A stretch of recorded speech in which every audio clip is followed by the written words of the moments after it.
In the year of Konoha's 64th, the terrifying power of the Super Shinra Tensei wrought genuine devastation upon the village, transforming once jovial ninjas and civilians into mere remnants, buried beneath the rubble. The scent of blood mingled with the dust in the air, fraying the nerves of the survivors.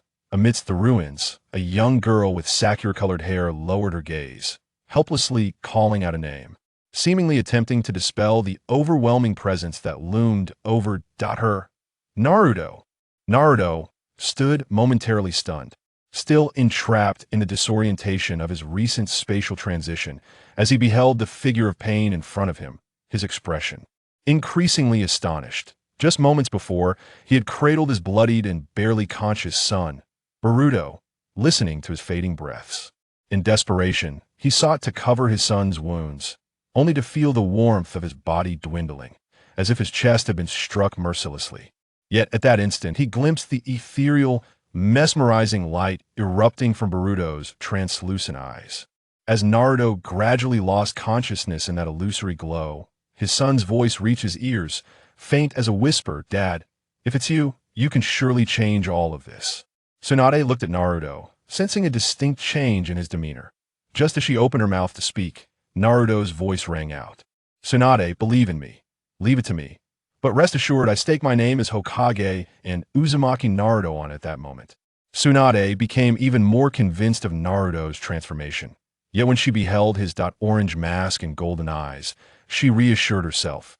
So it's sage mode, she said no more, merely advising Naruto, be cautious in all things. Naruto gazed at the 6 puppets of pain before him, forming hand seals to summon 3 shadow clones, each executing different jutsu. Fire release, great fireball jutsu. Wind release, great breakthrough. Hidden mist technique. A thick fog swiftly enveloped the battlefield, as the fireball, propelled by the wind technique, surged toward Pain in an exaggerated manner, as if to devour them whole. In response, the hungry ghost path rushed forth, raising its hands to unleash its abilities, while the other 5 Pains attempted to scatter and evade the onslaught. However, Naruto's real body moved with a speed imperceptible to the naked eye, appearing beside the hungry ghost path, his left hand making contact from behind, vanishing in an instant. Simultaneously, the 5 shadow clones emerged from beneath the other Pains, executing the earth release, inner decapitation technique. From a distance, Nagato gasped. What was that instantaneous movement? Shadow clones. Was it during the execution of the hidden mist technique? Damn, it's too late now. They'll have to abandon these 2. The technique ensnared the human path and animal path, who were unable to evade, and they were consumed by the terrifying flames, turning to ash and dissipating in the wind at the same time. The hungry ghost path, taken by Naruto's real body, was utterly obliterated by Naruto's frog shooting technique that, in the blink of an eye, 3 puppets had been lost. And Nagato murmured in shock, "What is happening?" His mind raced. This is impossible. That mist is a secret technique of the hidden mist village. And that combination of fire release and that instantaneous movement is clearly inconsistent with the intelligence on the Nine-Tails Jinchuriki. Conan turned to Nagato, urgently asking, "What's going on?" Nagato squinted, seemingly reassuring himself. "It's nothing. It's fine. The Deva Path's recovery will take a minute.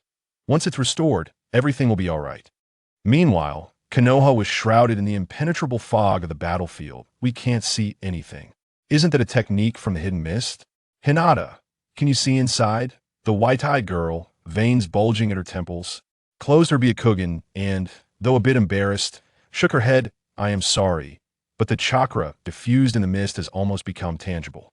Even my Byakugan can't discern anything." That Naruto's mask gradually faded as he turned to the sage on his shoulder, saying, "Grandpa Sage, please summon the shadow clone." Still reeling from the shock of Naruto's performance, the sage quickly regained his composure. Oh, all right. The sage leaped from Naruto's shoulder, opening a scroll to perform the summoning. As if sensing the commotion, several missiles shot forth from the mist. Naruto clasped his hands in a seal, striking the ground, causing earthen walls to rise and protect the sage. Earth release. Earth flow rampart. Amidst the roaring flames, The clone reappeared in his senses. Naruto dispelled it, and the sage's mask resurfaced. He drew a kunai, releasing lightning, the lightning chakra enveloping the weapon, producing a sound akin to 1,000 chirping birds, aimed towards the Azura path, transforming into a bolt of lightning that swiftly crossed the path of several missiles. Chidori. This strike, surpassing human reaction speeds, left no opportunity for defense. The Azura path's vision was upended, and when it stabilized, it beheld its own headless body standing amidst the fog. The missiles, rendered inert by the demise of their controller, fell lifelessly to the ground. After dispatching the Azura path, Naruto pivoted towards another direction, instantly appearing there. The Deva path, wielding its black staff, clashed with Naruto's kunai at a tremendous force, accompanied by natural energy, surged from the black staff into the Deva path, causing it to explode. Rapidly, it turned to counterattack with its other hand, but Naruto parried, their fists colliding with a resounding crash, both combatants recoiling. The Deva path glanced at Naruto's trembling fist, blood dripping down, and he sighed with slight relief. However, upon regaining his senses, he discovered cracks forming along his right arm. Naruto narrowed his eyes at the Deva path, launching at the same time, their fists and feet colliding, kunai and black staff clashing. The sounds of muffled impacts and metallic clangs intertwining as they broke through the fog. Somewhere within the mist, the Hell Path finally located the hungry ghost path and was about to rescue it when it noticed a glimmer of golden light flash across the whirlpool mark. On its back, the Deva path stared, momentarily dazed, at the fading form of Naruto, realizing it was a shadow clone.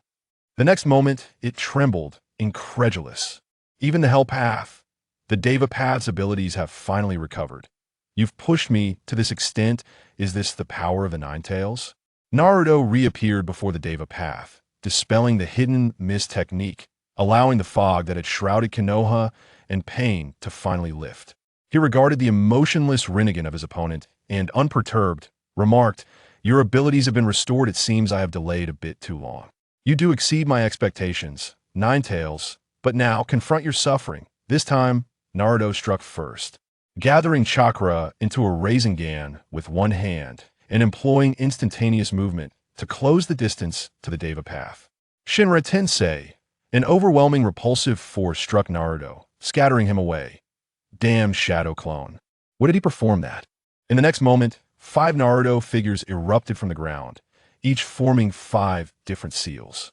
Sage Art, 5 Natures, Great Multiple Balls Technique. Damn it, Nagato silently cursed as the gravitational field rapidly lifted from its original position, simultaneously forming a protective shield beneath him. The Great Multiple Balls Technique collided, the synergistic effects of the 5 natures yielding a power greater than the sum of its parts. An astonishing force generated a mushroom cloud, launching the Deva path high into the sky. Naruto's mask dissipated once more, and he spoke firmly, "Grandpa Sage, hurry and summon another shadow clone." The Deva path seized this opportunity, diving down, its robes utterly shredded by the previous attack, its body beneath marred by countless wounds. His black rod collided once more with Naruto, who staggered back a half step. Seizing the moment, Pain pressed the attack, fists and feet crashing against Naruto again, the brutal force driving him into a defensive stance. Yet Pain could not truly break through Naruto's guard. This little brat's defensive maneuvers are astonishingly precise. Is such mastery of rhythm really something a child possesses in battle experience? Damn it. While my perception keeps pace, my body fails to respond in time. Once this is over with Pain, I must train harder. In the brief moments between their strikes, Pain suddenly launched an assault. Shinra Tensei. The repulsive force sent Naruto and Fukasaku flying, several black rods striking out with the force of the repulsion, rushing towards Naruto and Fukasaku in the blink of an eye. Naruto's pupils contracted, but at that instant, he vanished from his original position. The next moment, he stood before Fukasaku, blocking the lethal blow with his forearm. "Little Naruto," Fukasaku exclaimed. Yet Pain's expression tightened. "No, aren't there 2 old frogs?" Reverse summoning technique.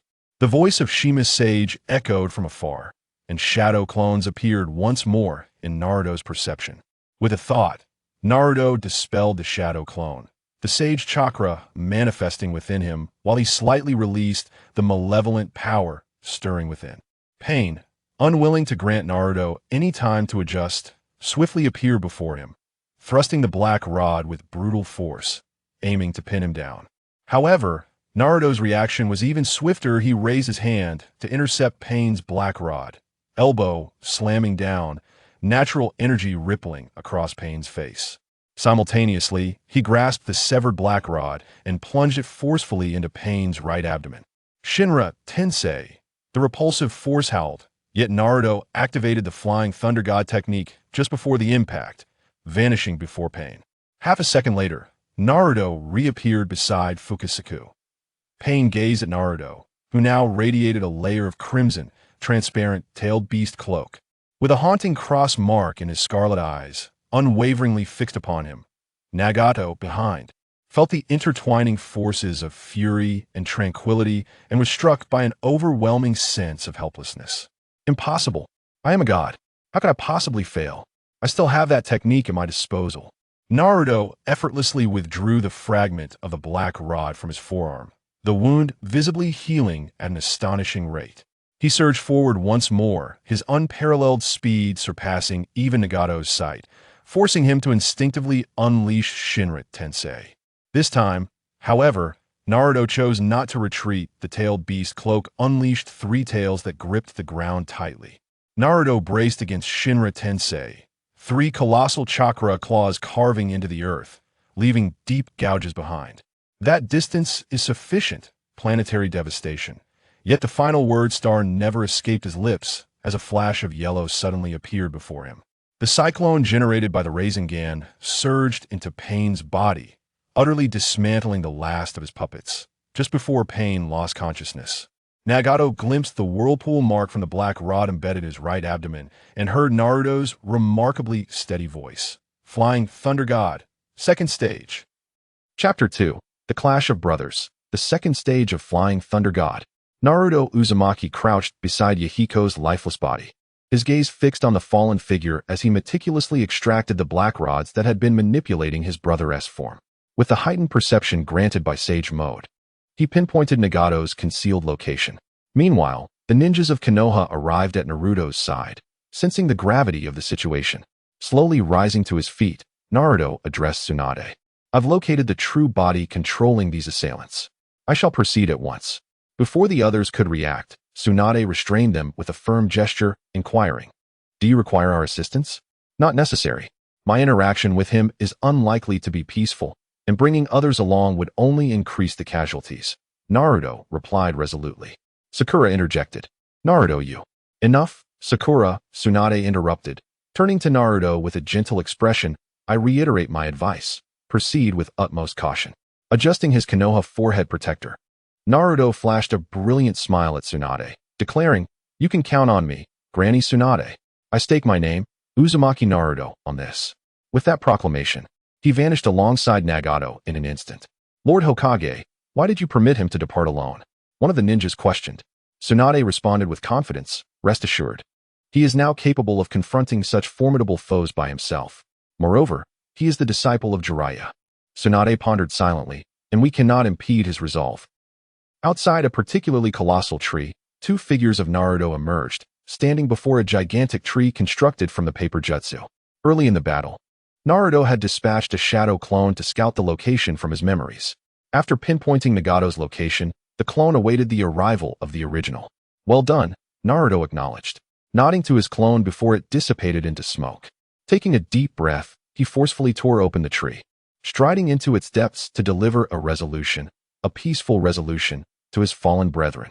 In the darkness, Nagato remained with closed eyes, reminiscing about the moments shared in the Land of Rain with Yahiko and Konan, recalling the warmth of their days under Jiraiya's tutelage, and the unwavering spirit of Yahiko during the early days of Akatsuki.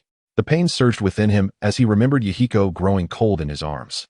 Suddenly, he opened his eyes wide, focusing on the gap torn open by Naruto, his resolve hardening as he beheld Naruto's sage eyes.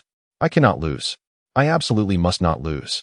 Naruto maintained his silence, the atmosphere between them tense and heavy. After a long pause, Nagato spoke first. You've certainly hidden your strength well, Nine Tails. The intel depicted you as merely a child. I underestimated you. Yet Naruto did not respond to this, choosing instead to say, in terms of hierarchy, I should address you as Brother Nagato. Nagato momentarily faltered before retorting. So Jiraiya-sensei has shared that with you. However, your arrival signifies his failure. Come forth, Jinchuriki. Let your hatred and pain surface. Nagato's eyes widened as he unleashed a massive spike from the ground beneath him. Naruto stepped forward, seemingly summoning invisible hands that crushed the spike into dust. Konan, sensing the shift, transformed her body into paper, launching several origami shurikens towards Naruto. With his Rinnegan activated, Nagato commanded the shattered spike fragments to converge upon Naruto. In response, Naruto's left hand morphed into a claw, slicing through the air diagonally.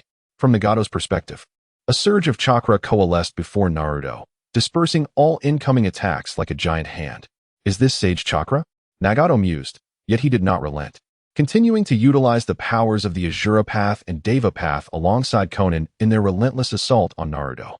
Naruto adeptly wielded natural energy to counter the onslaught of black rods, missiles, and paper projectiles, even transforming the flames of explosions into spherical shields through the manipulation of chakra. Within the fray, it seemed as though an invisible clone shielded Naruto from harm.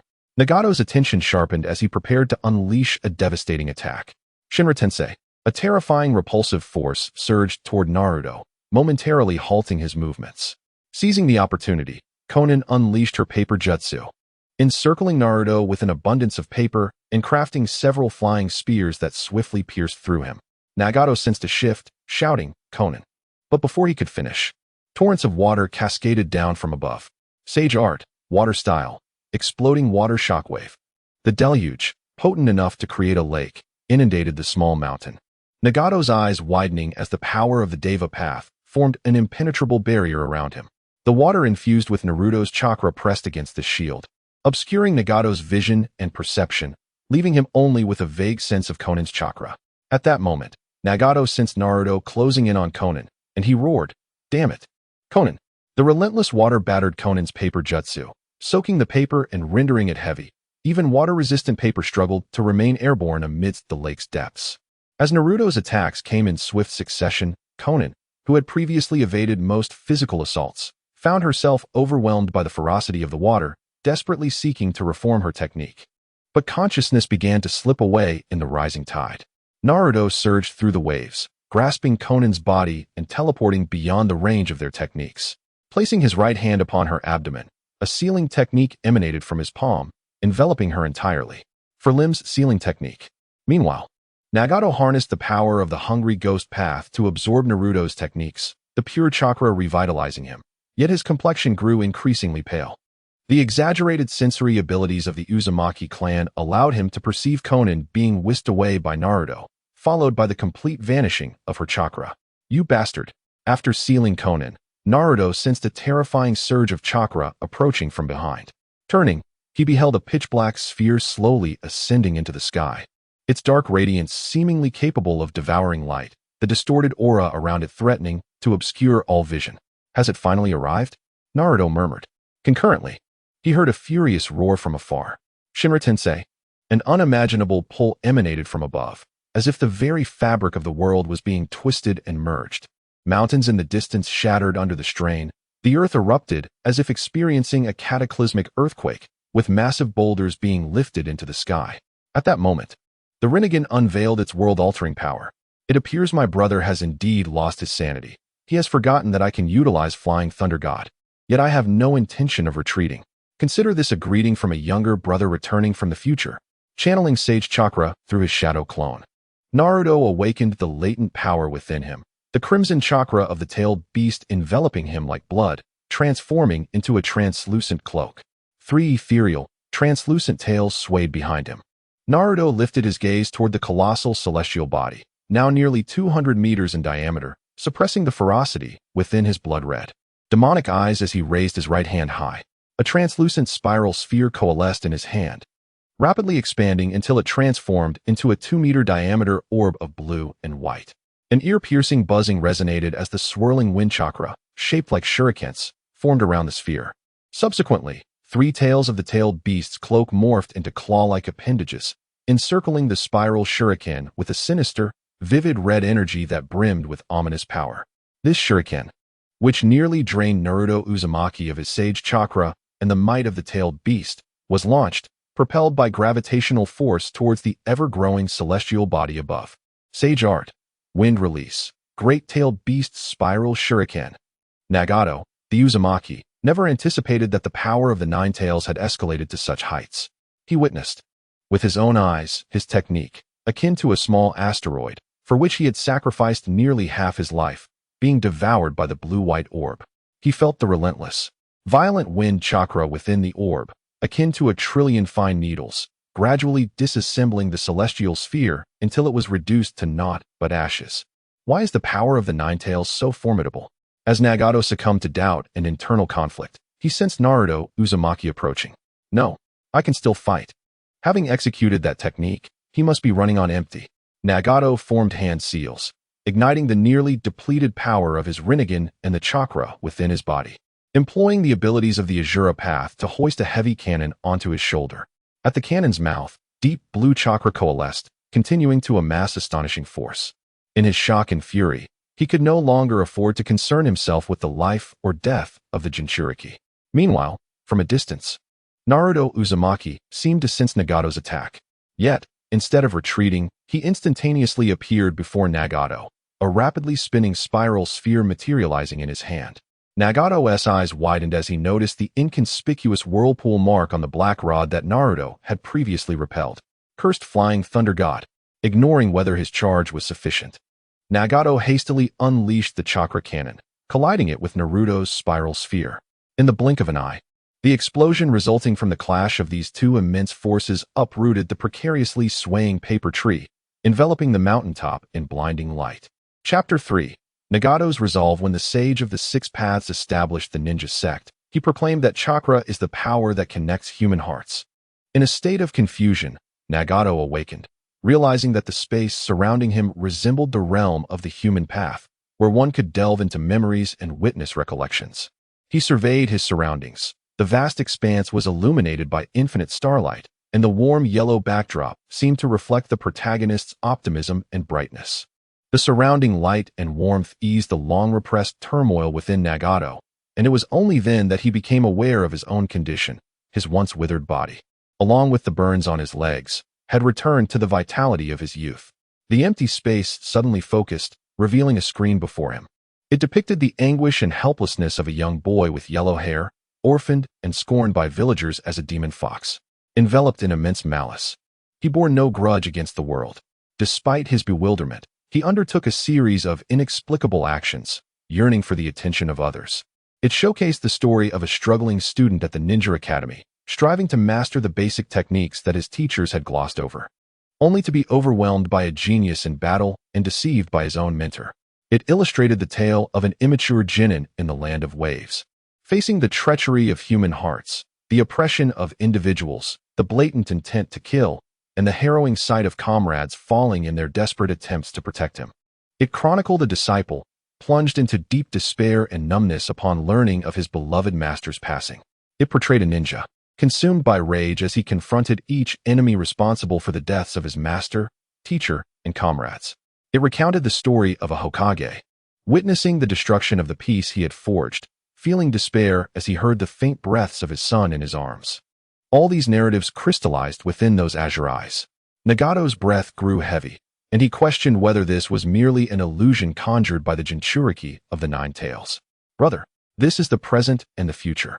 Naruto Uzumaki stood shoulder to shoulder with Nagato, representing different paths of the present and future. Silence enveloped them. After a long pause, Nagato spoke. You are remarkable, truly remarkable. In that moment, he comprehended the entirety of the events leading to this juncture.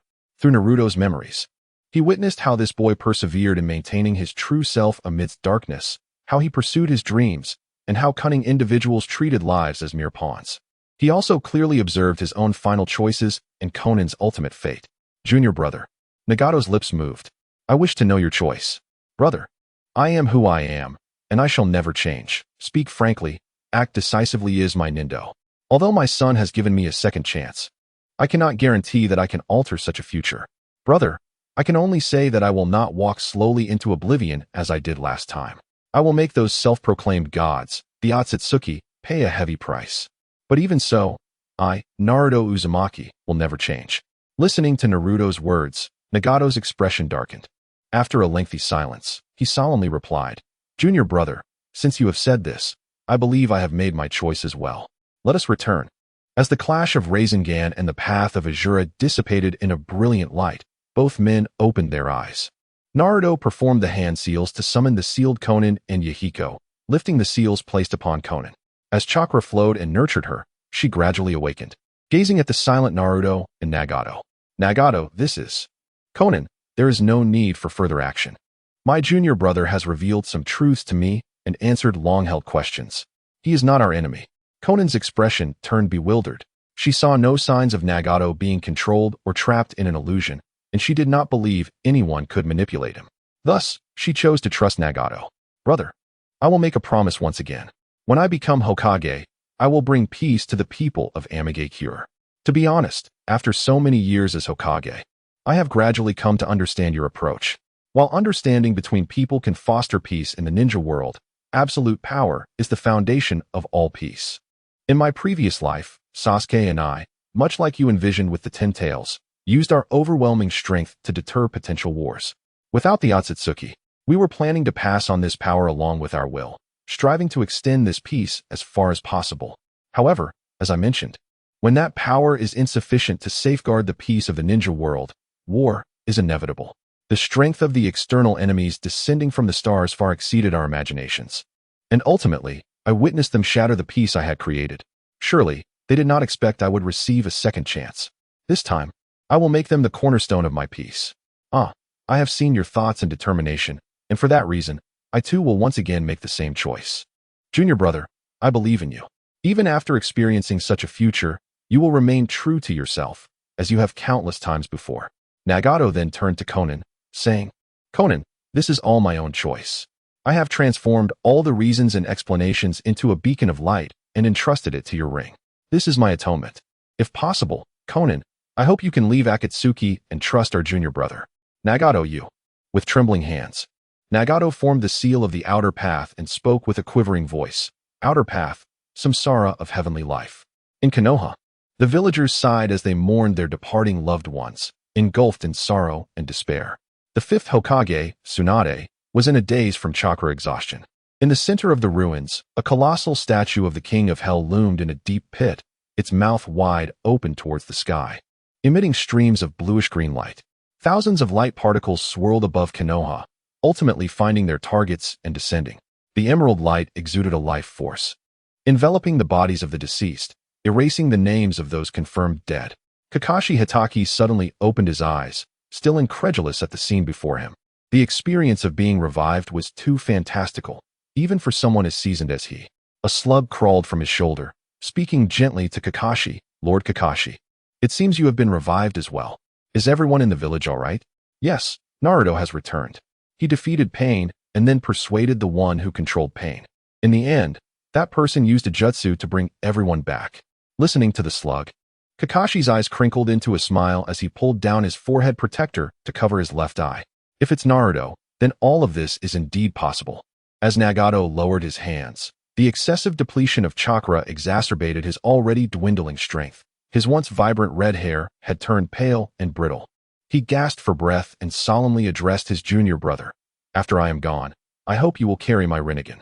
This time, I wish to stand behind you, just like those who believe in and always support you. I long to perceive the peace that belongs to you, to glimpse the future that is rightfully yours."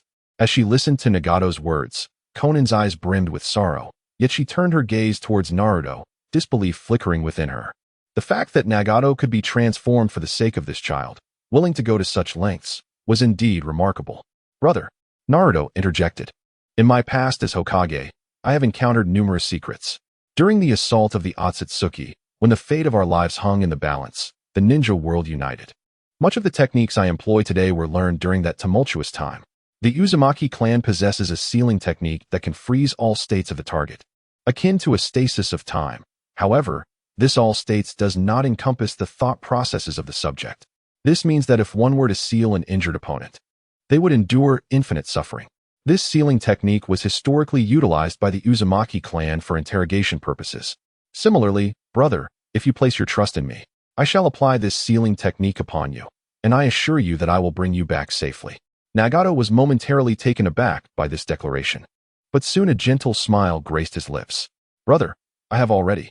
Brother, if you wish to witness the so-called future, why not see it with your own eyes? If I were to arbitrarily assume that the world I perceive is the same as what you can see, how would that differ from Uchiha Madara? Proudly, I can say that I have already created many miracles. Brother, trust me once more, and I shall undoubtedly present you with another miracle. Moreover, I not only promise you peace and amigate cure, but I also assure you that in this new world, there will be a place for you, Sister Konan, and Brother Yahiko. Upon hearing these words, Nagato's pupils dilated slightly. What you say? He then smiled at Naruto and said, since you have spoken so earnestly, why should I not place my trust in you? He placed his hands over his eye sockets and retrieved his Rinnegan.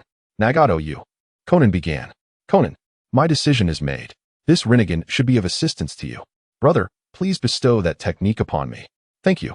Naruto replied gratefully. Chapter 4. The final move. Thank you, senior brother. Naruto Uzumaki conjured multiple shadow clones, meticulously inscribing the sealing formula upon the altar and the mountainside, utilizing his memory. 7 kunai were firmly anchored at the 7 ends of the sealing formula, their hilts enveloped in a faint, icy blue flame. The sealing technique, constructed from fundamental seals intricately interwoven, ensnared the physical body, soul, spirit, chakra, memory, perception, and consciousness of the target, freezing them within. Astonishment flickered in Konan's eyes as she beheld the complexity of such a sealing technique. Its level and efficacy likely rivaled that of the Gedo statue's seal. Just how much does he know? After a thorough inspection of the seals, Naruto retained 5 shadow clones and turned to Konan, saying, Sister, it is still challenging for me to activate this technique. I require your assistance. Of course, what must I do? Similar to the method used to seal the tailed beasts with the outer path Gedo statue, you need to activate the seals in the correct sequence. Understood. I will take care of this side then. Konan approached the nearest kunai. Let us commence. As Konan and the 6 shadow clones infused their chakra into the seals, the inscriptions sprang to life, spiraling around Nagato's body in a serpentine manner. The spiral resembled a clock with gradually increasing increments, and once it closed, the waning vitality of Nagato was sealed within him. To any observer, he appeared as a lifeless corpse. Beyond the seal, in that instant, Naruto's shadow clones dissipated into smoke, and his original self collapsed to the ground, while Konan, utterly exhausted, fell silent. After a brief moment of rest, Naruto rose and addressed Konan, Sister Konan. I have enveloped this area in natural energy, which means that everything within remains concealed from the outside world. You mean? Indeed, Black Zetsu. The meticulous schemes of a mastermind spanning millennia has encountered a blind spot. I will disguise a shadow clone as Nagato's corpse. Once you return with him, Obito Uchiha will undoubtedly seek you. Do you intend to eliminate him then? To be frank, he is, at his core, a pitiable soul deceived. And he is a crucial piece in my future plans. If possible, I intend only to severely wound him. However, sister, you need not worry. Should it come to that, I shall not show mercy. With that, Naruto retrieved a uniquely designed kunai resembling a trident from his satchel, its handle etched with the characters for Sword of Patience, and adorned with a swirling emblem on the reverse. Sister, this is my Flying Thunder God kunai. Should Obito arrive, simply channel your chakra into it, and I shall appear at once. Konan accepted the kunai, scrutinized it, and remarked, Isn't this 4th Hokage's? Naruto chuckled, scratching his head. Yes, but I have made improvements to my father's kunai, creating a triple-edged design for greater agility in close combat. The downside is that it may easily injure the wielder. I haven't had much time to refine it, so please bear with it, sister. Observing the slightly rough kunai in her hand, Konan glanced at Naruto's playful smile, then raised her left hand, summoning a flurry of paper that coalesced into a bouquet of origami flowers. The pristine white flowers radiated a celestial glow in the sunlight, as if angels emerged from the shadows. Konan declared, Though I am still unclear about the specifics, since Nagato has chosen to trust you, I shall trust you as well. Junior brother. Naruto accepted the paper flowers and summoned 2 shadow clones, transforming them into Nagato and Yahiko. Addressing Konan, Sister, thank you. I now entrust this to you. Konan departed with the 2 clones, while Naruto released the natural energies barrier, directing his gaze toward a specific location beneath the shade of the trees, his expression growing increasingly profound. He then began his descent from the hill. To ensure the secrecy of his plans, Naruto meticulously cloaked the battlefield with natural energy. Even during his confrontation with Nagato's true form, he only revealed his sage techniques and the power of the Nine Tails, concealing his other abilities. Following the route etched in his memory, he returned to Konoha, ultimately sensing the swift approach of Kakashi Hatake. At that moment, Naruto felt a pang of nostalgia. In the future, Kakashi would sacrifice himself to shield him and Boruto from the formidable Otsutsuki Kenshiki. Kakashi's words during that confrontation echoed in Naruto's mind. "Oh, I've already died once. Last time you saved me, and this time, it's just another rescue, right?" Teachers always cover for their students during a retreat. Naruto clenched his fists, his resolve solidifying as he sprinted toward Kakashi, embracing him tightly. Kakashi, taken aback by Naruto's sudden embrace, sensed the weight of his emotions but smiled and returned the gesture, asking, "What's wrong, Naruto? Didn't we win?" "No, it's nothing, Kakashi-sensei, nothing at all." Naruto lifted his head, reverting to his usual carefree demeanor. "Let us hurry back to the village." Beneath the hill where Nagato lay hidden, in the shadow of a great tree, a carnivorous plant slowly emerged from the ground, its leaves parting like the jaws of a crocodile, revealing a half-black, half-white grotesque humanoid figure within. The white half spoke first. "Damn it, that Nine-Tails brat is surprisingly formidable, even able to defeat Nagato." The black half retorted, "Another useful pawn lost. Cursed Naruto, Uzumaki. Let us return and retrieve the Rinnegan from Obito. Sasuke has already set out to hunt the Eight Tails. I imagine he has results by now. We shall see how to deal with this Nine Tails." During the battle, the Jinchuriki utilized natural energy to seal off the entire area. The only useful intelligence derives from the sage techniques of those toads from Mayaboka Mountain and the power of the Nine Tails. Such a cunning little brat. Let us not dwell on this issue any longer. We should return to Obito. With that, the two figures sank back into the earth, vanishing into the distance. As Naruto and Kakashi returned to the village, the villagers formed an elaborate welcoming line for Naruto's homecoming. However, Naruto did not exude the exuberance Kakashi anticipated. Instead, he calmly approached the crowd and inquired, "Sakura, where's Granny Tsunade?" Caught off guard by Naruto's initial question upon his return, Sakura paused momentarily before responding somberly. "Master is exhausted. She depleted her chakra to protect the villagers when pain unleashed that technique." "Ah, thank you, Sakura. Please take me to find Granny Tsunade." When Naruto finally located Tsunade, she had aged significantly. Her once smooth and radiant skin now appeared dull and parched, and her spirit seemed drained from chakra exhaustion. Sensing Naruto's return, she weakly waved her hand, but he stepped forward and grasped hers. In that instant, Naruto summoned the chakra of the Nine Tails, its vibrant red cloak enveloping him. The crowd gasped in surprise at Naruto's transformation. Kakashi swiftly intervened, positioning himself between the two, exclaiming, "Naruto, what is happening?" "Teacher Kakashi, everyone. There is no need for concern. The power of the Nine Tails chakra possesses healing properties that can enhance physical strength and vitality. I will treat Granny Tsunade once more." At that moment, Senju Tsunade had already regained consciousness and hurriedly said, Indeed, everyone, please remain calm. This chakra has not harmed me. It is indeed aiding in my recovery." Concurrently, the future and memories belonging to Uzumaki Naruto unfolded in Tsunade's mind through his chakra. She witnessed towering ninjas, akin to deities, engaged in battle during the Fourth Great Ninja War, including the figure of her grandfather. She felt the chilling terror emanating from the grotesque beast with 10 swaying tails, saw the blood-red moon in the sky exuding a white light more intense than the sun.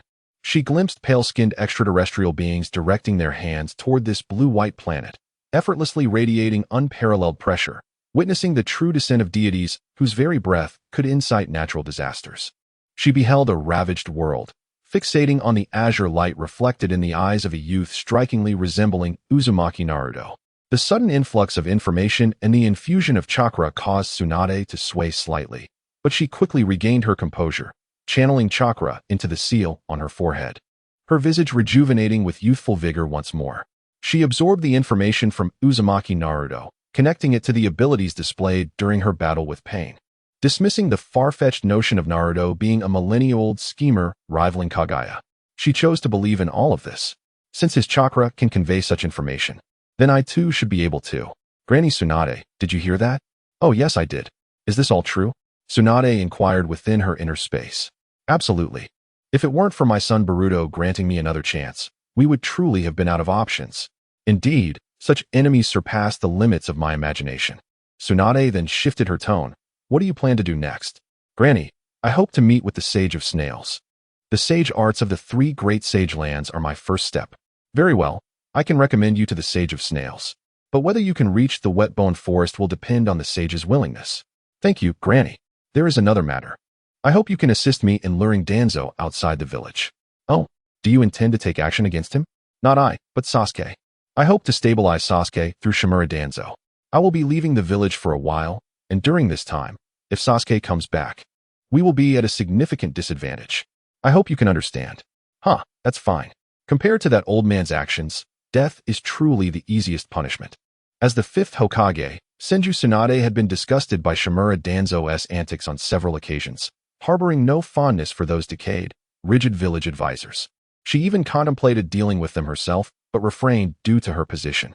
Now that Uchiha Sasuke could serve as a blade, she had no qualms about using this surgical knife to excise the rot from Konoha.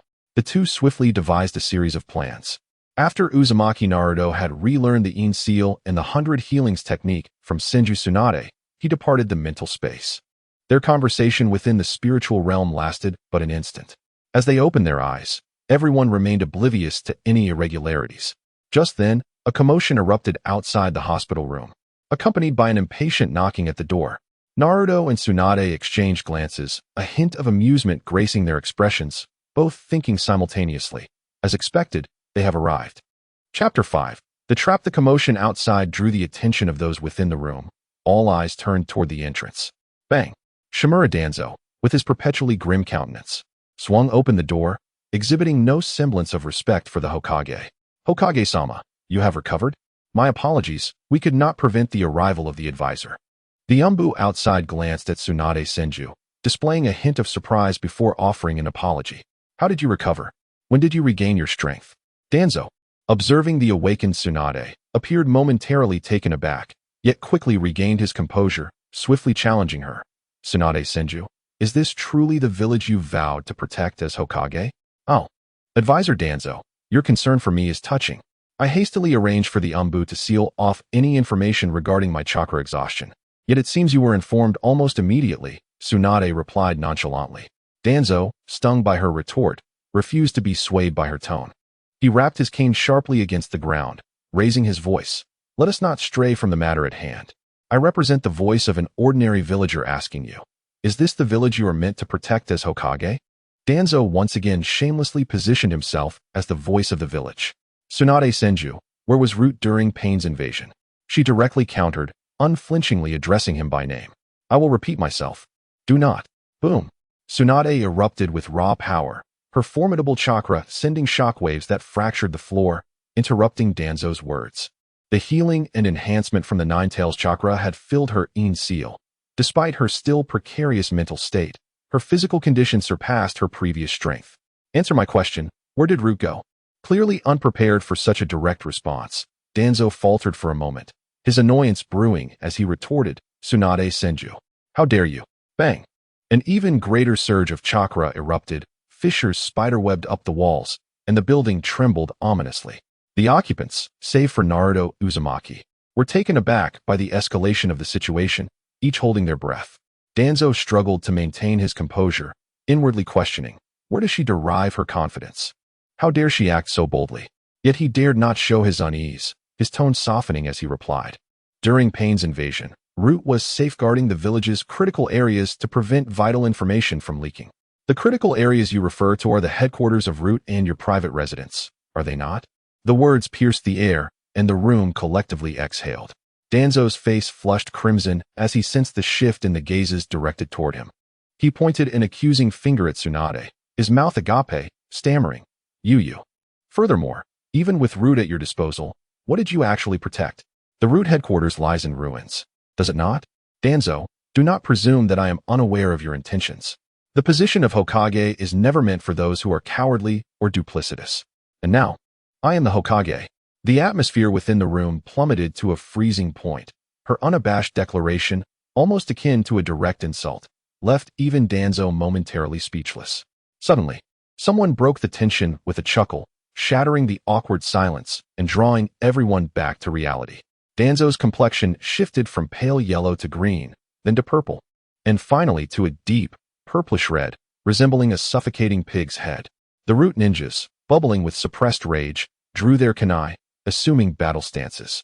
The Umbu, Kakashi, Sakura, and the medical teams promptly positioned themselves in front of the Hokage, confronting Danzo en route.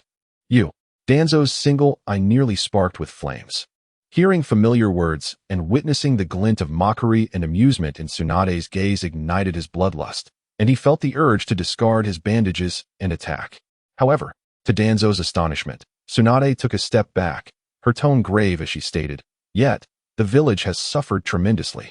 As Hokage, I bear my share of the blame. In due time, I shall resign from the position of Hokage and recommend Kakashi Hitaki as the 6th Hokage of Konoha. Not only Danzo, but everyone in the room was rendered speechless, and Kakashi instantaneously found himself at the center of the storm. "Hokage-sama, I fear." "Hokage-sama, what do you mean?"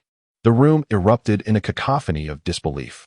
At that moment, Danzo noted the typically exuberant Jinchuriki of the Nine Tails, who sat quietly beside Tsunade, unresponsive to her declaration. A sense of unease crept over him, prompting him to activate his Manjiki Sharingan to observe more closely.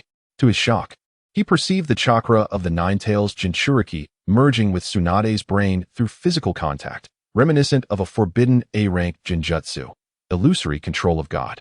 This technique involved the caster merging with the target's chakra through contact, stimulating the central nervous system of the brain, thereby transforming the subject into a puppet of the caster, with every action and word dictated by them. Though the technique was difficult to master and rarely applicable in combat, its acquisition by certain individuals could spell disaster for the land of fire and Konoha, hence its inclusion in the Forbidden Scrolls. Danzo felt he had grasped the truth. Recalling the terrifying combat prowess of the Nine Tails Jinchuriki, the resurrection of numerous villagers, and Tsunade's abnormal behavior, everything began to connect in his mind. A bead of cold sweat trickled down Danzo's forehead. Despite having brought numerous subordinates out of caution, possessing both would release and the Sharingan to counter the tailed beasts, and holding ultimate trump cards like Kodohama Tsukumi and Izanagi, he realized that should he act rashly, he would have no opportunity to break his seals or unleash his true power, effectively severing any chance of claiming the Hokage title. No, I cannot act impulsively. I must probe carefully while ensuring my own safety. I must not provide the Nine Tails Jinchuriki with a reason to retaliate, Danzo mused inwardly. Thus, he tentatively proposed, "Tsunade Senju. The Nine Tails Jinchuriki's strength today seems inconsistent with previous records. If so, subsequent mission assignments and allowances may be problematic. Would you permit me to take him for reevaluation?" Under the guise of ninja registration, he was subtly testing the Jinchuriki's stance. "Oh, of course. Naruto, if you aspire to be Hokage, you must clearly express your shadow-level prowess in your records to earn the people's trust." He agreed. What does this imply? Is he acting on the behest of someone behind him? But if that were the case, why recommend Kakashi? Could it be that Kakashi has also betrayed us? Impossible. All capable ninjas in the village have been closely monitored by my root. Danzo was engulfed in confusion, yet as he observed Naruto's naive demeanor and recalled his life experiences, a ludicrous thought began to form in his mind. Is it possible that a prolonged existence in solitude and darkness has gradually transformed the childish antics of youth, aimed at attracting attention, into the manipulation of the Hokage for the sake of gaining recognition? Quite likely. His profound affection for Kakashi compelled him to designate Kakashi as the next Hokage. Moreover, the power of the Nine Tails embodies negativity and darkness. It is plausible that his distorted psyche resonates with the force of the Nine Tails, bestowing upon him his present capabilities. If that is the case, I too could utilize the Kodohama Tsukumi to control the Nine Tails, thereby manipulating Tsunade and ascending to the Hokage's throne thus.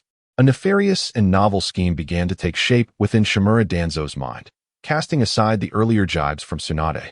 It would require some additional time to consolidate the members of Root. He glanced at Naruto Uzumaki, his expression softening slightly. "I shall return the day after tomorrow to escort you, to guide you on your path." Danzo mused, a flicker of malice glinting in his eyes.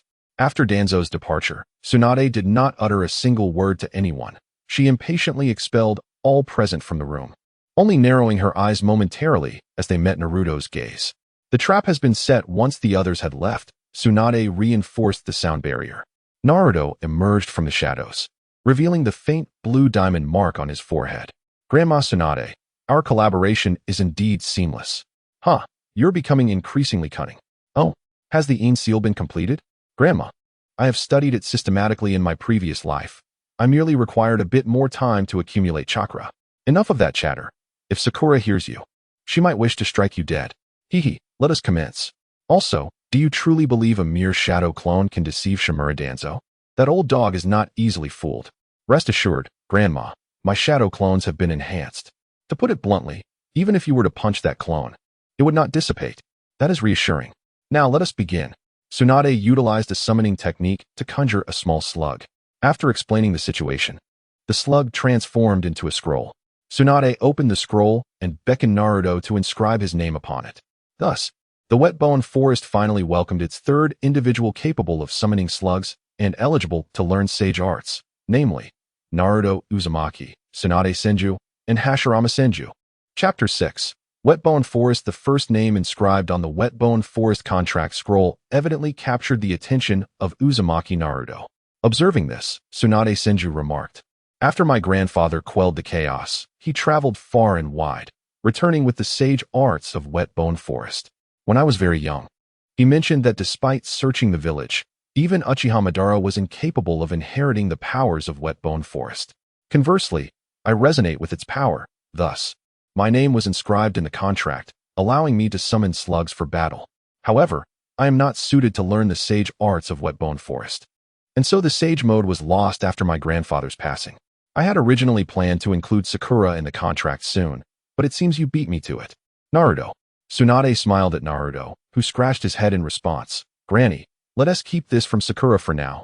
I'd rather not face her wrath." "Let us see how you perform," Tsunade replied, closing the contract book, which transformed back into a small slug. She informed the slug of Naruto's desire to learn sage arts, to which it responded, "All right, I'll reverse summon you once I return." Naruto left 4 shadow clones, one taking on Tsunade's appearance while the other 2 concealed themselves in the shadows of the room. Once everything was prepared, the 2 were whisked away in a plume of smoke. The sensation of distant spatial jumping washed over them once more, but they quickly regained their composure, gazing at the magnificent forest before them. The smallest tree towered hundreds of meters high, standing on the ground like a mountain, while the tallest ones vanished from sight, resembling colossal pillars reaching for the heavens. The upper halves of these giants displayed the normal appearance of trees, their verdant leaves unfurling, while the lower halves revealed a skeletal form, with roots half buried in the earth resembling a battlefield's mass grave. Within the stoutest tree sat an enormous slug that transcended verbal description. Even within a kilometer radius, Naruto could not see its entirety. A soft, serene voice then echoed in their ears, akin to a young girl whispering, "Come directly here, little Tsunade, little Naruto. Don't be awestruck. Hurry over," it urged. Oh. Naruto snapped back to reality and quickly followed Tsunade to meet the slug sage. Upon facing the slug sage, the overwhelming sensation intensified as they perceived the vast, oceanic natural energy within. This reminded Naruto of his previous encounter with the giant toad sage, evoking a feeling of human helplessness in the face of natural disasters.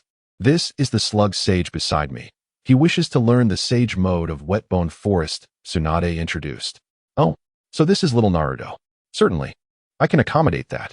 I will draw you into my being, and you will perceive the natural energy contained within the acidic fluid, guiding that power to enhance your physical energy, thus creating sage chakra. However, you must be vigilant to locate the traces of natural energy within the acidic fluid promptly and ensure a 1:1 ratio with your physical energy. Otherwise, insufficient energy will prevent you from entering sage mode, while excess will lead to losing control and transforming into a slug." Hearing the slug sage speak without hesitation left Tsunade momentarily speechless, prompting her to inquire, "Mighty sage, shouldn't you assess his suitability for the sage mode of Wet-Bone Forest? Isn't this technique notoriously perilous with a high entry threshold? Shouldn't we prepare before he begins learning?" "Do not worry, Lady Tsunade. The sage undoubtedly has her own considerations," replied the slug.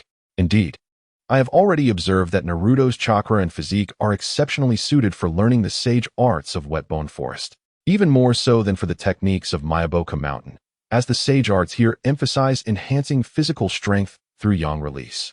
Moreover, Naruto is among the most fitting humans I have encountered for learning sage arts, rivaled only by Hashirama and a few mythic beings. Upon hearing this, Tsunade refrained from further comment, simply advising Naruto, be cautious. As Naruto approached the slug sage, he confidently turned to Tsunade, assuring her, don't worry, Granny Tsunade. I'll be out in no time. His voice gradually faded as he immersed himself within the sage. Little Tsunade, take a moment to rest, the sage suggested. All right. Meanwhile, within Konoha village, currents of intrigue swirled as reconstruction efforts, overseen by Nara Shikaku and others, progressed. Following the battle with Pain, Tsunade had vanished from public view. Shimura Danzo, upon returning to the route, ordered all route members abroad to return to the village with utmost urgency, while imposing the highest level of surveillance on Naruto Uzumaki. Kakashi Hatake, appointed as the 6th Hokage by Tsunade, found himself at the center of the storm, facing scrutiny from the villagers due to Tsunade's absence. Initially flustered, Kakashi reflected on Tsunade's demeanor that day, leading him to grasp the situation, withstand the questioning, and adopt a robust approach to village governance. The shadow clones of Naruto remaining in Konoha each had specific tasks. One stabilized Danzo, another disguised as Tsunade as a contingency. One infiltrated the Rain Country to monitor unrest in Amigakure, while the remaining 2 hastened towards the Lightning Country. At that moment in the Lightning Country's Cloud Thunder Gorge, the once picturesque landscape lay in ruins, torn apart by terrifying explosions.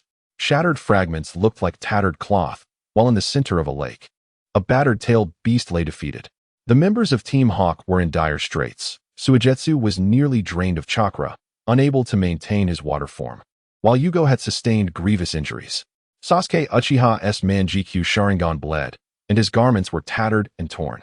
Is this the power of a tailed beast? Truly formidable. Sasuke murmured, trembling slightly from the pain. Is this the sensation Itachi experienced?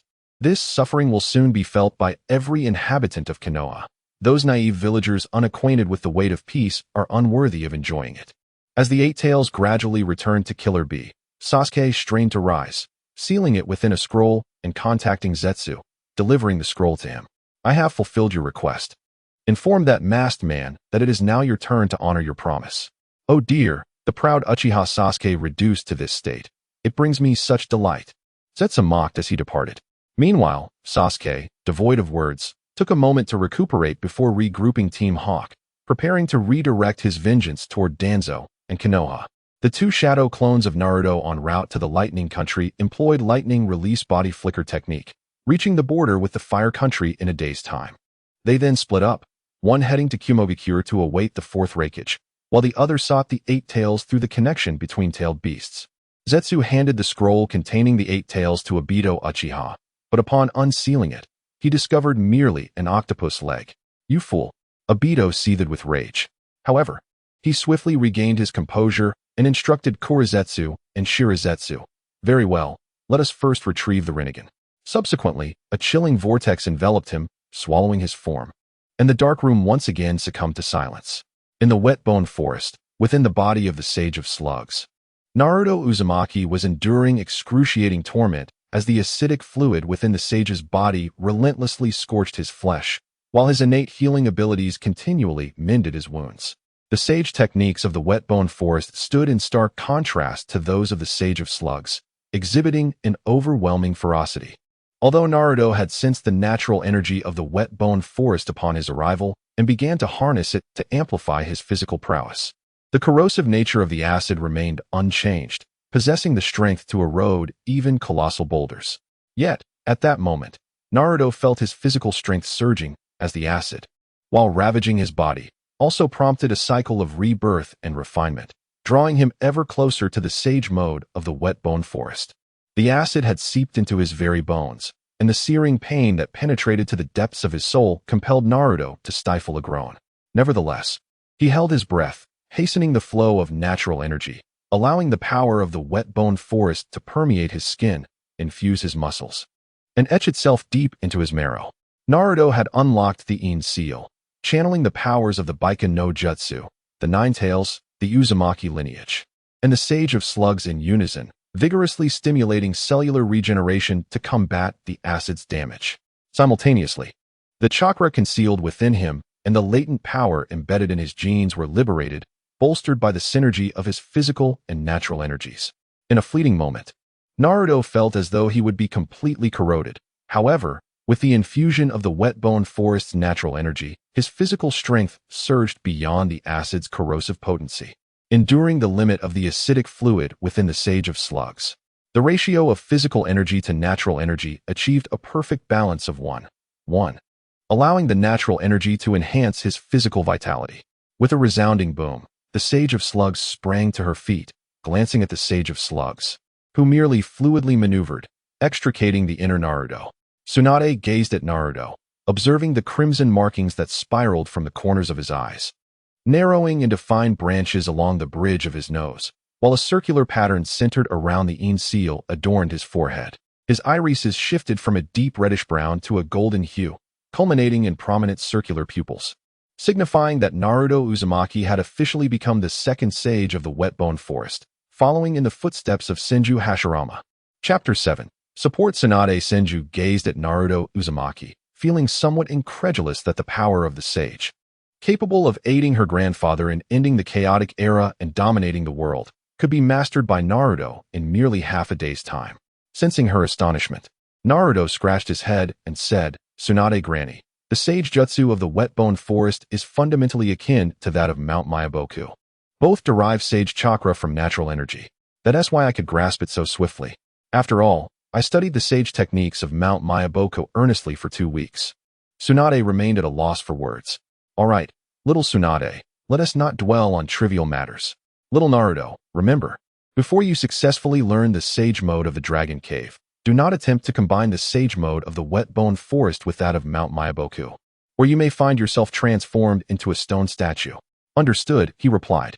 "This is the sage technique of the Wet Bone Forest, Vajra body and vitality transcription. For now, maintain the sage mode and practice for a while." "Thank you, Sage Slug." Outside the Hidden Rain village, Naruto's shadow clone transformed into an unremarkable wanderer, clad in a black oil paper raincoat, seated at a rest stop. He had been in the land of rain for half a day, and with pain no longer a threat, there was no need to worry about monitoring the village's internal situation. However, the tranquility within the village indicated that Uchiha Obito had yet to arrive. He was likely still preparing. "My original self has already mastered the Wet Bone Forest sage techniques, giving me some time to work with. Obito probably doesn't suspect me yet. I shall surprise him." Suddenly, a loud explosion interrupted Naruto's thoughts, and he felt the flying thunder god Kunai left for Konan activate instantaneously. A flurry of paper flew from the tallest tower in the Hidden Rain village, sharp-edged shurikens glistening ominously. Yet, the masked man before them stood still, allowing the shurikens to pierce him. Konan looked at the masked man, her brow furrowed. Against the level of ocular jutsu like Kamui, there was virtually no margin for error. Based on her years of observation and the reminder from Nagato regarding his light body technique, she aimed to leverage this opportunity to increase the explosive tags from 6 trillion to over 12 trillion to counteract Kamui and Izanagi. However, such a staggering scale was difficult to achieve even with ample resources. As of now, the preparation had only reached 8 trillion tags. "I have infused chakra into Naruto's Kunai. With the speed of the flying thunder god, he should have arrived to assess the situation. This masked man absorbs my techniques far more slowly than others. I must create a tangible opportunity for him." With that thought, Konan activated the dance of the Shikigami, transforming her body into paper, swirling around Obito, yet failing to impede his advance. A multitude of paper projectiles surged towards the sea beside the Hidden Rain village, each piercing through Obito with great intensity, compelling him to maintain his form. The chilling winds of the space absorbed Konan's attacks, interspersed with phantasmal penetrations. As he approached her unscathed, the paper whirled like a storm around Uchiha Obito, who, with his Sharingan's terrifying dynamic vision, detected a flaw amidst the swirling papers. He swiftly raised his hand and seized Konan by the throat. The storm triggered by spatial compression propelled her papers into the kaleidoscopic Sharingan, yet within his sight, explosive tags had mingled with the paper. A fiery glow erupted, a deafening roar followed, igniting the papers in an explosion. Obito could not afford to deactivate his teleportation in that instant, as the transition would surely inflict serious injury. He could only maintain his transfer, absorbing the shockwaves into his eye. However, while he was preoccupied with the absorption, through the multitude of papers, he glimpsed something unexpected, a trident-shaped flying thunder god kunai. Obito's eyes widened. The golden flash was quicker than his reflexes. Upon regaining his wits, he saw his own body. Half an arm blown off from the explosion and his head severed by the kunai, with a crimson golden figure standing before it, none other than the infamous Uchiha Madara, beheaded. At that moment, Naruto's shadow clone had entered a state combining the sage mode of Mount Myaboku with the cloak of the Nine-Tails chakra, his crimson eyes flashing with an otherworldly brilliance, the blood-red cloak shielding Konan from the explosion's aftermath. "Senior brother, I've arrived. I've been waiting for the right moment to strike. Are you unhurt?" "It's fine. The timing is perfect. You should have sustained significant damage now. Be cautious." "Senior sister, the battle has not yet concluded. The true second half is about to begin." As if in response to Naruto's words, Obito's headless body and the head suspended in midair dissipated like a fleeting dream. Naruto observed this spectacle and said to Konan, "This is the Uchiha clan's supreme forbidden technique. A jutsu that can rewrite reality. Izanagi." Obito reappeared at the position he had occupied moments before, his expression malevolent as he glared at Naruto. The golden-haired figure employing the flying thunder god made him uneasy. Even knowing it was not the same person, a chill ran down his spine. This man had been the only individual to inflict severe injury upon him after he awakened the Mangekyou Sharingan. Even now, in such a situation, Obito could only withstand a Rasengan. Yet, he coldly remarked, "I admit you have indeed deceived everyone, Naruto Uzumaki. I acknowledge your performance." Meanwhile, Naruto wrestled with whether to directly expose Obito's identity. However, understanding the Uchiha clan, he realized that revealing the truth now would likely provoke a desperate response. Thus, Naruto chose to remain silent, clenching his fists as he addressed the masked man, whose mask had been partially destroyed. "There's nothing to deceive about. I am Naruto Uzumaki, and I shall never stoop to such underhanded tricks. You talk tough. Let us see what you're truly capable of." With that, he charged forward. Naruto and Konan swiftly hurled kunai and shurikens at Obito, a relentless barrage piercing his form. As they fought and retreated, they maintained a connection through the Nine-Tails chakra enveloping Konan. Naruto conveyed to her, "Senior sister, for 5 minutes after Izanagi is activated, the user cannot die. Furthermore, Kamui's phasing effect can be reset through Izanagi. During these next 5 minutes, he will act recklessly, disregarding all attacks. After 5 minutes, he will retain the ability to phase through attacks. We must proceed with utmost caution. If we can use clones to feign attacks, we must avoid direct confrontation with our true selves, and if we can utilize ninja tools to disrupt him, we should refrain from using chakra recklessly." Understood. Thus, the two engaged in a tug-of-war, leveraging the unparalleled ability of Izanagi to alter reality. Obito fearlessly attacked the two, yet they evaded with remarkable agility.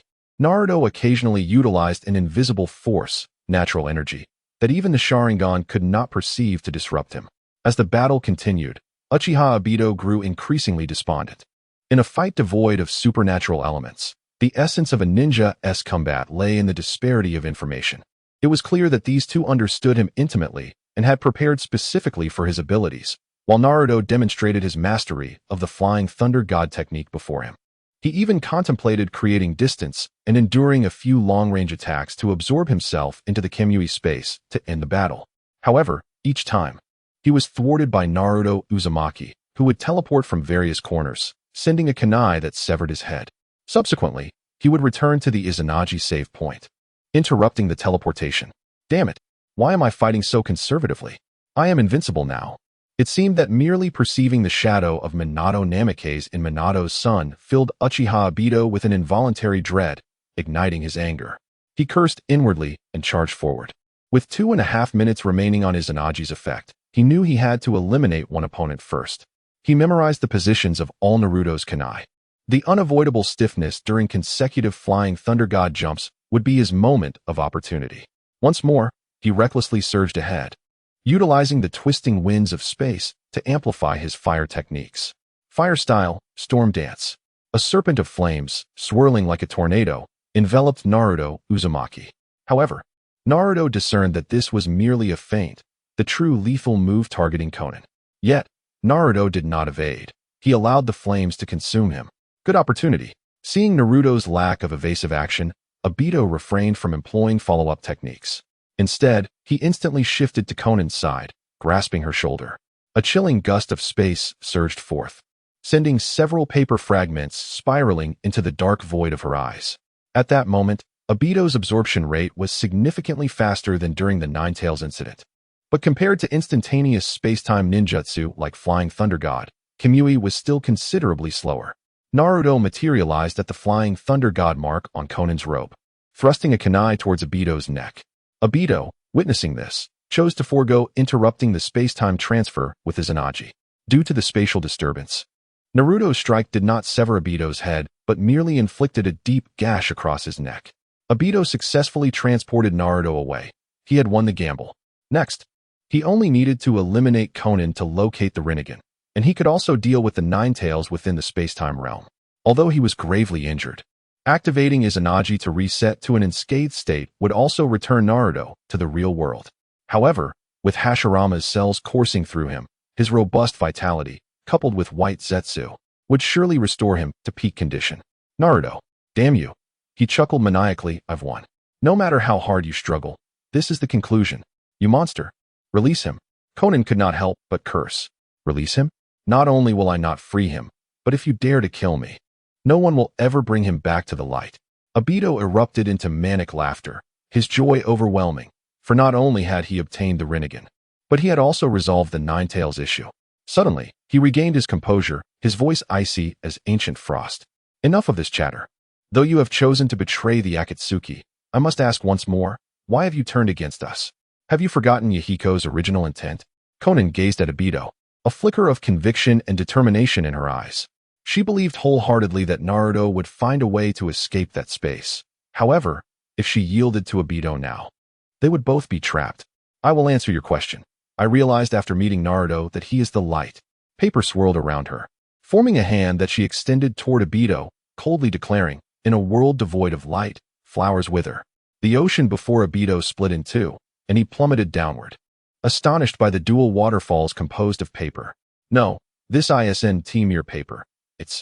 The ocean was, in fact, constructed from explosive tags. Konan raised her hand, commanding the ocean, and declared, release Naruto, or the explosive tags will detonate in 12 minutes, obliterating your remaining Izanagi and Kamui. Obito's heart sank to the depths. Even if he ended the Kamui effect and sacrificed his Manjiki Sharingan for another Izanagi, the remaining time would barely suffice to last 12 minutes. Cold sweat dripped from him. Did he really have to abandon his Manjiki? Yet he quickly resolved, no. The Eye of the Moon plan is paramount. I can always transplant Madara's Rinnegan. It seems you have made your choice. Then let it be. Konan aimed her hand at Obito, sending 1,000 paper cranes toward the sea of explosive tags, ignited by lethal sparks. Obito clutched the shattered half of his mask. His heart darkened with malice. Damn woman, you will pay dearly for this. Just then, a golden figure appeared before Konan, halting her impending release of the paper cranes. Naruto Uzumaki gently addressed Konan, Sister Konan, let us reserve such strategic resources for stronger foes in the future. For now, allow me to handle this. Chapter 8, Sage Body Sister Konan. Perhaps such a strategic asset should be reserved for confronting more formidable adversaries in the future. For now, allow me to handle this. Naruto. How? It's impossible. Naruto Uzumaki, levitating in midair with the aid of earth release, lightweight rock technique, turned to face Obito Uchiha, gazing down upon him. Madara Uchiha, what you absorbed was merely a shadow clone. Impossible.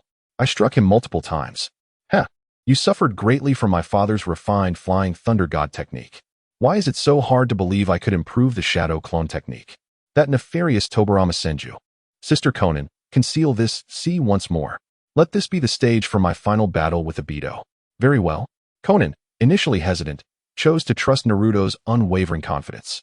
As the waterfalls cascaded inward, Obito witnessed the explosive tags transforming into droplets of water under Konan's divine paper person technique. The ocean engulfed him. Obito surfaced, and Naruto, standing atop the water, slowly formed the opposition seal. Ignoring this, Obito charged toward Naruto, who met him head-on, drawing his Flying Thunder God kunai. Before their initial clash, Naruto preemptively launched his kunai, piercing Obito's head and continuing unimpeded behind him. As if recalling a painful memory, Obito refrained from attacking, allowing Naruto to pass through him. They switched positions and charged once more. Naruto repeated his technique, while Obito reached for Naruto's heart. Naruto, with his right hand, conjured a Rasengan, teleporting to his kunai and descending upon Obito with the spinning sphere of energy. However, Obito was not materialized. Naruto once again plummeted downwards. Obito twisted his body, contorting his spine, and grasped Naruto's ankle. Kamui activated, attempting to draw Naruto into his right eye. Yet, Naruto vanished in a puff of smoke. That inherently evil Senju fiend. Another Naruto materialized before Obito, plunging a kunai into his temple. His form flickered, reappearing where he had been moments before. These damn shadow clones. They don't dissipate upon impact. They're agile, react swiftly, and are indistinguishable. What weakness do they possess? Obito was becoming unhinged. The duration of his Izanagi was nearing its end, and the situation remained unresolved. Even interference with the Mangekyo Sharingan proved futile. Naruto, with only the Flying Thunder God technique and Shadow Clone technique, was running circles around Obito. While neither technique surpassed Kamui in power, their combination, along with Naruto's inexplicably superior reflexes, yielded a synergistic effect. Damn it, where's the key to breaking through this? If only my left eye's Kamui were here. Naruto's Flying Thunder God kunai and marked shuriken, concealed by Konan's Divine Paper Person technique, were impossible to defend against. The shadow clones were relentless, and each one demanded attention. Obito felt a cold sweat break out. He was unsure how to counter Naruto. They clashed and probed each other several times.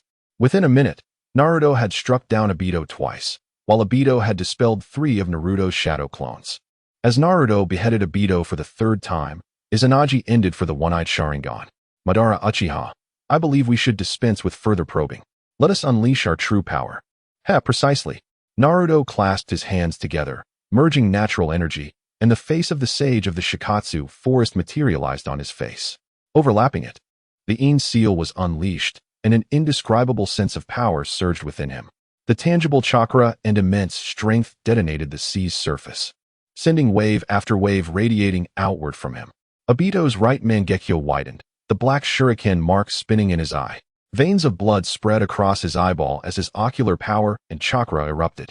Azure chakra flames ignited around him, expanding until they solidified into a majestic, half-bodied warrior clad in Tengu armor. Simultaneously, several branches burst from the right side of his body, their sharp tips piercing his flesh, causing a spray of blood. The two energies collided, unleashing a series of tsunamis. Konan retreated from the battlefield. The scale of the battle had transcended the mortal realm. Perhaps only a fully powered pain could intervene in such a fight. That visage. Is that Hashirama Senju's sage mode? Madara's intel mentioned a description of this power. How did this power, feared even by Madara, manifest on him? Could he have encountered Hashirama Senju? Obito analyzed Naruto's new form, but Naruto gave him no time to ponder, vanishing in an instant. Obito was shocked. He had just realized that it was not the Flying Thunder God technique. The next moment, the Mangekyo Sharingan's terrifying dynamic vision caught a blurred figure at his right lower back, but he could not react. His body, along with the Susanoo, was kicked away. The force traveled through the Susanoo and detonated on the sea's surface, creating a massive wave. Midway in his flight, the sonic boom from breaking the sound barrier reverberated. The penetrative power of the right eye's Kamui was still active, but it only worked on himself. The Susanoo still had a physical form. This power, this speed. What is happening? He looked at the Susanoo's lower back. The Tengu armor in that area had been shattered, revealing the muscle tissue beneath. Obito increased the flow of ocular power, fully restoring the Susanoo. Several Kamui shuriken appeared in his hand, and he maximized the dynamic vision of his Mangekyo. Locking onto Naruto's figure, the sonic boom echoed behind him. Obito pushed the Susanoo to its limits, launching the Kamui shuriken, but his body was still kicked away by Naruto, and the shuriken grazed past him. Damn it, that accursed swift ninja. However, rage could not halt Naruto's advance. As Obito was sent flying, Naruto moved at incomprehensible speeds, unleashing terrifying power, coupled with kinetic energy, upon the Susanoo's exterior. The azure armor shattered into fragments of chakra sparks, dissipating in the air. The armor had degenerated from the Tengu form into the second stage, with several bones already shattered. even as Obito relentlessly strained his ocular power and chakra. Releasing a barrage of impaling techniques and Kamui Shuriken, they were rendered useless against Naruto's superhuman reflexes. From afar, Konan observed the battle. She had not anticipated that Naruto's fighting style would be completely different from his encounter with Pain. The instantaneous movements, invisible to the naked eye, and the sheer physical power. From her perspective, she could only vaguely discern a golden flash flickering across the Susanoo, followed by a series of explosions. The Susanoo was being obliterated piece by piece, having already regressed from the Tengu form to the second stage, with several bones crushed. At this moment, Uchiha Obito found himself in an increasingly dire predicament. In the past, he relied on the enigmatic effects of Kamui and the reality-altering abilities of Izanagi, complemented by the formidable wood release, fire release, and the clandestine techniques inherited from Uchiha Madara. These advantages ensured his superiority against any adversary. However, the current Naruto Uzumaki, employing merely the most rudimentary body flicker technique and taijutsu, had managed to suppress him effectively. In normal circumstances, his absolute defense and the capability to wield numerous divine tools through Susanoo would have guaranteed his invulnerability. Yet, at this moment, they had become a burden. Moreover, he hesitated to retract Susanoo. For the instant his ocular power activated, he would need to materialize, and he had no illusions that Naruto would forego such an opportunity. Ultimately, under Naruto's relentless assault, Obito's Susanoo was reduced to a mere skeletal frame, and the onslaught of Kamui shurikens gradually ceased, leaving only the technique of the insertion jutsu in action. At a certain juncture, Obito finally extricated himself from Susanoo. Since the third stage of Susanoo could not protect his feet, he did not revert to his intangible state, with 3 minutes of time dilation remaining. Naruto, astonished by his newfound enhancements, soon rationalized it to himself, Sage Mode. In his previous life, he had not fully harnessed the potential of his unique Sage Mode. The extraordinary physical strength he now possessed was actually derived from the connection with Kurama and the power of the tailed beasts. When compared to the remarkable physical prowess and vast chakra reserves that Senju Hashirama could achieve individually, there remained a significant gap, a consequence of his insufficient personal power development. After losing Kurama in his previous life, his combat capacity had been halved. However, had he recognized his over-reliance on Kurama earlier, he might have felt less helpless in many subsequent encounters. Moreover, he had not anticipated that the training in the Wet Bone Forest Sage art could directly awaken his own Sage Mode. The chakra he now wielded was unimaginably vast, capable of suppressing the tailed beasts. It transcended the physical laws, possessing a terrifying strength that could alter the terrain, an astounding speed beyond the visual limits of ordinary humans, and an extraordinary body control that allowed for optimal evasive maneuvers instinctively. His vitality was so robust that it could disregard all non-lethal injuries, recovering with remarkable efficiency. Even his senses had inexplicably sharpened. He could perceive the movement of particles in the air with the naked eye, accurately observe the muscular contractions of his opponent, and identify their weaknesses, while sounds seemed to convey the intentions of all things around him. He could detect a dangerous atmosphere in the air, discern unusual scents, and every inch of his skin felt the movement of particles and the flow of air. Strangely, he could even faintly glimpse his opponent's next move and hear their barely audible thoughts. Could the enhancements of Sage Mode truly be so extraordinary? It shouldn't be possible. Even in his previous life, achieving six-path Sage Mode had not granted him such capabilities. Naruto pondered, yet he dismissed these thoughts, attributing all enhancements to the complete awakening of his Sage Mode, the infusion of Ashura's chakra, and the augmentation from the Wet Bone Forest Sage Mode. With thoughts racing like lightning, he witnessed the branches surrounding Uchiha Obito ignite in furious flames, predicting the large-scale offensive ninjutsu he would unleash next. He joined his hands in a prayer stance, channeling the power of Sage Arts to converge at various chakra points throughout his body. Sage Art, Adamantine Body. Chapter 9, The Vitality Transcription, Celestial Technique, the Diamond Divine Body. A faint silver glow emanated from the skin of Uzumaki Naruto, instantly amplifying his formidable physical strength to an extraordinary degree.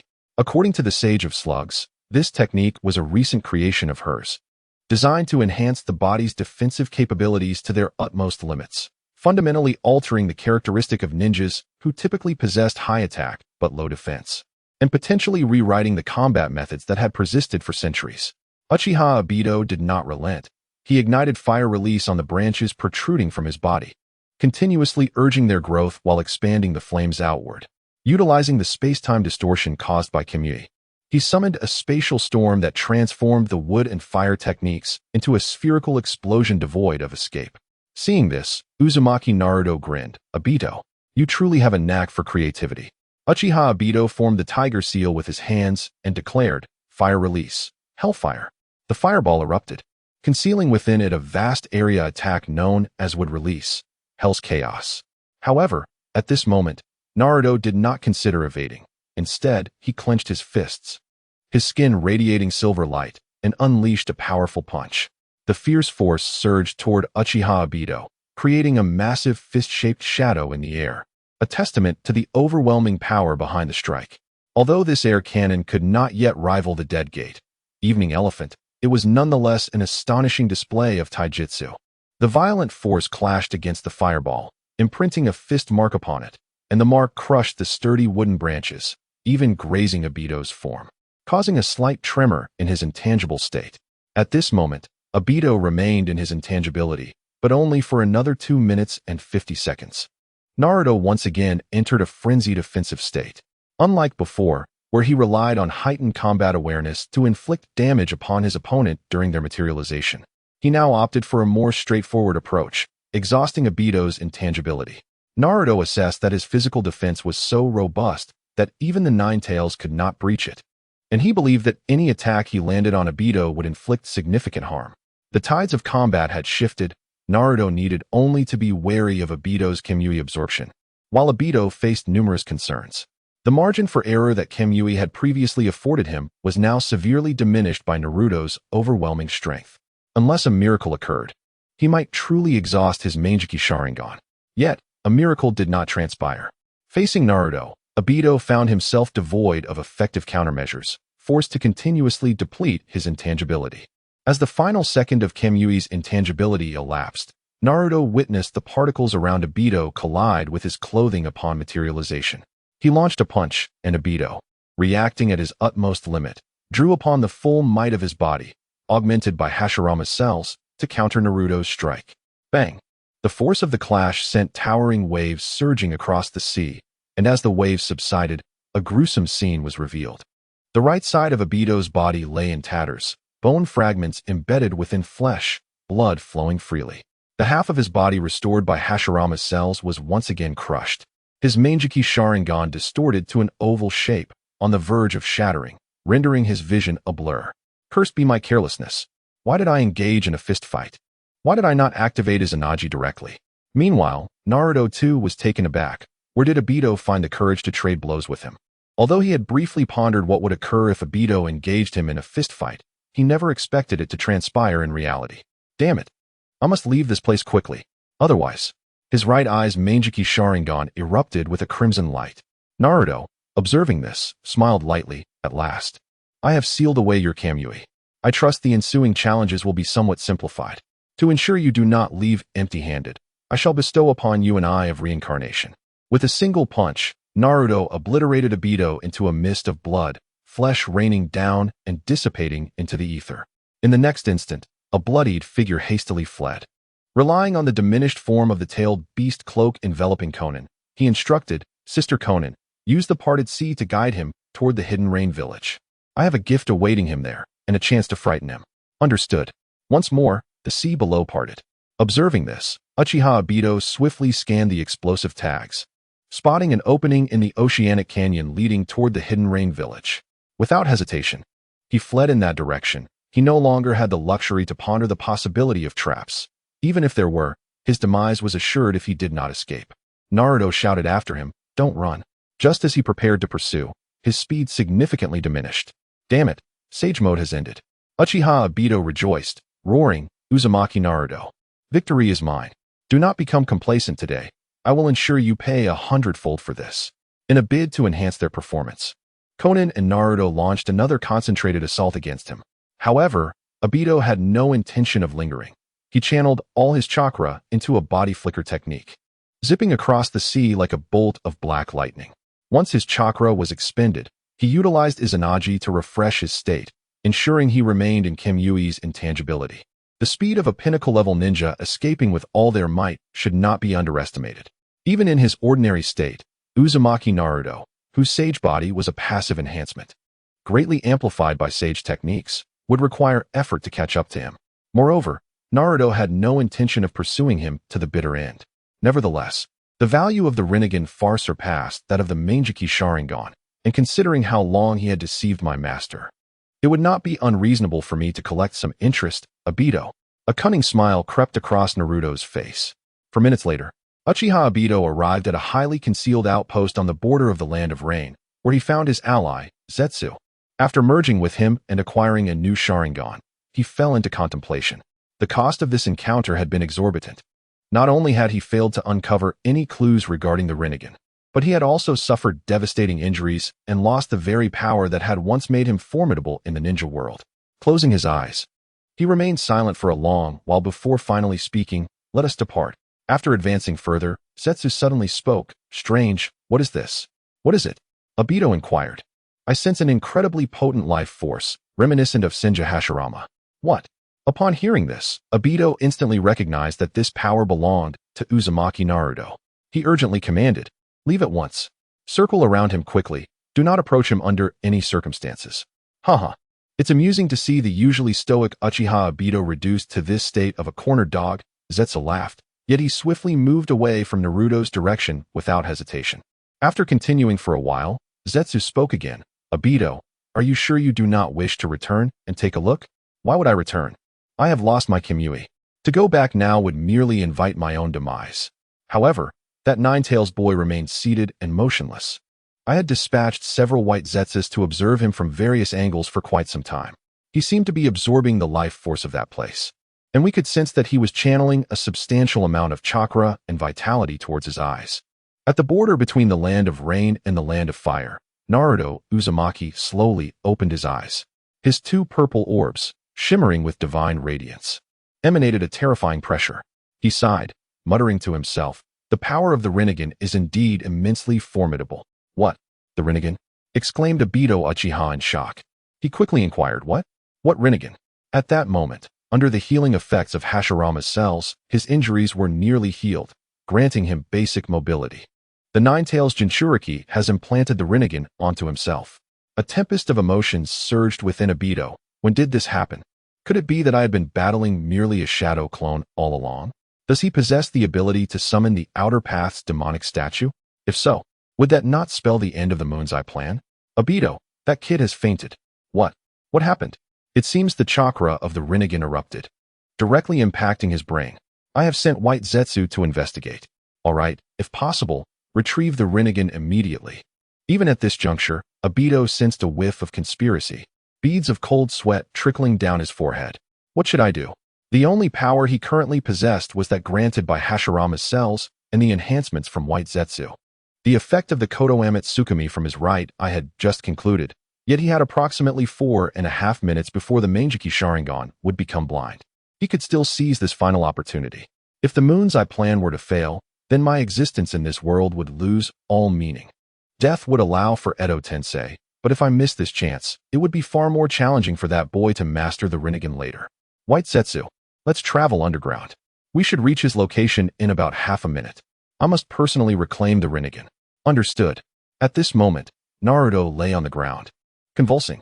He had indeed felt the eruption of chakra within the Rinnegan, which seemed to fiercely resist his own chakra. However, after a brief adjustment, he had managed to recover.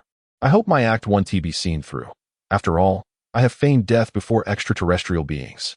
After a brief distraction, he sensed an ominous presence nearby, concealed yet oppressive. Truly, White Zetsu's disguise and stealth abilities were remarkable. Had he not felt the subtle tremors of the ground and the unusual scent of danger in the air, he might have been caught unawares. As Obito approached Naruto, he struck swiftly, and a piercing scream echoed through the forest.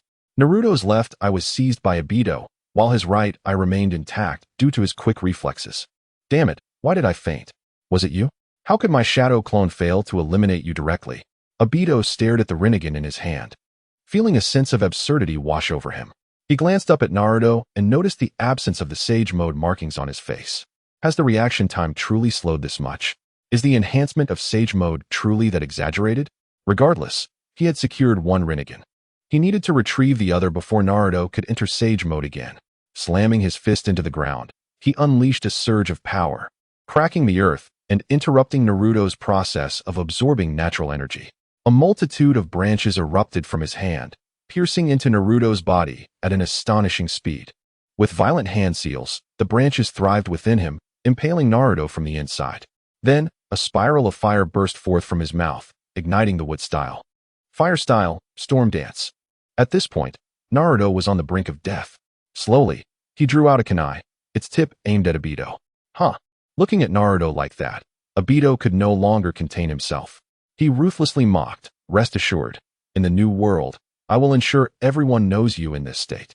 Yet, to Obito's astonishment, Naruto suddenly reversed the kunai and pierced the Rinnegan with a speed even the Sharingan could not perceive. Ha ha ha. Obito's laughter was abruptly cut off, and Black Zetsu nearly fell to the ground. You actually destroyed the Rinnegan. How dare you ruin the Rinnegan? Ha ha. It became evident that a smile could merely shift from one face to another. Enraged, Obito unleashed wood style from the right side of his body, ensnaring Naruto in twisted branches. He only sought to vent his fury on the incapacitated Naruto. Clenching his fists, he exited the ethereal state and approached Naruto, delivering a powerful punch. Yet, at that moment, Naruto's muscles tensed, and he exerted his strength, breaking the encroaching branches and seizing Obito's fist. Obito felt an immense force completely immobilize him. Sage Art, Life Transcription. Naruto initiated the Sage technique, and Obito felt his power being swiftly drained. The white Zetsu enveloping him turned from white to a desiccated yellow, resembling withered leaves, while Naruto's injuries rapidly healed. Wrinkles crept across the left side of his once unmarred face, and his body began to resemble Nagato's, skin stretched taut over bones. The body composed of Hashirama cells began to show signs of collapse.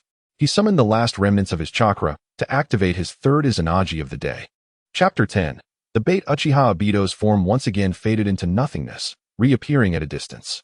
He did not glance back, hastily discarding the lifeless body of Akatsuki's member, and swiftly escaped. Naruto Uzumaki gazed at the direction Obito fled, a warm and gentle smile gracing his lips. This time, he had bestowed upon Obito the bare minimum of life force necessary for recovery, a move that had nearly drained Obito of his blood and sapped half of Hashirama Cell's vitality. With a soft thud, Naruto's shadow clone dissipated at the spot, returning with the shattered Rinnegan. Naruto stood beside Konan, slowly opening his eyes. He exhaled deeply, then turned to Konan with a smile, saying, "Sister, it's over." What did you do?" Just collected some interest." "Sister, allow me to gift you something." "All right." Konan extended her right hand towards Naruto. Naruto grasped her wrist, infusing her body with a vibrant surge of life energy, a sensation akin to rejuvenation that made her gasp softly. "This vitality I acquired from Obito is a technique called vitality transcription. It allows one to absorb, store, and utilize the life force of others. When applied to a human body, it can heal injuries, enhance physical capabilities, and even increase chakra limits and recovery speed.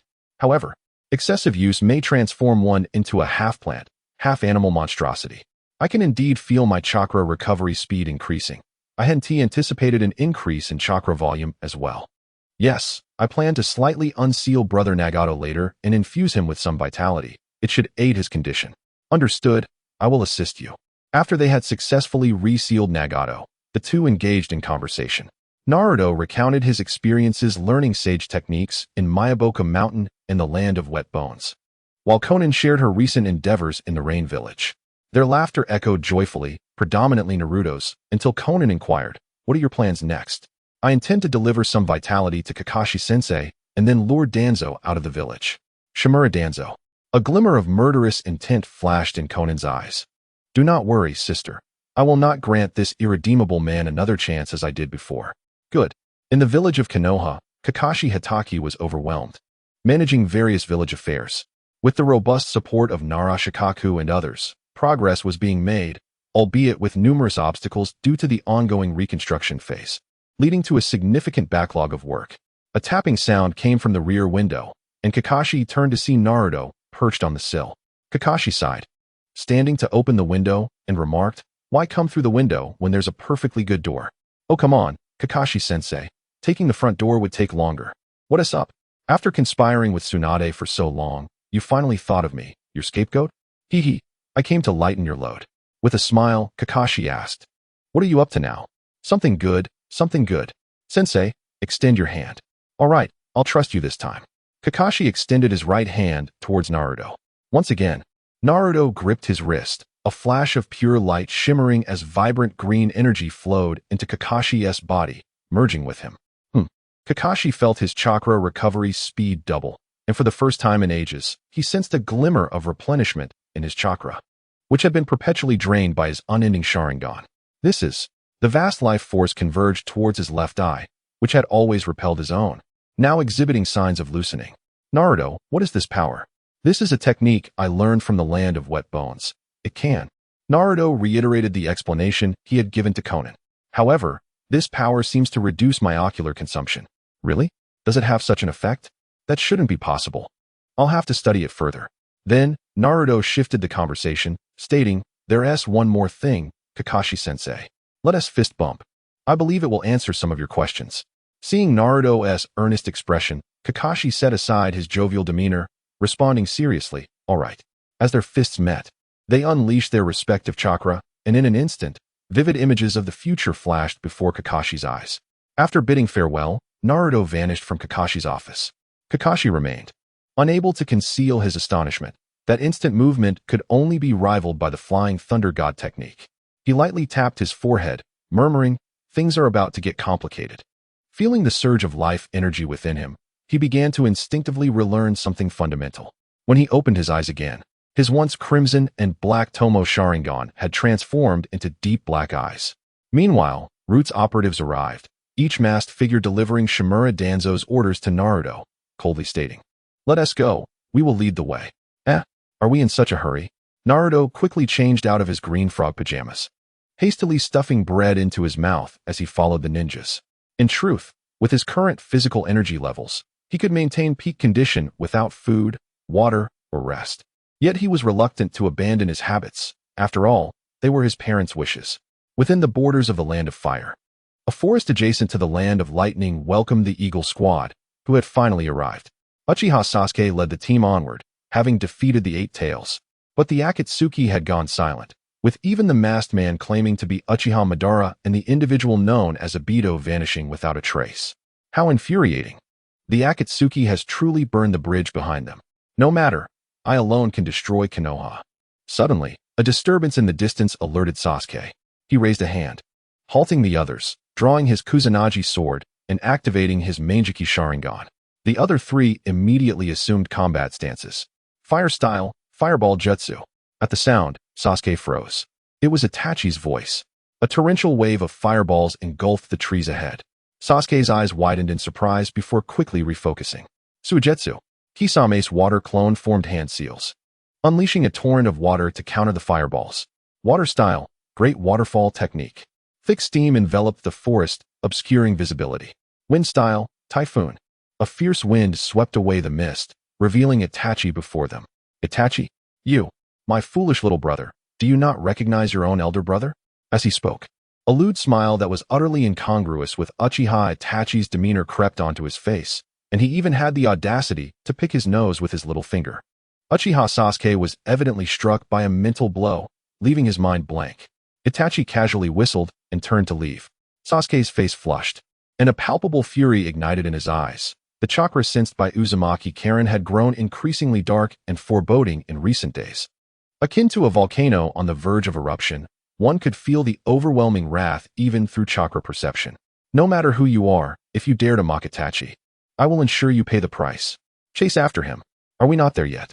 This is quite a detour, Uzumaki Naruto lamented, cradling his head with both hands as he walked in the midst of the Root team. They had now ventured beyond the village's boundaries, deep into a remote forest. Following the last invasion, the headquarters of Root had relocated from the village, and the evaluation procedures for ninjas of this caliber needed to be conducted at the new headquarters. They would need to walk a bit further. Fine. In Hatake Kakashi's office, he smiled as he addressed several clan leaders. The village is currently undergoing reconstruction, and some clans have suggested reconfiguring the distribution of clans within the village. This presents a perfect opportunity for us to discuss adjustments and possibly expand the village. Indeed. They replied in agreement. The village does seem rather cramped now. All right, let us each gather our guards. And then we shall proceed to define the new boundaries of the village, Kakashi said with a grin. Just as they were about to depart, the door to the Hokage's office swung open, revealing a strikingly beautiful and voluptuous woman. Don't forget to take me along, Tsunade Senju chimed in. As the group traversed deeper into the forest, the surroundings grew increasingly desolate and remote. The members of Root gradually encircled Uzumaki Naruto, their bodies tensing in preparation. The pace of their march slowed considerably, and Naruto suddenly spoke up. Before we engage, is there anyone who wishes to leave? A deluge of kunai, shuriken, and long-range ninjutsu surged toward Naruto. The ninjas from Root were indeed elite. Their attacks were meticulously orchestrated, ensuring that every possible escape route for Naruto was sealed. Each strike a lethal blow without any tentative measures. However, before these attacks could be unleashed, they had already manifested in Naruto's mind. In an instant, he detected the subtle flaws in their formations and calculated the optimal escape routes, moving with a speed that astonished even him. Then, a golden flash illuminated the battlefield as he gracefully evaded wave after wave of assaults, with the dense barrage not even brushing the hem of his clothing. Impressive, one of the attackers remarked. Indeed, he is a ninja capable of defeating pain. No matter, activate the next plan and employ combination ninjutsu. Understood. From the underbrush, beneath the shade of trees, and behind trunks, figures emerged seemingly out of thin air. They formed various hand seals and unleashed an array of ninjutsu. Numerous fire and wind techniques clashed, with flames igniting into a massive fireball fueled by the wind, while torrents of water mingled with lightning cascaded down, striking Naruto with paralyzing waves from another direction. Earth, water, and wind jutsu intertwined around his feet, creating an all-encompassing blockade. The scene was nothing short of spectacular. Had such a display occurred during Pain's invasion, it might have vanquished all but the hungry ghost and Deva paths. Yet you, how could you dare to turn against a comrade from the same village? A voice resonated within the shadows, filled with fury, as potent as a tangible chakra explosion. Supergiant Rasengan, a colossal blue chakra sphere, nearly 10 meters in diameter, blazed amidst the myriad of ninjutsu, the powerful chakra waves dispersing a significant portion of the attacks. The collision caused both sides' techniques to cancel each other out, and Naruto appeared before them, his complexion slightly pale, breathing heavily. Though he bore no wounds, his clothing was in tatters. Continue the assault. That last technique must have taken a toll on him, came the command, and once again, the two sides clashed fiercely. Chapter 11. The Hunt. Naruto Uzumaki found himself amidst an overwhelming assault from the Root organization. The array of weapons and jutsu was simply too numerous for even him to evade. A large flame scorched his right arm, while a lightning jutsu pierced his left hand, carbonizing his left arm.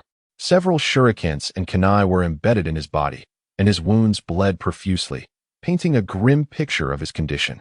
Yet, with his agile movements, he managed to incapacitate several Root ninjas. However, their reinforcements grew in number, employing increasingly sinister and ruthless tactics. I believe this is sufficient, Kakashi Hatake remarked as he stepped into the forest.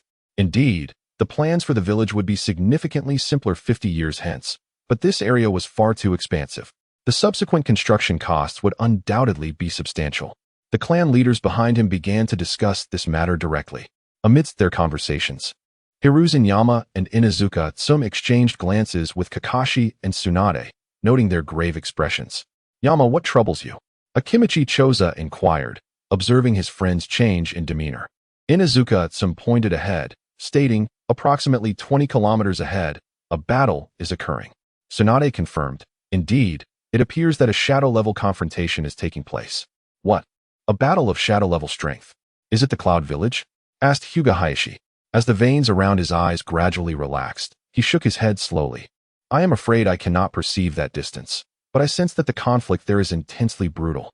Kakashi removed his forehead protector, revealing his Sharingan, while Tsunade rolled up her sleeves and clenched her fists.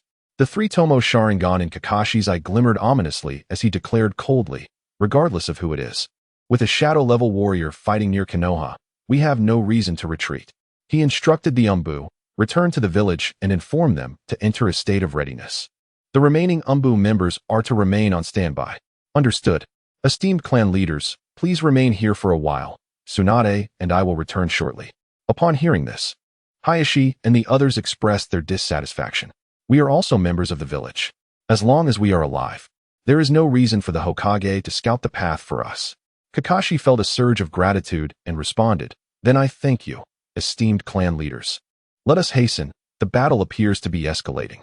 Meanwhile, Naruto had already incapacitated at least 50 root ninjas. Yet this only accounted for a quarter of the elite forces present. However, he was now gravely injured, with his left arm severed, right eye destroyed, legs fractured, and internal bleeding, rendering him nearly incapable of further combat. A dark mass of clouds loomed overhead as Naruto formed a hand seal with one hand, preparing to unleash a fire release technique when Yamashiro Aoi formed a peculiar seal directed at him, summoning a fierce storm that swept towards Naruto. Tanzu Shimura had made his move. Body flicker technique. Summoning technique. Dream bug. In an instant, Naruto was immobilized, engulfed by a swarm of insects propelled by the wind. "Lord Tanzu, Kyurajin, remember to leave him alive." "Rest assured, just a minor lesson," he replied, but was interrupted as Naruto's chakra erupted once more, emitting a piercing buzz that reverberated within the dark clouds. The tempest drew the swarm into the brilliant Rasengan, shredding the insects into minute particles with wind blades. A squad leader from Root recognized this as the technique that had incapacitated Akatsuki's Kakuzu and shouted, "Run. That jutsu is extremely powerful." Wind release, Raisin Shuriken. Naruto seized the opportunity, targeting the concealed dream bug and detonating the Raisin Shuriken in his grasp. The ferocious wind unleashed a violent explosion, toppling the Root ninjas present. The ear-piercing sound momentarily deafened everyone, and the dream bug perished amidst the cacophony. The squad leader was caught in the jutsu's aftermath. His half-body cells annihilated by the wind chakra, yet he survived. The explosion generated a massive, dome-shaped blue light that expanded, capturing the attention of Team Hawk, who were pursuing Itachi Uchiha, as well as the approaching Konoha reinforcements. As the blast dissipated, nearly 30 more Root ninjas sustained severe injuries. While Naruto had completely lost his ability to move, his body a bloody mess.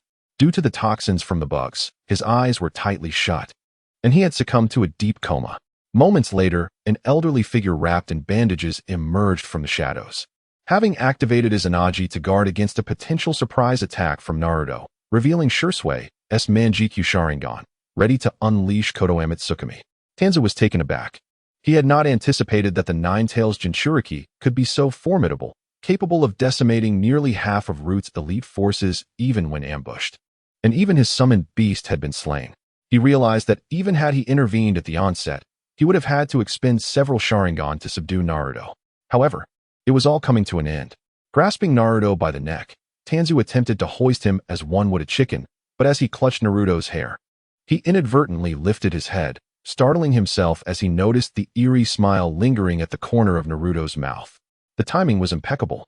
As Sasuke Uchiha and his companions pursued Itachi, they felt the terrifying explosion reverberate through the air.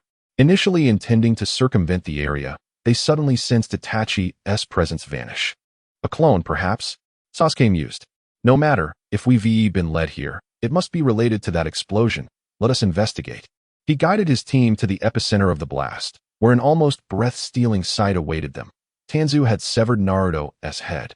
In the perception of Hinata Hyuga, Sasuke's chakra momentarily became stagnant, only to erupt into an even more violent inferno of rage, a terrifying aura that seemed intent on annihilating the world, leaving her breathless.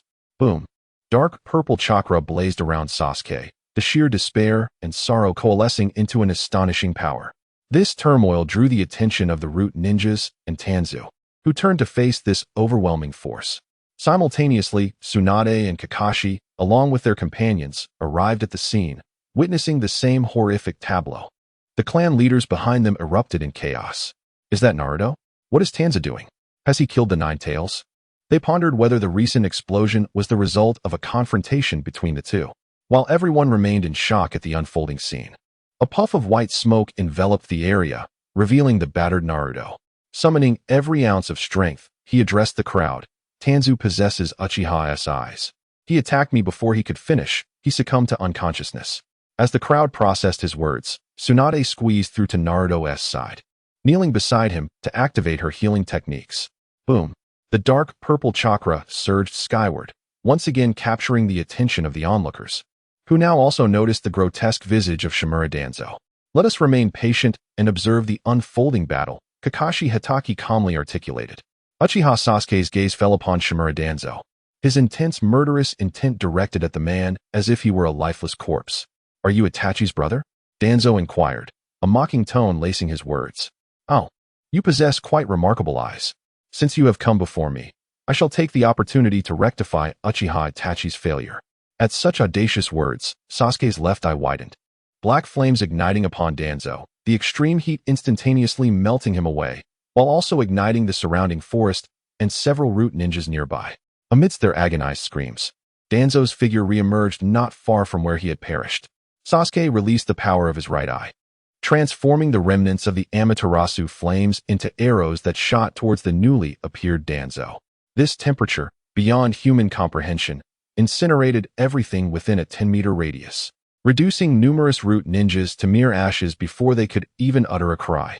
Danzo once again succumbed to the black flames, but as he resurrected, the chakra released by Sasuke finally took form, propelling him into the Tsukuyomi state. A purple bow and arrow materialized upon the arm of Susanoo, releasing a barrage of arrows that repeatedly struck Danzo down. Seemingly unsatisfied, Sasuke wielded the sword of Susanoo, slashing and gripping Danzo with the intent to crush him. In that moment, Danzo could only rely on wind release, wood release, and Izanagi to continuously deplete Sasuke's ocular power, attempting to exhaust him to death. However, inexplicably, Sasuke's Sharingan power seemed to have amplified significantly, allowing him to maintain the third state of Susanoo while unleashing 6 Amaterasu and 9 Kagutsuchi, firing 18 arrows in total. After nearly 40 deaths inflicted upon Danzo, blood finally trickled from Sasuke's eyes. At this juncture, Sasuke was breathless, every cell in his body lamenting, and the most agonizing pain emanated from his eyes, a searing ache that threatened to stifle his breath. Vortex Karen, witnessing this, placed her wrist near Sasuke's mouth and urged, Sasuke-kun, take a moment to recover. That man appears unscathed. Sasuke bit down on Karen's wrist, the potent healing energy coursing into him, gradually soothing the depletion of his chakra and alleviating the pain throughout his body. Indeed, he remains unscathed. Besides Sasuke, the masked man claiming to be Uchiha Obito suddenly materialized. He gestured towards the Sharingan on Danzo's arm and remarked to Sasuke, do you see those Sharingan? As long as a few remain open, he can resurrect for several more minutes. Chapter 12. The three parties with several Sharingan still intact upon his arm, his chances of resurrection multiplied. 6 minutes? Today would surely be his last. Uchiha Sasuke's eyes widened. The blood-red glow of his Manjiki Sharingan grew increasingly terrifying, and his assault became ever more ferocious. Shimura Danzo, lacking effective means to breach Susanoo's defenses, found himself repeatedly attempting to pierce it with kunai in a futile spectacle. Hokage-sama, we Naruto, you're awake. Ah, thank you. Granny Tsunade. The clan leaders, upon hearing this, turned to face Uzumaki Naruto, inquiring, Naruto-kun, how did you end up in a confrontation with Elder Danzo? I recall you were updating your ninja qualifications. Indeed, and what is the situation with his arm? Uzumaki Naruto quickly interrupted the flurry of questions, explaining, esteemed clan leaders. 2 days ago, after I defeated Pain, Danzo insisted that I needed to update my records. However, upon bringing me out today, he directly attacked me. Moreover, his right eye is not an ordinary Sharingan. The clan leaders, clearly aware of certain matters, displayed expressions of concern. After all, within Root, many clan secrets resided. And given Danzo's character, it was not difficult to surmise the fate of those clan members reported missing. Even without discussing the origins of Danzo's Root, it was evident that this organization served no purpose for the village, having become Danzo's personal militia. During the Nine Tails incident, the collapse of Konoha, and the invasion by Pain, they neglected their fundamental duties as Konoha ninjas. At the very least, most present had ancestral legacies, should Danzo ever set his sights on them. The consequences for the once renowned Uchiha clan would likely be the end of their lineage, with that grotesque, twisted right arm serving as the most damning testament. Even now, Danzo's shadow sought to stain the village's greatest asset, the tailed beasts, leaving no room for interpretation regarding his intentions. Unconsciously, the clan leaders formed a line, with Hatake Kakashi speaking first. Danzo's actions against our comrades in the village are utterly heinous. Nara Shikaku echoed, furthermore, his aggression towards our Jinchuriki threatens the tailed beasts and undermines the village's foundation. Such actions, regardless of the explanation, violate our very principles. Tsunade ultimately concluded the discussion, determining, for now, we shall observe. Let us conceal ourselves and attempt to capture him alive, to see how Danzo will account for all this. As 2 more minutes passed, stripped of the dreaming Shikigami, Danzo had lost the ability to attack Sasuke effectively. The only technique left to trouble him was the wind release he had expended all his chakra to unleash. Now, only 4 Sharingan remained open on Danzo's arm, with Izanagi's duration lasting 4 more minutes. He glanced at Uchiha Sasuke, who was nearing his limit, in a dire and wretched state, feeling as if his eyes were about to burst from their sockets. The fury and murderous intent he had felt at the sight of Naruto's impending demise had nearly depleted his special ocular power. The forest lay in ruins, engulfed in flames that obliterated everything within a kilometer radius. Even the branches of trees had turned to ash, the ground molten. The scene resembled placing a miniature sun upon the earth. Now this is the true power of Amaterasu, Uchiha Madara observed quietly. Sasuke is indeed as complicated as ever. In the distance, a carnivorous plant emerged from the ground, revealing a half-white, half-black figure within. Nearby, a figure clad in white swirled forth from the earth, unveiling Uchiha Obito. Obito appeared gaunt, his hair discolored, one eye a Rinnegan and the other a 3-tomo Sharingan. He hunched over, his state barely better than Madara's before his death. Wearing Akatsuki's Akatsuki mask, he leaped to Sasuke's side with White Zetsu's assistance. The Akatsuki organization was on the verge of collapse, with only Kisame remaining reliable. Given his current condition, if Sasuke were to fall in this battle, the task of collecting the tailed beasts would become exceedingly arduous.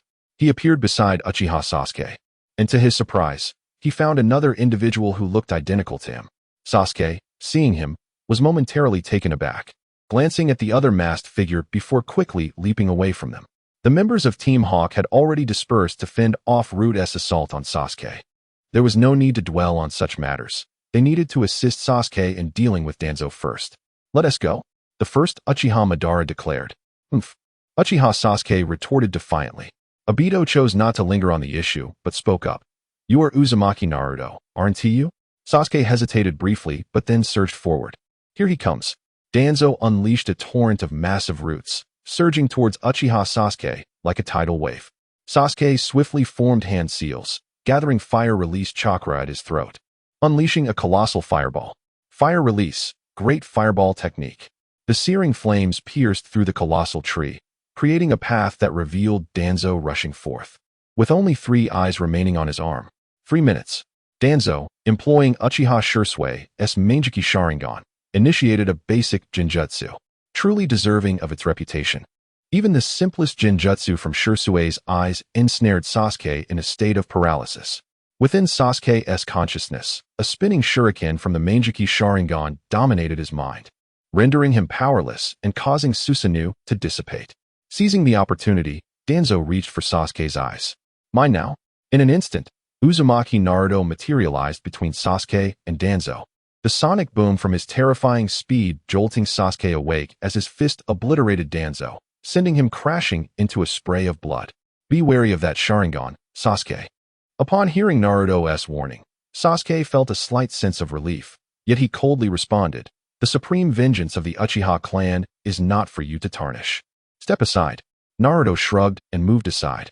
Sasuke drew the Kusanagi sword, his left eye wide open, blood trickling from it as he ignited the black flames of Amaterasu upon his body.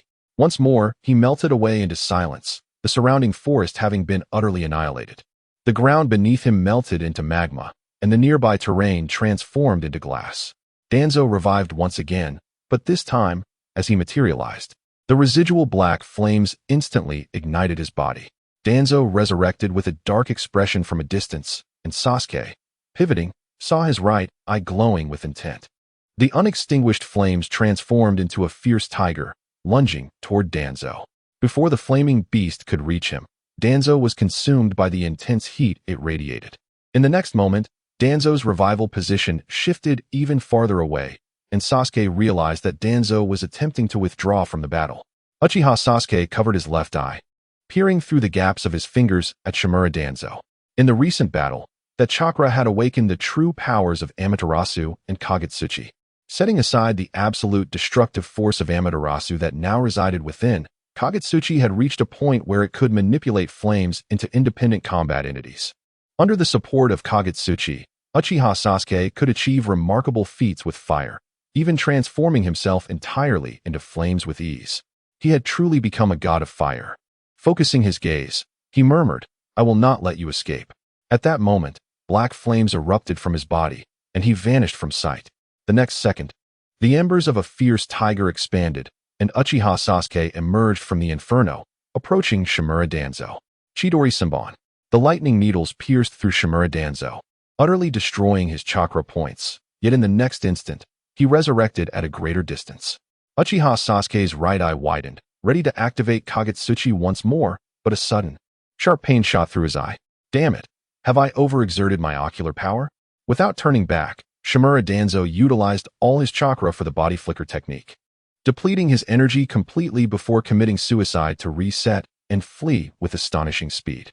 Uchiha Obito observed this somewhat familiar scene, but he quickly formed hand seals, extending his right palm as a wooden stake shot forth, employing the Shinra Tensei to manipulate the wood release, cutting technique at a rapid pace toward Shimura Danzo. Simultaneously, a tremendous roar erupted from the nearby forest, the ground splitting as if shaken by a magnitude 10 earthquake, creating a deep chasm that flattened Shimura Danzo. In the next moment, Shimura Danzo's figure resurrected beyond the chasm, attempting to escape once more.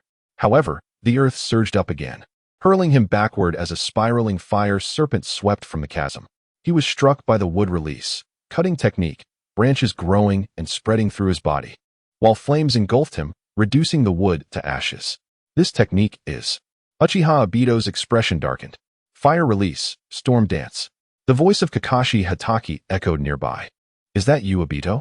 Kakashi mused, glancing towards the masked man in the distance. Shimura Danzo resurrected nearby, casting his gaze towards Kakashi, Tsunade Senju, and then to Naruto Uzumaki, Uchiha Obito, and the recently revived Uchiha Sasuke. A sense of despair washed over him, yet he still managed to speak. "Tsunade Senju, Kakashi Hatake, Naruto Uzumaki. You intend to betray the village and conspire with Uchiha Sasuke and Uchiha Madara. You must have tried to stop them just now. Come and join me to eliminate them. You old dog, your ability to distort the truth is impressive, but do you really think I haven't seen who has harmed our comrades?" Tsunade retorted without concern. "Shimura Danzo, we will bring you back to the village, and then I want you to kneel before Uchiha and apologize personally," Kakashi declared, his gaze fixed upon him. "Humph." Uchiha Sasuke interjected, adding, "Kakashi, spare us your filthy Sharingan. The noble Uchiha has never needed the interference of people like you. Don't delude yourselves into thinking you can escape. You must know the tragedy of Itachi, but his misfortune is the responsibility of the entire Leaf Village. Once I eliminate this old dog, I will also level the Leaf Village." Chapter 13. Execution. Kakashi Hatake listened to Sasuke Uchiha's words, but chose not to respond. Instead, he turned to Danzo Shimura and stated, "Danzo, your insults towards the body of the first Hokage, your orchestration of the massacre of the Uchiha clan for personal gain, your intention to seize control of the village's tailed beasts, your treachery against your comrades, your involvement in child trafficking, your accumulation of power, and your ineffectuality have all led the village into a myriad of formidable enemies. Each of these transgressions is sufficient for you to face the consequences. Today, do not entertain the notion of escape." As Kakashi meticulously enumerated Danzo's crimes, the heads of various clans began to emerge from the shadows, fixing their hostile gazes upon him. Meanwhile, Obito Uchiha and Sasuke Uchiha watched the unfolding drama with keen interest. The weight of such animosity bore down on Danzo, who had not seen the battlefield in years. His face flushed as he realized that he would never again have the opportunity to ascend to the position of Hokage. "What is that look in your eyes?" "Everything I have done is for the village," he stammered, suddenly recalling something. Desperately, he pointed at Tsunade Senju, exclaiming, "Aren't you curious about Tsunade's behavior? I have seen through it. She is under the control of Naruto Uzumaki, which is why Kakashi was made Hokage." "Huh." Tsunade feigned confusion before stomping her foot, causing the ground to tremble and sending Danzo and the somewhat weaker ninjas sprawling. "What nonsense are you spouting, you old dog? That brat Naruto can use Genjutsu, and he knows how to use Kakashi as a shield. Who would believe you?" Naruto Uzumaki then dispelled his transformation, reverting from the mysterious masked man to his true self. Scratching his head as he looked at Tsunade and Kakashi, Danzo glared at him, inwardly cursing, for he knew he had reached a dead end. Thoughts of Hokage were now futile. His immediate concern was survival, and with another Sharingan closed, he had only 2 minutes left. Haha, the tale of dogs biting dogs is indeed fascinating, but alas, your fates await you all the same. Sasuke mocked as he unleashed Amaterasu upon Danzo, the intense heat igniting him once more. Tsunade, Kakashi, Naruto, I am willing to return with you, but first, help me eliminate these enemies. Danzo finally relented, casting aside his pride and pleading in a tone bordering on desperation. Several clan leaders exchanged glances with Tsunade and Kakashi, awaiting their response. Danzo, your current state is a fitting reflection of your deeds. The roots buried beneath should serve as the foundation for Konoha's stability, not as a venomous serpent lurking in the shadows. Upon hearing these words, Danzo's pupils widened, and with a flicker of his right eye, he summoned all his strength to flee. Ha ha ha, is this the visage of your dying struggle? Truly grotesque, Sasuke sneered, conjuring black flames and lightning in his left hand, transforming them into a spear that pierced and melted through Danzo. To everyone's astonishment, Danzo resurrected at a point closest to Naruto, charging toward him with astonishing speed. Sasuke swiftly turned, preparing to intercept. At that moment, Naruto appeared oblivious, locking eyes with Danzo. The power accumulated within his Manjiki Sharingan erupted forth, and the most potent Jinjutsu, Konoha Tsukimi, manifested in the ninja world. Danzo's shuriken, held in the corners of his hands, slowly rotated as the Manjiki Sharingan transformed into 3 tomo, and the scene fell into an eerie silence. Sasuke, gripping the Kusanagi sword, warily called to Naruto. Naruto, Kakashi, and Tsunade, positioned on the opposite side, shared anxious glances at Naruto.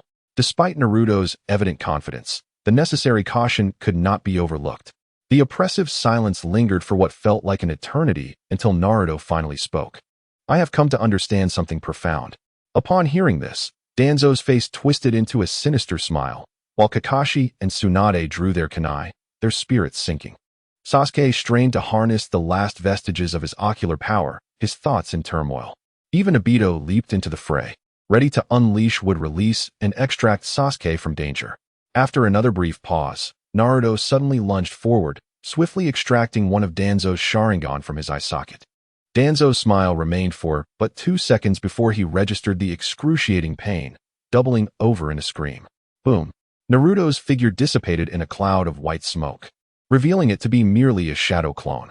The group collectively exhaled in relief as Naruto emerged from the nearby grove, holding a test tube containing the Manjiki Sharingan of Shursui Uchiha, declaring, I finally grasped the truth. Though I have long known of your past misdeeds, analyzing your will through Konoha Tsukimi reveals you to be even lower than a rat in the sewer. You are the only opponent whom I feel is unworthy of death, and allowing you to perish would be a favor to you. Damn it, my Izanagi should still have a minute left. Danzo cried out, to which Sasuke retorted with scathing derision. In the end, you are merely a waste, an incompetent fool who does not even recognize when he falls victim to Jinjutsu. How dare you tarnish the supreme power of the Uchiha? Indeed, trash will always be trash. You are but a failure left behind by Itachi. What right do you have to stand before me? Danzo spat defiantly. Boom. Naruto could no longer contain himself. A fist imbued with natural energy struck Danzo into the ground. He had specifically employed Sage Mode from Mount Myaboku to ensure precise control over natural energy, breaking each of Danzo's bones without delivering a fatal blow.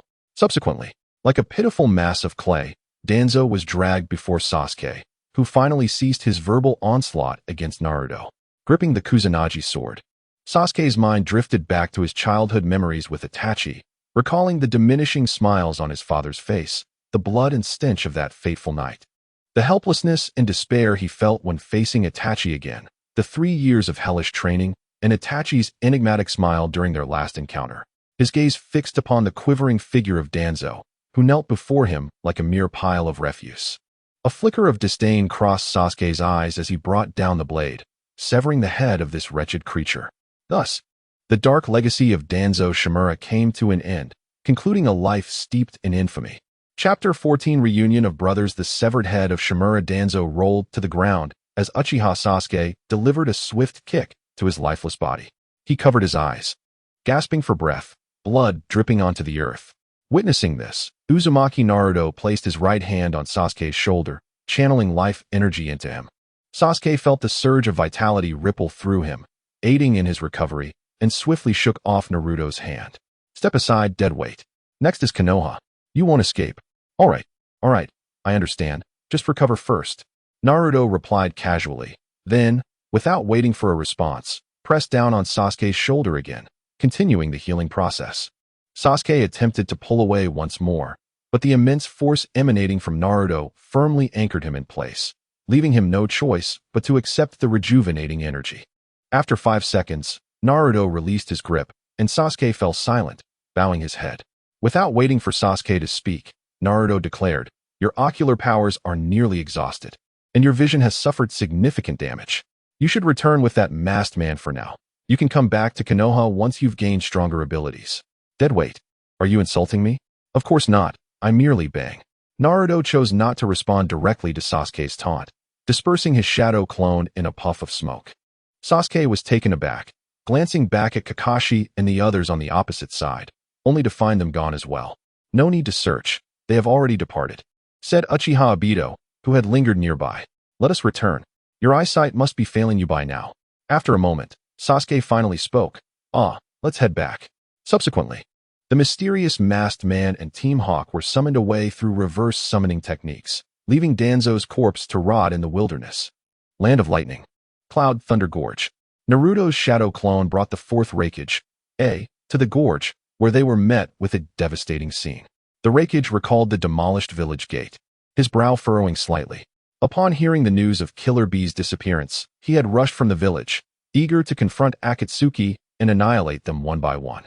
However, at that moment, a golden-haired boy wearing a Konoha forehead protector stood in his path. The flash of gold momentarily distracted him, yet he managed to maintain his composure and inquired, "Who are you?" "I know about Uncle B's situation," Naruto replied nonchalantly. Upon hearing this, a transformed into a bolt of lightning, charging at Naruto and delivering a punch that shattered the ground beneath him. But Naruto vanished just as quickly. His highly developed reflexes heightened his awareness of the impending danger, and with a chill running down his spine, he summoned every ounce of strength to sprint forward. Once he had created some distance, he glanced back to see Naruto holding the kunai that would forever be etched in his memory. Flying Thunder God technique. A dashed back to his original position, unleashing a massive amount of chakra, the terrifying lightning chakra boiling around him. His hair stood on end as he activated his lightning armor to its maximum potential, his physical strength augmented to unprecedented levels. "My speed has vastly increased since then. This time, I shall defeat the Flying Thunder God in a fair contest of speed." The ground beneath him shattered as he propelled himself forward, muscles taut. Wind whipping around him. A charged again at Naruto with such extreme velocity that he seemed to teleport, his fist nearly grazing Naruto's nose. Yet, in that final moment, time appeared to stretch infinitely. In A's astonished gaze, Naruto sauntered to the side, watching as A continued forward, propelled by his own momentum. "Curse you. Do you only know how to evade?" Naruto shrugged, meeting A's returning punch with his own. The sheer kinetic energy from their clash surged into A's right fist, causing him to feel as though his arm's bones had shattered completely. Blood sprayed from numerous wounds that now marred his arm. The overwhelming force sent him flying, crashing into the gates of the hidden Cloud Village and obliterating them. Seizing the opportunity, Naruto followed through with a fierce wind palm strike to A's chest, causing the Raikage to feel as if his breath had been snatched away, the violent whirlwind obliterating his lightning armor and leaving him battered and bloodied. A coughed up a mouthful of blood and fell unconscious. At that moment, the villagers of Kumogakure finally recognized the figure lying on the ground. Darui's eyes blazed with fury as he raised his hand, black lightning crackling around him. Seeing this, Naruto was taken aback. "I apologize." He rolled to evade Darui's laser, his right foot striking the ground to raise a massive stone that shielded him from the onslaught of Cloud Shinobi. He then crouched beside A, placing his hand on the Raikage's shoulder, activating his life transfer technique. Glimmers of green light flowed into A's body, rapidly mending his injuries. The torn flesh on his chest began to regenerate, while the bones in his right arm fused and healed. The itch of healing roused the Raikage from unconsciousness, and he found himself contemplating Naruto's figure. Noticing A's awakening, Naruto looked at him sheepishly, scratching his head. Sorry, Raikage, I may have been a bit too rough. Who? Who are you? I am the Jinchuriki of Konoha, the son of the 4th Hokage, Namikaze Minato, and the previous Jinchuriki of the Nine Tails, Uzumaki Kushina, Uzumaki Naruto. He introduced himself. Once again, the Raikage fell silent. What did Konoha intend to do? Did they plan to exploit this opportunity to destroy Kimogakure? Was Bi also taken by them? The power of this young boy was indeed terrifying. With his abilities, it seemed no one could withstand him. Even if he exerted all his strength, he doubted he could fend him off. Resolving himself, he spoke. Regardless of your intentions, direct your actions towards me and spare Kimogakure. Hearing this, Naruto realized the Raikage had misunderstood his intentions. Nevertheless, he flung A aside. And the surrounding cloud shinobi shouted in alarm as they witnessed their leader being cast away. Boom. The earth trembled as a massive chasm opened, halting precisely at the walls of Kimogakure. The 10-meter deep rift split from the remaining cloud shinobi, creating a dramatic tableau that stilled the words on both sides. Naruto appeared among the cloud shinobi, gazing at the Raikage. Seeing Naruto, the cloud shinobi drew their kunai and aimed them at him, with Darui exclaiming, "You do not provoke him." A screamed in anguish, "What exactly do you want?" Naruto smiled, finally willing to listen. "Allow me to clarify. I am also a Jinchuriki. I can sense that Uncle B was not taken. He merely went out for a bit of fun. Now that I've located him, I will lead you all to the Cloud Thunder Gorge to bring him back. Of course, if you would rather not come." Naruto's words trailed off. He typically refrained from overtly threatening others, yet the Raikage understood his implication. Even if Naruto intended to bring them to the gorge to eliminate them, I would likely follow suit. Given Naruto's assertion, they had no choice but to trust him. "Very well, we will follow you." After a brief wait at the Cloud Thunder Gorge, he soon spotted Killer B, a kin, and another Uzumaki Naruto in the distance. "Big brother," Kairabi shouted, a uniquely shaped great sword slung across his back as he hurried over. "Bye?" Upon hearing his brother's voice, Bai couldn't help but exhale in relief. Yet he clenched his fist and struck Kairabi on the head, scolding, "Fool. Do you have any idea how worried we were?" I'm sorry. I got a bit too carried away this time," Kairabi replied, scratching his head and bowing apologetically to his elder brother. The two Uzumaki Naruto exchanged glances, momentarily sharing information, their expressions slightly brightening, indicating that the matter had been resolved. When Uzumaki Naruto found Kairabi, he was already in a perilous situation. Kisame Hoshigaki indeed lived up to his title as a tailless beast, wielding outrageous water-release ninjutsu, compounded by concerns for the nearby Akatsuki member and the chakra-absorbing properties of Samahata, presenting a substantial threat to Kairabi. Uzumaki Naruto's method of resolution was straightforward. After forming hand seals, he struck the ground. Earth release, earth flow. The earth within a 5-mile radius transformed into fine sand, surging toward the water release technique, trapping Kairabi, manifesting as colossal brown waves. The towering 20-meter waves swiftly surpassed the height of the water sphere, drawing the attention of the now partially fused Kisame, whose pupils constricted in alarm. "This is bad." Unfortunately, he had no time to react as the monstrous waves struck the water sphere with tremendous force. The water orb lost half its volume in an instant, yet the number of waves in his sight had already exceeded 10, each taller than the last. With the final wave crashing down upon him like a collapsing mountain, deciding to abandon resistance, he exerted every effort to escape to the side, deliberately severing the bond between himself and the water sphere, leaving it behind to offer a slight resistance. Alas, his speed could not rival the swiftness of Uzumaki Naruto's earth-release ninjutsu. The successive waves of fine sand relentlessly battered Kisame, the immense pain eliciting anguished cries from him. Even the combined might of his ultimate water-release technique and Samahata's fusion could not absorb this level of chakra. At that moment, Uzumaki Naruto had already transported Kairabi and Akatsuki to safety and dispelled the jutsu. Honestly, can't even withstand the beginning of this technique? It seems the earth release has a significant advantage over water release, he mused as he instantaneously appeared beside the severely weakened Kisame, tending to his injuries and sealing him within a scroll. He surmised that Kisame was still in his original form, as White Zetsu likely had no time to substitute for him. Approaching Kairabi, who was gradually regaining consciousness, he looked at Uzumaki Naruto and slowly spoke. "Thank you." "No need for thanks, Uncle Bai. Consider this a tuition fee," Naruto replied with a grin. "Huh." Kairabi gazed at him, A look of confusion etched on his face. Uncle Bai, you may not quite understand what I'm saying right now. Let us discuss it in a more straightforward manner, he continued, raising his right fist slowly, aimed at Kairabi. Chapter 15. The Pharmacist's Dough. Killer Bee's rap is indeed abstract, and as I do not comprehend rap, I shall refrain from writing it. Instead, I will express the essence of his words. For those who appreciate his rap, I leave it to your imagination, as if I had penned it myself. As Naruto Uzumaki raised his right fist, Killer Bee momentarily paused, before lifting his own fist to meet Naruto's in a collision. In that fleeting moment, thoughts and experiences were exchanged, reaching each other's minds. Killer Bee furrowed his brow, pressing his fingers to his temples as he processed the memories of the coming decades. As fellow Jinchuriki, they could ascertain the veracity of Naruto's words.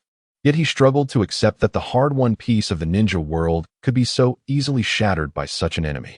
The existence of a being capable of wielding power so divine was beyond his imagination. Naruto, what do you intend to do? I need to grow stronger, to become even more perfect. Only in this way can I honor the hopes everyone has for peace. Is that so? Before him, he still hoped to delay the onset of the Fourth Great Ninja War. Only by gaining greater strength beforehand could he ensure that sacrifices would be minimized. Yet, he also had to ensure the war's eruption. It was the only way to unite the ninja world and meet the few individuals he longed to see. I can sense your resolve. I will return to my brother. You should stay in the land of lightning. I will help you master the Nine Tails chakra. Thank you, B. In the Yunlei Gorge, after a lengthy discussion, he turned to Naruto and solemnly said, Uzumaki Naruto, I apologize for my impulsiveness. From now on, you shall be our closest brother in Kumogakure, and the gates of the land of lightning shall always be open to you. Naruto scratched his head and smiled. Reikage, you are too kind. B has helped me immensely as well, serving as a crucial teacher and friend. It is only fitting. Killer Bee raised his right fist and said, Naruto, as a token of my gratitude, my brother and I wish to present you with a gift. Naruto paused briefly, then smiled and shook his head, raising his right fist to fist bump with Killer Bee. Thank you, B. At that moment, Naruto's vision blurred, and he saw himself colliding fists with Killer Bee, as if he were also striking a giant pink-purple bull with an octopus tail. The vast chakra, akin to ink, surged into Naruto's body, and he felt the fierce and volatile nature unique to Tail Beast chakra, as the Eight Tails bestowed half of its chakra upon him. Naruto's pupils quivered as he spoke. B. You, Naruto, you must grow stronger, no matter the cost. We tailed beasts are embodiments of chakra, and our understanding of future adversaries must deepen. If possible, I hope you can seal me within you in the future. But B, I will leave a portion of my chakra within him, just as in your past life. Indeed, Naruto, I can sense B's resolve, Killer B's voice echoed. Naruto was momentarily at a loss for words, his eyes misting slightly. After a brief silence, he said, Thank you, B, thank you, 8. The exchange of consciousness occurred in an instant, and Naruto and Killer Bee opened their eyes. Reikage keenly sensed the transformation within Naruto, who now resembled a deep, tranquil pool. Naruto turned to Reikage and said, Reikage, I am currently a shadow clone. As he spoke, he retrieved 2 Flying Thunder God kunai from his pocket, handing one to Killer Bee and the other to A. If you require my assistance, you may inject chakra into these, and I will appear immediately. Both received the kunai and nodded. A replied, You are always welcome to come. Oh, thank you, AB. With that, Naruto vanished into a cloud of white smoke. Meanwhile, in a secluded forest, Yamato, Hinata, and Sai, who had been tracking Orochimaru's whereabouts during Pain's invasion, had finally located one of Orochimaru's secret hideouts. Through their pursuit, they gradually uncovered the trail of Kabuto Yakushi and ultimately tracked him down. Kabuto had long been aware of their presence, but chose to ignore them. Since the death of Danzo Shimura, he had received word and hastily spent a day locating the site where they had disposed of his body. There was still some value in the corpse. The half of Hashirama's cells needed to be recovered. Even if he were to later resurrect him through Edo Tensei, it would still be a formidable force. It was better to reclaim the body first and deal with the remaining loose ends later.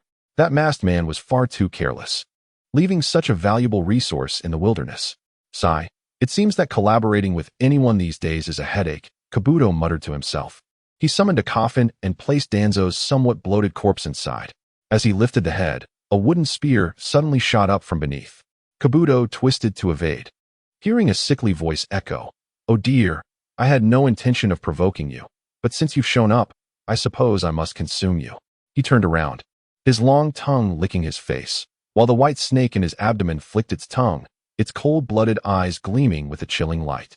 Yamato, Hinata, and Sai formed a triangular formation, confronting Kabuto, who exuded an overwhelming sense of pressure.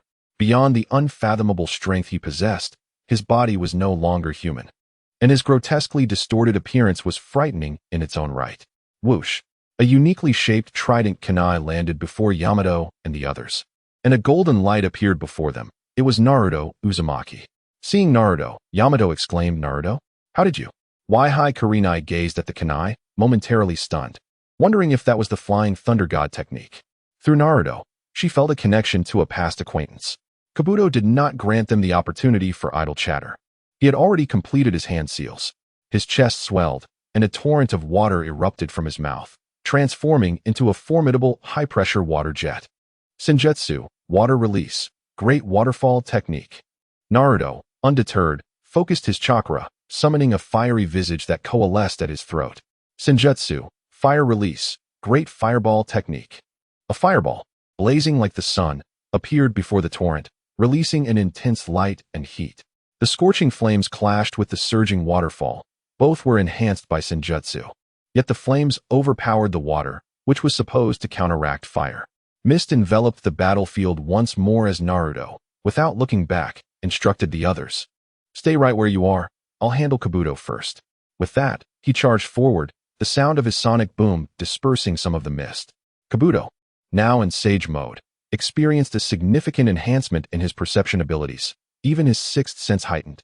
In that brief encounter, he realized he would not be a match for Naruto Uzumaki. He swiftly perceived the silhouette that transcended all limits. However, his body was incapable of responding to such awareness.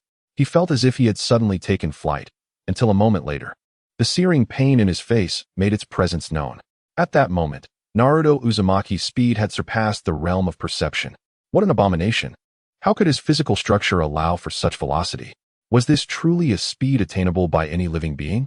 Kabuto Yakushi could only sense the absurdity and incredibility of it all. At present, he possessed the confidence to claim a position atop the current ninja world. Aside from a select few legendary figures, he was undoubtedly among the elite. Yet, confronted with such a monster, he felt utterly powerless, as if he were merely a lowly genin or a fresh graduate from the ninja academy. Nevertheless, Kabuto Yakushi remained a top-tier ninja. During his backward flight, he suppressed his physical pain, and although he was shattered within mere seconds by Naruto, his serpentine appendage removed from his abdomen, he still managed to invoke the Dragon Cave Sage art. A white dragon emerged alongside a black orb, with the dragon encircling the orb, initiating a resonance that produced an excruciating sound and blinding light. Sage art, white lightning technique. Upon witnessing this technique, Naruto pressed his palms together, channeling natural energy into his physical form, which radiated a soft silver glow. Sage art, diamond body. The air vibrations generated by the white dragon encircling the black orb transmitted to Naruto's body, but were completely repelled by the silver luminescence. Even as Kabuto increased his chakra input, it merely amplified the brilliance of the silver glow surrounding Naruto. With shimmering silver light, Naruto surged forward, his already formidable strength augmented by the diamond body, rendering him utterly relentless. Kabuto, in that moment, employed the water transformation technique of the Ghost Lantern Moonlight and Orochimaru's soft body modification, yet was forcibly drawn into close combat with Naruto. Naruto commenced a one-sided assault, and Kabuto found himself once again in a lamentable state, his neck elongated grotesquely, his head resembling a block of tofu, and his body disintegrated like tattered cloth. With a single punch, Naruto sent him flying, simultaneously unleashing a wind release that swept the surrounding fog into the heavens, forming a vast cloud above. Freed from the shroud of mist, Yamato, Sai, and Anko finally beheld the battlefield. After being propelled into the air, Kabuto executed Orochimaru's substitution technique, emerging from his battered form, which then deflated into a lifeless husk. Naruto soared toward Kabuto once more, compelling him to once again suppress his pain, activate water transformation, and soft body modification. He released Muyu and employed the magic flute, Dream Sound Lock, hoping to slightly delay Naruto, while preparing to unleash the pinnacle of the Dragon Cave sage arts. However, these efforts held little significance for Naruto, who had already awakened his sage body and possessed absolute immunity to illusions. He struck Kabuto into the air again, rendering him incapable of landing. As Naruto's fist collided with Kabuto's left cheek, the ground suddenly erupted with several spikes, as hard as iron and sharp as steel, piercing him instantly. It was as though the very earth had come alive, launching an assault on Naruto, momentarily halting him. Kabuto seized this opportunity to rapidly distance himself, continuing to manipulate the ground to attack Naruto. Sage Art, Inorganic Reincarnation. Yet, these assaults could not breach Naruto's defenses. Even the evolved stone soldiers wielding sharp weapons could not impede him in the slightest. With a sudden surge of strength, Naruto shattered the robust stone, leaping backward to confront the ever-growing horde of revived enemies. With a clap of his hands, natural energy erupted forth in a tempest. Sage Art, Vitality Transcription. Chapter 16, Orochimaru, Sage Art, Life Transcription. Naruto Uzumaki struck the ground, and a verdant light burst forth. The stone warriors, imbued with life through Kabuto's chakra, disintegrated into fine powder. The earth around Naruto, centered on him, began to stabilize. Kabuto's expression shifted, realizing the overwhelming counterforce of the Wet Bone Forest sage techniques against the Ri-Chi Cave's abilities. It was as if the Wet Bone Forest was designed specifically to counter the latter. In that moment, Kabuto found his chakra, which he used to maintain the inorganic reincarnation, swiftly siphoned away by Naruto, transforming into life force that nourished Naruto himself. Kabuto formed new hand seals, and the upper half of Kimimaro materialized before him.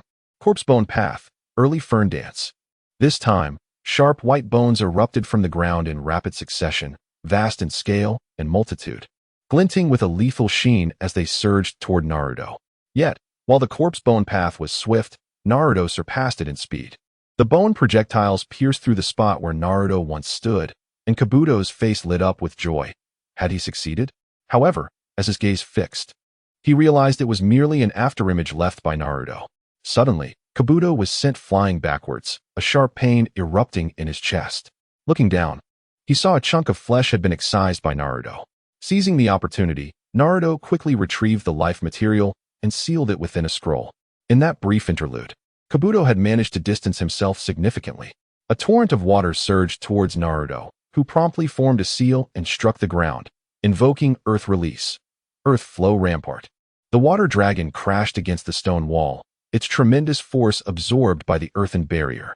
Finally, sensing that Kabuto had retreated far enough, Naruto slowly rose and exited the Wet Bone Forest Sage mode. He turned to his companions, rushing over to them. Captain Yamato, are you all unharmed? The trio of Yamato stood in stunned silence, their expressions a mix of shock and disbelief, as Naruto had never seen such vivid emotions on Yamato's typically stoic face. Sai stared at Naruto in awe, incredulous. Is that really you, Naruto-kun?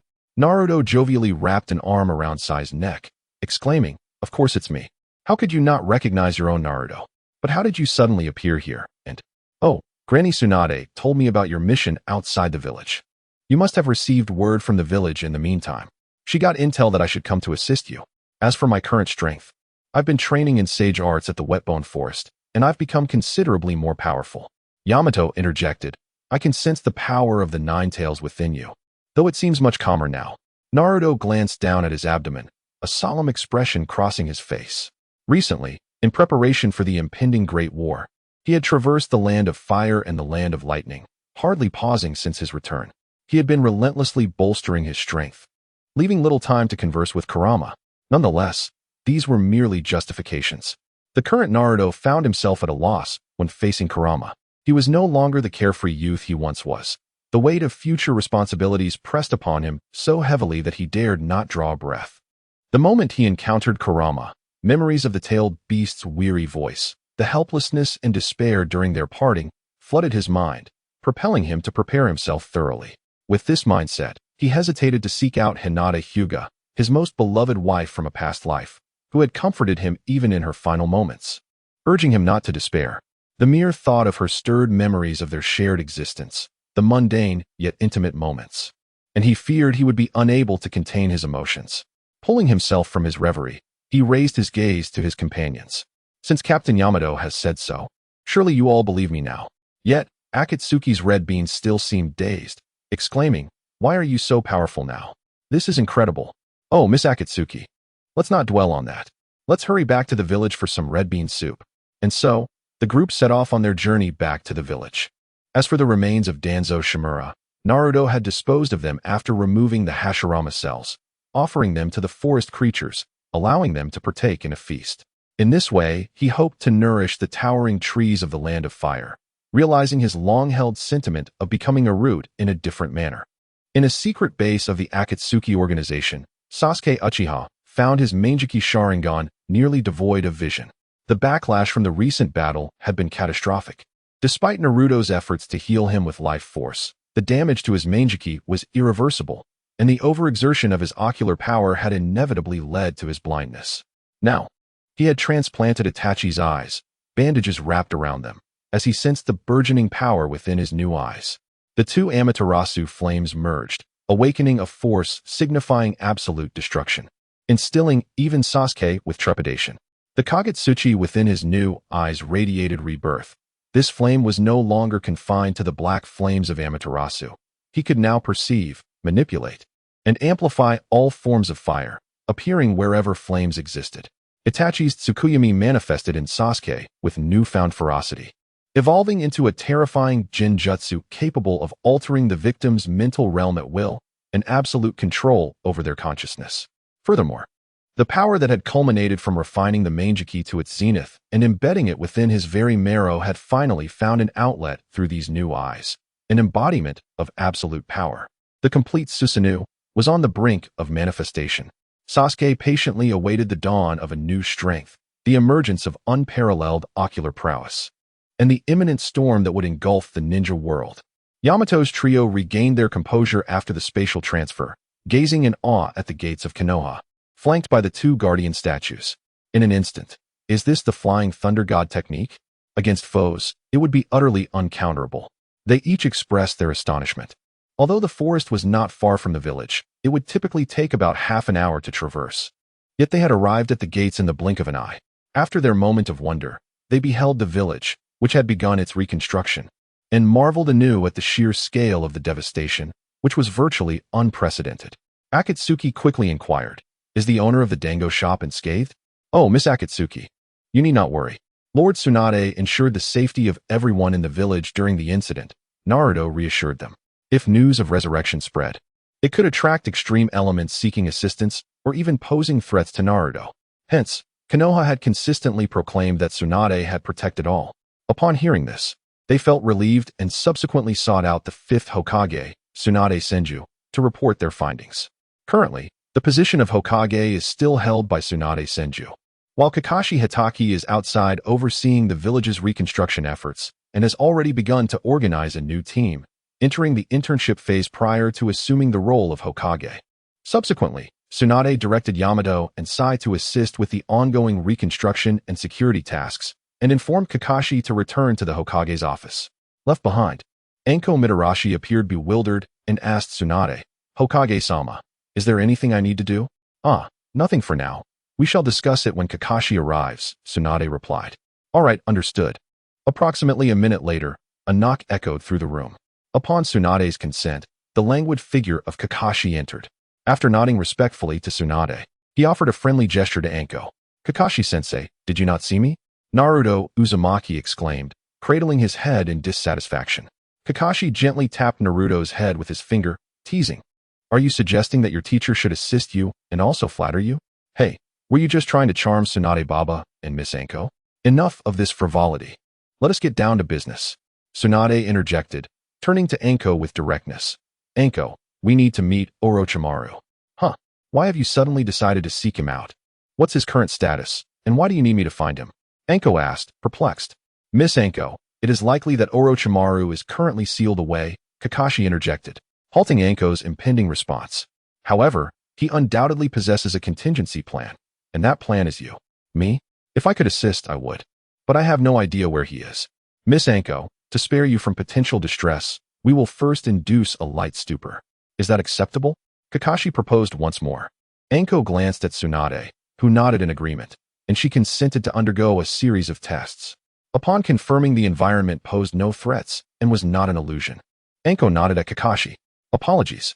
Kakashi activated his Sharingan, transforming it into the three-tomo pattern, locking eyes with her as he cast a Genjutsu. Anko immediately lost consciousness, standing motionless. Once they were certain of their strategy, Naruto sealed the room with a barrier, inscribing runes that confined the space, ensuring that none could escape unless they defeated him. Naruto retrieved a portion of Kabuto's body, severed during battle, from a scroll, placing it at the cursed seal on Anko's nape.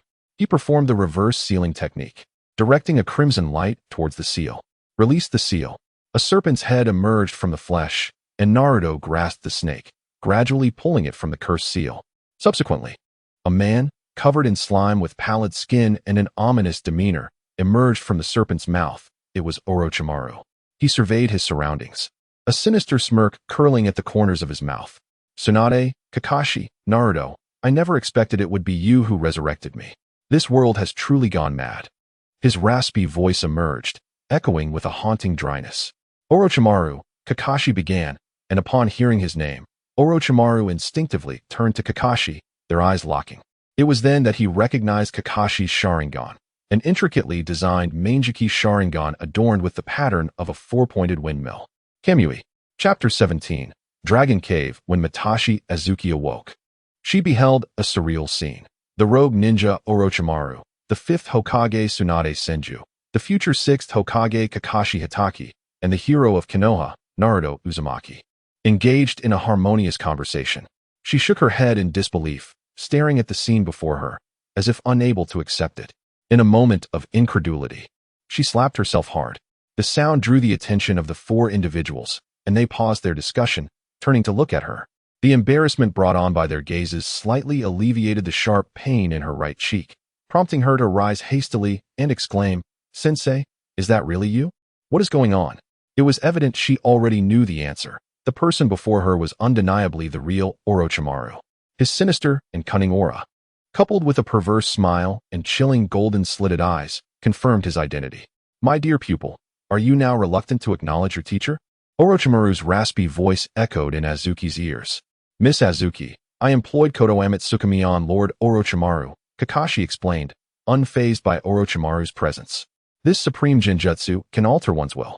Orochimaru shrugged nonchalantly and remarked, "It matters not. This illusion cannot affect my intellect or knowledge. It's merely a change of experimental venue. We have agreed that as long as we do not cross certain boundaries, research can proceed freely." Upon hearing this, Azuki felt her eyes moisten slightly. After her teacher's defection from Konoha, she had faced immense scrutiny as his disciple. During that dark time, she had often fantasized about his return. Yet the harsh reality had told her it was impossible. After countless disappointments, she had resolved that if her teacher was unwilling to return, she would follow him to death, thus finding her own closure. Yet, after enduring so much despair, the situation had developed in the most favorable way. Unable to contain herself, she bowed deeply to Kakashi and the others, expressing, "Thank you all." "Humph." Orochimaru scoffed. "Do not think that my return will grant you any respite. Once I am done with my current tasks, you shall relocate to the laboratory outside the village to assist me." At this, Azuki faltered. That wouldn't be appropriate. "Sensei, after all, I haven't stepped into a laboratory in quite some time. What if I hinder your work? Then I shall have to teach you properly once more," Orochimaru replied wickedly. Meanwhile, Tsunade and the others quietly observed the reunion of the master and disciple, a subtle smile gracing their faces. For them, Orochimaru was incredibly dangerous.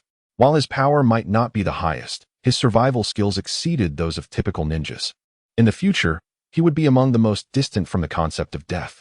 To counter him, Kakashi had specifically transplanted Itachi Uchiha's eyes, utilizing the strongest genjutsu, Kodoame Tsukumi, to modify Orochimaru's will. During that modification, Kakashi implanted the concept of protecting Konoha into Orochimaru's mind and projected Naruto's future memories to him, for reasons unknown. Under the influence of Naruto's life force, this Manjiki Sharingan became controllable by Kakashi's chakra, akin to Obito's eyes, though not as effective as the original, and requiring significant chakra to activate and deactivate. It ensured Kakashi could maintain his optimal state. With his current chakra levels and recovery speed, estimated to be nearly 20 times his previous capacity. He could quickly restore his full strength after activating the Sharingan. Naruto speculated that this might be due to the sage power imparting some sage-like traits to him, jokingly remarking, "Teacher Kakashi has become a low-tier sage of 6 paths," returning to the matter at hand. After a brief exchange of pleasantries between Orochimaru and Azuki, she belatedly inquired, "Sensei, you mentioned you would be away for a while. What is it that you intend to do?" "Oh, let me explain," Naruto interjected. "I hope Uncle Orochimaru can make a trip to the Dragon Cave." "Uncle?" Orochimaru seized upon this detail, exasperated by Naruto's lack of awareness. Having received her answer, Azuki understood it was best not to pry further. She nodded to the others in the room before hastening towards the laboratory Orochimaru intended to construct, preparing for what lay ahead. Once Azuki had departed, the 4 individuals resumed their discussion. Orochimaru would soon introduce Naruto to the Dragon Cave, instructing him, "Naruto-kun, all you need to do is inscribe your blood on the contract scroll. For you, learning the sage mode of the Dragon Cave should not be overly challenging. But the primary issue lies in how to gain the favor of the White Snake Sage to teach you." "What does that mean?" Naruto inquired.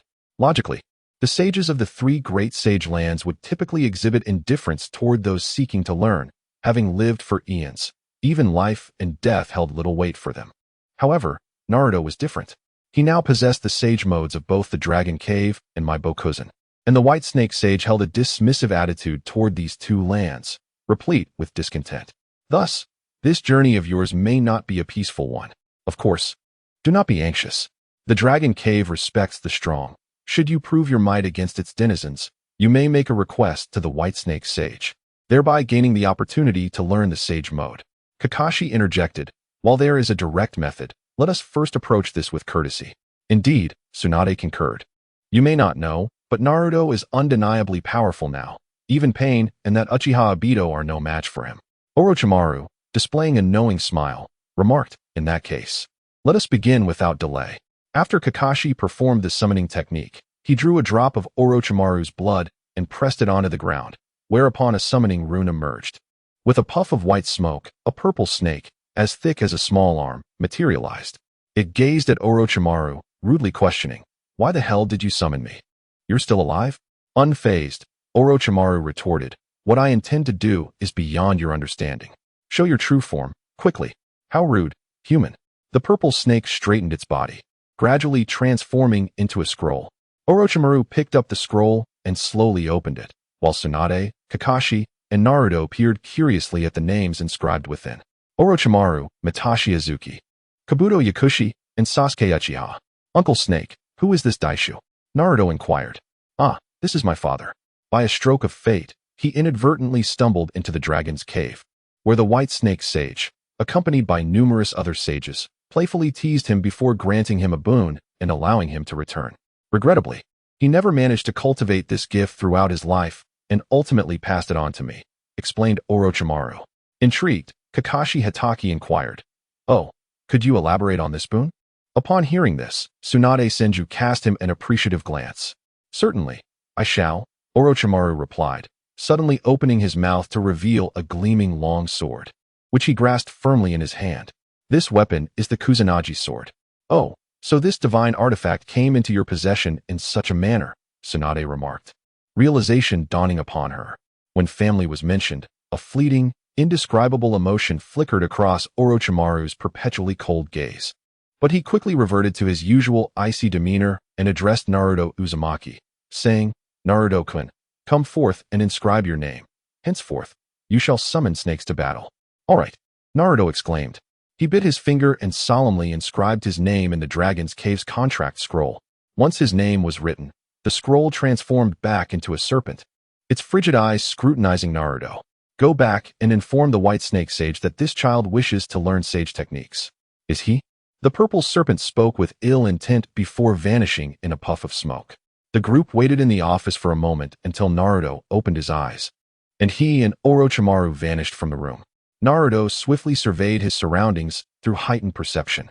The cave walls towered impossibly high, reaching over a kilometer without revealing a ceiling. The stalactites resembled inverted mountain peaks, akin to the prophesied swords plummeting from the heavens in apocalyptic tales. The atmosphere was thick with mist, so dense that extending a hand rendered one's fingers invisible, and within the fog lurked countless malevolent eyes, their murderous intent and hunger resonating deeply within Naruto's heart. The air was tainted with a putrid stench, creating an oppressive and terrifying ambience. Suddenly, an overwhelming sense of danger surged through him. Turning back, he beheld a 10-meter-high pedestal, its diameter at least 100 meters, upon which lay a diminutive old woman. As if sensing Naruto's gaze, the old woman beamed and remarked, "To see through my invisibility. This young one possesses remarkable skills." Hearing her voice, Orochimaru turned and bowed deeply with Naruto, who stood in stunned silence, greeting her. "I pay my respects, revered sage." Naruto mechanically uttered the words, yet his heart raced with astonishment. Despite having been awed by the slug sage in the wet-bone forest, the sight of such a colossal entity, a terrifying white snake measuring over 10,000 meters in length and 100 meters in girth, coiled like a mountain, was humbling. The natural energy emanating from the white snake sage was akin to an immense ocean, capable of triggering catastrophic chain reactions with the slightest movement. She gazed down at Naruto and continued, "It appears that not only can you see through invisibility, but you have also perceived my true form." Naruto, taken aback, hurried to explain, "I beg your pardon, White Snake Sage. It was not my intention to offend." There is no need for alarm. I have no desire to conceal myself," she replied nonchalantly. Then she stated plainly, "Naruto, if you wish to learn the sage mode of the Dragon's Cave, I will not instruct you as I would other practitioners. Before you lies but one path. The frog and slug sense clinging to you are quite unpleasant to me. If you wish for me to impart sage techniques, you must demonstrate your worth to earn the favor of my descendants in the Dragon's Cave." Upon hearing this, Naruto chuckled wryly, bowing respectfully to the White Snake Sage. "I am grateful to you for this opportunity, esteemed elder, but I must ask, how far can I go?" "Oh, quite polite, yet also rather presumptuous," she mused, "but do not concern yourself with such matters. If you are unable to surpass me, then it is of little consequence to eliminate a mere failure in training." The elderly visage of the White Snake Sage smiled broadly, her wrinkles concealing her emotionless, frigid vertical pupils. "Let us commence, my descendants. Do not hold back." Chapter 18. Cultivation with the command of the White Serpent Sage. The air was stirred by rustling sounds within the dense fog. Uzumaki Naruto first executed the Flying Thunder God technique to teleport Orochimaru away, followed by forming a wind release seal. A vortex of wind manifested in his palm, which he thrust forward, agitating the atmosphere within the Dragon's Cave. Wind release. Eye of the Typhoon. Under the enhancement of Sage Chakra, the ninjutsu displayed the catastrophic effects of a natural disaster, with the ferocious winds materializing in less than a second. In this fleeting moment, the first wave of attack from the sage snakes was devoured by the tempest, and the weaker serpents were swept off their feet, lifted into the sky by the raging winds. As the dark purple venom surged forth as a second wave of assault, Naruto gazed at the oncoming toxins, his hands swiftly forming fire release seals. A massive amount of fire release chakra gathered in his throat, and after reaching its peak, he unleashed it. Fire release, great fire destruction. A brilliant column of fire erupted forth, maintaining its girth while the intensity and brightness escalated, vaporizing the venom in midair before they could even make contact. This fiery pillar plunged into the roiling typhoon, merging with it. A terrifying scene unfolded as the typhoon was rapidly engulfed in flames, casting astonishing light and heat throughout the damp and chilly Dragon's Cave. In that instant, the fiery whirlwind transformed into a fearsome meat grinder, where the slicing power of the wind release combined with the searing heat of the fire release, not only augmenting each other, but creating an absolute slaughterhouse. Wherever the typhoon swept, not a blade of grass remained. Even the earth was lifted and ground into fine sand. Its range expanded, and its speed intensified, affecting more and more descendants of the Dragon's Cave. Those enormous serpents, once caught, were violently yanked from the ground, drawn into the fire cyclone, and crushed to oblivion, leaving no remnants behind. Even if they burrowed underground, this precision-guided force could obliterate the very earth concealing them, relentlessly drawing them out. Faced with such calamity, their only recourse was to hasten their escape. Yet, unbeknownst to these creatures, the typhoon did not weaken with the passage of time. Instead, it grew larger, hotter, and more razor-sharp, evolving to a point where mere contact would spell doom. The number of fallen beings soared, reaching thousands in Naruto's perception, while the White Serpent Sage merely observed with a detached gaze. Of course, Naruto understood her composure. These beings were mere expendables created through her inorganic reincarnation.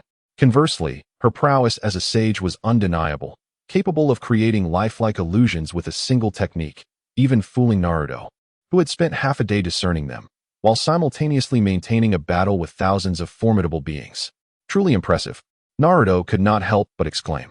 He ceased channeling chakra into the fire release, scorching flame typhoon, and simultaneously divided himself into 12 shadow clones. The clones vanished from their original positions using the pure body flicker technique, and the next instant, they appeared amidst the serpents, each standing atop a serpent's head. They pressed down with their hands, teleporting the serpents back to Naruto's vicinity. Meanwhile, Naruto's original form had already completed the Earth Release seals and shouted, "Earth Release!" Grasping hands. 12 colossal hands emerged from the ground, gripping the serpents tightly by their vital points and heads. No matter how they struggled, even with venom capable of searing mountains, the giant hands remained unyielding. Feeling it still insufficiently secure, Naruto pressed his hands against the earth and declared, "Earth Release, Heavy Rock Technique." The already immovable stone hands grew heavier, harder, and immensely powerful, as if intent on crushing the serpents to death, rendering them utterly powerless to resist. At this moment, enormous serpents crawled out from the ashes, their bodies transformed into a grayish-blue hue, resembling living stone sculptures. It's surprising. The artistic prowess of this white serpent sage is indeed remarkable. Just these stone sculptures placed at the entrance of the dragon's cave would deter a multitude without needing inorganic reincarnation. As Naruto mused, he intricately manipulated his chakra, precisely blending wind, earth, and fire releases in a sophisticated ratio. In his palms, a transparent six-faced cube emerged, radiating a white sphere within. Dust Release. Dust Release is the supreme inheritance of the rock-hidden village, a technique surpassing even the bloodline limits. Possessing immense power capable of directly decomposing matter into molecular and atomic states. In the absence of the Rinnegan or Yin-Yang release, this technique is considered an unbeatable killing blow. Unlike bloodline limits, Dust Release can be acquired through learning, yet due to its extreme complexity, even after the ninja world opened up, only Naruto, Uchiha Sasuke, and Uzumaki Naruto successfully mastered the Dust Release technique. Dust Release, Boundary Disintegration Technique. The six-faced cube in Naruto's hand rapidly expanded, enveloping the entire area. Once the luminous sphere at its center fixed its boundaries, it instantly permeated the entire space, dissolving everything within. As the blinding light dispersed, everything vanished, leaving even the ground slightly indented. Oh, this technique is rather intriguing. The power of Dust Release even caught the attention of the White Serpent Sage. The stone sculptures, crafted from millennia-old stalactites accumulated in the dragon's cave, possessed considerable strength. Once subjected to inorganic reincarnation, even if reduced to ashes, they could reform. However, Naruto's technique directly decomposed them at a molecular level, making it exceedingly difficult for the White Serpent Sage to reincarnate them from thin air. Moreover, Naruto had identified the genuine snakes within less than a minute of combat and had swiftly restrained them without causing actual harm, ultimately employing a decisive strike to annihilate over 1,000 stone sculptures in one blow. Maintaining his composure and flushed complexion until the moment the White Serpent Sage regarded him, when he feigned breathlessness, beads of sweat adorning his brow. Through this display, Naruto substantiated his strength without leaving any leverage for the dragon's cave and even granted it due respect. The White Serpent Sage narrowed her eyes in satisfaction, drawing slowly from her pipe, and remarked, "That should suffice, young Naruto. Release them." "Understood, Lady White Serpent." Naruto performed the seals to loosen the grip of the giant hands on the creatures. The beings did not snarl or bare their fangs at him.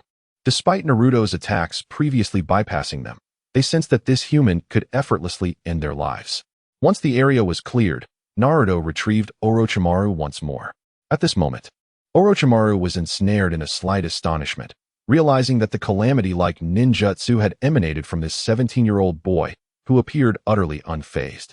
It seemed the position of the strongest in the ninja world had already been determined. The White Snake Sage took another puff from her pipe, exhaling a ring of smoke as her voice resonated in Naruto's ears. "Listen carefully, Naruto.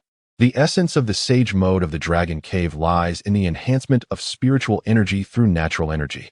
After guiding the natural energy into your body to augment the yin attribute energy, you must achieve a balance of one between natural and spiritual energies. Only then can you combine them with your physical energy to produce the Sage Chakra, thus attaining Sage Mode. I shall inject you with venom. You need to sense the traces of natural energy within that venom and refine that natural power with your spiritual strength. If you do not act swiftly, you will gradually transform into a serpent, and then we may indulge in a hearty feast. She flicked her tongue, her intentions far from benevolent.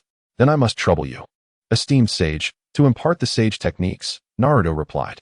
The white snake sage leaned closer to his neck, her fangs piercing his skin as venom. Imbued with millennia of sage power and potent enough to annihilate a village with a single drop, coursed into Naruto's body. In that instant, he felt as if he had plunged into an ancient ice cellar, a chilling sensation emanating from his very soul, penetrating to the marrow of his bones. His senses seemed to vanish within a second, and he found himself suspended in void. Yet, Naruto did not succumb to unconsciousness. Although his senses had faded, he quickly became aware of the venom flowing within him. He calmly controlled his body to extract the venom, perceiving the natural energy it contained. After isolating this natural energy and augmenting it with his spiritual strength, the venom began to dissipate into formlessness. As the venom gradually vanished, Naruto experienced intense pain, an agony that appeared to originate directly from his cerebral cortex, akin to being seared by the infernal flames of hell, rivaling the torment he had endured from the slug sage's acidic secretions. As this suffering intensified, Naruto sensed a slight return of his faculties, to the point where he could even feel the collision of air molecules against his skin. To Orochimaru's eyes, the white snake sage and Naruto appeared frozen in place. Naruto's breathing had ceased after the infusion of sage power, rendering the surroundings eerily silent. Has this boy found the method already? Suddenly, the white snake sage's astonished voice echoed in Orochimaru's ears. However, he remained silent, observing Naruto, enveloped in a profound and majestic stillness. The tug-of-war in the mental realm continued to expand, and with the reinforcement of natural energy, his spiritual energy grew increasingly potent. The refinement of the venom had now entered its final stage, though the pain continued to escalate. His senses had fully returned, and his memory and computational abilities had significantly improved. He continued to refine his spirit until, at a certain moment, the pain peaked. The venom's toxicity seemed poised to disintegrate his soul in an instant. However, the intertwining of two souls erupted once more with astonishing resilience.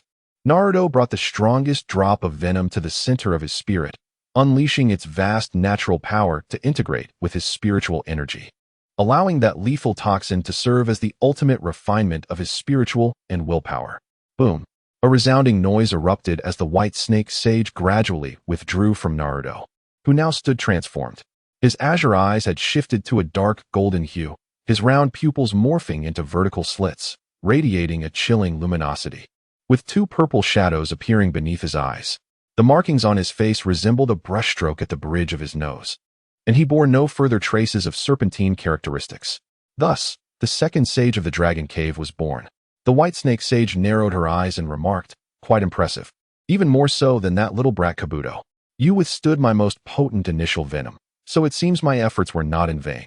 Thank you, esteemed sage, for your guidance." Naruto earnestly clasped his fists in gratitude. "Ah, rise. You are not too shabby yourself. That drop of venom was something I have been refining since the beginning of my training. Such a treasure, if unleashed upon the world, could potentially taint your land of fire. Even I have retained little of it. To assist you in your achievement is, in some measure, to honor its worth." As she continued to speak, two exquisitely beautiful women garbed in kimonos appeared beside the white snake sage, each holding a scroll. These are the forbidden techniques of the Dragon Cave: white activation technique and inorganic rebirth. You are now my half-apprentice. Learn and cultivate here. Chapter 19. The Sage's Guidance. In a secluded chamber within the Dragon Cave, Orochimaru and Naruto Uzumaki sat facing each other, legs crossed.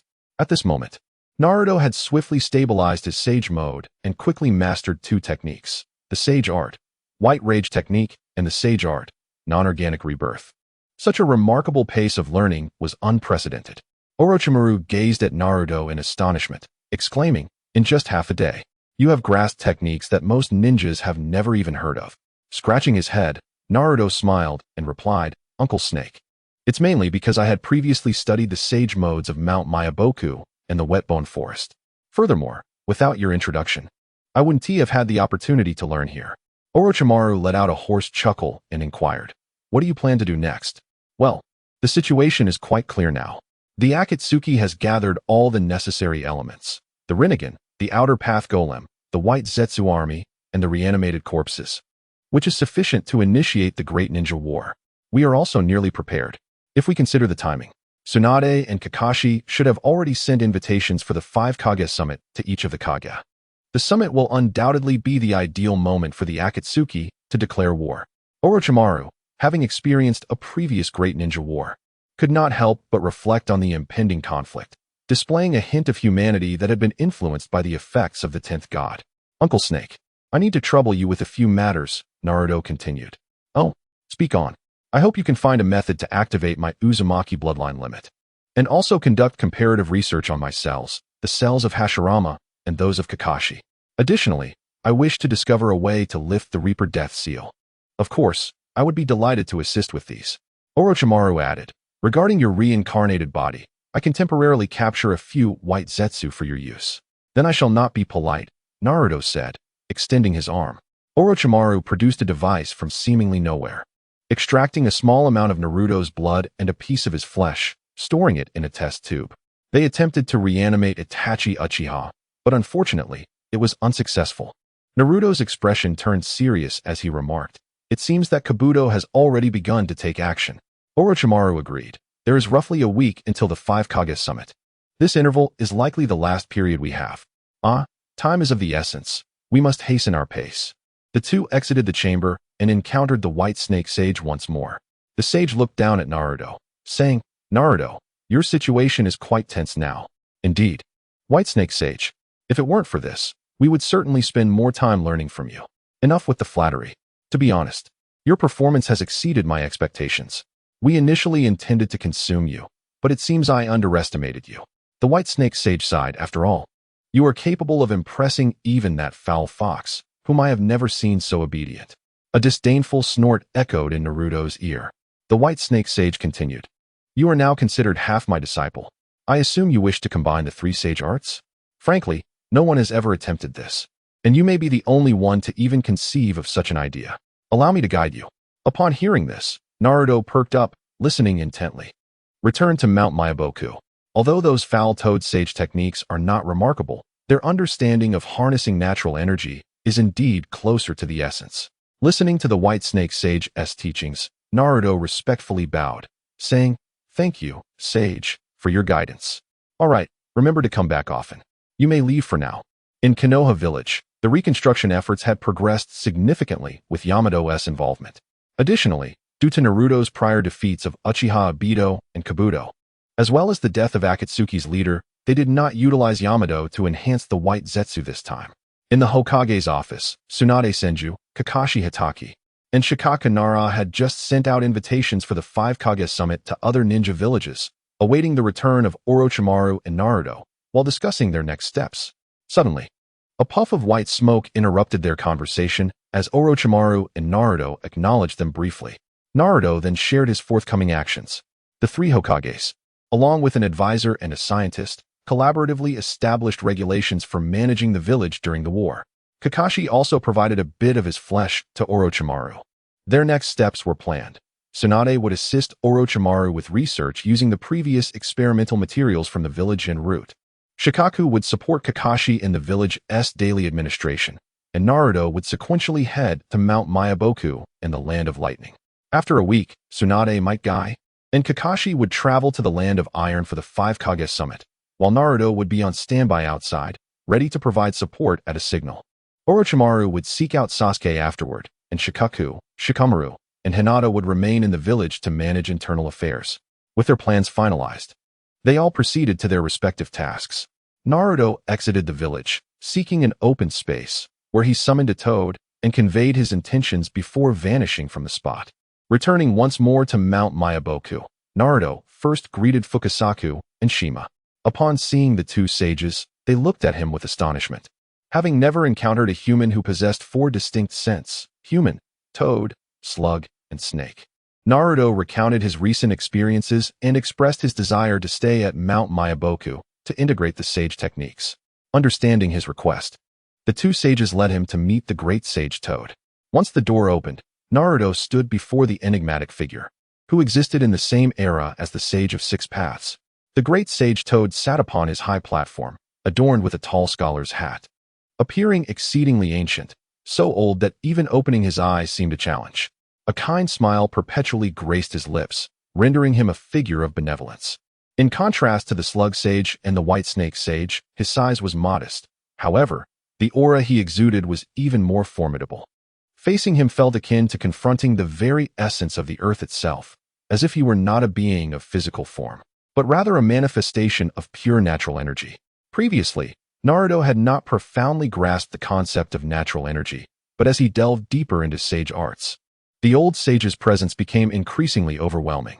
He felt that the old sage's true power might only be slightly inferior to that of Otsutsuki Kagaya, who wielded a plethora of mysterious techniques, making direct comparisons rather futile. Naruto mused internally while respectfully bowing to the great sage. During the Otsutsuki invasion, the three great sages, who had typically remained aloof from worldly affairs, actively joined the Ninja Alliance, pouring their last drops of blood to resist the Otsutsuki. "Ah, little Naruto, you have finally returned. I have been waiting for you for quite some time." The great Toad sage chuckled and said, "Children, please step outside. I wish to converse with young Naruto." "What has gotten into the old man today? He doesn't seem to be in his usual days," remarked Sage Shima in astonishment. Sage Fukasaku quickly interjected. "How can you speak of the old man that way? Come now, let us leave." As the last Toad chattered away, the door closed behind them. The great Toad sage then addressed Naruto Uzumaki, saying, "Young Naruto, I believe you wish to merge the techniques of the three great sage realms." "Indeed, venerable sage," Naruto replied, sitting cross-legged on the ground as he began to engage in conversation with the great Toad sage. "To be honest, I'm not entirely certain how one should blend the techniques of the three great sages, as no one has ever managed to master all three sage modes simultaneously." The great Toad sage mused, stroking his knee leisurely. "However, that girl from the white snake summoned you here likely believes that to truly fuse the three sage modes, the key lies in balancing natural energy, physical energy, and spiritual energy in a ratio of 1:1:1.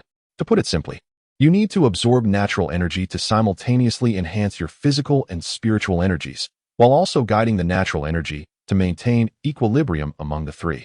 Naruto began to grasp the concept, saying, "So, wouldn't that be like stepping on both feet at once? I think I understand what you were trying to convey. But it should be framed this way. You must enter all three sage modes simultaneously. If one lags behind, the ever-increasing power may only widen the gap, making balance increasingly elusive. Furthermore, you must ensure that your body can withstand the tremendous influx of natural energy. Consider this. You need to absorb 3 times the amount of natural energy necessary to sustain your sage mode at every moment, and this requirement will only escalate over time. Should your body falter, you might not even have the opportunity to rectify your mistakes. If mastering the sage mode of Mount Myaboku is a matter of static balance, and operating it entails dynamic balance, then what you are about to undertake can be described as an augmented state of balance, a challenge that exceeds mere dimensions." Upon hearing these words, Naruto laughed heartily, tightening his forehead protector as he spoke to the great Toad sage. "Venerable sage, I understand all that you have said. Yet despite this, I shall forge ahead with unwavering resolve, even if it means facing great peril or suffering grievous wounds." Chapter 20. Unprecedented under the guidance of Sage Diepsaku and Sage Shirmama, Naruto Uzumaki returned once more to the wooden plank where he had practiced balancing during his training in the sage mode of Mount Myaboku. Once seated on the plank, he began to sense the natural energy permeating the surroundings of Mount Myaboku. Channeling this energy into his body, he initially balanced the natural energy, physical energy, and spiritual energy in a ratio of 1:1:1, following the teachings of the great Toad sage. He recalled the operational methods of the three great sage techniques in his mind, took a deep breath, and paused at the critical moment. Opening his eyes, he addressed Sage Diepsaku. "Grandfather Sage, I am beginning. Be bold, little Naruto. There is no need for concern," Sage Diepsaku encouraged with a gentle smile, prompting Naruto to close his eyes once more and step forward. He then lost consciousness. Upon awakening, he found that the toads of Mount Myaboku were clad in mourning attire, their cries resonating around him. Various familiar and unfamiliar toads surrounded him, some even unaware of Naruto's name, merely coming to join the commotion. Even Sage Shirmama and Sage Diepsiku had donned white robes. "Oh my little Naruto, your demise is so tragic," one toad lamented. "Little Naruto, the sage techniques of Mount Myaboku are splendid. Why did you attempt to fuse them with others?" Realizing that he was the subject of this comical scene, Naruto called out to Sage Diepsiku and Sage Shirmama. In the midst of the mourning, someone screamed in terror, "He come back to life." The bewildered toads scattered in fright. "Little Naruto, you're all right. You scared me to death," another toad exclaimed. "I was about to bury you." Scratching his head, Naruto offered an awkward smile to the two sages and inquired, "Grandfather Sage, what happened to me? Why did I faint, and how long was I out?" "Little Naruto, I just consulted the great toad sage. He mentioned that you, in your current state, could not withstand such a massive influx of natural energy, resulting in an immediate loss of balance and a day-long unconsciousness." "A day?" Naruto gasped, astonished that he had slept for an entire day. "Yes, and without the assistance of the Nine-Tails chakra for healing, you might have remained unconscious even longer." "Naruto," he suddenly exclaimed, looking down at his abdomen with a hint of surprise. "Has the Nine-Tails been cooperating now? I recall he was quite disruptive during my sage training." "Perhaps he is in a better mood now," Sage Diepsiku suggested. Naruto's spirits soared. The Nine-Tails had finally made an appearance after his return. "Just wait a little longer. Nine-Tails, once I overcome this challenge, we shall have a proper conversation," Naruto resolved, his determination to break through growing stronger. "Grandfather Sage, let us begin anew." No need for a break," Sage Diepsiku asked with concern. "It's quite all right. Even without food or drink, I am perfectly fine now. In fact, a little hunger sharpens my focus." "Well then, let us proceed." For the next 3 days, Naruto engaged in a relentless cycle of trial and error, continuously adjusting to the increasing influx of the three powers while striving for balance. As time progressed, he managed to endure longer in this state, with each subsequent loss of consciousness becoming shorter. Nevertheless, Naruto struggled to truly integrate the three powers. After all, the three sage arts belonged to distinct realms. The toads, slugs, and snakes inherently countered one another, making the resulting sage mode intrinsically related to these conflicts. At that moment, the great toad sage approached with his cane, prompting both Sage Diepsiku and Naruto to greet him respectfully. "Old sage, what brings you here?" "Greetings, great sage." "Oh, I merely took a stroll and noticed you two training here," the great toad sage replied with a warm smile. He then turned to Naruto, imparting wisdom. "Little Naruto, remember, if you forcibly attempt to merge three bowls, the inevitable result is that all three will shatter." Naruto's eyes widened at the sage's profound words, which illuminated his mind. Grasping a glimmer of insight, he expressed his gratitude. "Thank you for your guidance, great sage. I believe I have an idea now." "Ha ha." The great toad sage chuckled, his laughter slow and serene. "Continue to strive, little Naruto. What you are undertaking is truly unprecedented, a remarkable endeavor." As the great toad sage departed, his words seemed to resonate with Sage Diepsiku, who remarked, "Indeed, little Naruto. Perhaps we should not have focused on merging the three sage arts from the outset, as the three realms are intrinsically interconnected. Yes, we have indeed cornered ourselves. The path ahead would only narrow further. But what should we do next?" "Grandfather Sage, I believe I need to break free from the constraints of the three sage arts practices. The essence of sage mode is fundamentally balance. Moving forward, I shall focus on the essence of sage mode and ensure balance in my own unique way." With that, Naruto seated himself on the wooden plank, stabilizing himself at the peak. Taking a deep breath, he cleared his mind of distractions and closed his eyes, akin to a monk entering deep meditation. In that instant, the surrounding light and sound faded from his perception. Even the sensation of touch gradually dissipated. Naruto found himself enveloped in absolute void. In the silence of darkness, he regained his awareness, which expanded gradually until it reached the limits of his perception. At that moment, Naruto comprehended everything in existence. He could vividly discern the patterns on each blade of grass, hear each drop of water falling from the waterfall, and sense the direction and speed of every gust of wind. In this profound understanding of the material world, he could even anticipate the wind's next shift, predicting where each drop of water would land and how nutrients would flow within the grass. He felt the power of his spiritual energy. In this newfound awareness, Naruto identified his own position. He could sense the life activities of every cell, the operational processes of each organ, and the strength that coursed through his body. He could clearly discern how much power his muscles could exert, mastering this force with precision. He felt the limitations of his bones and the immense life force contained within his body. Inhaling deeply to ensure that the oxygen he took in would sustain his vital functions, he has attained a newfound understanding of his own bodily energy. Ultimately, within this complete world, Uzumaki Naruto beheld the boundless and omnipresent natural force embedded in the very fabric of the universe. The ecological system of nature exists in reliance on this power, which is emanated from the mountains, rivers, flora, fauna, and myriad creatures on the earth. Nature and natural energy are interdependent and mutually reinforcing. Upon perceiving this force, the movements of energy cease to be chaotic, instead appearing as if they were under the control of Uzumaki Naruto, remaining still in place. At this moment, Uzumaki Naruto had mastered the natural energy. Standing nearby, the sage Fukasaku was momentarily taken aback, acutely sensing the alteration in the natural energy. He soon found himself engulfed in profound astonishment.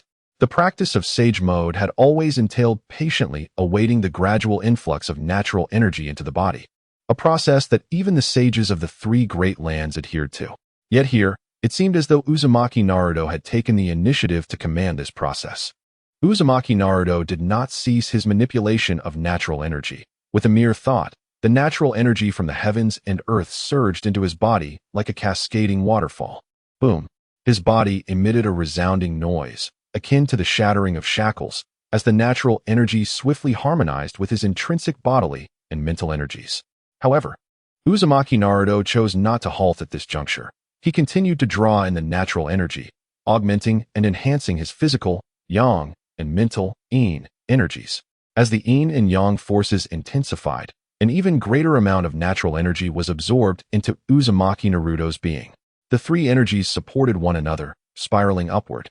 And at that moment, Uzumaki Naruto maintained a balanced state of 1:1 in the ratios of natural energy, bodily energy, and mental energy. In the distance, the great toad sage couldn't help but express his admiration, reminiscing about the encounter with that pair of brothers from an age-long past. Leaning on his staff, the great toad sage slowly lifted his head and murmured to himself, "Yuhi, your child has finally surpassed you." Uzumaki Naruto opened his eyes, and at that moment, a cerulean chakra flame ignited all over his body, fierce and tangible, transforming into a blue cloak adorned with 9 tomo on its back. His skin was tinged with a bluish-white hue, and the cerulean chakra flames enveloped the whiskers on his cheeks. His eyes, now featuring cerulean cross pupils that bore the traits of frogs, snakes, and slugs, sparkled with intensity. His hair transformed into a striking cerulean, standing erect like a pair of horns, harmonizing perfectly with his entire being. He was engulfed in a transparent flame that symbolized the power of nature, and most terrifyingly, this strength continued to amplify with the passage of time. Uzumaki Naruto leaped to the side of Fukasaku, gently clenching his fist. The uncontrollable surge of immense power even triggered an air explosion, threatening to upheave the surrounding earth. Sensing this, in order to avoid wreaking havoc upon Mount Myaboku, Uzumaki Naruto withdrew from the new sage mode. "Grandpa Sage, I have succeeded." The sage Jiraiya finally emerged from his astonishment, exclaiming, "Ah, you have indeed succeeded, little Naruto." He then shifted the conversation, inquiring, "How did you find the consumption of that sage mode? And how did you manage to manipulate natural energy so freely? Does that sage mode have a name?" "Grandpa Sage," Uzumaki Naruto interrupted with a smile, scratching his head, "I just mastered this technique, so I'm still quite unfamiliar with its application. As for the name, I have synthesized the powers learned from the three great lands into a cohesive technique. Therefore, let's call it the Harmonizing Sage Technique." Chapter 21. The Art of Adaptation. The art of adaptation, indeed a profound concept, praised the venerable sage Shinzwa. "Naruto," Uzumaki chuckled and said, "Grandpa Sage, could you please guide me to an open area? I need to familiarize myself with my new powers." "Certainly, there is a vast expanse behind the mountain. A training ground for the frogs, which should suffice for your needs." "Great. Then, Grandpa Sage, let us return." "All right, let us go." However, Sage Shinzwa's words were abruptly halted as he furrowed his brow, and turned to Naruto. Little Naruto, you should proceed on your own. The old man has summoned me. I have already informed the frogs to clear some space for you. Sure thing, I'll head over first. Meanwhile, Sasuke Uchiha was nearing the culmination of his eternal Mangekyou Sharingan fusion. The tempestuous power swirling within his eyes left even him, the wielder, feeling a sense of trepidation. His ocular strength resonated with the chakra coursing through his body, nurturing him in a harmonious union. Yet, at that moment, he sensed another surge of chakra flooding into his eyes, followed by a piercing agony. Sasuke gritted his teeth against the excruciating pain, his body contorting from the strain. His complexion turned as pale as parchment, his heart racing dangerously close to 240 beats per minute, drenched in sweat. The speed of his chakra flow also began to exhibit irregularities. Damn it, what is happening? This intensity surpasses the initial fusion. Is this the final step? The agony was so overwhelming it made him contemplate tearing his own eyes out. Nevertheless, Sasuke expelled a deep breath, gripping the edge of the stone bed to divert his focus from the pain, nearly shattering the stone with his immense strength. In another hideout of the Akatsuki, Obito Uchiha met once again with the now-recovered Kabuto Yakushi. Obito appeared less gaunt than before, although he still bore a lean figure, his eyes dim and devoid of vitality. Even the Rinnegan grafted into his left eye appearing notably muted.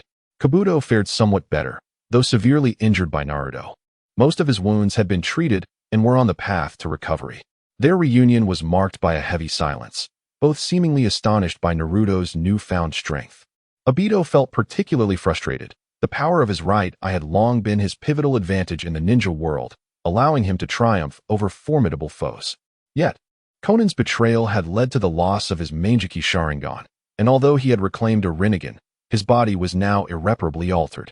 Now, much like Danzo before him, Obito had to affix Sharingan to his own body. With Kabuto's assistance, his left half was now composed of Hashirama's cells and 50 Sharingan, while his right eye housed a newly acquired Mangekyou Sharingan from the recently discovered test subject, Uchiha Shin. Raising his hand, Obito gazed at the Sharingan in his palm.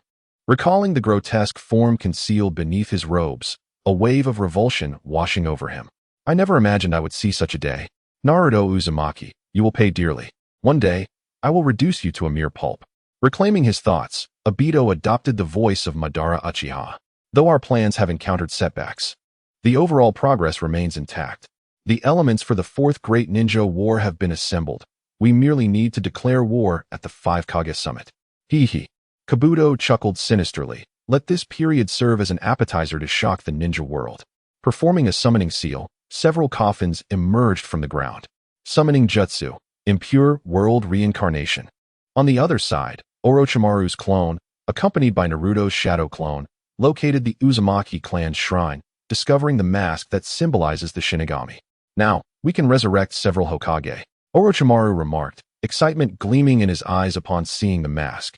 Indeed, congratulations, Uncle Snake. Soon your hand will be restored, Naruto smiled. Haha.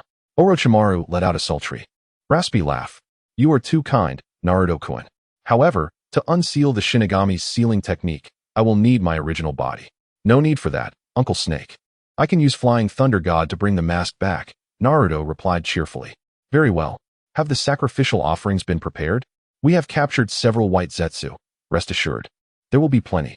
Excellent. Then let us return. The research there should be nearly complete. All right. With Naruto's assistance, Kakashi Hatake had successfully implanted both the Kamui in his left eye and the Kodoame Tsukumi in his right.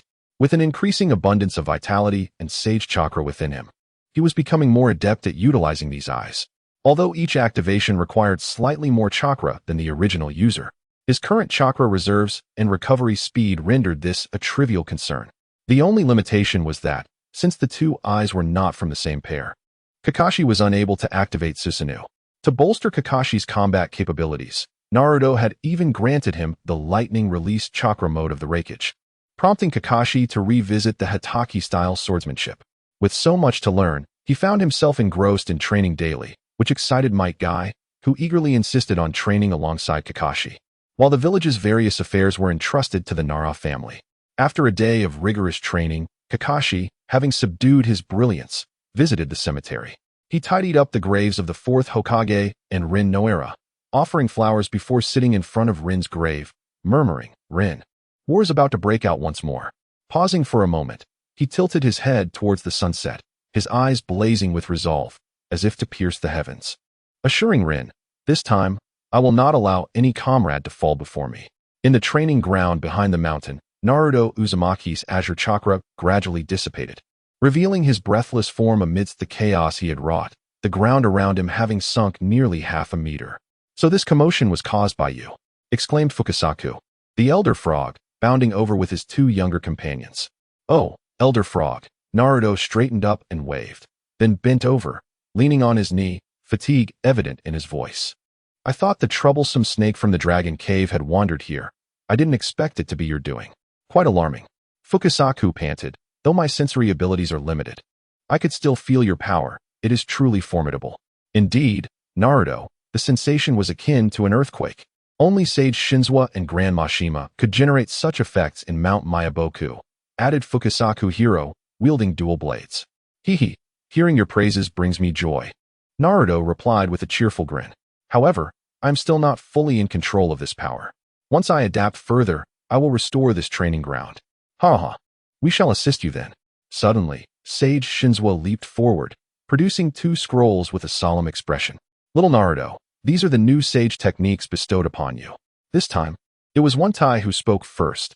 Hasn't Naruto already learned the sage techniques from our land? An extended silence enveloped the room as Shinsaku Sage finally replied. That is why I referred to it as a new sage technique. The others present appeared somewhat perplexed by this statement. After a while, Uzumaki Naruto seemed to grasp the meaning, his eyes widening as he inquired of Shinsaku Sage. Just how new is it? Well, the ink should have just dried. Uzumaki Naruto momentarily found himself at a loss for words, but soon he erupted into laughter, his eyes shimmering with excitement as he exclaimed, Grandpa Sage, you truly created two sage techniques for me. Shinsaku Sage was taken aback by the realization that the child perceived it in such a way. Uzumaki Naruto took the two scrolls from his hands, gradually unfurling them to read their contents. With each passing moment, his enthusiasm grew. Although the scrolls did not provide specific cultivation methods for the sage techniques, they offered insightful guidance based on the characteristics of the blending sage arts, highlighting potential optimizations and even indicating directions for Naruto to innovate his own sage techniques. Naruto finally understood the adage that having an elder in the family is akin to possessing a treasure. He tilted his head towards the sky and shouted, Thank you, Grandpa Sage. Seeing this, Shinsaku Sage felt a sense of relief. He had feared that the elder might become confused at such a crucial moment and lead Naruto astray. However, it seemed that Naruto was genuinely inspired. Naruto then addressed Shinsaku Sage and the three toads with a hint of apology. Grandpa Sage, Big Toad. If I experiment with the new techniques, it might cause significant destruction, so I want to test them here in Mayaboka Mountain. If possible, I hope to venture outside and return to showcase my progress once my training is complete. Oh, that's fine, Naruto. Just be cautious and avoid impatience in your sage training. Shinsaku Sage advised. Okay. Naruto flashed an OK sign and promptly vanished from sight. Uzumaki Naruto arrived on the surface of the sea in the eastern region of the Land of Fire. He stood still, hands clasped together, channeling the natural energy that permeated the world into his body. 3 seconds later, Naruto's eyes transformed into azure cross-shaped pupils. His body enveloped in a cerulean chakra, taking on a bluish hue as if blue flames were igniting his cloak. He released his hands, and the flow of natural energy into his body continued, enhancing both his physical and mental energy. Following the advice of the great Toad Sage, he made adjustments to his blending sage techniques, discovering even more effective and rational methods during the process. After 10 minutes, Naruto opened his eyes once more. His sage mode had now consolidated the natural energy that had previously leaked outward, rendering his pale skin and bluish robe in softer shades that resembled the color of the sky, revealing the whiskers on his cheeks that had previously been obscured. The cloak billowed as if caught by an unseen wind, and his entire demeanor radiated tranquility and grandeur, as if he had become one with nature. Now, Uzumaki Naruto possessed a clearer understanding of himself. Upon activating his blending sage mode, his strength, speed, defense, agility, healing abilities, and the potency of his techniques had all increased by approximately 5-fold, with the power continuing to grow as the sage mode persisted. His already unparalleled sensory perception, surpassing that of the Uchiha and Hyuga clans, was terrifyingly enhanced, enabling him to foresee his opponent's next move. He could sense every rustle within a 5-kilometer radius. A purely physical awareness, rendering even the stealth of White Zetsu or the second Sachikage meaningless. He felt as though he could abstractly hear the sounds of all things, faintly perceiving the thoughts of his adversaries, and even sensed subtle hints of impending crises. Perhaps this was what one might call a sixth sense. Uzumaki Naruto mused silently. After optimizing his sage mode, he settled into a cross-legged position, contemplating the great Toad Sage's suggestions and embarking on the creation of a new sage art. Chapter 22. A New Dawn. Under the guidance of the great sage of the Toads, Naruto Uzumaki gradually discerned the essence of sage mode, a technique that maximizes the utilization of natural energy. This newfound understanding provided him with two distinct avenues of exploration. Initially, he manipulated the natural energy flowing through the universe, merging it profoundly with his own chakra. He commenced experiments on the external form and nature of his sage chakra. On the surface of the sea, invisible entities began to materialize around Naruto. For those attuned to natural energy, they would perceive a variety of shapes. Some were cubes, others spheres, and numerous others bore both regular and irregular forms. As the quantity of these objects increased, their complexity grew, and they manifested at an accelerating pace. Ultimately, a figure resembling a fully realized Susanoo appeared beside Naruto, albeit scaled to his own size. With deft control reminiscent of his past battles alongside Kurama, Naruto directed this manifestation, unleashing a powerful punch that sent shockwaves across the ocean, triggering a minor tsunami. His strength continued to burgeon, and the formidable armor surrounding him intensified in power. Seizing the moment, Naruto donned this armor, reaching the pinnacle of his abilities. With a single punch, he unleashed a shockwave, creating an explosive impact upon the sea that generated towering waves. While not quite on par with Might Guy in the Eighth Gate, Naruto stood among the most elite taijutsu ninjas throughout history. As he exhaled, completing a series of punches, the waves grew larger and more expansive. Upon reaching a certain zenith, the ocean's chaos resembled the aftermath of a cataclysmic earthquake. Yet, in an instant, the colossal waves calmed in a most peculiar manner. Naruto exerted control over his power, transforming the chaotic diffusion into a concentrated explosion, utilizing the pervasive natural energy to form a colossal hand that pressed down upon the sea, averting the tsunami's devastation upon the land of fire and the land of water. Adjusting to the armor enveloping him, Naruto inhaled deeply, releasing a torrent of sage chakra that fused with the natural energy, causing the armor to expand rapidly. With a thunderous roar, an imperceptible giant arose from the depths of the ocean, the intangible natural energy coalescing into an overwhelmingly powerful entity that distorted light, revealing the vague but formidable figure of a divine warrior. The giant, now towering at 100 meters, bore an imposing presence reminiscent of the Susanoo, the wooden man technique, and Kurama's form from his previous life. As he stood, he summoned wave after wave of tsunami, with thousands of meters of water radiating outward as if the ocean sought to flee from him. Since his emergence, the world's light seemed to wane. Dark clouds obscured the sun, leaving only a hazy disk to illuminate the tumultuous sea. Yet, this darkness only accentuated the faint golden glow emanating from the giant. Resembling a bronze deity, standing atop the giant's head, Naruto focused his thoughts and wielded his weapons in a sweeping motion. In an instant, the towering waves within a 10,000-meter radius were severed in unison. The dark clouds churned, momentarily dissipating, allowing the sun's rays to once again grace the ocean's surface, restoring tranquility to the waters, a true calm after the storm.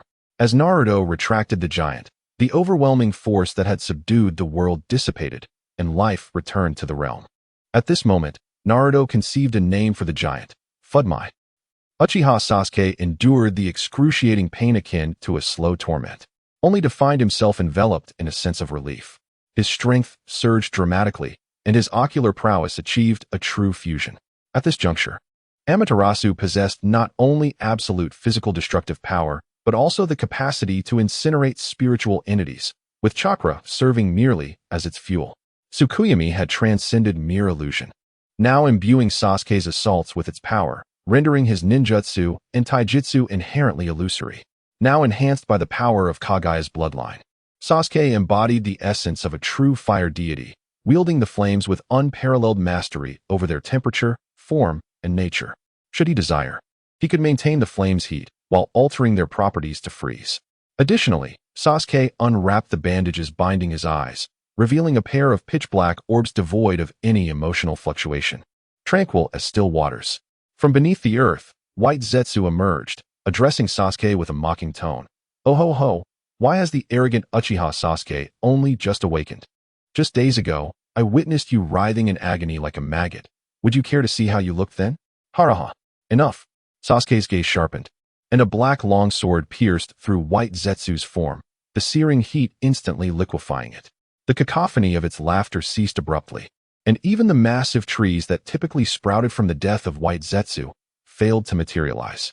The sudden turn of events left the White Zetsu in the room utterly bewildered, caught unawares until the scythe of black flames began to reap their lives in a frenzy, revealing Sasuke's loss of control. "You ungrateful wretch, Sasuke, how dare you treat us this way after we saved you?" One of the nearest White Zetsu shouted in indignation. "How tiresome," Sasuke replied with a dismissive glance. The White Zetsu failed to evade his gaze, and in that fleeting moment, it felt ensnared within a crucifixion. The black sky illuminated by a moon bearing a six-pointed star, casting a faint sanguine glow. "Fool!" The sound of a sharp object piercing flesh echoed, followed by an excruciating pain surging towards its crown, causing it to emit a wretched scream. White Zetsu, devoid of sensation, had long sought to comprehend the essence of physical discomfort. However, the current Sasuke not only granted it awareness, but also imparted the most acute sensations. This relentless agony would continuously stimulate its consciousness, and the assassination within its mental realm would not result in its demise. It would merely endure the torment of blades piercing its body repeatedly, unless, in the external world, a second later, the other White Zetsu observed the one that had spoken suddenly fall silent, collapsing to the ground, its body riddled with countless wounds, resembling a being that had endured innumerable stabbings. "Oh!" A hint of surprise flickered in Uchiha Sasuke's eyes. It had withstood for an astonishing 96 hours before succumbing. It appeared that not all of you were entirely worthless. The current Tsukuyomi had evolved significantly. This technique could not only draw opponents into a realm of its own manipulation of time and space, but also allowed Sasuke to manipulate time to an extent of 1 second in the external world, equating to a week within. Moreover, should an opponent's spirit shatter within this illusion, all harm inflicted upon them would be returned to the real world, making it a lethal technique. Yet, the potency of this jutsu came with stringent conditions. The duration of the illusion could not exceed 3 seconds, and the effective range remained at merely 20 meters. As the White Zetsu recognized Sasuke's resolute intent, they coalesced into a liquid-like form, merging seamlessly. With the addition of more White Zetsu, a grotesque, abstractly distorted giant composed entirely of White Zetsu heads manifested before Uchiha Sasuke. Simultaneously, another White Zetsu, adorned with a swirling mask resembling that of Obito, appeared nearby. It clapped its hands, summoning a seated wooden cannon that rose into the air, bearing a circular wooden disc upon its back filled with hundreds of fists. This White Zetsu positioned itself atop the cannon, flanking the repulsive giant, effectively blocking Sasuke's path. Uchiha Sasuke inquired, "Obito, I thought you had perished?" A coarse, mocking laugh, entirely distinct from Obito's voice, emanated from the hollow of the mask. "I am not Obito.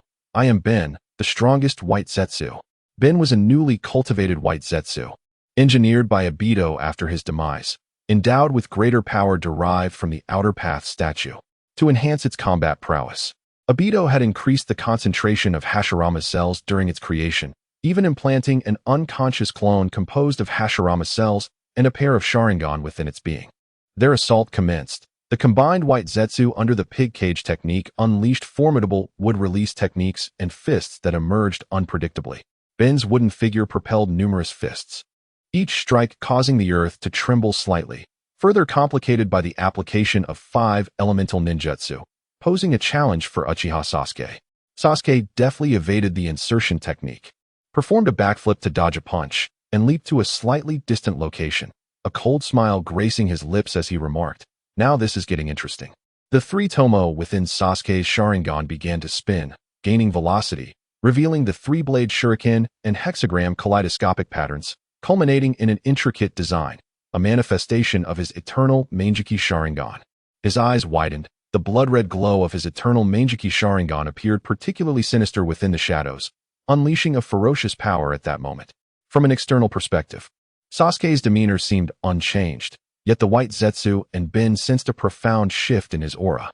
It was not merely their acute perception, but the lethal sharpness emanating from Sasuke had cleaved the surrounding boulders and ground. Sasuke's left hand rested upon the hilt of his Kusanagi sword as he slowly unsheathed it.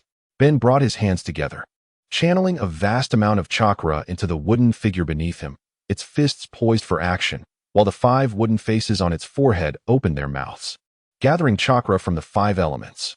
The combined white Zetsu sprouted 4 additional arms, merging its legs with the earth, while a toxic forest surged towards Uchiha Sasuke.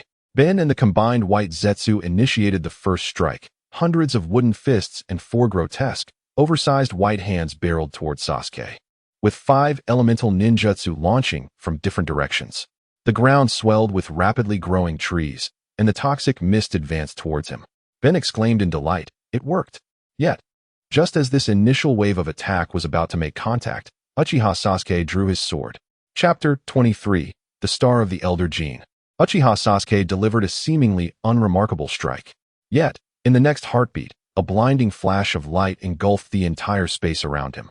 Within a 5-meter radius centered on Sasuke, everything transformed into a pure white, akin to a moon resting upon the ground. This gentle whiteness, however, exuded a deadly sharpness, as the blade's radiance formed an impenetrable wall. Every attack launched against this wall was ruthlessly sliced into oblivion. Hundreds of fists, waves of wood-style jutsu, 5 elemental techniques, and 4 grotesque giant hands seemed as if they were thrown into a meat grinder, with no ability to breach this defense. The only consequence of their efforts was the gust of wind generated by their assaults, rustling Sasuke's hair and cloak, imparting an air of fierce nonchalance to his handsome visage. As the onslaught subsided and the light dimmed, Uchiha Sasuke stood unscathed, his eyes devoid of any emotional fluctuation, emanating only indifference. Aben and the fused white Zetsu faced him, their demeanor now tinged with impatience, contemplating how to resolve this predicament. Given Sasuke's current prowess, even if Obito were to arrive, it was uncertain whether they could subdue him swiftly.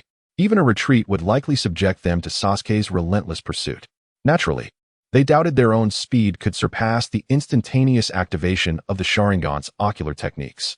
Lacking a human life system, if they possessed one, they would surely be drenched in cold sweat. Unfortunately, Uchiha Sasuke granted them little time for contemplation. With a single step, he appeared above the fused white Zetsu with near-instantaneous speed, his eyes gleaming with bloodlust, the Kusanagi sword vibrating violently, producing a sharp hum. He swung down once more, delivering yet another seemingly ordinary strike. Yet this time he severed the white Zetsu's thick neck, nearly 5 meters wide, with a flawlessly smooth incision.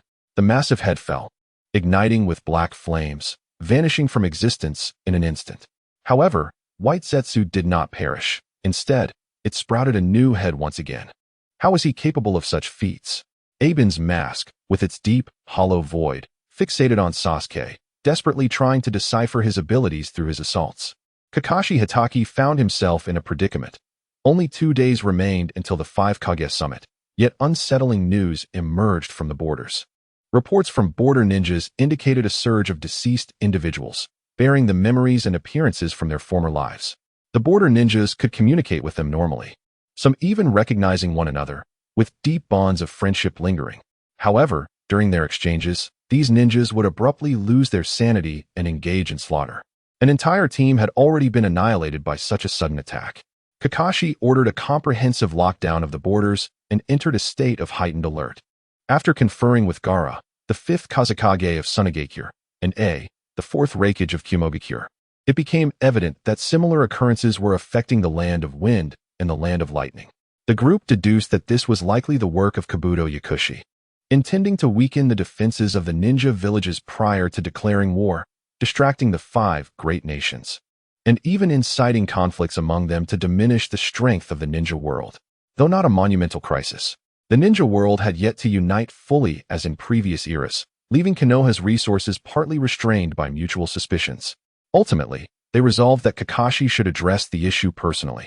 As his superior ocular techniques, Kamui and Koto Ematsukami, could provide temporary refuge even against Uchiha Obito, Uchiha Madara, and Kabuto Yakushi. Orochimaru remained preoccupied with discovering a method to activate Naruto Uzumaki's bloodline limit, while Tsunade Senju and Might Guy might not escape unscathed in dire situations. The Naruto left in the village was merely a shadow clone. On a side note, the seal of the fourth Hokage's spirit had returned to the Pure Land, and the chakra of the Nine Tails was sealed by contract, accompanying Minato Namikaze to the Pure Land. After the war commenced, Orochimaru would temporarily set aside his tasks to meet with Sasuke, providing clarity on certain queries regarding the village and the shinobi. As for Itachi Uchiha, the Flying Thunder God mark left on him during Naruto's skirmish with Kabuto had been detected after a week of searching alongside Konan, allowing Naruto to ascertain his location. Awaiting the moment to reunite Itachi with Sasuke, thus allowing the world line to unfold similarly to the previous existence. Returning to the matter at hand, Kakashi had now arrived at the Konoha border, at the site of the most recent attack. Activating his Sharingan, he unsheathed the short sword strapped to his back and dispersed his shadow clones to scour the scene for clues. Naruto Uzumaki emerged from the sea, having conjured the formidable Fudo Mayu through the sage arts, and subsequently developed a technique called Goten Jujutsu, inspired by the principles of the frog hand seals from Mount Myaboku. This advanced version of natural energy manipulation allowed for rapid, inconspicuous strikes from immense distances, effectively disorienting his opponents. Now proficient in Sage Mode, Naruto intended to venture to the Land of Lightning, seeking to reconnect with the Nine Tails through Killer Bee's assistance. However, just as he prepared to teleport directly to the Land of Lightning using the Flying Thunder God technique, he sensed a kunai from Orochimaru's possession within his awareness, coinciding with a message relayed by a shadow clone stationed in Konoha. The research into the activation of the Uzumaki clan's bloodline limit had made significant progress. It seemed he would need to return to the village first. In an instant, Naruto vanished from his location, reappearing in Orochimaru's laboratory. Upon seeing Naruto, Orochimaru retracted the quarter-drawn Kusanagi sword, while Anko Mitarashi resumed her experimental activities, diligently recording data. Naruto-kun, please notify me before your next visit, otherwise my experiments cannot proceed. Orochimaru remarked. My apologies. Naruto scratched his head sheepishly, offering a cheerful apology. What is the update? I have thoroughly examined numerous documents from the Uzumaki clan and studied the cells of a previous test subject, Kushina Uzumaki, who was also of the Uzumaki lineage. By comparing her data with that of Nagato and your own tissues, I have identified some significant similarities, Orochimaru explained, pulling out a whiteboard displaying the genetic data of the three individuals, highlighting their commonalities. After extensive filtering, I discovered 3 areas of similarity within your genetic chains, which I believe represent the hereditary traits of the Uzumaki clan. The first and most significant region corresponds to the highest similarity among your cells. This DNA segment appears to be responsible for the expression and capacity of chakra within your bodily cells, manifesting as an immense chakra reserve and rapid chakra recovery in all 3 of you.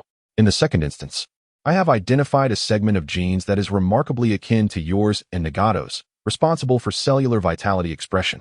In both of your cases, it manifests as vibrant life force and an accelerated self-healing ability compared to ordinary individuals. Conversely, this particular gene has mutated in Xiangling, leading to what I believe is her skin's healing capacity, fundamentally transferring her cellular vitality to others. The final aspect pertains to a gene that remains incompletely expressed among the 3 of you. Initially, I presumed this to be a segment of DNA that required no expression, and as I was about to eliminate it, an oversight by Hongdo inadvertently left it intact. After my research, I have developed a faint hypothesis. Orochimaru turned his gaze toward Naruto Uzumaki, his serpentine eyes brimming with rationality. Naruto, this might be the bloodline limit of the Uzumaki clan.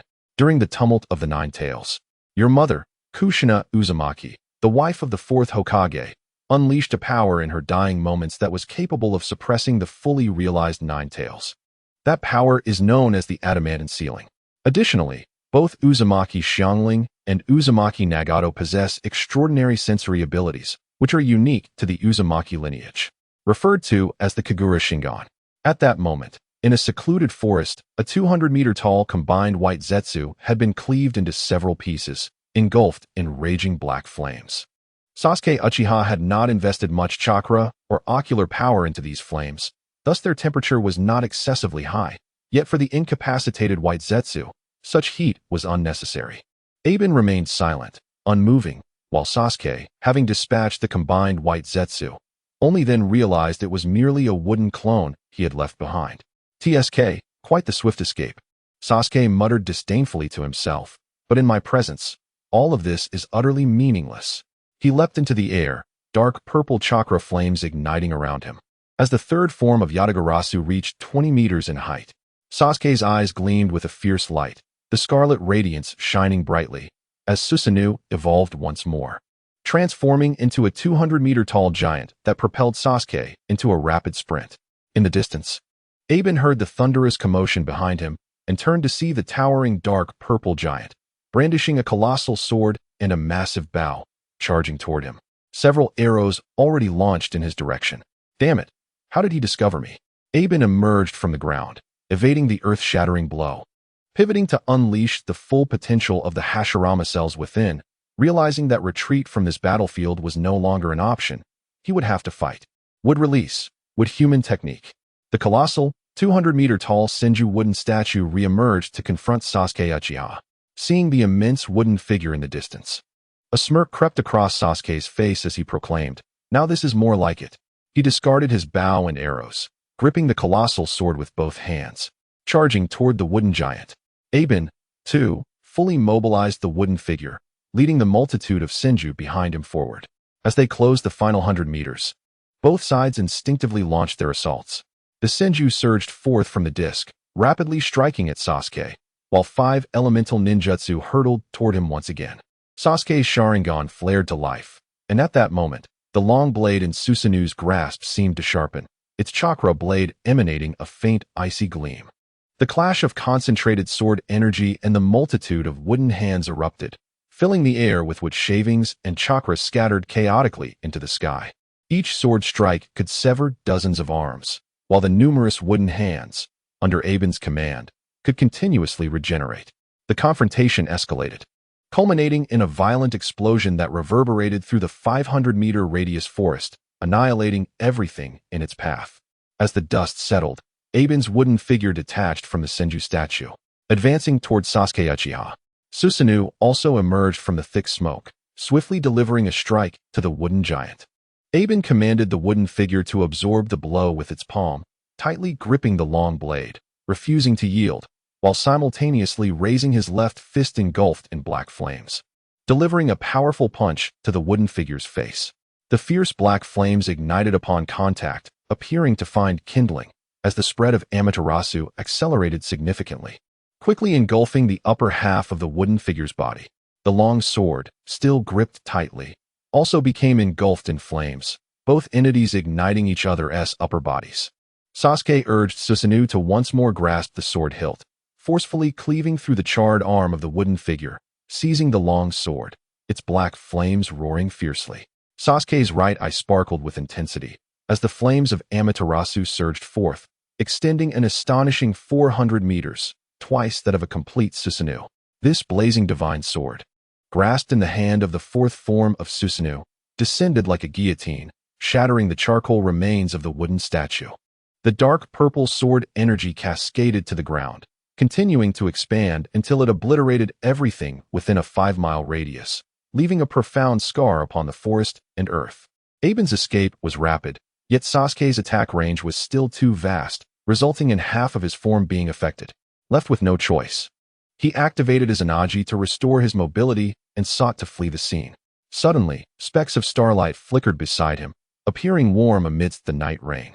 Before Aben could comprehend the situation, an overwhelming force bound him immovably in place, simultaneously siphoning his chakra.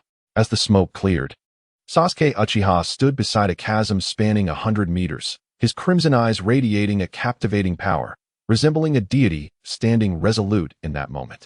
With the power of the CHJG Kan, Sasuke declared coldly, "This is my newly awakened strength." Chapter 24. Tenshin, the star of Kenjutsu W. Shing. This is the new power awakened after my fusion with the eternal kaleidoscope. Uchiha Sasuke stood before Aben, speaking with an emotionless tone. His enchanting eyes emitted a faint crimson glow, rendering him both eerie and terrifying. Aben's chakra had nearly been completely absorbed by the few stars, leaving him somewhat pale. He attempted to use Izanagi to escape several times, but Uchiha Sasuke seemed to possess foresight, able to reactivate his ocular technique in time. Even if Aben managed to escape from the realm of dreams, after several futile attempts, the time for Izanagi expired, and his chakra was swiftly devoured, leaving him unable to sacrifice another Sharingan to regain the opportunity for resurrection. Well, your time is nearly up. Dying by my blade would not be a waste of your existence. Uchiha Sasuke raised his longsword, black flames and lightning igniting along the blade. Wait, before I die, I wish to know about your ocular abilities. Without the slightest hesitation, Sasuke struck down Aben's head, the black flames instantly enveloping his entire body, consuming him entirely. After confirming his death, Uchiha Sasuke addressed the air. I shall tell you next time we meet. The crimson light in his eyes faded, reverting to pure black. He closed his eyes and adjusted himself slightly. The Kenjutsu W Shing actually comprises two ocular techniques.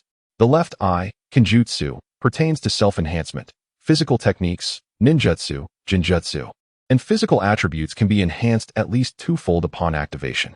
However, Kenjutsu alone cannot amplify ocular techniques. The right eye, W Shing, is a highly functional ocular technique. Upon its activation, Sasuke can place luminous points symbolizing celestial bodies at the target location. These points possess the nature of stars and exhibit immense gravitational force, capable of imprisoning enemies and even drawing chakra towards them. Additionally, he can manipulate these points to launch attacks over a vast area with tremendous power, albeit at the cost of significant chakra. When the two ocular techniques are combined, Kenjutsu W Shing can provide an even greater amplification, enhancing all aspects, ocular techniques, physical techniques, ninjutsu, and jinjutsu, by more than fivefold. Moreover, with Sasuke's refinement of the eternal kaleidoscope and his own training, this ability can continuously evolve, reaching limits he cannot yet perceive. However, maintaining this state requires a substantial expenditure of Sasuke's mental energy, and prolonged retention can only be achieved through relentless training. Uchiha Sasuke opened his eyes, clenched his fists, and murmured to himself, "Brother, this eye is truly useful." Uchiha Sasuke. At that moment, a distant voice interrupted his thoughts. Turning to look, he saw members of Team Hawk approaching. Kisame Hashigaki, panting heavily, approached in feigned anger, saying, "Sasuke, what is going on? Are you planning to abandon us?" Kushina Uzumaki also stepped forward, clutching Sasuke's clothing. "Yes, Sasuke-kun, if you're leaving, just take me with you. Those two can be left behind." Rei, remaining silent, merely gazed quietly at Uchiha Sasuke. Observing the trio's demeanor softened Sasuke's heart slightly. He turned his back to them, speaking without any emotional fluctuation, "Then follow me." After listening to Orochimaru's explanation, Naruto Uzumaki fell into contemplation. Bloodline limits cannot be activated merely through immense power, even in his past life. He reached the pinnacle of the ninja world, possessing vast chakra, without sensing any development of his own bloodline limit. He could only inquire further. "Is there a way to activate it?" Orochimaru smiled. "Indeed, there is." "Oh, generally speaking, the manifestation of a bloodline limit is quite similar to the awakening of the Sharingan. Except for a few who can use it innately, most require intense emotional upheaval to activate it. However, in my past life, I also experienced significant emotional turmoil." As he spoke, he recalled the despair of witnessing his son, Boruto, pierced through the chest, the shock of seeing his son, barely recognizable, upon his return from another dimension, and the heartache upon learning of his son's experiences. At this, a hint of dimness appeared in his bright gaze. "Naruto-kun, do not dwell on the past. The future is what matters most. I believe your son wishes for you to continue moving forward," Orochimaru remarked, keenly sensing Naruto's state. "Ah, thank you, Uncle Snake. I will remain optimistic. Please, continue." Having mentioned other bloodline limits, Orochimaru added, "In essence, the Uzumaki clan's bloodline limit can also be activated in this manner. In Naruto-kun's memories, I have seen the manifestation of Kashin. She fully activated the Uzumaki clan's bloodline limit through this means. Indeed, this brings us to you. The genetic expression of the Uzumaki clan in this regard is recessive, and ordinary humans lack this segment of the gene. Therefore, generally, as long as one parent is of the Uzumaki clan, the hereditary traits will manifest in the offspring. This is why Nagato and Kashin possess exceptionally strong sensory abilities. However, Naruto-kun, you are different. Within you lies a dominant gene that corresponds to this segment, determining that you exhibit traits distinct from ordinary Uzumaki clan members. Naruto Uzumaki understood. No wonder his mother was of the Uzumaki clan, yet he had blonde hair and struggled to develop certain bloodline limits. He realized it was his father's influence. Of course, this gene expression grants you enhanced speed and extreme reflexes. Oh, so does that mean my bloodline limit is destined to remain unexpressed? Orochimaru chuckled, addressing Naruto Uzumaki. In biology, there is a saying, while innate genes are indeed important, acquired factors cannot be overlooked. Different growing environments can lead to drastic differences even among siblings. Your situation is not unique in the long history of the Uzumaki clan. To enhance their kin strength, the Uzumaki clan has developed methods for the postnatal learning of the Diamond Lock and the Kagura Hard Eye. The method for developing the Diamond Lock relies on the Uzumaki clan's foundational art, sealing techniques. Through extensive study of sealing techniques and integrating them, one can construct the Diamond Lock using chakra. It has been proven that such diamond locks are stronger, more numerous, and more effective, unaffected by bloodline concentration, thus achieving a higher limit. In later stages, even those who could rely on blood to use the diamond lock sought to learn this technique. However, this art does have limitations. One must possess Uzumaki blood to practice it. The method for developing the Kagura Heart Eye is even simpler, having evolved into a technique that can release a barrier centered on oneself, allowing all chakra within the barrier to directly feed back to the user. Yet, similarly, this technique also requires Uzumaki blood. For members of the Uzumaki clan, the consumption is minimal and the range is vast, but for outsiders, the chakra consumption is immense, and the effectiveness is greatly diminished. I have found the Kagura Heart Eye barrier within a vast array of documents, but for the Diamond Lock, due to the destruction of Uzumaki village, I could only locate a fragment, which merely details how to construct chains using chakra and sealing techniques. Nevertheless, I believe you can develop the Diamond Lock using this information.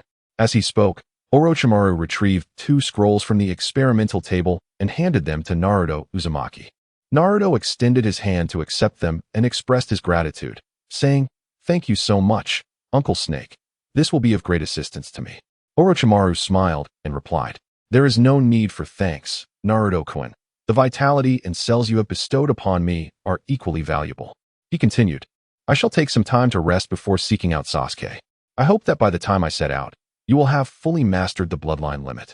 Naruto tightened his headband and confidently assured him, "Rest easy, Uncle Snake. When you return from your rest, come and witness my progress." Meanwhile, Kakashi Hatake was surveying the border of the Land of Fire. Throughout the day, he had dealt with numerous reanimated ninjas and even subdued several white Zetsu, extracting information about Obito, Uchiha, and Kabuto's plans to disrupt the 5 great shinobi villages. Alas, with only 1 day left until the official commencement of the 5 Kage Summit, I should return after clearing this area, he mused. Gathering his team, he noted the tense atmosphere in the ninja world, where everyone sensed that significant events were imminent. Even among the major nations, an unspoken understanding had emerged, with both the Earth and Lightning countries ceasing their skirmishes to concentrate their forces for the impending situation. Suddenly, Kakashi's expression hardened as he swiftly transformed into a bolt of lightning, dodging a fireball and an explosion that erupted unexpectedly. With a subtle gesture, his Umbu team vanished into the depths of the forest. Emerging from the ashes were the scorching release user, Yakura from Sunagakure, and the explosive release user, Shu from Awagakure. "Oh, I did not anticipate that you two were dispatched merely to harass the border," Kakashi remarked, drawing his short sword and enveloping himself in a cocoon of lightning chakra, strands of electricity crackling protectively around him. He uttered no further words as a flash of purple lightning danced along the blade, embodying the essence of swiftness. In an instant, he closed the distance to Yakura, whose lifeless eyes flickered with instinctive awareness. She formed hand seals, unleashing 6 fireballs that swirled around her, coalescing into a larger fireball for protection. Yet, the absolute defense born of motion was not without its flaws. With Kakashi's remarkable dynamic vision and reflexes, he swiftly identified the weakness, and a blinding cold light erupted from his short sword. Kakashi's lightning blade technique. First form, Thunderbolt Flash. A straight bolt of lightning pierced through the massive fireball, emerging from the opposite side with such speed that it was nearly imperceptible, as if it had materialized in an instant. At that moment, Shu had also set an ambush, causing an explosion at Kakashi's position. However, to Kakashi, this speed was still too slow. Ignoring the dissipating fireball behind him, he targeted Shu and transformed into lightning once more. Kakashi's flame blade technique, second form, sunlight blaze. As the lightning surged beside Shu, a silver glimmer gradually turned to deep crimson. Kakashi arched his blade through the air in a graceful arc, as if slicing through the flames generated by the air, leaving a fiery crescent upon Shu's neck.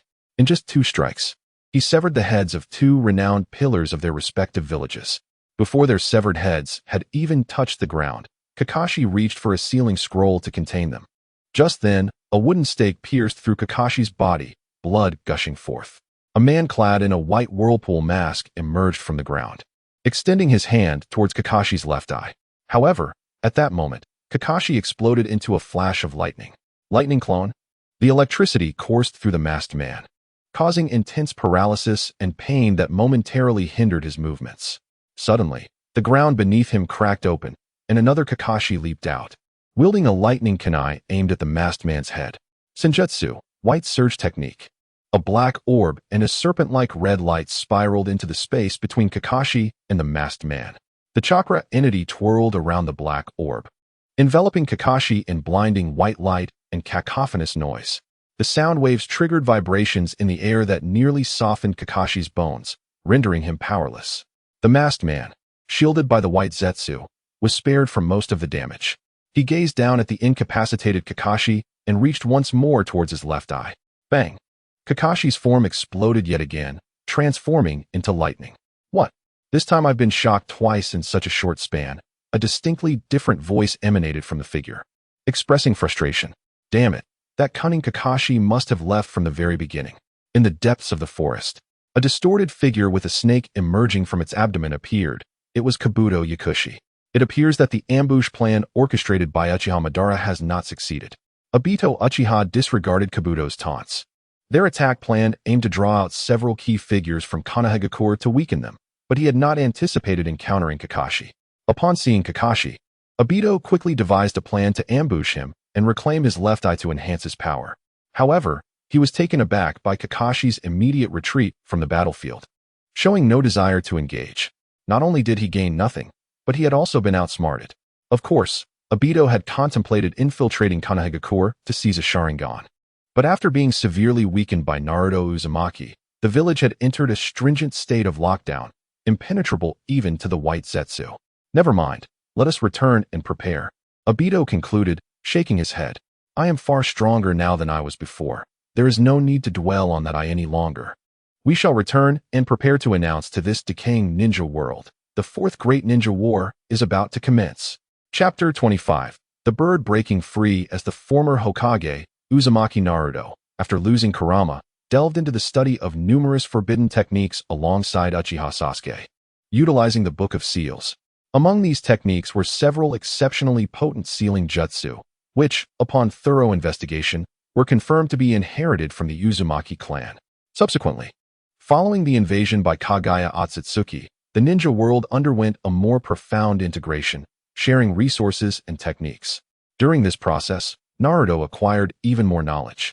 And by gathering fragmented sealing formulas, it could be said that his understanding of sealing techniques had reached an extraordinary level. Orochimaru had provided him with the complete version of the Kagura Shingon, which Naruto had previously encountered in the ruins of the Sound Village, albeit in an incomplete form, resulting in subpar effectiveness during its application. Now, with the full version at his disposal, he mastered the Kagura Shingon within less than half a day. Closing his eyes, he conjured the Kagura Shingon barrier, which expanded to a diameter of 2 kilometers, forming a spherical perimeter. Within this sphere, all chakra activity was laid bare before him, allowing him to perceive human intentions through the subtle fluctuations of chakra. Once he had a fundamental grasp of the Kagura Shingon, Naruto began studying the remnants of the adamantine sealing chains. Methodically, he inscribed each sealing technique on a chakra chains that connected to his spine, employing all the sealing techniques he had learned throughout his life. Although his speed was notably slow, each link he inscribed was imbued with immense strength. He estimated that he would complete this within a day.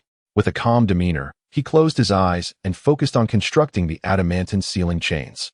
Upon Uchiha Obito and Kabuto Yakushi's return to the secret base housing Uchiha Sasuke, the chaotic scene before them elicited an overwhelming sense of dread from Kabuto, who felt the terrifying pressure radiating from Obito, only for it to dissipate almost instantly. A white Zetsu emerged from the ground, tearfully informing Obito of Sasuke's formidable prowess. "Obito, that white-eyed wolf not only killed the original, but even bested my brother. Tell me what transpired." Listening intently to the white Zetsu's account of the situation, Obito was taken aback by the revelation of Sasuke's newfound power, known as the Kyujinu Seishi. When he activates the eternal Manjikyu Sharingan, he awakens a new ocular power. Such information was not mentioned in the reports concerning Madara. Could it be a result of personal factors between Sasuke and Madara? It is indeed possible, considering they are the only two in history to have awakened the eternal Manjikyu Sharingan. It appeared that Sasuke might prove to be an even greater challenge than Madara. With Naruto already causing him considerable concern, the prospect of having Sasuke as another volatile element was troubling. However, Obito decided to redirect his focus.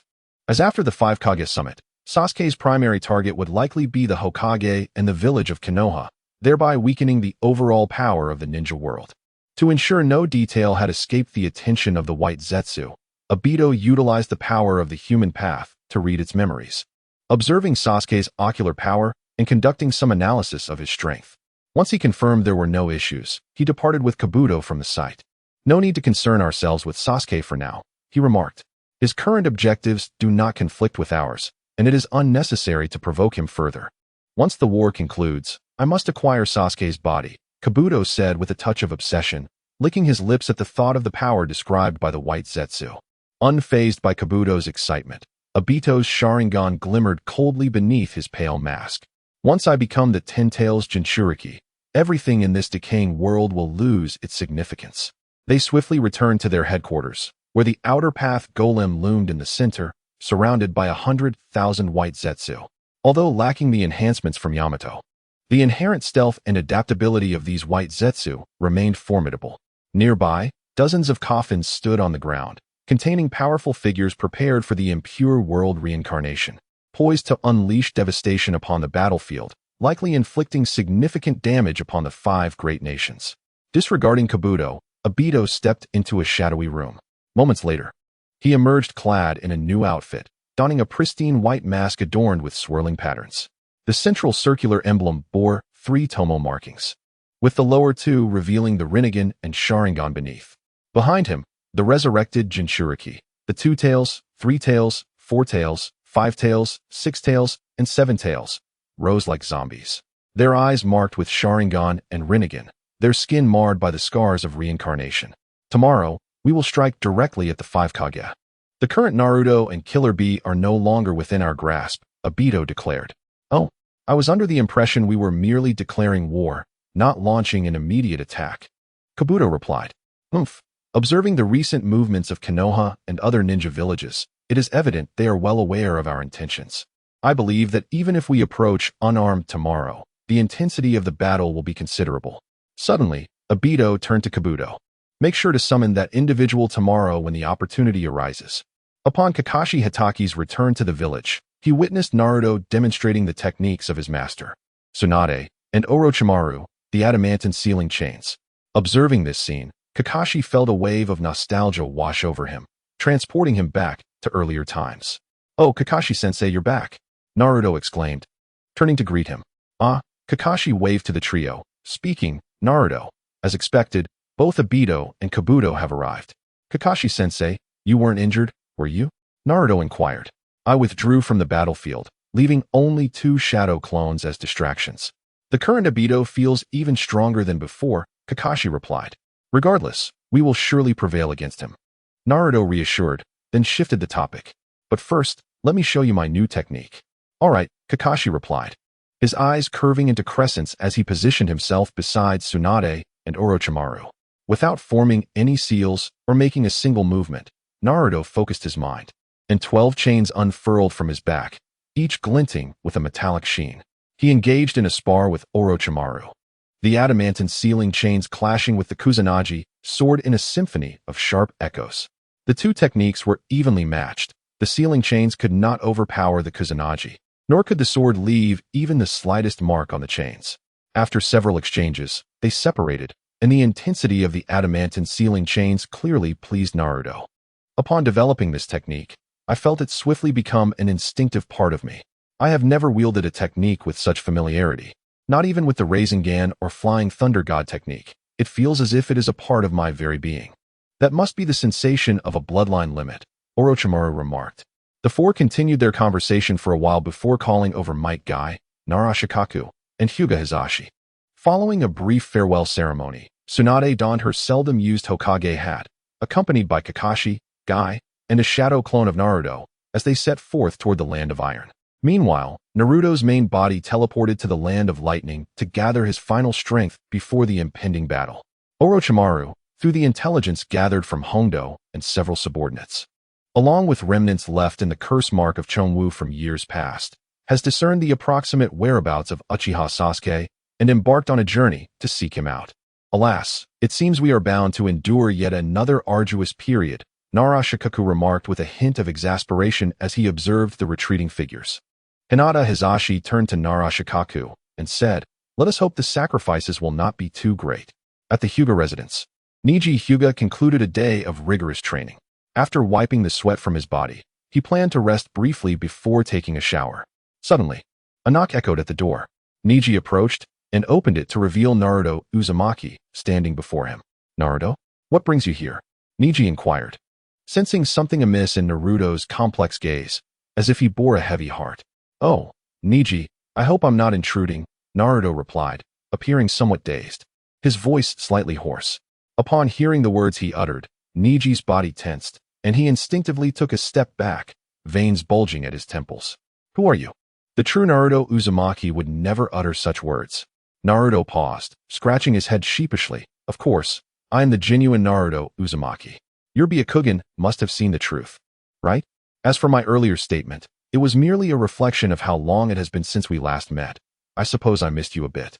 Neji, not having detected anything amiss through his Byakugan, noted Naruto's growing urgency and the subtle tremor in his voice, which culminated in his characteristic ending phrase. Gradually, Neji lowered his guard, asking, "What is it, Naruto? Do you need something?" Seeing that Neji had finally placed his trust in him, Naruto took a deep breath, seemingly to calm his own emotions. It was inevitable. Upon seeing Neji, memories flooded back of that moment when he held him as he grew cold, compounded by Obito's instigation. That was one of the rare instances when his resolve wavered. Had it not been for Hinata and Kurama's reminders, he might have lost the fourth great ninja war. "Neji, I came to tell you that if I can lift the seal of your caged bird, do you believe you can elevate your strength to that of a Kage within a week?" "Huh?" Neji questioned, almost doubting his hearing. "What are you talking about, Naruto? What seal are you referring to?" Naruto fixed his gaze on Neji's eyes and enunciated deliberately, "I said, I will unlock your caged bird curse mark." Neji appeared incredulous. Yet his intuition hinted that this companion, who had wrought countless miracles, was sincere. "You're not jesting, are you?" His voice trembled slightly. "Neji," Naruto looked earnestly at him. "Do you think I would toy with you on such matters? If you can break free from my caged bird, then I believe I shall be worthy of striving for the position of a Kage." "Where to next, Sasuke-kun?" Ino Yamanaka inquired. The Hawk team had been on their journey for a night, and through their inquiries and intelligence, they had learned of the 5 Kage summit in the Land of Iron. Uchiha Sasuke pondered briefly. Traveling from their current location to Konoha would take 3 days, and the summit was set to commence tomorrow. If they did not hasten, they might encounter Konoha's forces as the Hokage returned home, leaving them in a precarious position. Conversely, heading north towards the Land of Iron would allow them to arrive by tomorrow, potentially even directly attending the summit. Moreover, reflecting on the battle against Danzo, Sasuke felt a twinge of discomfort at the thought that Kakashi and Naruto seemed to have known some truths yet chose not to intervene, instead assisting him in vanquishing Danzo. Later, during his recovery, he discovered a fragment of life force left by Naruto during his urgent treatment. A vision revealing the origins of the Sharingan explained by Naruto and Kakashi. It seemed he might have misjudged Kakashi, leaving Sasuke in a state of introspection. "I will head to the Land of Iron. We shall meet the Hokage." Naruto, with a multitude of sealing runes emerging on Neji's forehead, understood that the caged bird seal was fundamentally a type of sealing technique.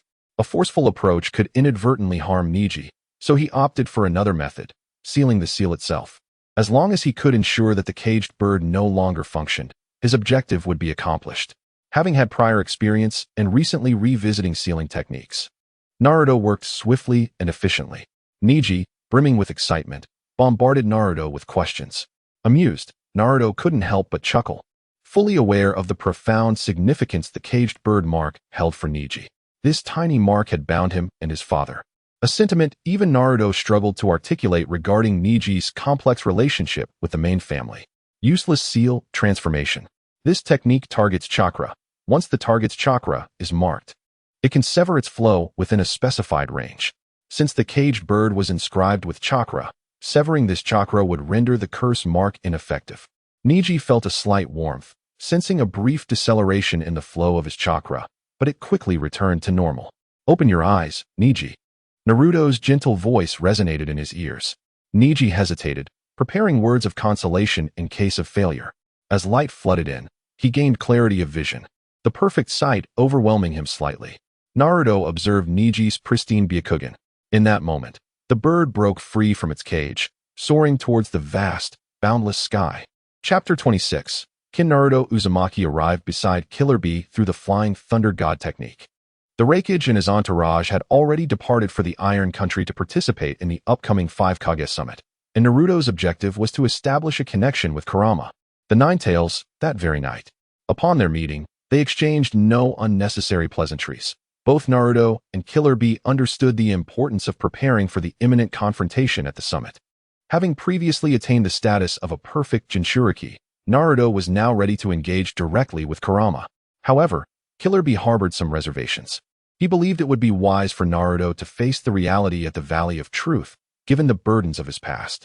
Yet Naruto's response was straightforward. Uncle, the time it takes to reach the Valley of Truth for trials is considerable, and I am acutely aware of my current state. I cannot afford to waver even slightly. Unable to dissuade Naruto, Killer Bee acquiesced to his request. They proceeded to the chamber where a Jinchuriki could liberate the power of the tailed beast. There, Naruto settled down before Killer Bee, closed his eyes, and delved deep into his psyche to confront his most intimate and steadfast companion from his previous life. Suddenly, Naruto opened his eyes to find himself enveloped in a dim, golden hue. The water at his ankles reflected the desolation surrounding him, with an abyss of darkness looming beyond his sight, as if to consume all remnants of his past life. Unlike before, as Naruto re-entered this mental realm, he found it devoid of both hatred and warmth. The overwhelming negative emotions that once threatened to engulf him had dissipated entirely. He took a moment to sense his surroundings before turning to venture forward, taking a few steps before veering left, then right. Kurama seemed to be deliberately evading him. Yet Naruto remained unperturbed, pursuing him step by step, eventually breaking into a run. The two, a boy and a fox, engaged in a playful chase, neither speaking nor communicating, merely racing after one another. Their pace quickened until Naruto nearly became a blur, while Kurama appeared to teleport within the confines of Naruto's mind. In this timeless pursuit, they lost track of how long they had been chasing each other. Was it a day? Or perhaps a month?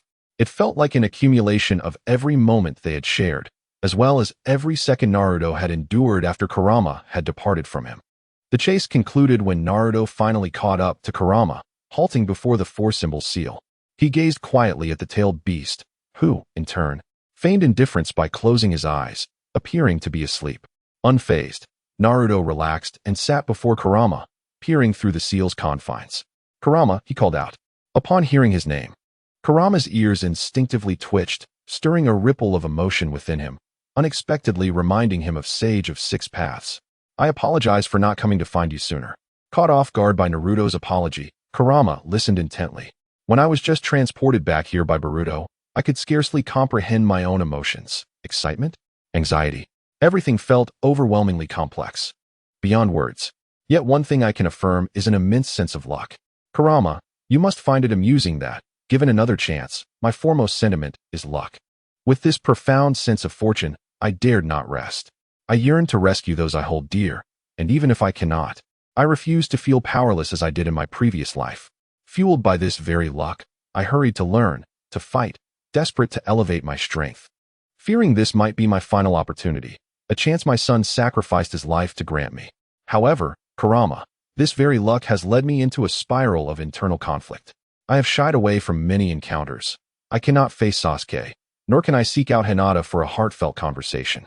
I even hesitated to meet you, for I am afraid. At this point, Kurama opened his eyes, gazing seriously at Naruto, who met Kurama's gaze with a look of uncharacteristic relief that the Nine Tails had never witnessed before. I dread recalling that horrific future, the moments when each of you departed from my side.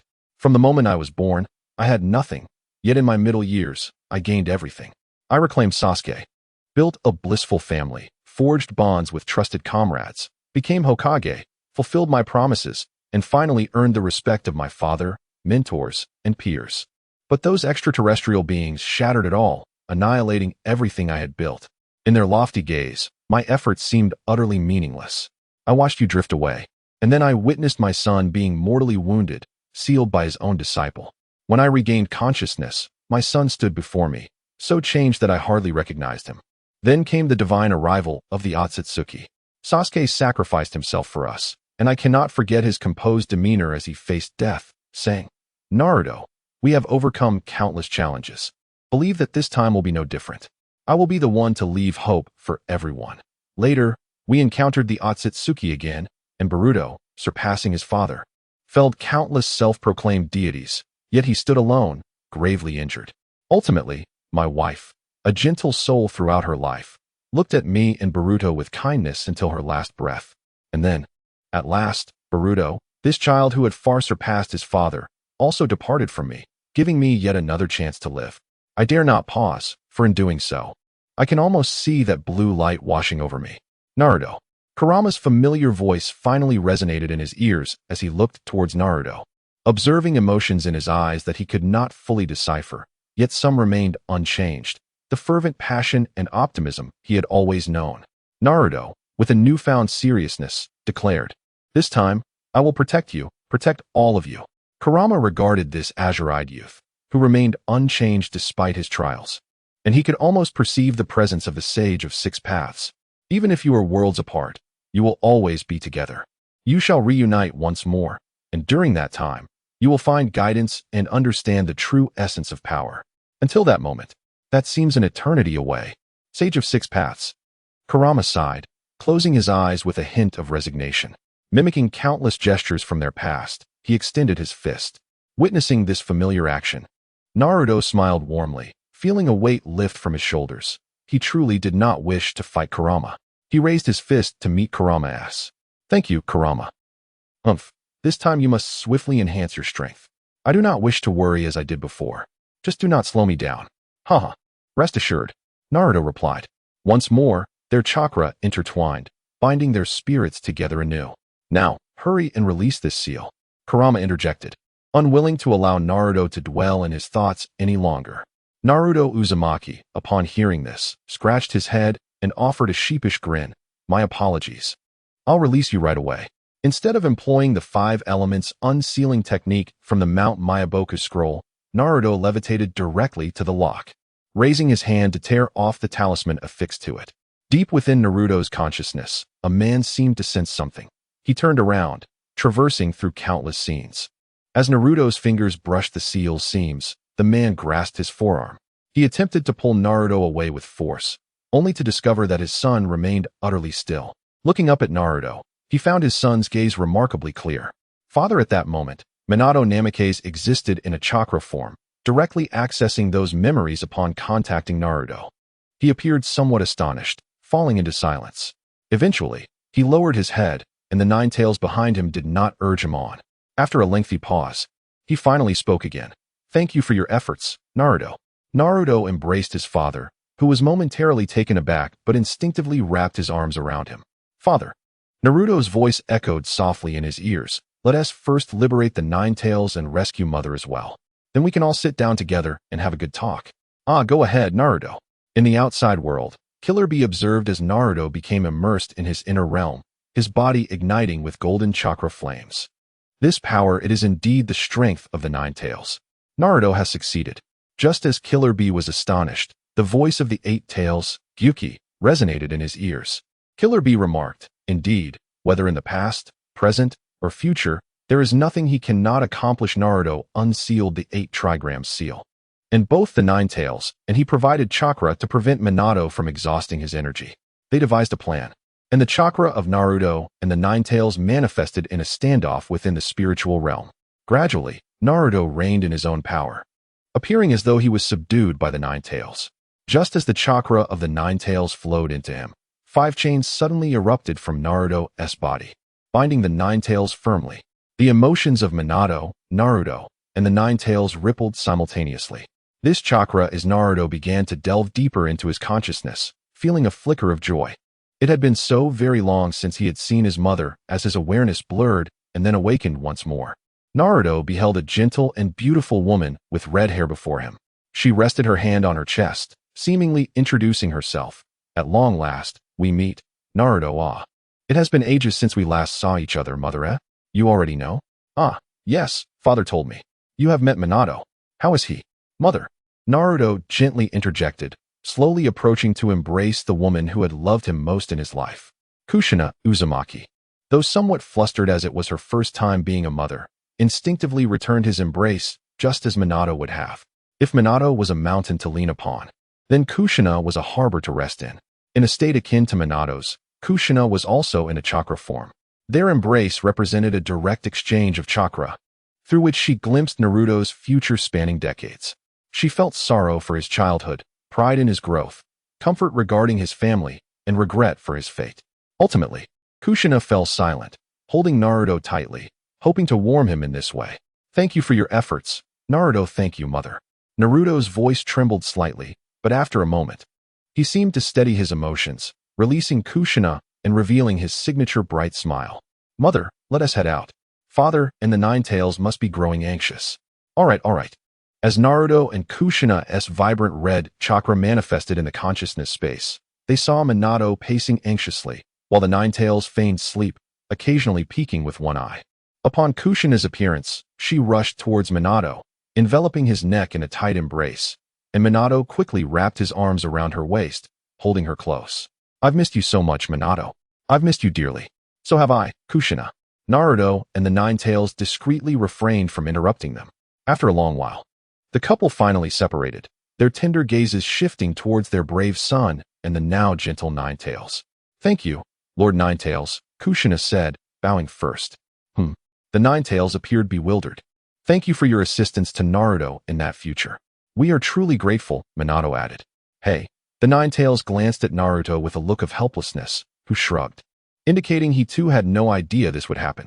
Seemingly finding a point of contention, the 9 tails quickly urged, Kushina, you must cease maintaining this form, or you will soon exhaust your chakra.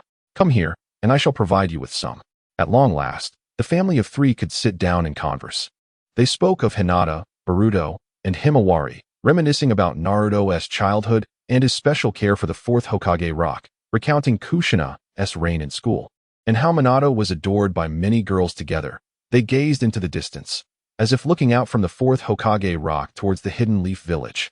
Occasionally erupting in melodious laughter, the 9 tails lay before them, appearing on the verge of slumber, yet unable to suppress a smile. They all looked out together, as if that place held not a dark void. Indeed, it was not a dark void, for there, love filled their hearts. Chapter 27. The 5 Shadows Conference. Hereas to the great nation on its 75th birthday, wishing for prosperity and joy to all, with good health, smooth work, and all wishes fulfilled. The Land of Iron, situated in the northern region of the shinobi world, shares borders with the Land of Fire, the Land of Rice, and the Land of Waterfall. It is in close proximity to the Land of Earth and the Land of Lightning, governed by samurais, and thus recognized as a neutral state by the 5 great nations. At the invitation of the 5th Hokage, Tsunade Senju, the 5 shadows of the great shinobi villages gathered here for the long-awaited meeting. Due to Konoha's prior announcement, the other 4 villages sensed an unusual atmosphere. As the 5 shadows departed their villages, they consolidated their main combat forces, and the military movements of the 5 great nations stirred the nerves of the smaller countries, all of whom remained vigilant to any developments in the Land of Iron. At that moment, the entire shinobi world focused its attention on this usually unassuming nation. In the solemn reception hall of the Land of Iron, a V-shaped long table was set in the center, divided evenly into 5 sections. each accompanied by a high-backed chair of equal height. Behind the chairs, the symbols of the 5 nations were emblazoned on the hanging drapes, arranged from left to right: lightning, earth, fire, wind, and water. The conference was presided over by the strongest samurai and highest leader of the Land of Iron, Mifune, who first took the central podium. Following him were the 5th Hokage, Tsunade Senju, the 5th Kazekage, Gaara, the 4th Raikage, the 3rd Tsuchikage, Inoki, and the 5th Mizukage, Meitarumi, who each lifted the curtains representing their respective nations and took their seats, with the iconic conical hats of the 5 shadows arranged neatly on the table. The bodyguards of the 5 shadows remained alert on elevated platforms behind them, ever vigilant of their leader's safety. Once all the shadows were seated, Mifune declared the 5 shadows conference officially commenced. Hokage-sama, you initiated this conference. Please share the purpose of our gathering. Tsunade, with her hands crossed before her, looked directly at the assembly and stated, let us speak plainly. I wish to form a ninja allied forces to combat the Akatsuki organization. She raised her gaze to meet the eyes of her fellow shadows. As you are all aware, Konoha was recently attacked by their leader. Though we ultimately triumphed, it came at a grievous cost. The target of this assault was Konoha's Jinchuriki, and simultaneously, the Raikage's killer bee was also pursued by the Akatsuki. While there may be attempts to suppress this information, we all understand that the strategic deterrence of the 5 great nations is now coveted by these thieves. The 1 tail of Tsunagakure, the 2 tails of Kumogakure, the 7 tails of Takigakure, the 3 tails and 6 tails of Kirigakure, and the 4 tails and 5 tails of Awagakure have likely all fallen into the hands of the Akatsuki. With such power, even if they do nothing, they pose a direct threat to our existence. The other 4 shadows remained silent, knowing that Tsunade's words were undeniable facts. They understood all too well what the loss of such strategic weapons meant for their villages. They had all been investigating, only to realize that they were not the only ones who had lost their tailed beasts.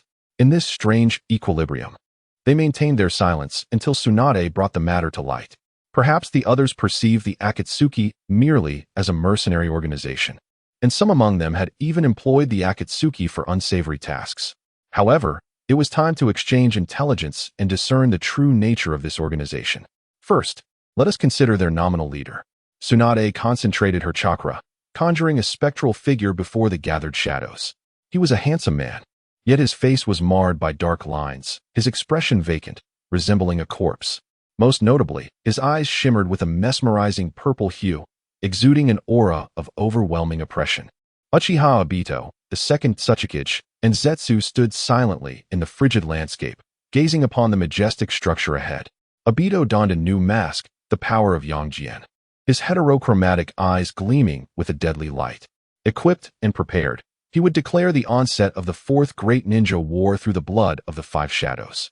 Utilizing Zetsu and the 2nd Tsuchikage's stealth abilities, the trio discreetly infiltrated the imposing castle. The Hawk team arrived at the site of the 5 Shadows conference shortly after Obito and his companions. Sasuke, what should we do next? Jugo inquired, crouched in the snow. Let us enter first. Once the conference concludes, I wish to speak with the Hokage personally, Sasuke replied.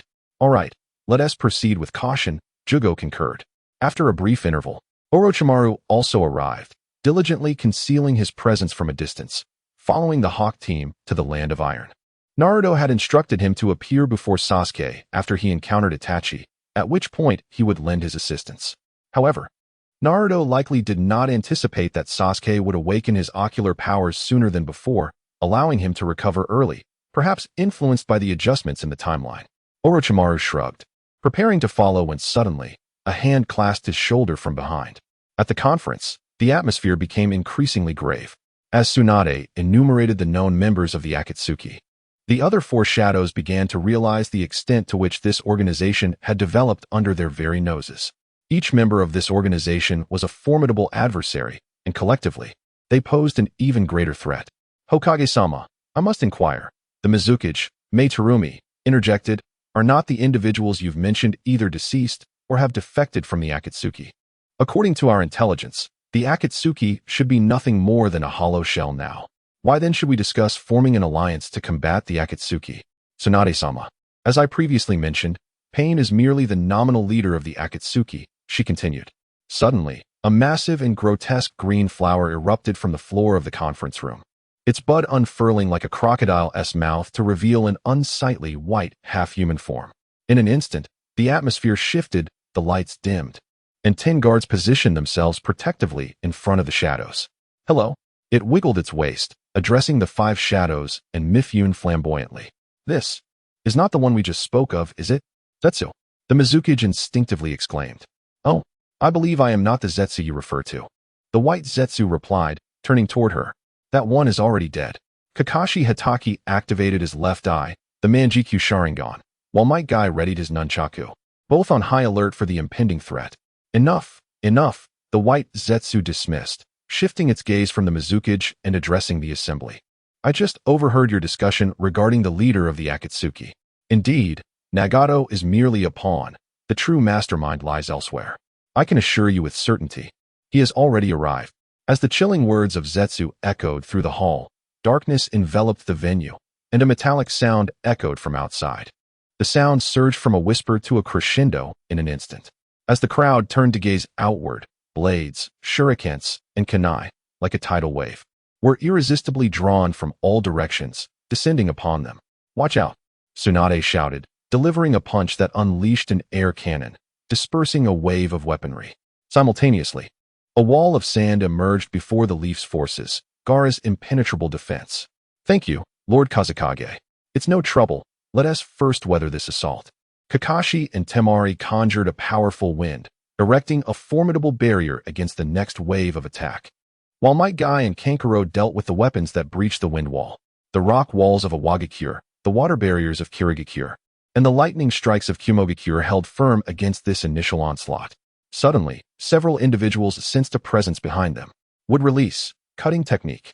Dozens of wooden stakes, as strong as steel, surged toward the assembly with alarming speed. Shinra Tensei. The repulsive force propelled the stakes even faster, a perilous strike in a confined space, leaving no room for error. Just as they were about to strike, the stakes were abruptly halted, mere inches from their target. This could only be the doing of one capable of reacting to such velocity. Whoosh! A brilliant golden flash appeared before the crowd, and in that moment, the stakes ensnared by natural energy shattered into a myriad of fragments.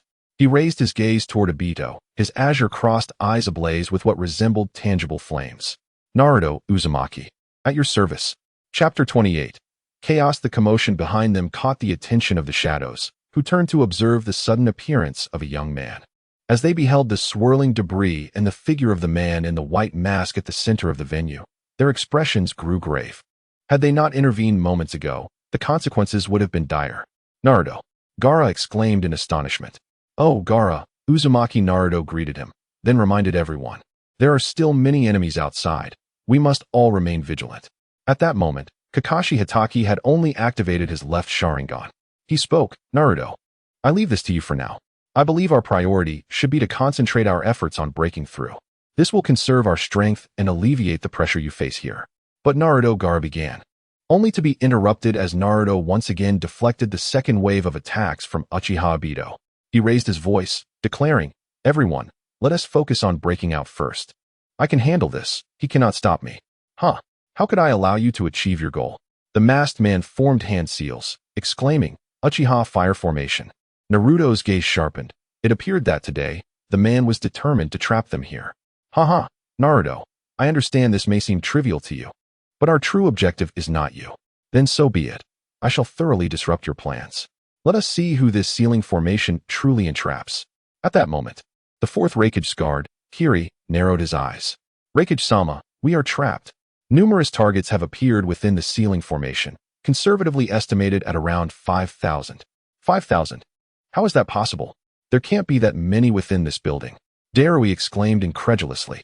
The fifth Mizukage guard, Ao, observed the scene with rising tension. "He speaks the truth, but those are not humans. They resemble the white Zetsu in the center." Tobarama Senju's red lips pressed together slightly, indicating the brewing storm of battle. The silent Inoki, the second Tsuchikage, floated to the forefront, appearing contemplative as he spoke. "Youngsters need to temper themselves. Are you truly frightened by this?" Boom. The clash between Naruto and Obito had already torn the roof asunder, the thick smoke swirling around them as the white Zetsu outside launched a full-scale assault. They might lack individual prowess, but their sheer numbers were overwhelming. Kakashi employed wind release, engaging the mass of Zetsu alongside Might Guy's Morning Peacock. Tsunade struck again, unleashing a powerful air cannon with her immense strength, sending waves of pressure outward, dispersing the air before the 5 Kages. Be cautious. These white creatures release imperceptible spores into the air. Inhaling them allows them to grow and absorb your chakra. Gaara and the Raikage's team instantly entered battle mode, while Tsunade and Inoki exchanged knowing glances with the Hokage's group. Boil release, haze technique. The first wave of the 5 Kages counterattack fell upon the charging white Zetsu. A bunch of useless trash, yet there are so many, the Raikage growled in frustration. Then let us eliminate them all. Gaara revealed a fierce determination towards their foes. Youngsters, truly impatient, Inoki shook his head, shattering the skull of an approaching Zetsu with his stone fist. The fierce confrontation between Naruto and Obito intensified. Obito, now adorned with countless Sharingan, had enhanced his physique using a higher purity of Hashirama's cells and wielded the Mangekyo Sharingan of Uchiha Shursui, complemented by a Rinnegan to amplify his chakra. He was now more formidable than ever. As their fists collided, the struggle lasted only a moment. Obito's bones fractured, yet in the blink of an eye, he restored himself. During the exchange of taijutsu, a Shinra Tensei was unleashed, and 12 chains erupted from behind Naruto, anchoring themselves into the ground, absorbing the repulsive force. Seizing the opportunity, Obito grasped Naruto's cheek, the Rinnegan pulsating with purple light. The power of the human path activated, attempting to extract Naruto's soul. However, with a faint blue hue, Naruto formed seals, causing his soul to lose control in an instant. Spirit transformation technique. The ethereal Naruto struck Obito's soul, returning to his body just as Obito vanished like a fleeting dream, reappearing at a distance. Several wooden stakes shot forth, this time not aiming directly at Naruto, but scattering from all directions towards him. Sage Art, Heavenly Arrow. Invisible arrows composed of natural energy, under Naruto's command, collided with the wooden stakes, shattering them as if they were made of iron. What is this? He can also use Shinra Tensei? Obito was perplexed, unable to discern the technique. To his perspective, the stakes shattered the moment they neared Naruto. Yet Naruto was not merely on the defensive. The Heavenly Arrow was not solely for countering the wood release. A sudden sense of crisis surged through Obito, but he was a moment too late. It felt as though a long sword had pierced through his body, yet he saw nothing, as if a massive hole had opened in his form. Bang! Suddenly, multiple wounds erupted from within, igniting Obito's fury. This was reminiscent of his own technique. Naruto was using it to humiliate him. Once more, Obito vanished, and Naruto released his hand from the seals. He looked in another direction, addressing the newly appeared Obito. This technique is called natural energy, insertion technique. How does it compare to your wood release? A torrent of blades cascaded from above, engulfing Naruto in an instant. However, at Naruto's speed, they could only engulf an afterimage. Sage Art, White Surge Technique. A black orb and a red dragon erupted from Naruto's mouth as the red dragon neared Obito. It spiraled around the black orb, transforming into an exquisite sound and light bomb. Naruto closed his eyes, using natural energy to construct a vacuum wall around Obito, isolating the blinding light and sound within. In the next moment, the scattered blades suspended in the air, launching toward Naruto and the shadows. I want to let your scheme succeed. Naruto amplified his Sage mode to maximum power, azure flames enveloping him, exuding a fierce chakra that compelled the 5 Kages to glance back. The natural energy he could wield surged to new heights, and with a snap of his fingers, a wall of air, thicker and more solid than the Uchiha fire formation, encased the two within. Its absurd thickness warped the light and completely silenced the sounds from the outside. Obito's assault against the wall felt like struggling in quicksand, rendering him immobile. It seems you've made your decision today. I will simply not allow you to harm anyone else, Obito. The Eagle team repelled the 6th wave of the white Zetsu's assault. Their targets were not the team itself, yet upon seeing Sasuke, the Zetsu charged as if they had seen their nemesis, and a single use of Amaterasu from Sasuke could wreak havoc among their ranks. Overall, the Zetsu fell like chaff before Sasuke's relentless scythe. They had sensed the overwhelming power above and longed to join the fray. Yet the sheer volume of the irksome Zetsu severely hindered their progress. Damn it, these creatures are insufferable. Uchiha Sasuke is currently in a state of agitation, acutely aware that Naruto is engaged in a fierce battle against an exceedingly formidable foe. The situation among the five Kages is more straightforward: the immense strength of the Hokage. The Sand Tsuchikage Sand Waterfall, the Mizukage's boiling and melting techniques, all serve as effective weapons against such hordes. Even if some exceptionally powerful individuals emerge, the speed of the Raikage will leave them disoriented, and if all else fails, the Doton technique of the Tsuchikage will deliver a minor shock to them. However, the seasoned and battle-hardened Inoki suddenly felt a chill. Something was approaching. Dust Release, Original World Separation Technique. Upon hearing that familiar incantation, Inoki's pupils constricted as he collided with the targeted Mizukage, both unleashing the same technique. Dust Release, Original World Separation Technique. Two identical geometric forms of white light collided, their dust techniques merging in a cataclysmic explosion, resembling a sun being forcibly infused into the very confines of the building. As the blinding white light dissipated, everything in its path was reduced to dust, revealing Inoki's grave and somber visage. The other four Kages immediately abandoned their previous underestimation of the white Zetsu, entering a state of heightened alert. "We must unite to eliminate him. We cannot afford to be taken down one by one," declared Tsunade Senju, as Kakashi Hatake and Might Guy joined her side, ready for vigilance. "I concur with the Hokage's assessment," the esteemed Inoki finally spoke, "since the first has arrived. It is certain that a second and third will follow." Chapter 29. Naruto vs. Obito. "I merely refuse to allow you to inflict further harm upon others, Obito." At this moment, Uchiha Obito found himself engulfed in profound shock. His true identity, which should have remained known to only a select few, had been concealed within the ninja world for so many years that no one could have fathomed that the grim and terrifying Uchiha Madara was, in fact, once a passionate underachiever, a mere Uchiha youth. How infuriating! Could there be a traitor? Is it Madara? But Madara is the architect of this plan. Such actions would serve no purpose for him. Is it Zetsu? That seems unlikely, as they only follow the commands of the Ten Tails. Could it be me? How absurd! Am I contemplating this? Could it be an individual nurtured by Madara? But that person is, after all, a Jinchuriki. At this juncture, Obito's gaze towards Naruto Uzumaki transformed. The identity he had concealed for so long had been effortlessly unveiled by Naruto. While this revelation held little significance for him, it nonetheless underscored the extent of Naruto's understanding of him. Does he know the location of the Ten Tails? This is a crucial moment in the Moon Eye plan. No one is permitted to thwart him, not even Uchiha Madara himself. Obito turned to Zetsu beside him and commanded, "Return to Kabuto and inform him that Madara must not be released now. Otherwise, everything will be lost." With Obito currently in command of the Ten Tails, Zetsu refrained from his previous insolence and vanished into the ground. "Your heart is in turmoil, Obito," Zetsu remarked. Spare me your soliloquies." Fire release, hellish flames.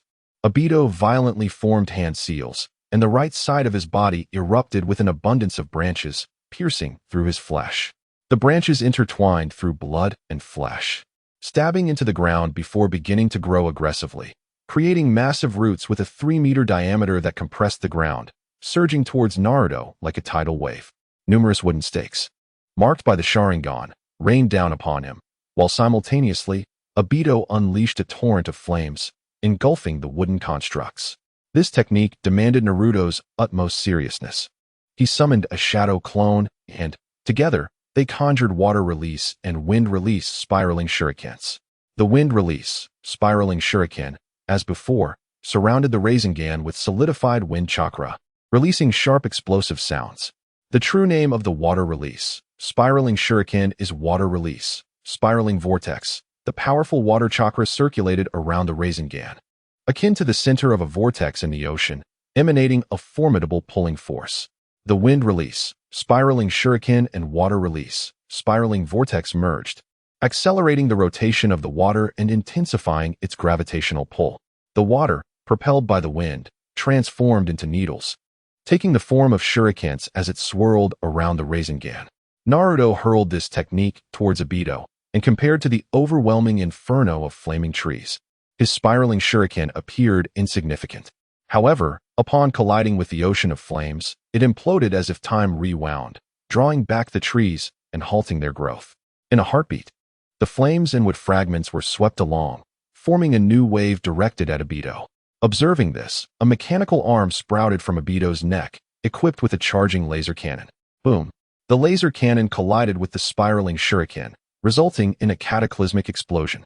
As the light subsided, the upper and lower tiers of the structure were obliterated, revealing the rooftop and the battling Team Hawk below. Meanwhile, Uchiha Sasuke, who had just thwarted another wave of white Zetsu attacks, was drawn to the commotion above. His right eye widened, chakra surging. Kagetsuchi. The Amaterasu flames erupted into the air, morphing into a jet-black fire dragon that coiled around Obito. Damn it! Why are you attacking me directly? Obito swiftly leaped back to evade the dragon's bite, only for Sasuke to emerge from the flames, his sword crackling with lightning, poised to sever Obito's head. Just then, a searing blade, still unscathed by the flames, shot forth, transforming into a massive kunai aimed at Sasuke. In a critical moment, Naruto swiftly transformed into a streak of light, guiding Sasuke away from the treacherous strike. After the exchange, Sasuke glared at Naruto, who averted his gaze. What's going on? Why are you here? Is he coming after you? No, he is here to declare war, and his target today is likely the 5 Kage. Declare war? Sasuke began to inquire further, but their conversation was interrupted by a barrage of weapons raining down upon them. Naruto formed hand seals and slammed his palm on the ground. Sage art, organic rebirth. With the infusion of sage chakra into the ground, the room seemed to come alive, with curtains, tables, and chairs lifting to shield against the onslaught of weapons. Even the debris that shattered did not fall to the ground, but instead continued to obstruct Obito's attacks. A laser cannon shot towards them, but Sasuke utilized the gravitational pull of his Rinnegan, curving the cannon's trajectory and avoiding Naruto. The laser cannon struck the wall, utterly demolishing the already crumbling structure. In the air, the second Tsuchikage, Inoki, and his mentor, Mew, clashed amid a flurry of dust and earth techniques, transforming the battlefield into a perilous zone. On the ground, the fourth and third Raikage exchanged powerful blows, the speed of their combat creating a cacophony of sound, the air itself crackling with lightning. The third Raikage's attacks and defenses were formidable, while the fourth Raikage's speed surpassed his predecessor, with both sides locked in a fierce stalemate. Elsewhere, Tsunade, Meiterumi, and Gaara battled against the second Mizukage, Kahaku, the fourth Kazekage, Raza, and the legendary Sannin, Hanzo. The air was thick with a concoction of mist, acid, and poison, while the ground was a treacherous mix of corrosive liquid and sand, with surprise attacks from air cannons injuring those caught off guard. The guards encountered formidable opponents, constantly fending off white Zetsu attempting to infiltrate the battlefield of the 5 Kage. Kakashi swiftly dispatched a white Zetsu, marking his 100th kill. Despite his unassuming demeanor, he was a relentless killing machine, striking lethal blows from the shadows, even against foes resurrected through the impure world reincarnation. Tsunade, empowered by Naruto, unleashed a titanic punch, channeling her immense strength into a concentrated air cannon that ruptured Raza's defenses, creating a gaping wound. Gaara attempted to seal the breach, but before he could, Kahaku's explosive clone approached. Meiterumi used her dissolution technique to corrode the clone and release its internal pressure, preventing an explosion. Their coordination was seamless. Yet the opposing elite shinobi proved to be a challenging adversary, with even the 5 Kage struggling in this fierce battle. As Kakashi cut through the ranks of white Zetsu, his blade crackling with lightning, he and Might Guy once again plunged into the throng of enemies, determined to support the 5 Kage. Just then, the entire structure trembled violently before collapsing, interrupting their movements. They navigated the debris, striving to maintain their footing and avoid falling, as many white Zetsu were knocked to the ground, buried beneath the rubble. In the midst of the 5 dynasties, the sandstorm from Gaara's gourd surged forth, enveloping the ground beneath the feet of the assembled warriors. In an instant, those who had seized aerial dominance launched a ferocious assault against the plummeting foes, dramatically reversing the tide of battle. Uchiha Obito soared above, while Naruto Uzumaki employed the art of light and heavy rock to lighten his own weight, still seeking an opportunity to bestow the same technique upon Sasuke. Consequently, Uchiha Sasuke found himself leaping amidst the debris. As Naruto hastened towards him, Obito refused to grant them respite. In a heartbeat, flames, blades, and wooden spears lashed out towards Sasuke. Sasuke! Naruto grasped a spear forged from natural energy, erecting a protective air barrier around his comrade. However, Obito was equally relentless. A chameleon and a bomb bird appeared, diverting Naruto's attention and momentarily slowing his pace. Several wooden spears and blades pierced Sasuke, prompting Naruto to invoke the sage art, Immovable King. In an explosive display, a towering six-armed giant, majestic and imposing at 250 meters, manifested before Obito. The blades swirling around its form swept through the Uchiha's flame formation, as well as Obito's fierce assault, scattering the numerous white Zetsu and even the mountains far beyond. This earth-shattering strike commanded the attention of all, particularly Obito, who was visibly shaken by the sight of such a colossal figure akin to the complete Susanoo. What power was this? Obito found himself caught in the turmoil, his form disintegrating into the minutest particles. After dispersing the next wave of attacks, Naruto glanced toward Sasuke, only to witness his body engulfed in black flames, intangible and formless. The onslaught was reduced to ash, and those not consumed fell to the ground. The black flames coalesced once more into a human shape, gradually outlining the figure of Uchiha Sasuke. Sasuke regarded Naruto, a faint red glow emanating from his right eye. Naruto smiled, yet his gaze did not meet Sasuke's. Kagetsuchi. Sasuke's thoughts, however, were far from tranquil. What on earth was this power? Even in his current state, only the complete Susanoo could contend with that being. In the distance, Obito re-emerged from the realm of dreams, his voice cold. Naruto, you possess considerable skill, yet I have not yet reached my limit. A vast reservoir of chakra, long accumulated in secrecy, surged forth, conjuring tens of thousands of wooden stakes and millions of blades that floated around Obito, forming an impenetrable sphere. He poured nearly all of his chakra and life force into this attack, the number of waves it could unleash likely beyond even his own comprehension. Naruto sensed the extraordinary nature of this impending strike. His body, enveloped in azure chakra flames, ignited with a golden-orange blaze as the formidable chakra of the Nine Tails infused the armor of the Immovable King. The colossal golden-orange fox, an embodiment of natural energy, donned an intricately fearsome helmet of ancient Japanese design, draped in heavy, regal armor and a war skirt, sprouting six arms that bore a shield akin to a fortress wall. Under the distorted light of the six-armed transparent armor, the Nine Tails appeared even more fearsome and colossal. At that moment, Sasuke's eyes widened, dark purple chakra flames igniting around his form. With the aid of the Tsukuyomi star, he enhanced this overwhelming force, stabilizing the immense power akin to a tailed beast. The Susanoo evolved once more from its Yatagarasu form, transforming into a towering, 250-meter warrior clad in full armor, adorned with a long-nosed Tengu mask and massive wings extending from his back. Sasuke unveiled his complete Susanoo for the first time. Yet he did not cease to amplify his power. The Susanoo's form shifted into black flames, resembling Sasuke's previous shape, transitioning from the purple Susanoo to a black one centered around Amaterasu. This new Susanoo, evoking a sense of dread akin to a malevolent spirit, drew its twin long swords and crossed them as they descended upon Obito. Two titanic figures, one dark, one luminous, enveloped the black sphere crafted from steel and wooden stakes, while Naruto shielded the surrounding warriors with natural energy and the chakra of the Nine Tails. Super Wood Iron Storm, Divine Push. The black sphere erupted with blinding white light, akin to containing a sun within. Onlookers witnessed this radiant glow gradually consuming the darkness. The blades and wooden spears, propelled by unprecedented force, unleashed a terrifying speed and destructive power. The Amaterasu Susanoo and the natural force of the Nine Tails surged forth, their long swords striking at the luminous core, while the massive shield braced against the brilliance as if attempting to contain it, engaging in a fierce struggle. The initial wave of wooden spears and blades collided with the giants, the sheer kinetic energy threatening to melt them away. Yet the giants withstood the first onslaught through their outer defenses. However, the second wave, the third wave, Chapter 30, the crucial moment, countless blades and wooden spears assaulted Susanoo and the Nine Tails like raindrops, their terrifying velocity enhancing their destructive capacity. Under the influence of repulsion, Naruto Uzumaki and Sasuke Uchiha could not advance a single step.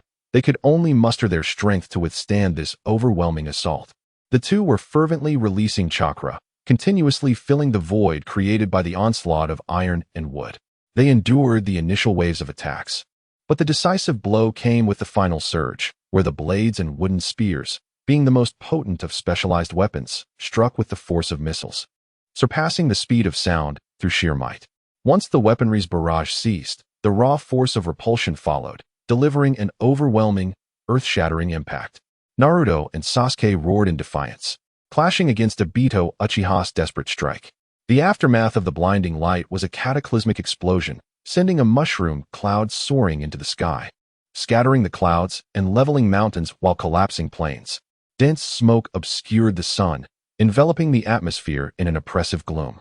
From an external viewpoint, the snowfield had morphed into a vast depression, with a lake forming at the basin's center. This attack had directly accessed underground waters, altering the very landscape. Inside the basin, black flames danced amidst a chaotic mix of wood shavings and iron clumps cooled from molten states. The only slightly intact area was where the five Kage stood, shielded by Naruto's air wall, Gaara's sand protection, and Inoki's stone barriers, barely holding against the cataclysmic force. As Obito unleashed his technique, the reanimated pawns were simultaneously drawn away, with the second Tsuchikage's invisibility and the second Mizukage Genjutsu ensuring no one could remain behind. With their defenses dissipating, the group rushed toward the center, anxious for the well-being of Naruto and Sasuke, whose survival was uncertain. Had they not held firm against the onslaught, they surely would have perished under such immense power. At last, they beheld Naruto and Sasuke, half-crouched in the lake's center. They appeared relatively unscathed, merely breathless and disheveled, giving off an air of desperation. In stark contrast, Obito lay pitifully between them, his robes torn asunder, revealing a grotesque right side composed of hundreds of Sharingan. He had withered once more, resembling a desiccated corpse, his hair a mass of dry white, the extreme strain on his Rinnegan severing the connection between his optic nerves and eyes. Naruto and Sasuke's attacks had left him grievously wounded, with numerous gaping wounds marring his body. Tsunade unleashed several air cannons, while Gaara's sand shot forth like cannonballs towards Obito. Mei Terumi spewed corrosive acid, and Inoki and A charged with their mightiest techniques. Such assaults would be exceedingly difficult for Obito to absorb with his Rinnegan.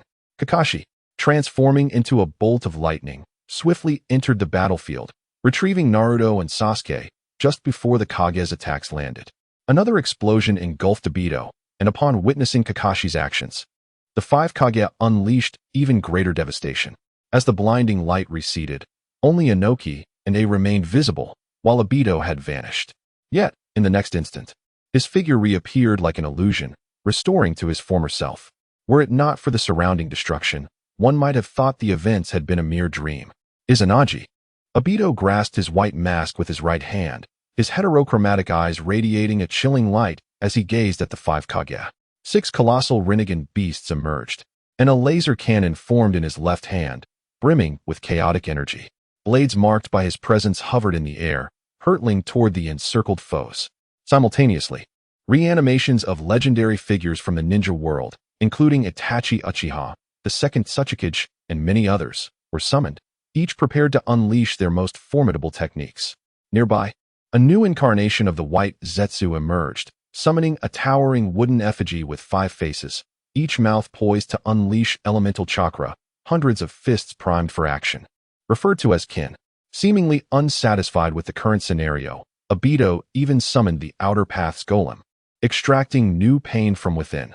Those who were the host for the 2 tails to 7 tails, now revealing their complete tailed beast forms, gathering tailed beast bombs alongside the golem.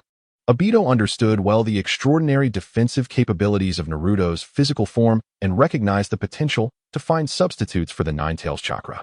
Thus, he resolved to unleash this wave of attack without restraint, aiming to eliminate the 9 tails. As long as the Moon's Eye plan proceeded smoothly, becoming the 10 tails vessel and initiating the infinite Tsukuyomi would justify any cost. For those present, the situation appeared utterly hopeless, surrounded by blades akin to a locust swarm. Facing a towering beast, a benevolent yet sinister wooden statue nearby, and an army of formidable reanimated corpses, leaving no glimmer of hope for escape. Some warriors cast down their weapons, despair evident in their eyes behind their masks. This was a complete deadlock. Naruto Uzumaki, though perhaps it was no longer my place to speak. Your sudden surge of power amidst Nagato and Konan's betrayal has piqued my curiosity. Yet, I find little inclination to listen further. Leaving a shred of mystery for this world serves as a source of amusement for myself. With a soft chuckle, Naruto straightened. The cross-like mark in his azure eyes still present, and the azure flames upon his shoulders remained ablaze. Naruto, your chakra has been refined.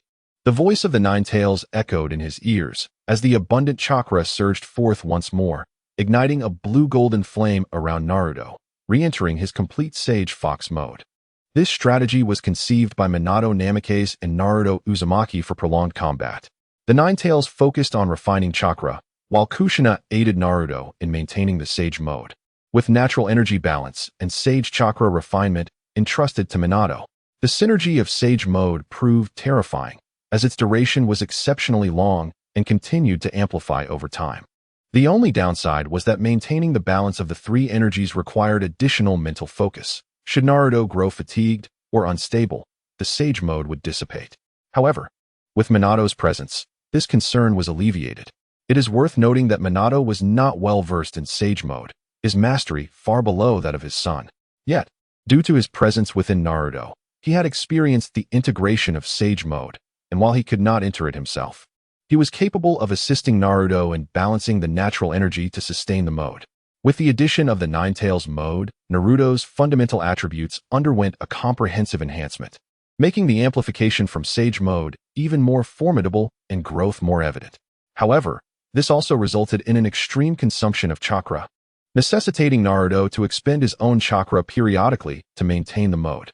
Theoretically, as long as he avoided techniques that consumed all his chakra at once, the duration of this integrated Sage Fox mode could be limitless.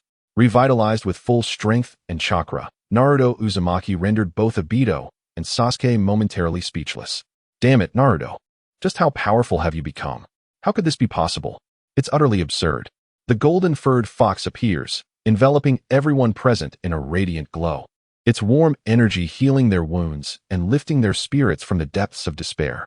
Obito Uchiha commands the entire army to charge at Naruto Uzumaki. A torrent of vibrant attacks saturating the world in a kaleidoscope of colors. Even so, there is no way you can defend against this onslaught. Roar! Behind the reanimated army, outside the battlefield, a colossal bull with an octopus-like tail bellows into the sky, drawing the attention of all. A sphere, resembling a black sun, rapidly condenses and compresses until it surpasses even the eight tails in size, launching forth and reaching the ranks of the reanimated army in the blink of an eye. Tailed Beast Bomb. Meanwhile, Kurama once again opens its fearsome maw, a pitch-black sphere expanding and compressing at an alarming rate, swiftly growing larger than the complete form of the Nine Tails itself. With a powerful flick of its head, the enormous Tailed Beast Bomb is hurled towards the reanimated army with astonishing speed. And as for defense, who said anything about defending against your assault? Chapter 31. Intermission. The two-tailed beast balls fired by Naruto Uzumaki and Killer Bee collided with the earth-shattering assault of Uchiha Obito's army, casting a shadow over the world. The tailed beast ball just unleashed by the eight tails contained nearly a quarter of Naruto's Sage chakra. The inherent power of natural energy tremendously amplifies techniques. And combined with the sheer magnitude of this chakra, it was almost equivalent to the eight tails' own chakra. Thus, this tailed beast ball was the most formidable attack ever executed by GYK, as Naruto had instructed him to unleash it just once. In an instant, it seemed as though the sun had lost its brilliance. The heavens and the earth appeared as if a new sun had been thrust into existence, rapidly expanding. The terrifying explosion rendered all sound in the world mute, leaving only an overwhelming brilliance, shockwaves, and searing heat. The shockwave from the explosion extended 10 miles away, further devastating an already scarred landscape, with its lethal power surpassing even the Shinra Tensei. As light and sound gradually subsided, the Nine Tails Fox head lay in tatters, and the ground beneath them was rendered uninhabitable. Might Guy surveyed the surrounding devastation and remarked, "It seems future maps will need to be revised to reflect this area." Kurenai Yuhi voiced her disbelief. It's hard to fathom that this is the result of a ninja battle. Have the enemies been vanquished? Uchiha Sasuke questioned with a fierce expression, his eternal Manjiki Sharingan fixated on the spot where Obito had stood. All that remained were six-tailed beasts and the outer path golem, motionless as if lifeless. While the Edo Tensei army and White Zetsu Corps struggled to maintain their forms amidst the aftermath of such an explosion. Is it over? The fourth Raikage, I inquired. No, Naruto replied over his shoulder as he reverted from the Nine-Tails mode. He had nearly exhausted his chakra in this endeavor, and his Izanagi had not yet ceased. Our attack likely only managed to negate a few of his lives. Damn it, how do we contend with such an enemy? The future fourth Tsuchikage, the esteemed Oanoki, grumbled in discontent. Fear not. Naruto chuckled lightly as he turned back to her. There will always be a way. The water's surface where they stood rippled, drawing their attention to the source of the disturbance, Juwai-ki. Naruto, he shouted while rushing over. What is the situation? Is it resolved? Uncle Eight-Tails. You two should remain outside as support. Don't get too close, Naruto called back. At that moment, the long-hidden masked Obito descended from the realm of dreams into reality, and the eyes of the six-tailed beasts once again revealed the Rinnegan's markings. It's futile, Naruto, he laughed. Your attacks are mere illusions in the face of Izanagi. Everything is meaningless before me. The remnants of the Edo Tensei began to coalesce in the air, slowly descending to the place they once occupied. Look, Naruto, even with your surprise attack and your valiant strike, you cannot kill us. Our losses amount to nothing more than some inconsequential white zetsu. And how many times can you unleash such a powerful attack? Ha, Obito, Naruto proclaimed boldly in front of the others. As Itachi once said, even the mightiest techniques have their weaknesses.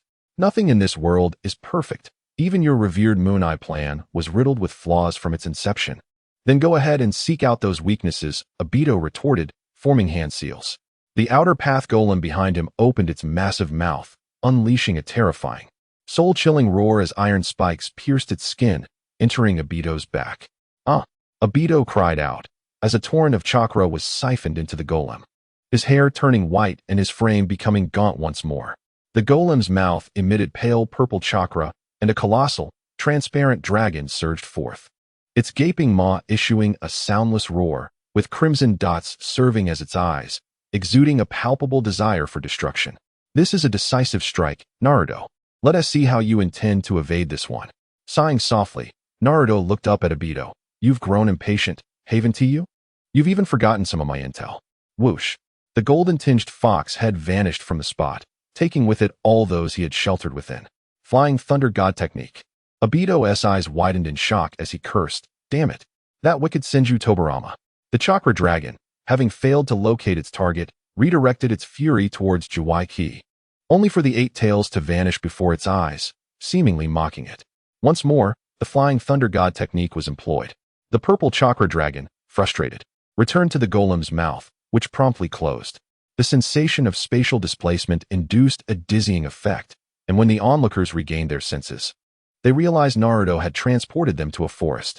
Everyone, we are within the Land of Fire, approximately 500 miles southwest of Konoha, and 60 miles north lies the Land of Hot Water. As he spoke, the golden-blue Haori adorned his figure once more, flames of orange and azure intertwining around him. I must return once more. Wait. Uchiha Sasuke, who had been silent until now, suddenly called out to Naruto. Take me with you. Sasuke, that place. I said, take me with you. Sasuke insisted, noticing Naruto's reluctance to meet his gaze, leaving him puzzled and dissatisfied. Moments ago, Naruto had used the power of the Nine-Tails to replenish his chakra, yet now he wouldn't even look him in the eye. What is wrong with you? Sasuke inquired, confusion evident in his tone. Oh, you don't need to know that just yet, Naruto deflected, unable to meet Sasuke's eyes due to Itachi's design. If he were to gaze upon Sasuke's eyes, marked with Itachi's Mangeki, the crow residing within Naruto would emerge and cast an illusion upon Sasuke, regardless of the circumstances. Even if it meant having to eliminate Sasuke, Naruto would never resort to using Genjutsu against him. Clearly displeased with Naruto's evasiveness, he chose not to dwell further on the matter but directly stated, let us go, but I need to leave a Flying Thunder God mark on you. That is impossible. Fine, fine, Naruto relented, observing Sasuke's reaction. He retrieved a kunai etched with the Flying Thunder God symbol from his pack and handed it to him. Take this kunai with you. After a brief negotiation lasting 10 seconds, Sasuke ultimately accepted Naruto's kunai, and Naruto agreed to take him back to the battlefield. Tsunade Kakashi. We'll be heading out now. Oh, please be careful. With a hand resting on Sasuke's shoulder, Naruto vanished before everyone's eyes. Chapter 32. The second battle. Naruto Uzumaki and Sasuke Uchiha once again stood before Obito Uchiha. Although Obito's fatigue was well concealed beneath his white mask, Naruto, with his formidable sensory abilities, immediately discerned that Obito had not utilized his Izanagi to reset his current dire state. Naruto quickly grasped the reason. Even for the Uchiha clan, employing Izanagi was no trivial matter. Thus, it seemed that extending the battle would be advantageous. This was an excellent opportunity for him to familiarize himself with Sage Mode, to harmonize with Kurama, and to collaborate with his parents in combat. Indeed, it had been a long time since he had fought alongside Minato, and he greatly yearned for the chance to battle alongside his son.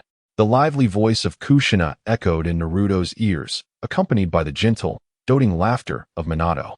Subsequently, Minato's voice resounded once more, addressing Naruto. Naruto, your analysis is likely sound. The current situation with Obito is the reverse of what we faced with Danzo. Danzo was constrained by the Sharingan, while Obito is now hindered by his own chakra. Hence, attempting to exhaust his Sharingan through a protracted confrontation is evidently unrealistic. We must compel him to utilize techniques that demand significant chakra. As I have observed, each of his attacks, no matter how formidable, must leave him with enough chakra to activate Izanagi again. Moreover, with Kushina and Kurama's intentional sensing, that portion of chakra should be irretrievable. I see. Given that he has exposed a weakness, we have ample reason to exploit it. The exchange in the mental realm occurred in an instant. Upon witnessing Naruto and Sasuke's emergence, Obito swiftly approached them, simultaneously erecting several earthen walls to seal off their retreat.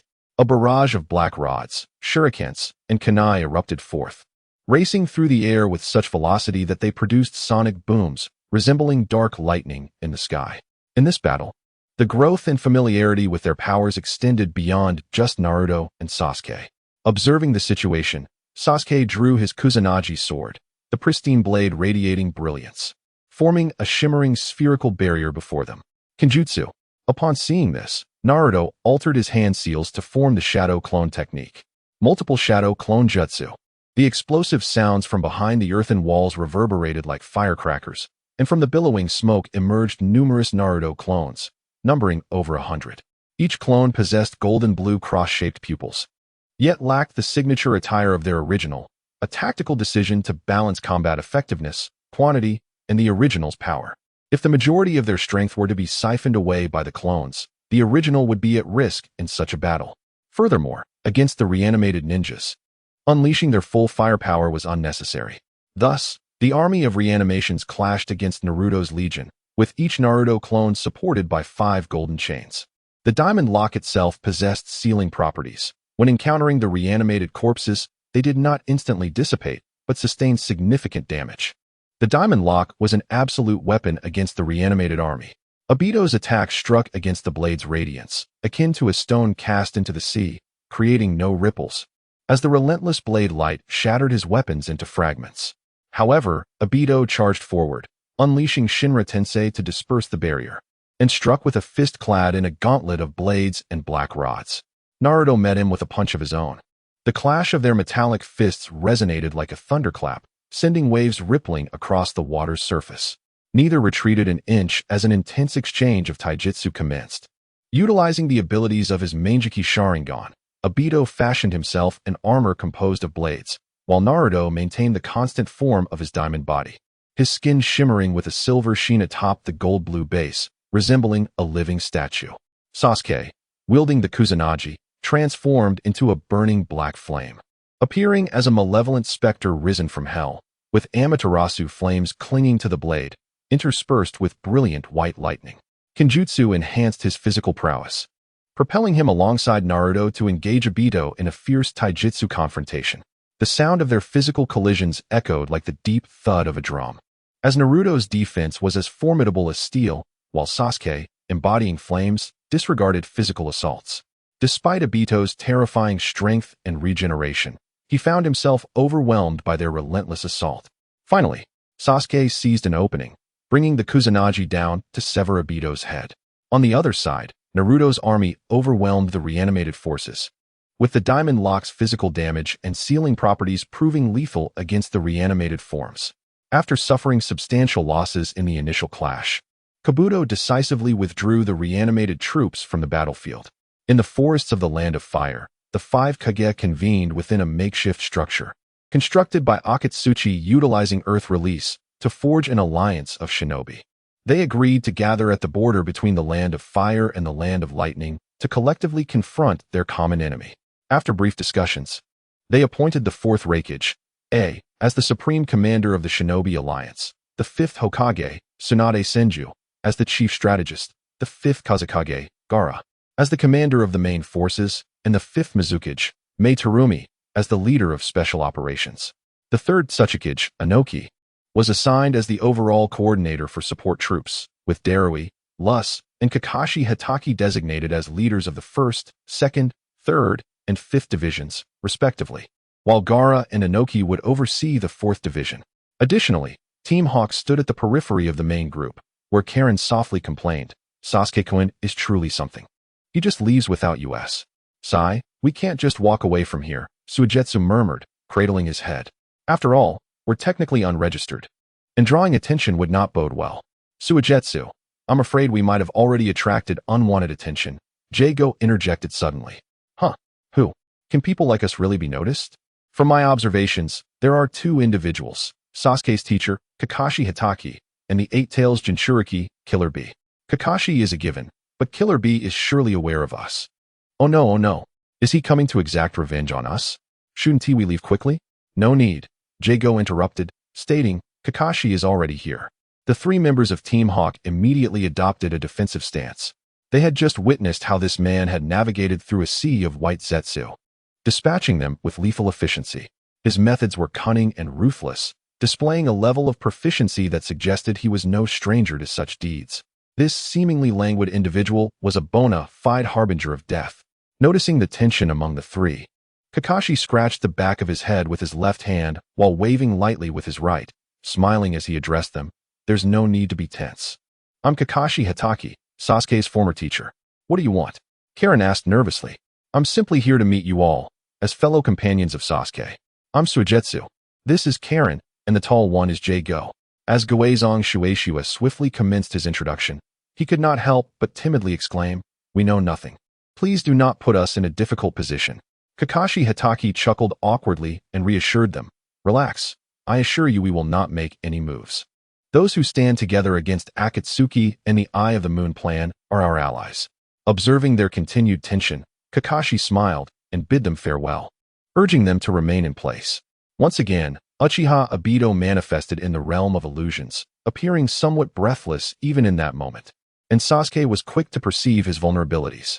The 2 fought in perfect synchrony, employing precise taijutsu to repeatedly corner Obito, as ninjutsu proved ineffective against him. Their mutual understanding grew, while Naruto's Sage Mode, bolstered by the continuous absorption of natural energy, became increasingly formidable. Sasuke's Chidori, honed through relentless practice, exhibited ever more exaggerated effects. In this ebb and flow of power, the rounds Obito could endure under their relentless assault dwindled. Desperate, he summoned the 6-tailed beast Jinchuriki to his aid. However, the influence of his eternal Mangeki Sharingan on the tailed beasts paled in comparison to that of the Rinnegan and the Outer Path's Golem, rendering the Jinchuriki unable to unleash their full combat potential. Just as Naruto was about to deliver a decisive blow to Obito's head, a golden figure suddenly appeared. The wooden giant, previously toppled by the explosion, re-emerged, and hundreds of fists came crashing down. Without a moment's hesitation, Naruto vanished from sight, reappearing beside Sasuke, who was diligently disrupting the tailed beasts. Uchiha Obito leapt atop the Outer Path Golem, aligning himself with Jin on the same height. "Why do I feel that this white Zetsu is even more formidable than Kakazu?" he mused, driven by curiosity to plunge into the depths of battle. Obito's gaze was piercing. Both he and Jin activated their massive constructs beneath them, advancing toward Naruto and Sasuke, unleashing a barrage of chakra dragons and wooden fists. "Naruto Uzumaki, I can assure you, should you dare to flee the battlefield, a tailed beast bomb will be launched at the capital of the Iron Country." "Huh. I can guarantee you that no tailed beast bomb will explode where innocents reside," Naruto declared, raising his right hand as a colossal tailed beast bomb coalesced within it, surrounded by rapidly spinning wind chakra blades. Sage Art, Tailed Beast Bomb Raisin Shuriken. Chapter 33. Breaking the impasse, the collision of the Bijuu's tailed beast ball and the chakra dragon with the wood fist produced yet another spherical explosion. If Deidara were present at this moment, he would surely be excitedly exclaiming high art, as the unparalleled spectacle unfolded before him multiple times. However, unlike previous occurrences, there was little left to destroy in this area, save for the tumultuous waves it stirred in the waters below. The explosion's reach exceeded expectations.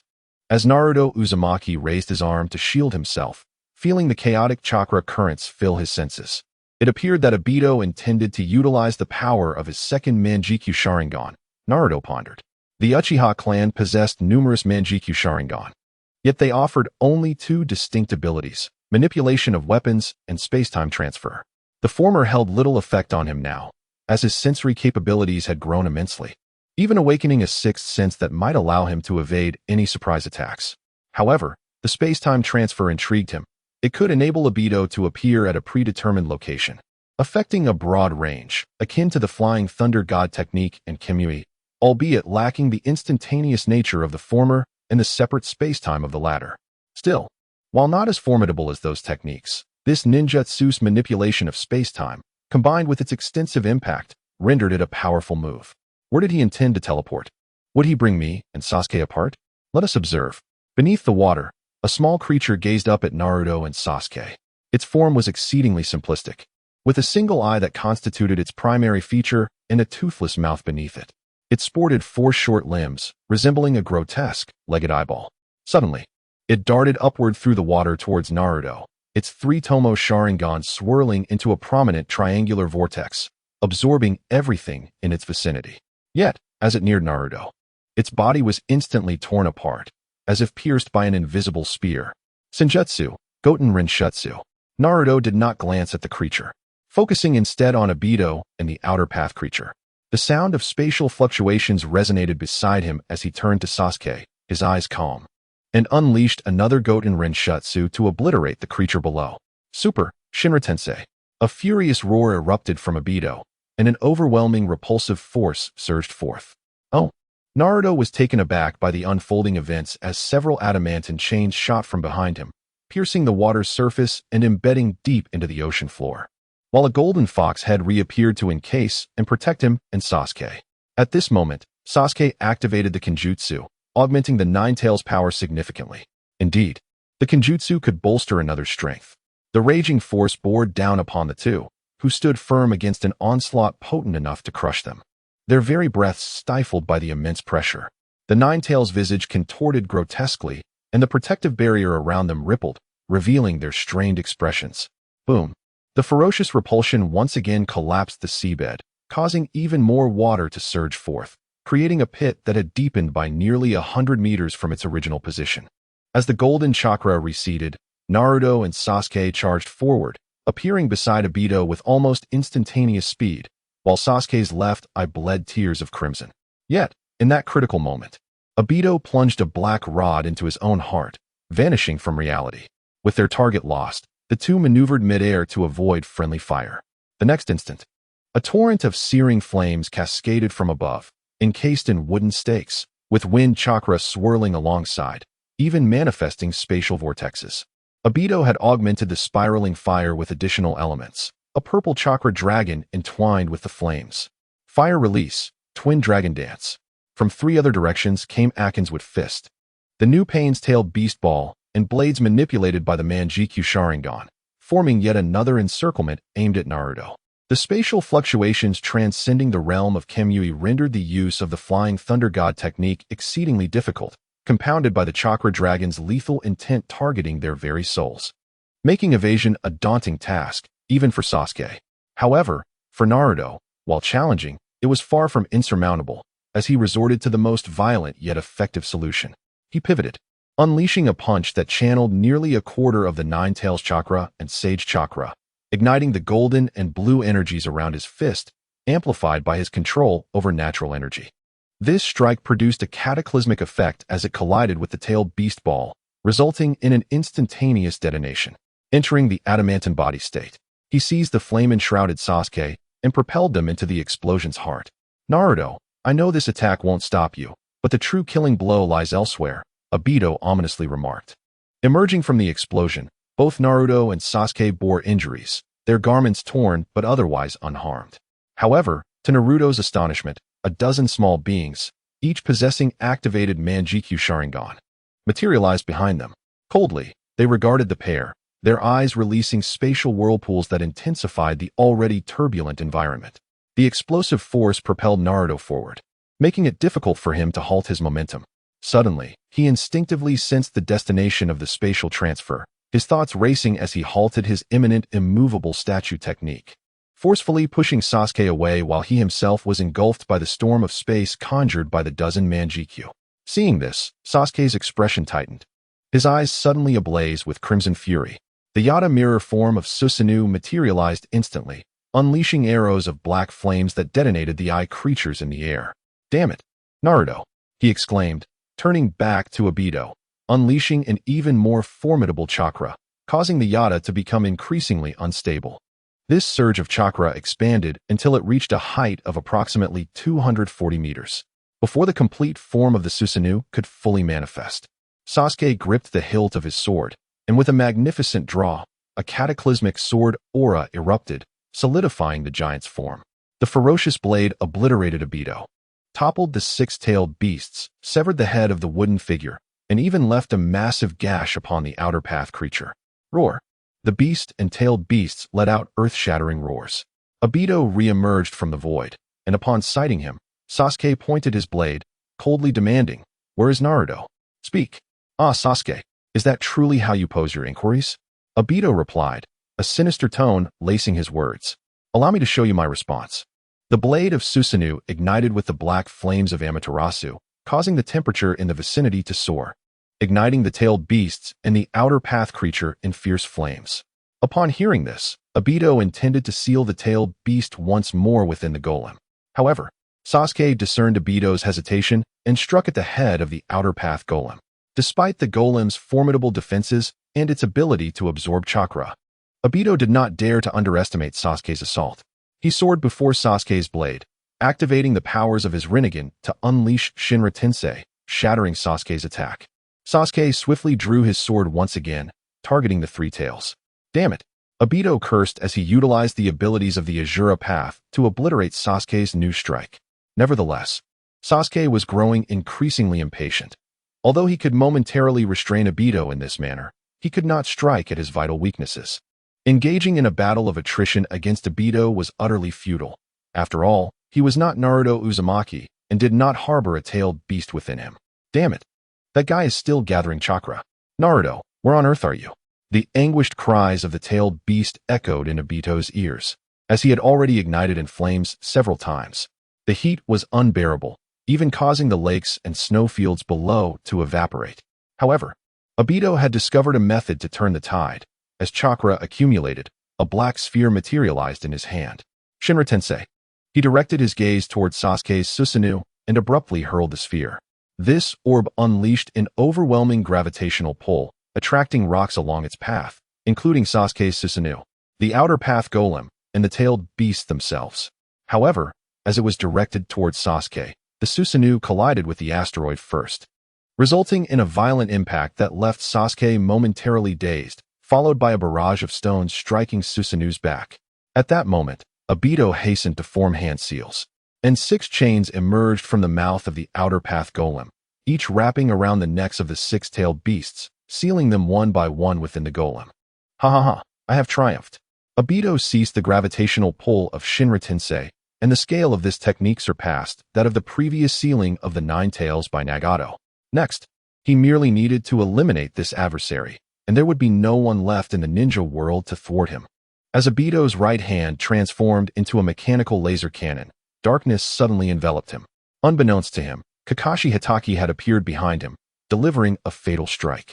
Obito turned slowly, his eyes ablaze with fury as he faced Kakashi. "How did you?" Kakashi met Obito's gaze, his eyes filled with a complex array of emotions. To Obito's astonishment, Kakashi's Sharingan was now in his right eye. The 3 tomo of the right eye spun rapidly, forming the symbol of a 4-bladed shuriken. Kodo Amatsukami. Chapter 34. The Return of the Departed. Upon seeing that mark, Uchiha Obito felt an immediate chill run down his spine. With no time to react, He retreated at the utmost speed, swiftly exiting the battlefield and propelling himself forward using the powers of the Deva Path, disregarding both the Outer Path Golem and Uchiha Sasuke. The Golem, having absorbed the Nine Tails, would undoubtedly grow more formidable, enhancing its defensive capabilities. Uchiha Sasuke, ensnared within the planetary devastation, would remain trapped for the foreseeable future. And considering the current strength of the shinobi world, only the Eight Tails could potentially rescue him. Once I reclaim the Outer Path Golem, the Eight Tails will be within my grasp. The immediate priority is to ascertain the influence of the Eye of the Moon.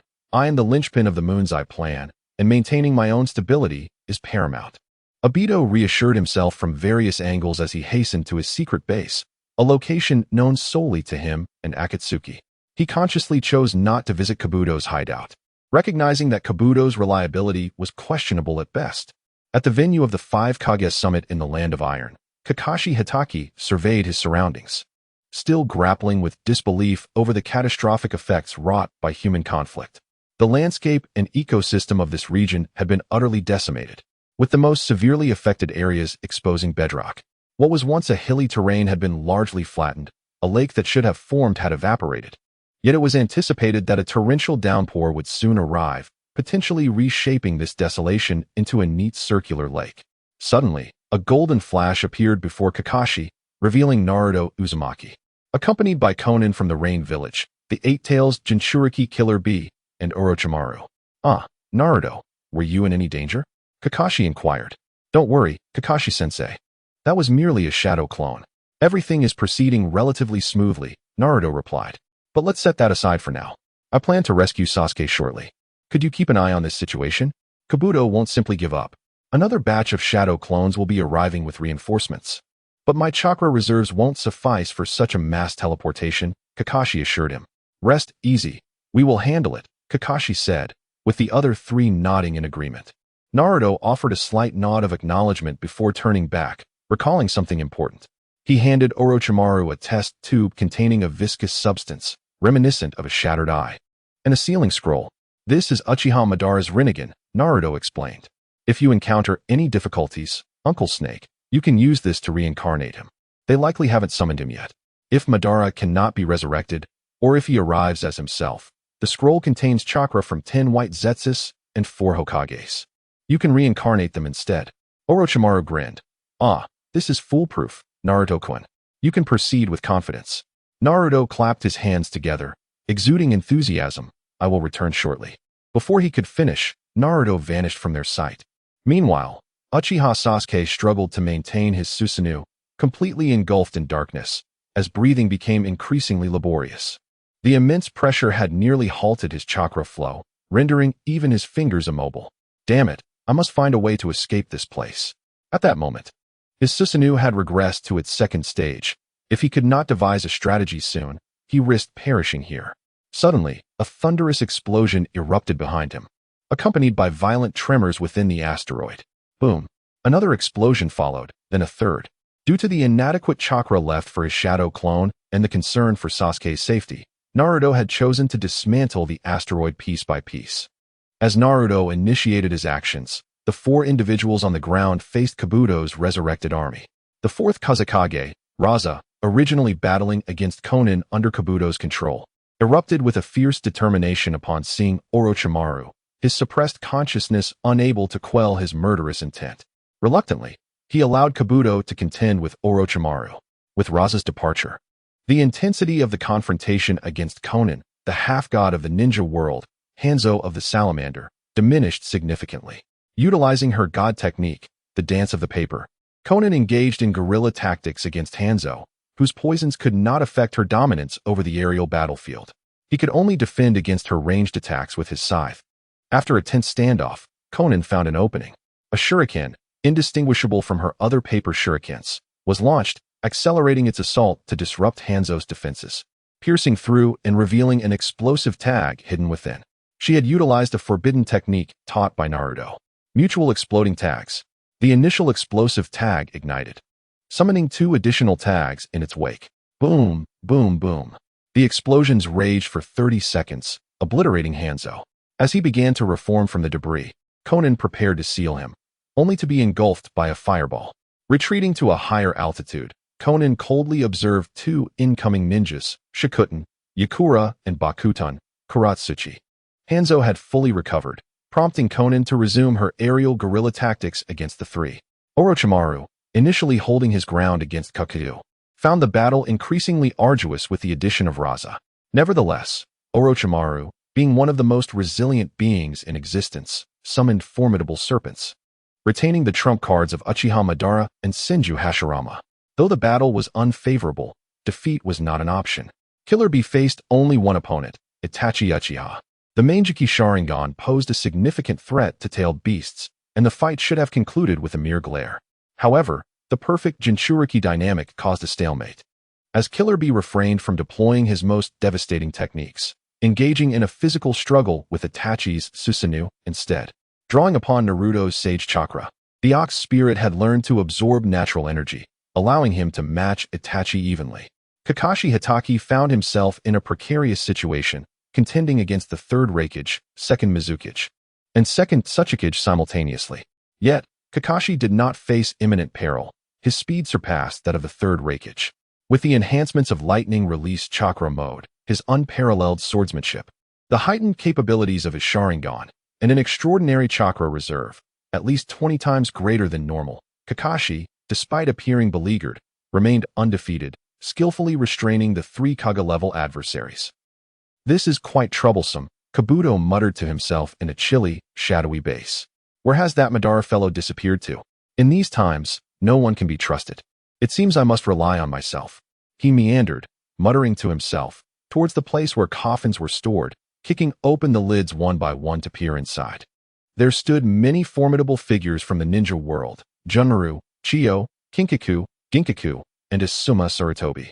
Like a casual market-goer, Kabuto Yakushi selectively examined each coffin until he finally paused at the deepest one. His gaze fell upon the coffin at the center, a flicker of fervor igniting in his eyes, yet he shook his head and chose a coffin adjacent to it. While the others were still engaged in battle, a sudden surge of chakra emanated from another shadow-level powerhouse nearby, a force that even subtly overshadowed the three shadows Kakashi faced. It was as if a feather, heavy as a mountain, was placed upon an already precarious scale. The balance abruptly vanished, and as the tide of sand and iron surged forth, the four found themselves at a disadvantage. In this moment of peril, Kakashi Hatake transformed into a streak of pure lightning, darting towards Orochimaru and Konan, swiftly encircling them before bringing them to the side of Killer Bee. He turned his gaze to the formidable black wave approaching him, his Sharingan-S pattern shifting into that resembling a triple-bladed shuriken. The fabric of space twisted, consuming the first wave of the oncoming sand and iron. At that moment, the eight-tailed beast ball had fully charged. He swallowed it before expelling it like a beam of light. The dark golden energy cannon collided with the black sand and iron, clearing wave after wave. Konan unleashed a barrage of paper attacks, marking the air with her precision. Utilizing the dustless, bewildering technique of the second Tsuchikage, she activated the explosive tags once more, resulting in cataclysmic explosions amidst the surging waves. Kakashi's gaze shifted, honing in on the figure clad in long robes, obscured by the chaos of the grand explosion, Itachi Uchiha. Kamui. As the spatial transfer concluded, the tailed beast ball of the eight tails neared its climax, coinciding with the completion of Orochimaru's ritual. 5 imposing ninjas emerged amidst a flurry of fragments and iron sand, their towering forms casting an elongated shadow over the world, eclipsing the setting sun behind them. Chapter 35, Band Versus. 5 shadows. The shadow of the sand and iron concealed not only the vision of those ensnared within, but also rendered it utterly impossible for those outside to discern the situation within. The second Tsuchikage, Mu, was under relentless bombardment, and Kabuto Yakushi had lost his line of sight. Helpless, he summoned the 4 shadows outside: second Mizukage, Kahaku; third Raikage, A; third Wind Shadow, Tetsu; fourth Wind Shadow, Rasha; and the brothers, Kin and Jin, to launch an offensive from the exterior. Thus, the electrified, oil-dipped, gold sand wave surged forth, accompanied by several small-tailed beast orbs, poison mist, fireballs, and explosive boulders, pressing toward the interior. After enduring a barrage for a full half-minute, the vision of the second Tsuchikage, Mu, finally re-emerged. It seems that woman-'s chakra has dwindled. Kabuto licked his lips, pondering how long the chakra of the others could sustain them. The reappeared second Tsuchikage joined the fray, unleashing a dust release technique toward the wave of sand and iron. Thus, the five shadows assembled. As the five shadows converged, it seemed as though some peculiar switch had been activated. From the opposite end of the wave, a deep, resonant male voice echoed. Fire release, great fire annihilation. A sea of flames erupted, a veritable ocean of fire that illuminated the landscape as if a second sun had risen. The extreme heat even melted the metallic and sandy wave, transforming it into a true wave. Ultimately, both parties stood their ground, neither gaining the upper hand. At that moment, Kabuto was engulfed in profound shock, recognizing that voice belonged to none other than Uchiha Madara. What was happening? Had he betrayed them? Kabuto's doubts about this world reached their zenith, and he contemplated another possibility. Could it be? He abruptly severed his control over the reanimation technique ahead and hurried to the deepest part of the cave. After preparing a living sacrifice, he directed the technique toward the coffin. Nothing occurred. This absurdity left Kabuto in disbelief. The opposition had summoned their true leader to confront them? Moreover, how had they managed to control Uchiha Madara? Given the scale of that technique, it was impossible for such power to be wielded without erasing one's consciousness. Could it be that the legendary Shura of the ninja world had truly defected? Meanwhile, on the battlefield, the powerful figures regained their awareness. Though they had retained some perception, their bodies had not been fully under their control, allowing them only to watch. Now, they finally held the reins of action. What has happened to the caster? Inquired the second Mizukage, Kahaku, in confusion. That is of little concern now. Do you not sense the impending attack? Responded the third wind shadow, Tetsu, with urgency. It was truly terrifying, utterly alarming, as the fourth wind shadow, Rasha, felt an overwhelming tension. Damn it, even dead. We must face such an enemy, remarked the third Raikage, his expression grave. From what I knew in life, only that formidable figure, Uchiha Madara, who stood against the god of ninja, could wield such a technique. As the only participant in the first 5 Kage summit who had faced Uchiha Madara directly, even the voice of the second Tsuchikage trembled, haunted by the shock and shadow that this godlike figure had left in his wake, a feeling that lingered even after his demise. His words cast a pall of despair over the gathering. Tap, tap, tap. The slow, steady sound of footsteps resonated from behind the veil of the still-blowing sandstorm, penetrating their ears with an eerie clarity, as if it were the sound of death itself tolling for them. Do not sit idly by. We must unite our strength against him. We may yet have a chance, Tetsu proclaimed, embodying the spirit of the strongest wind shadow as he raised his hand. An immense volume of sand and iron surged forth from beneath the ground. Let go of the grudges of our past lives and strike together. His words found resonance, as each individual heard them and took them to heart, conjuring their most powerful and grandest techniques. The second Mizukage unleashed his giant clam and a colossal clone resembling a child. Magical technique, Steam Spire, Steam Catastrophe. The second Tsuchikage split his form into two, each half conjuring white geometric shapes that elongated rapidly. Dust Release, Split Realm Separation Technique. The third Raikage's hair stood on end as his powerful chakra erupted forth, blue and black lightning coiling around him. He extended his fingers forward, retracting leaving only his index finger to point ahead, channeling the full might of his lightning as he transformed into a streak of lightning, plunging into the fray. Ultimate Lightning Release Armor, Black Lightning. Hell Piercer, one strike through. The third wind shadow, Tetsu, and the fourth wind shadow, Rasha, coordinated their efforts. A vast quantity of sand and gold swirling into the sky, while the ground swirled like a vortex, and a colossal black-purple sword descended, cleaving the heavens and earth into gold and black. Magnet Release, Gold and Iron Domain. Magnet Release, Sand Iron Greatsword. Magnet Release, Sand Gold Burial. At this moment, the brothers, Kin and Jin, entered their tailed beast cloaks, their distorted mouths agape, jointly forming a tailed beast orb approximately 1 meter in diameter. Hanzo's poison proved ineffective against the reanimated corpses. He could only relay the explosive formation through the two wind shadows to ambush Uchiha Madara. Flame Release, Leaf Warehouse. With hands forming seals, a barrage of searing fireballs erupted from her mouth, merging into a massive fireball that soared into the fray. Explosion Release, Hunt. Concentrating chakra in his hands, he slammed his fist into the ground, triggering a series of explosions that raced toward Uchiha Madara. As all attacks converged, a cataclysmic explosion engulfed the battlefield, the core temperature surpassing that of the fire technique recently unleashed by Uchiha Madara, compounded by the explosive force of dust release. At this moment, anyone in the ninja world would be unable to withstand such power. Did we succeed? Yekura inquired. Everyone fixated their gaze on the center, eager to discern the outcome. A commendable strike, reverberated a voice like the tolling of a death knell behind them, causing all their thoughts to vanish in an instant. To have vanquished a clone of mine and an entire Susanoo, you have indeed lived up to your titles. Uchiha Madara materialized before the explosive hunter, raising his hands defensively. He delivered a kick that obliterated his upper body in an instant. A streak of lightning surged toward him, solid chakra coalescing into a spear, its sharpness drawing even Uchiha Madara's attention. Yet, he paid little heed to this terrifying assault. Azure chakra enveloped his form, a ring of rib bones encasing him. Ah! The third Raikage bellowed, channeling his entire strength against the Susanoo. Crack!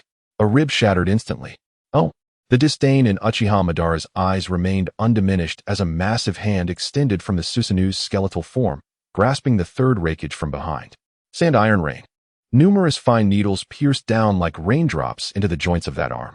The heavy sand iron, coupled with high velocity and the third Raikage struggles, struck at a vulnerable point, severing the Susanoo's forearm. Steam catastrophe. Dust release. Realm separation technique. The formidable alliance of former adversaries unleashed an immense power. The terrifying explosion combined with the force of dust disintegration shattered Madara's Susanoo, causing even his physical form to vanish. A tempest of golden sand swiftly arose, enveloping the remnants of Uchiha Madara in a pyramid of shimmering gold. From within the sand, several sealing symbols surged forth, rapidly crawling across the pyramid until they ultimately locked together. Excellent! Exclaimed the second Mizukage, Terumi Mei, his countenance radiant with joy. However, at that moment, two long blades suddenly erupted from the ground, piercing through his abdomen. The intersecting blades cleaved him in twain, and from the rift in the earth emerged another Uchiha Madara. His Susanoo evolved into its second stage, transforming into a dual-faced entity, though it still lacked lower limbs. Ha ha ha, it seems you possess a modicum of skill. Come, continue your dance to amuse me. His eyes widened as he swung his forearm blades upon the ground, unleashing 4 waves of cutting energy. The second Tsuchikage swiftly formed hand seals. Earth release, stone golem. A towering stone figure, reaching a height of 40 meters, erupted from the ground. Meanwhile, the quartet of leaf ninjas, Kakashi, Shino, Kankuro, and Temari, faced off against one of Madara's cutting energies. Regaining his composure, the second Mizukage released his explosive clones once more, standing beside the stone giant. The third Raikage once again executed his hell stab, as a golden dragon of sand and a black dragon of sand iron soared through the air, entwining around the Susanoo. A hidden clone, concealed by the dustless mist technique, stealthily approached Madara from behind, placing a hand upon his Susanoo. Earth release, ultra light heavy rock technique. The defensive capacity of Susanoo plummeted, allowing a piercing strike to penetrate almost effortlessly into Uchiha Madara's throat, extracting him from the protective shell of Susanoo. The clone then laid both hands upon Madara's back. Earth release, ultra-heavy rock technique.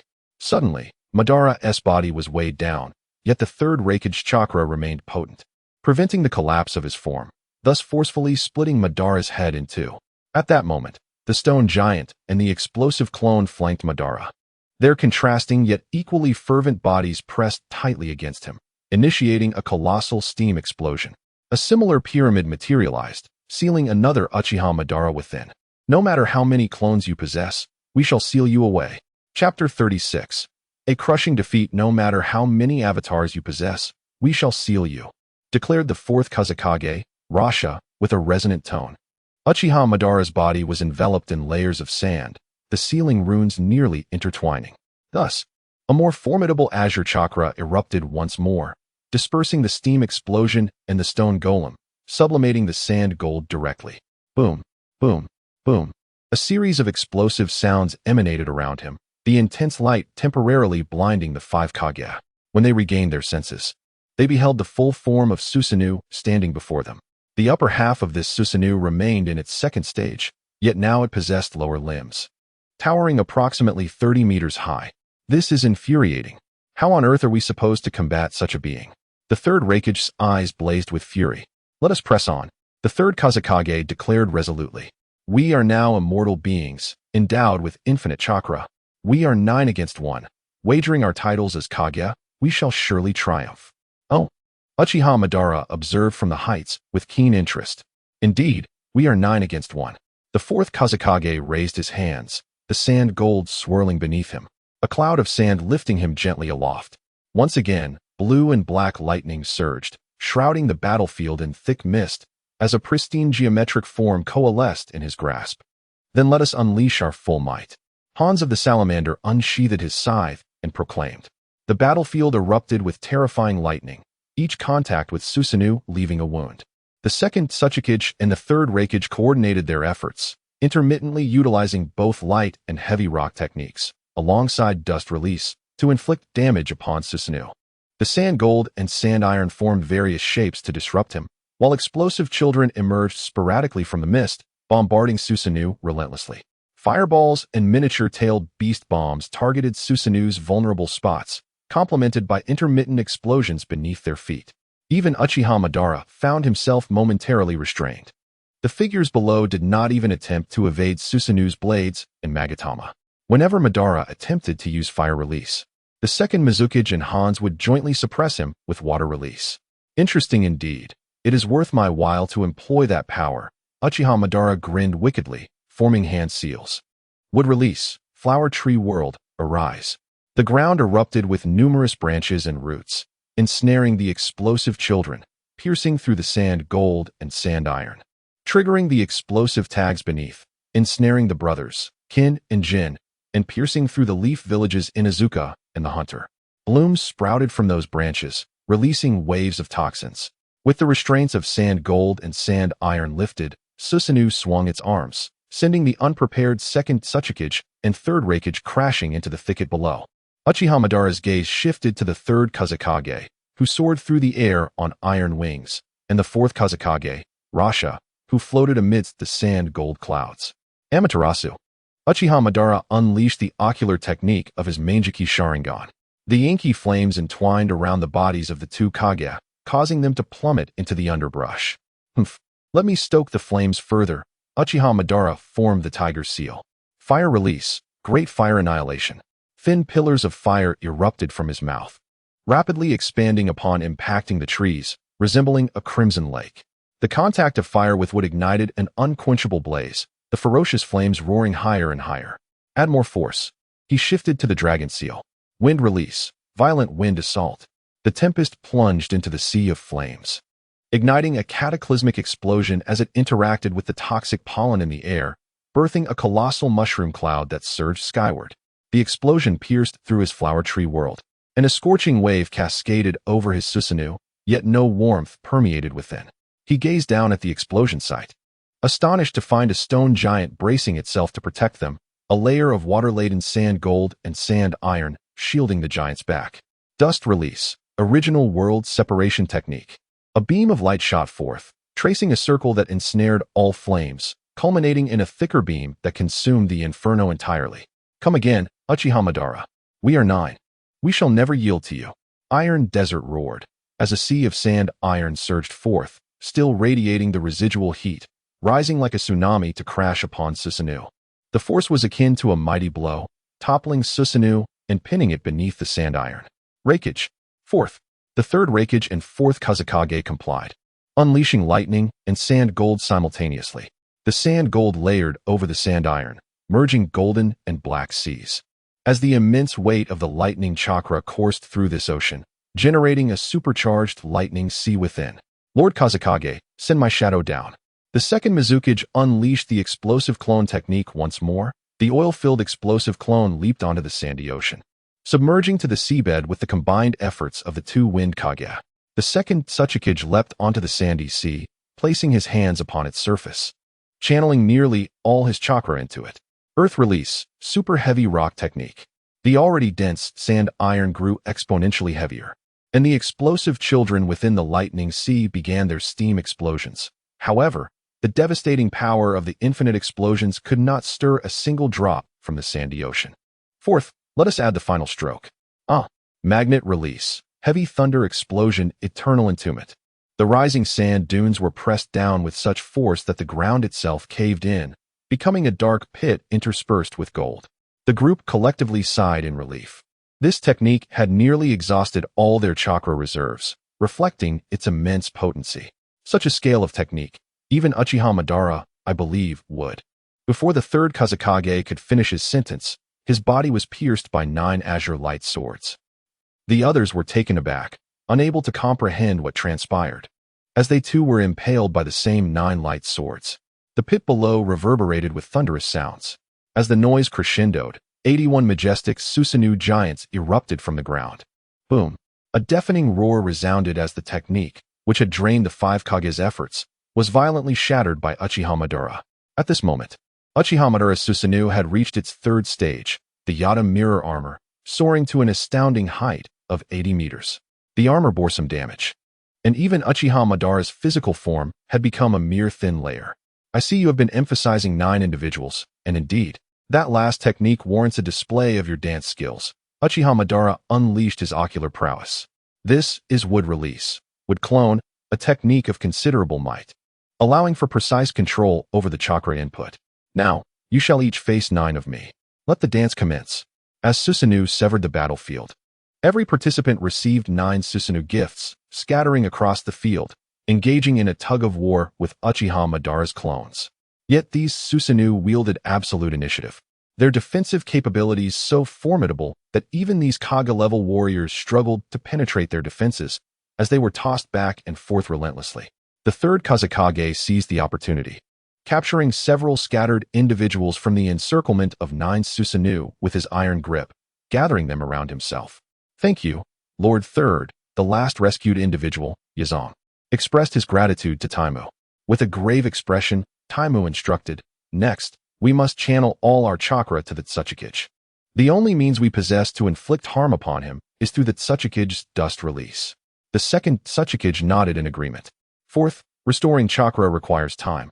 Thus, you must conserve a portion of your chakra and await the right moment to seal him. Understood. Each person placed their hands on the shoulder of the one in front, ultimately forming a connection as a faint blue chakra aura illuminated their hands. Wu took a deep breath, summoning a white cube into his palm, vast amounts of chakra flowing into it, and he hurled the cube with great force. Dust release, extreme dismantling technique. Boom.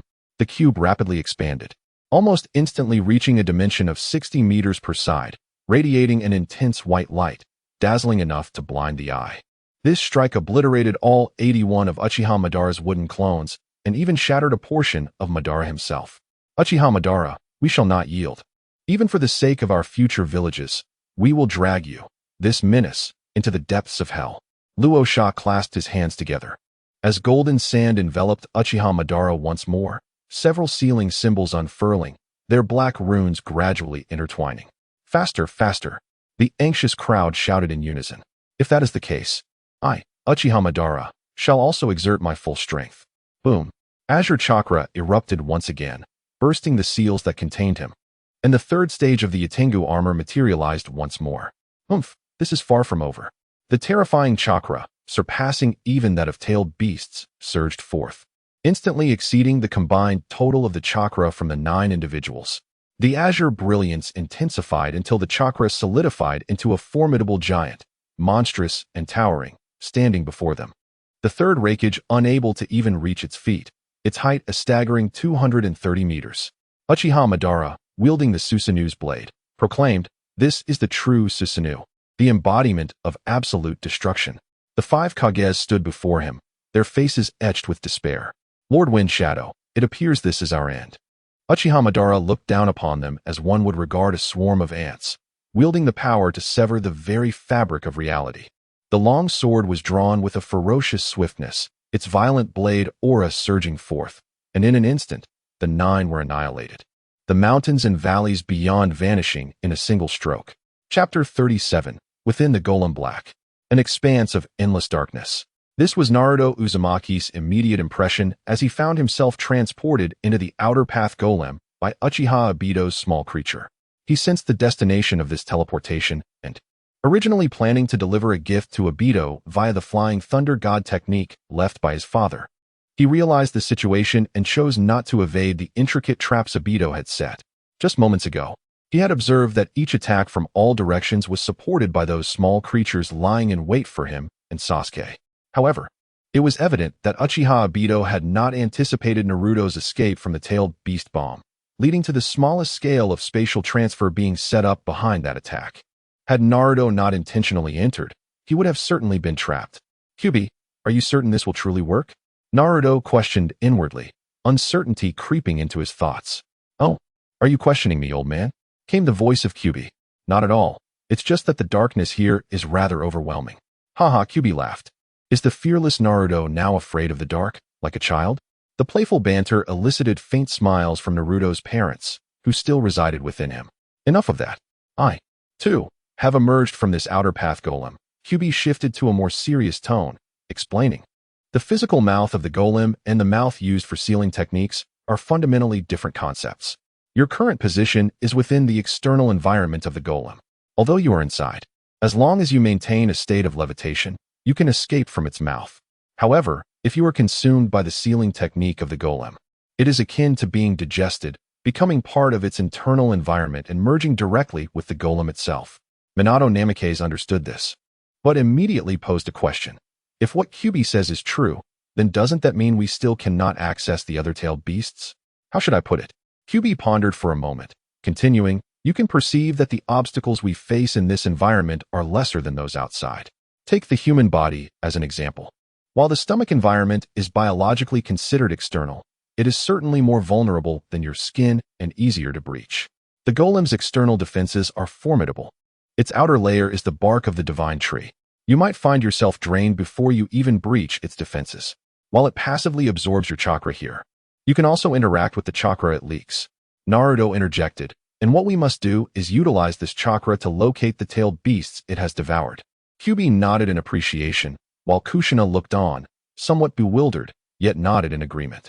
All right, Minato's voice rang out. The theory is established, and the practice begins.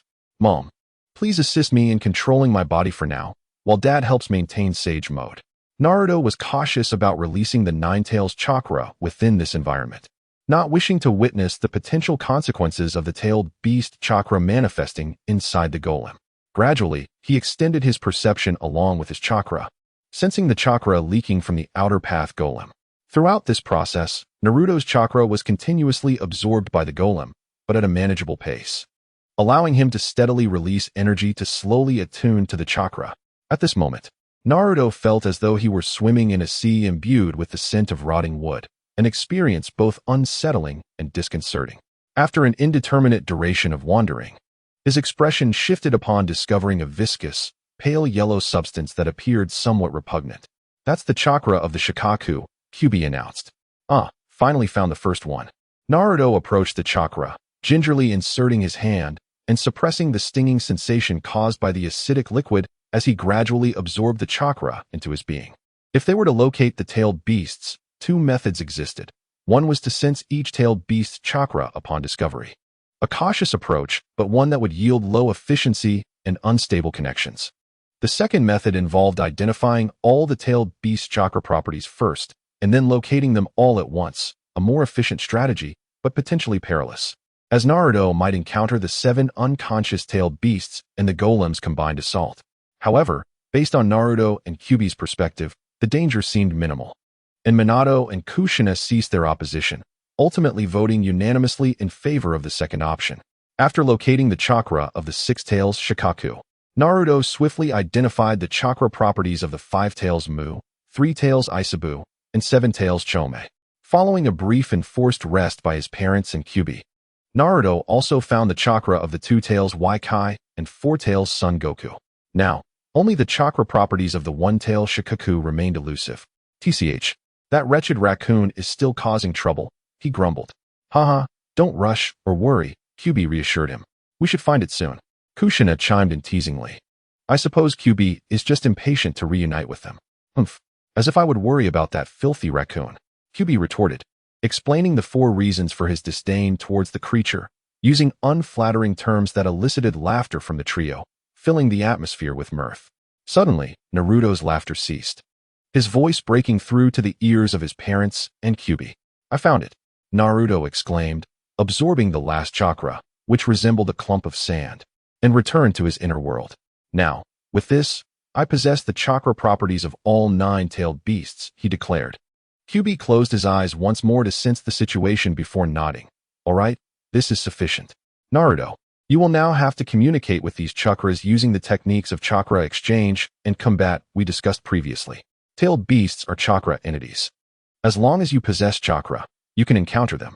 "Ah, I'm already doing that," Naruto responded. "Just remember, you are still within the outer path golem, and this will certainly draw its attention, so exercise caution." "Understood." Naruto focused his thoughts, enveloping the 7 chakra properties with his own, merging them deeply together. Naruto suddenly opened his eyes to find himself surrounded by an oppressive darkness, standing not on solid ground, but atop a roiling sea of black. The leaden, gloomy sky combined with the pitch-black, roaring ocean created a terrifying and oppressive atmosphere. Sensing something, Naruto turned to behold 7 towering figures, the very tailed beasts themselves. Shikaku was the first to step out of his stupor. "What is going on? Weren't we sealed within the outer path golem? What is this boy doing here?" Mo noted, directing his gaze at Naruto. "This is the fox kid from Konoha, the Jinchuriki of that wretched fox," Shikaku remarked with a hint of melancholy. "What? Even Kyubi?" Waikai expressed disbelief.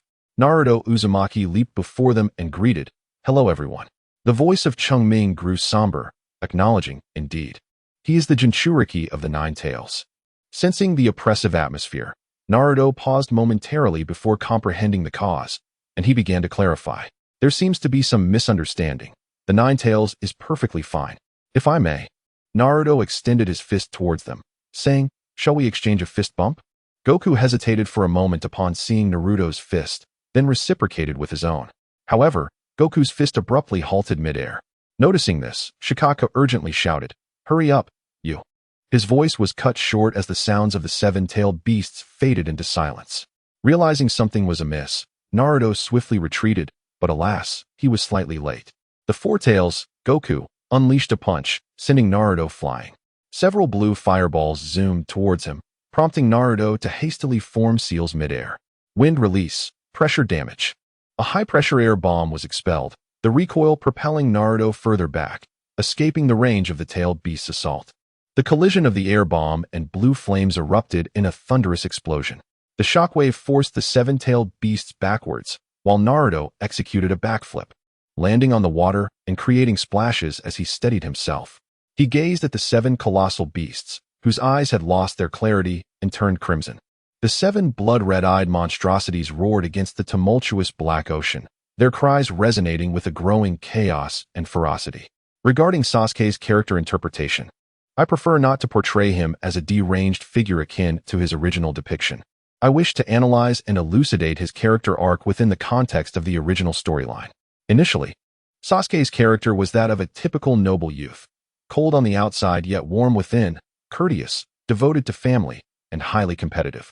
Had he continued on this path, his life would have been remarkably fulfilling.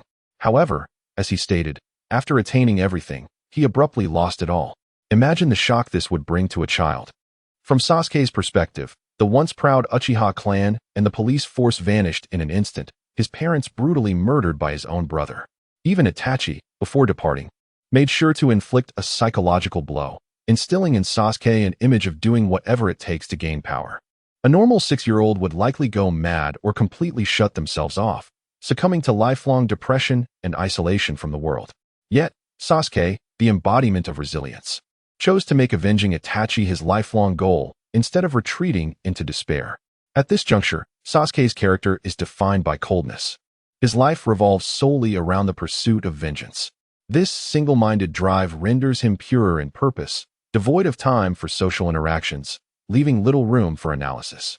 However, during the climactic battle at the Valley of the End, it becomes apparent that he had indeed been observing Naruto all along, albeit hindered by his pride from engaging with him.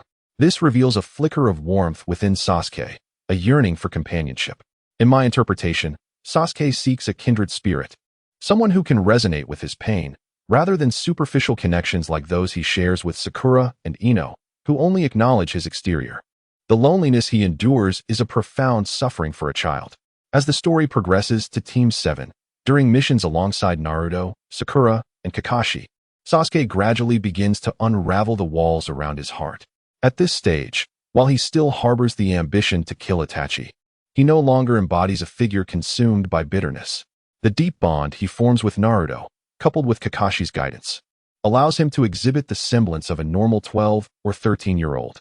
He finds himself curious about Kakashi's masked face, sharing food with Naruto, and rushing to rescue him in moments of danger. Just as a glimmer of sunlight breaks through his life, Itachi reappears, pulling Sasuke back into the depths of despair, as if reminding him that revenge is all that should define his existence. The failure against Naruto during their match, the impact of Orochimaru, and the ensuing turmoil compel him to seek power outside the village. When he departs, Sakura's confession and Sasuke's response reveal his deep-seated emotions towards Team 7. During their first confrontation at the Valley of the End, Sasuke's heart, pierced by Naruto, signifies a desire for Naruto to abandon his attempts to bring him back to the village. Perhaps he believed that through this act, Naruto would give up on him, alleviating some of his guilt. During his training with Orochimaru, Sasuke's character remains largely unchanged, demonstrated by his reluctance to kill indiscriminately. Upon reuniting with Team 7, his demeanor reflects a mix of intention and restraint towards Naruto, indicating a struggle between his darker impulses and the remnants of his former self. In this moment, if Sasuke contemplated his future after killing Itachi, returning to the Hidden Leaf could have been a possibility. However, the true transformation of his character occurs following Itachi's ambiguous demise and Obito revealing the truth about Itachi. From that point onward, Sasuke's once admirable persona begins to erode under repeated stimuli and information disparity. The first indication of this change occurs during the mission to capture the Eight Tails, where Sasuke awakens the ability to manipulate Amaterasu to save his comrade, Karen. This act reveals his lingering attachment to his allies. Had someone reached out to him at that moment, perhaps he would not have spiraled into obsession. Yet, Kishimoto's narrative choices do not afford him such reprieve. Imagine a deceitful enemy, responsible for your family's ruin, stepping forward to bask in the applause of the masses. The indignation is palpable, with Obito fanning the flames of resentment. The pressure mounts. When bystanders begin to point fingers and murmur, how could one not feel a surge of anger? It is at this juncture that Sasuke truly descends into darkness, turning merciless against the innocent. At the Five Kage summit, Sasuke was assaulted, leaving him dazed as he sought out Danzo. Upon arrival, he immediately spotted Danzo's Hokage hat, a symbol of authority that demanded loyalty at the cost of lives. To his dismay, he discovered that Danzo's trump card was the eyes of his own clan. It is likely that at this moment, the image of Konoha had plummeted to an all-time low in Sasuke's heart. Even though the Uchiha clan's intentions of rebellion were indeed a reality, in Sasuke's perception, it transformed into an overarching narrative of persecution against the Uchiha, a deliberate orchestration by the village to exploit their power. He would attribute all blame to Konoha, rendering any possibility of reconciliation utterly impossible. During the confrontation, Danzo continued to insult Itachi, the Uchiha clan, and Sasuke, exacerbating the situation. After finally dealing with this menace, the very individuals he had cherished, Sakura, who had professed her affection for him, and Kakashi, his mentor who had cautioned him against losing himself in vengeance, now sought to end his life. Compounding his turmoil was the unexpected arrival of Kakashi, an outsider possessing a Sharingan. Right after Sasuke had just vanquished Danzo, who had 11 implanted Sharingan. This scenario would undoubtedly lead Sasuke to suspect Kakashi's involvement in the massacre of his clan, casting Kakashi's previous guidance in a deeply hypocritical light. Moreover, the shocking declaration from Sakura and Kakashi, "You actually killed the Hokage," would leave Sasuke feeling aggrieved, endangered, and suffocated. Thus, Kakashi and Sakura's assassination attempt firmly sealed Sasuke's transformation into a darker persona. However, as events unfolded, Naruto ultimately managed to reach Sasuke, and together they endeavored towards peace in the ninja world, eventually becoming the embodiment of fire and shadow. This evolution in Sasuke's character can be understood through the lens of his prior experiences. When Sasuke resolved to destroy Konoha and eliminate Danzo, he witnessed Danzo brandishing Naruto's severed head. This revelation would trigger an explosive reaction in Sasuke, intensifying his murderous intent towards Danzo. while momentarily diffusing his animosity towards the village itself. Furthermore, during the battle against Danzo, Tsunade, and Kakashi, two Hokages supported Sasuke in his quest to eliminate Danzo, openly acknowledging Konoha's debts to the Uchiha. Kakashi's timely explanation regarding his Sharingan, coupled with the fact that Naruto was still alive, would collectively ease Sasuke's burdens. I believe that given Sasuke's earlier character portrayal, while he may not fully embrace peace, he would certainly not continue down a path of darkness. Additionally, in the context of the Five Kage Summit, fighting alongside Naruto, the profound bond and unspoken understanding between them would ultimately lead to a more harmonious reconciliation. Of course, if the audience desires another confrontation between the two, they are welcome to express their opinions in the comments, and should there be sufficient support, I may write further on the matter. On a personal note, I find that both Uchiha Shisui and Uchiha Itachi exemplify characters who squandered their potential. While the pursuit of peace is commendable, self-imposed restrictions that weaken one's capabilities are counterproductive. Fearing internal strife from the Uchiha, they opted to diminish their clan's strength, which is akin to inflicting harm upon oneself. Were I in their position, I would advocate for the Uchiha to demonstrate the significant costs associated with their eradication. I need not possess the strength to defeat the higher-ups. Rather, I would ensure they understand that while victory may be uncertain, I could take a few of them down with me. Given the indecisiveness of the third Hokage and the cowardice of the advisors, they would likely concede to some of my demands. Moreover, the notion that external nations would take advantage of Konoha's turmoil applies not solely to the Uchiha, but to the entirety of the village, representing a looming threat over the higher-ups. The culmination of the Uchiha's plight is rooted in the unfair treatment they received. Had Shisui and Itachi considered a broader perspective, they might have sought fairer treatment for their clan. It is important to acknowledge that the Uchiha clan has its flaws. Its insularity, disdain for outsiders, and arrogance among its members are notable issues. Their conservatism and strategic miscalculations contributed to their downfall. The so-called hawks among them appear laughable. Had they truly been hawkish, they would have long since departed from Konoha with their leader. In essence, had the Uchiha been treated justly, the concept of defection would have likely been moot. As ancient wisdom suggests, when one is impoverished, they must change. Through change, they find connection. Through connection, they endure. However, both Konoha and the Uchiha stubbornly cling to the past, failing to grasp this fundamental truth. The tragic events of the massacre night are a testament to the worst outcomes of mutual enmity. Of course, I must stress that this perspective is idealistic, as many abilities in the Naruto universe are inherently tied to bloodline inheritance. This is a reality that cannot be overlooked.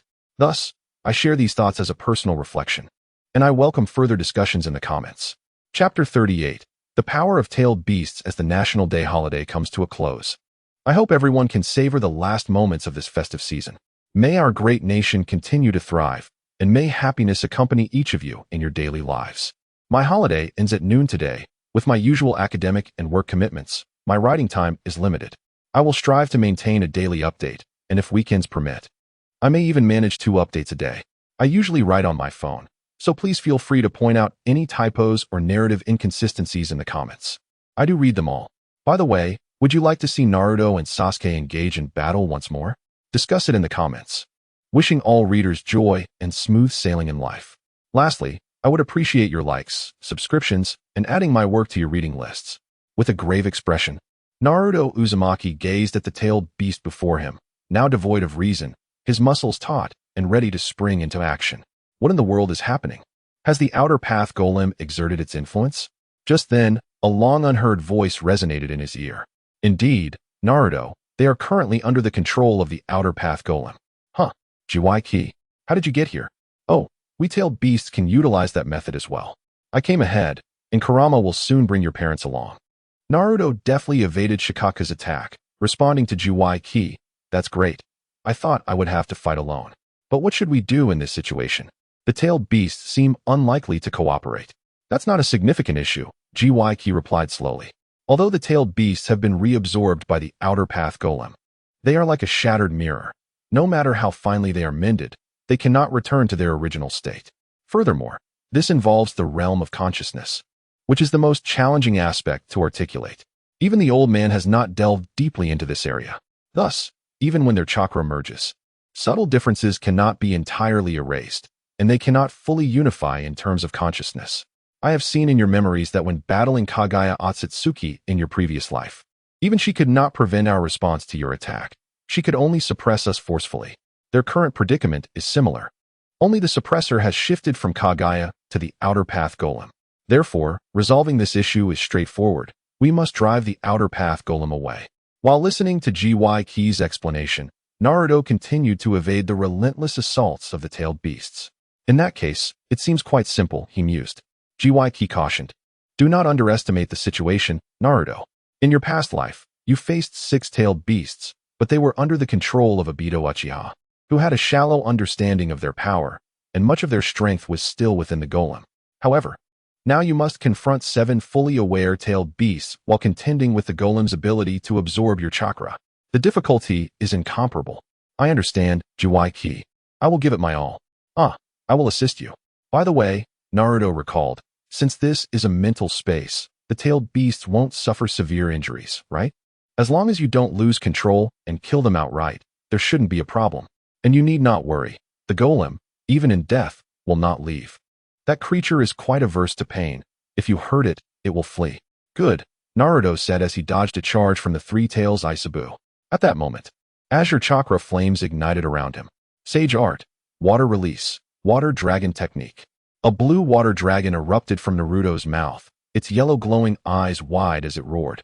Empowered by a surge of chakra, just as it was about to launch forward, Naruto altered his hand seals. Sage art, inorganic rebirth. Suddenly imbued with life, the water dragon became more solid, its form more lifelike.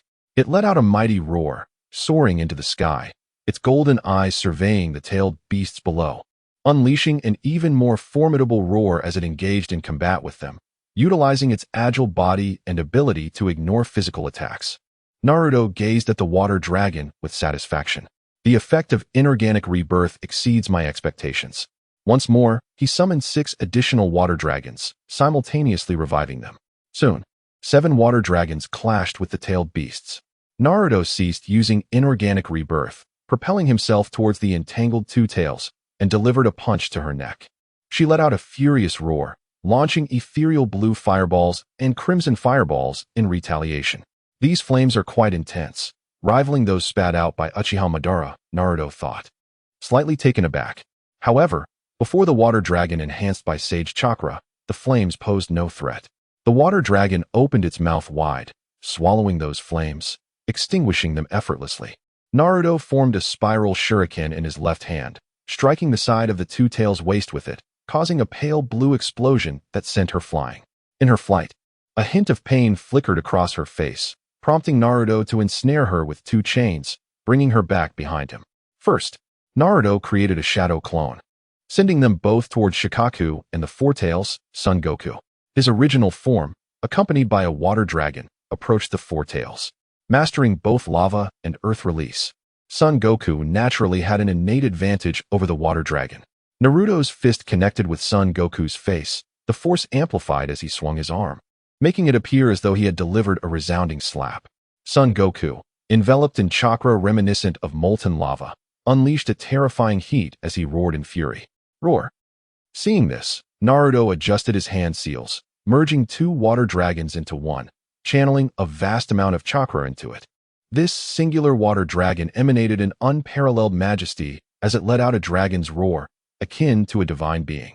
As the water dragon clashed with Son Goku, Naruto pointed his finger forward, sparks of light flickering between them. Upon impact, a mushroom cloud of steam erupted. Realizing the potential, Naruto thought, Sage art, vitality transcription. The water dragon was enveloped in a faint green glow, its appearance becoming increasingly lifelike. Through this technique, Naruto imbued the dragon with the property of vitality. I actually succeeded, Naruto exclaimed with delight, realizing the profound potential of sage arts if properly developed. This plan now occupied a prominent place in his thoughts. The water dragon, with its newfound vitality, only grew stronger as it entangled the chakra conglomerate of the tailed beasts. Son Goku's magma armor was thus breached, and the water dragon coiled tightly around him.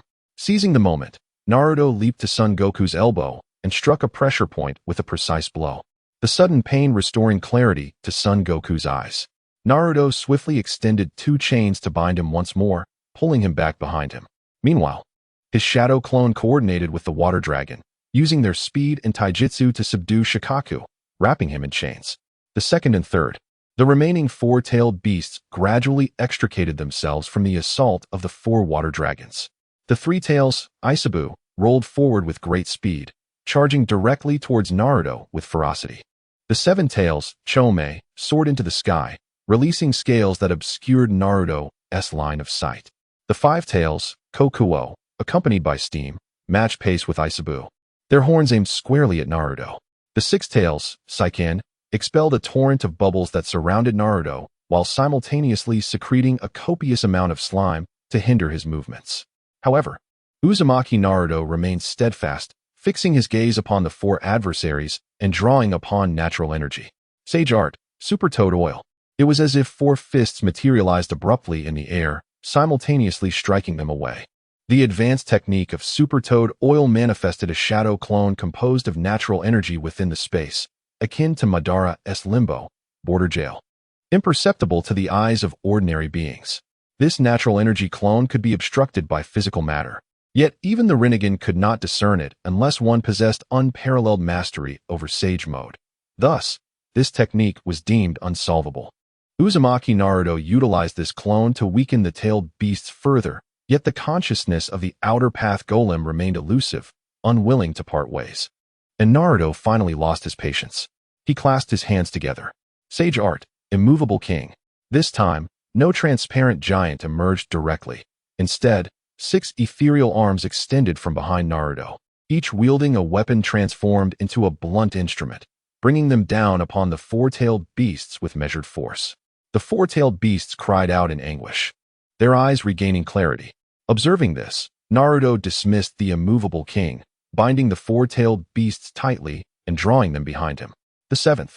Just then, the voice of Kurama echoed in Naruto's ears. We have arrived, Naruto. Let's find them one by one. Kurama's voice grew fainter as he noticed the seven-tailed beasts bound like glutinous rice dumplings behind Naruto. Oh, you finally made it, Kurama. I've already resolved things here.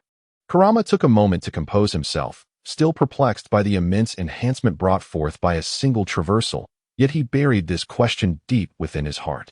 Now, leave the rest to me. We tailed beasts have a specialized mental space. We will bring you along when the time comes. All right. Uzumaki Naruto felt a sudden loss of consciousness. Darkness enveloped him before brightening again, revealing the 9 towering tailed beasts encircling him, with himself standing at the center. Welcome, Naruto. Kurama's voice resonated directly before him. You are the second human to enter this realm in a millennium. Chapter 39. Before the Great War, do you wish to see Naruto and Sasuke battle once more? Let us discuss this in the comments. You are the second human to enter this place in a millennium. The voice of Kurama resonated through the space, imbued with a solemn gravity. The 9-tailed beasts turned their serious gazes towards Naruto, their expressions reflecting a shared intensity. Feeling their penetrating stares, Naruto broke the heavy atmosphere. Why is everyone so serious? Naruto, we have already heard from Kurama about your future. The 2 tails spoke slowly. We believe in your resolve and your capabilities. The 4 tails rumbled in his deep voice. Indeed, if it is you, you will surely change such an outcome. The 5 tails asserted earnestly. So, if it is you, we are willing to do anything, the 6 tails declared, adjusting his short limbs. Even if it means merging with the 10 tails, we would not mind, the 7 tails said, his transparent wings fluttering slightly. After all, this is the world that Sage of 6 Paths watches over. We can merely accompany him, the 1 tail added sharply. Even the typically reticent 3 tails regarded Naruto with a profound trust in his solitary eye. At this moment, Naruto felt an overwhelming shock, realizing that as beings of chakra, the tailed beasts understood his determination and resolve better than anyone. This unwavering commitment to sacrifice was beyond his imagination. He glanced around at the 9-tailed beasts, reminiscing about their playful moments together, his vision blurring slightly, as his emotions were transmitted through chakra to each of their hearts. Naruto, they instinctively called out his name in their hearts. Seemingly hearing their call, Naruto lifted his head and addressed them. Everyone is thinking too pessimistically. In this life, I will protect you all. However, as I have said, I must enhance my strength to ensure your safety. I hope that after the 4th Great Ninja War, I can become the Jinchuriki of all tailed beasts. I apologize. This may differ from the life you all envision, but it is a necessary step for safety, he continued. Naruto, we understand you. We are aware of your purpose in coming here, and we will do our utmost to assist you. The one-tail spoke slowly, raising his fist towards Naruto.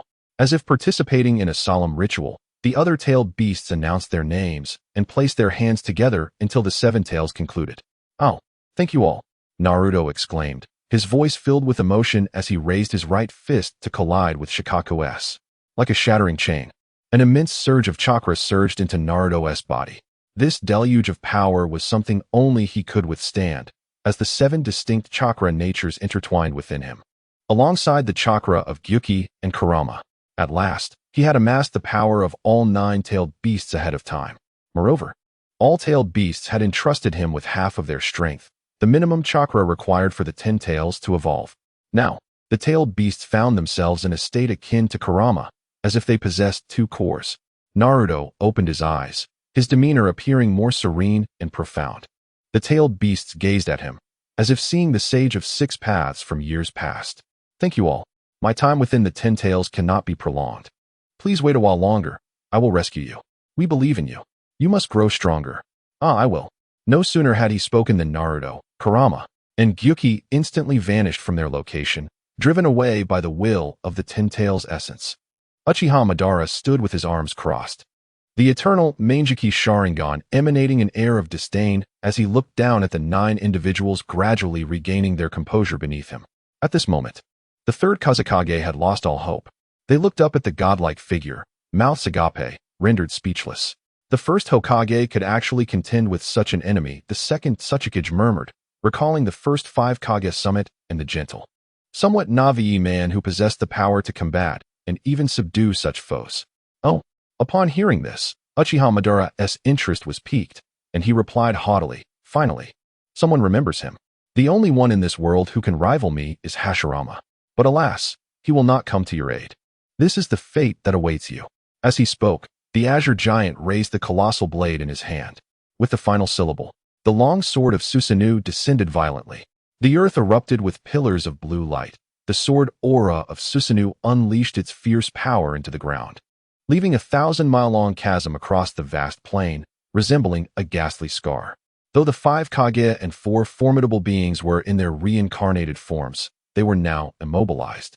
Overwhelmed by absolute shock and despair, they had relinquished all attachment, and amidst the swirling debris, 9 beams of blue light manifested, ascending towards the heavens. Those were their souls. Yet even now, their eyes bore an expression of profound relief. Uchiha Madara observed them with a mocking tone. Is this the visage of the weak? Truly grotesque. The 9 paid him no mind, as they were on the verge of returning to the Pure Land, where they would eternally slumber, free from the burdens of the world. Humph, very well. Madara closed his eyes, only to reopen them, his eternal Manjiki Sharingan replaced by the Divine Eye, the Rinnegan, radiating a supreme purple ripple. He turned his gaze towards the brothers Kin and Jin, his eyes capable of unraveling the cycle of life and death, piercing into their very souls, causing them to freeze in place. However, you two cannot depart just yet. The powers of the realm of humans and the realm of hell activated simultaneously. As the king of hell emerged from the depths, opening his massive mouth, his tongue ensnaring Kin and Jin, dragging their souls into his maw. The other 7, witnessing Madara's ability to assault souls, fell into a state of tension once more. However, Madara showed no interest in demonstrating the full extent of his Rinnegan's power, nonchalantly allowing them to leave. Madara then turned his attention to the 10 tails, glancing upwards at the shattered celestial body suspended in the sky, the God Tree. A complex emotion flickered across his countenance. Upon his resurrection, he had immediately sensed the presence of the 10 tails, the 8 tails, the 9 tails, and the power of the God Tree. At that moment, he believed the Moon SI plan was nearly complete, even contemplating to strike against the nearby Minato and Killer Bee. Regrettably, Senju Hashirama was also present, and Hashirama had been on high alert the moment Madara was resurrected. To his surprise, Minato was still the perfect Jinchuriki, presenting a formidable challenge. If he were to engage them forcibly, in his current state as a reincarnated being, he might not prevail. Thus, he restrained his tumultuous emotions while awaiting the caster, the serpentine individual reeking of snake odor, to clarify the present situation. To think that mere 5 Kage could resurrect me. It appears that the ninjas of this era are indeed far weaker than in our time. Yet that Orochimaru had lavished him with flattering words, even suggesting he test his strength to experience the power of his prime. Have you ever witnessed my true form? The statement left Uchiha Madara somewhat displeased, as it was audacious for anyone to speculate about his power. Orochimaru, with a hint of subtext in his flattery, remarked, I dare not presume. I can only exhaust my thoughts to fathom the might of Lord Madara. Such sycophantic demeanor caused the first and second Hokages to frown, while the third and fourth Hokages looked on in astonishment. Even Madara himself felt a chill, yet despite the discomfort, he noted the profound intent in Orochimaru's eyes, alongside the dormant power concealed within him. This interplay of ambition sparked a desire within Madara to test his own strength. Humph, it matters not. In the presence of absolute power, all schemes are rendered futile. He then stepped forth from the formation, casually stating, let me witness how the ninjas of this era fare. However, the ensuing battle astonished Madara. The strength of his reincarnated form nearly reached 95% of his former self. The Rinnegan needed no further mention. Even more shocking was his realization that he could feel the presence of an inferior version of the Rinne rebirth. It seemed unnecessary to conspire with them any longer. He could simply release the control of the reanimation jutsu and contend for the tailed beasts and the golem. At that point, he would only need to seek Nagato to reclaim the Rinnegan, and the Moon Eye plan would be nearly complete. What had that fellow done to me? Surely he did not use my Rinnegan as a sacrificial offering? TCH, what am I pondering? Although Nagato and Obito are merely adequate, how could anyone possess the capability to obliterate the Rinnegan? Raising his hands, Madara effortlessly broke through the seals Orochimaru had placed upon him.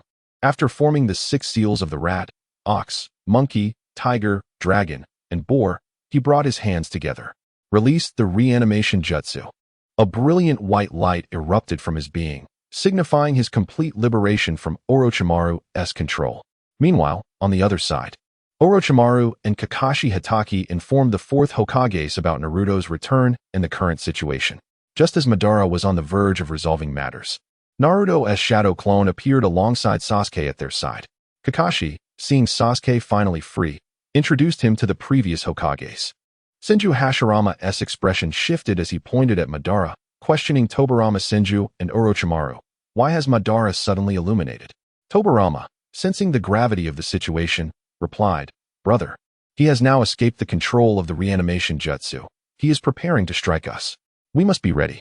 Orochimaru narrowed his eyes and softly remarked, Indeed. He lives up to his reputation as the demonic figure of the ninja world, effortlessly breaking my seals and liberating himself from the reanimation jutsu. Oh, Hashirama squinted. Exhaling a sigh, it seems we are once again destined to battle Madara. He instructed, Tobirama, you and the monkey should escort them to safety. 4th Hokage, you shall flank me. My confrontation with Madara will undoubtedly wreak havoc upon this area, so ensure these juniors are evacuated. If Madara secures the golem, the ninja world will be doomed. At this moment, Uchiha Sasuke stepped forward, addressing Hashirama, I will stand with you against him. As he spoke, his eyes transformed, the eternal Manjiki Sharingan shimmering with brilliance. Oh, Hashirama regarded his eyes, questioning, do you possess the same type of eyes as Madara? Your ocular prowess may even surpass his at that time. With a chuckle, he added, then, by all means, remain with us. Tobirama furrowed his brow, contemplating. Another pair of eternal Manjiki? The Uchiha clan is indeed formidable. The 3rd Hokage, Sarutobi Hiruzen, reflected nostalgically on their days in the Ninja Academy. It was astonishing how swiftly they had matured. If Sasuke had grown to such heights, one could only imagine Naruto's strength. The 4th Hokage, Minato Namikaze, was equally exhilarated. Since his reanimation, he had felt a profound connection with the Nine-Tails chakra, and now, he was eager to support his son. Hashirama stepped from the formation, his sage visage manifesting on his forehead, an overwhelming chakra and terrifying strength emanating from him. Sasuke sensed this and murmured, a power akin to Naruto's. Hey you lot, gather here. Tobirama instructed Orochimaru, Konan, Kakashi, and Killer Bee in his somewhat rigid tone. I will transport them as far away as possible. Monkey, ensure the safety of the golem here. Understood, leave it to me. As Sarutobi's words fell, Madara's audacious roar echoed from the obscured side. Hashirama, I have awaited your arrival.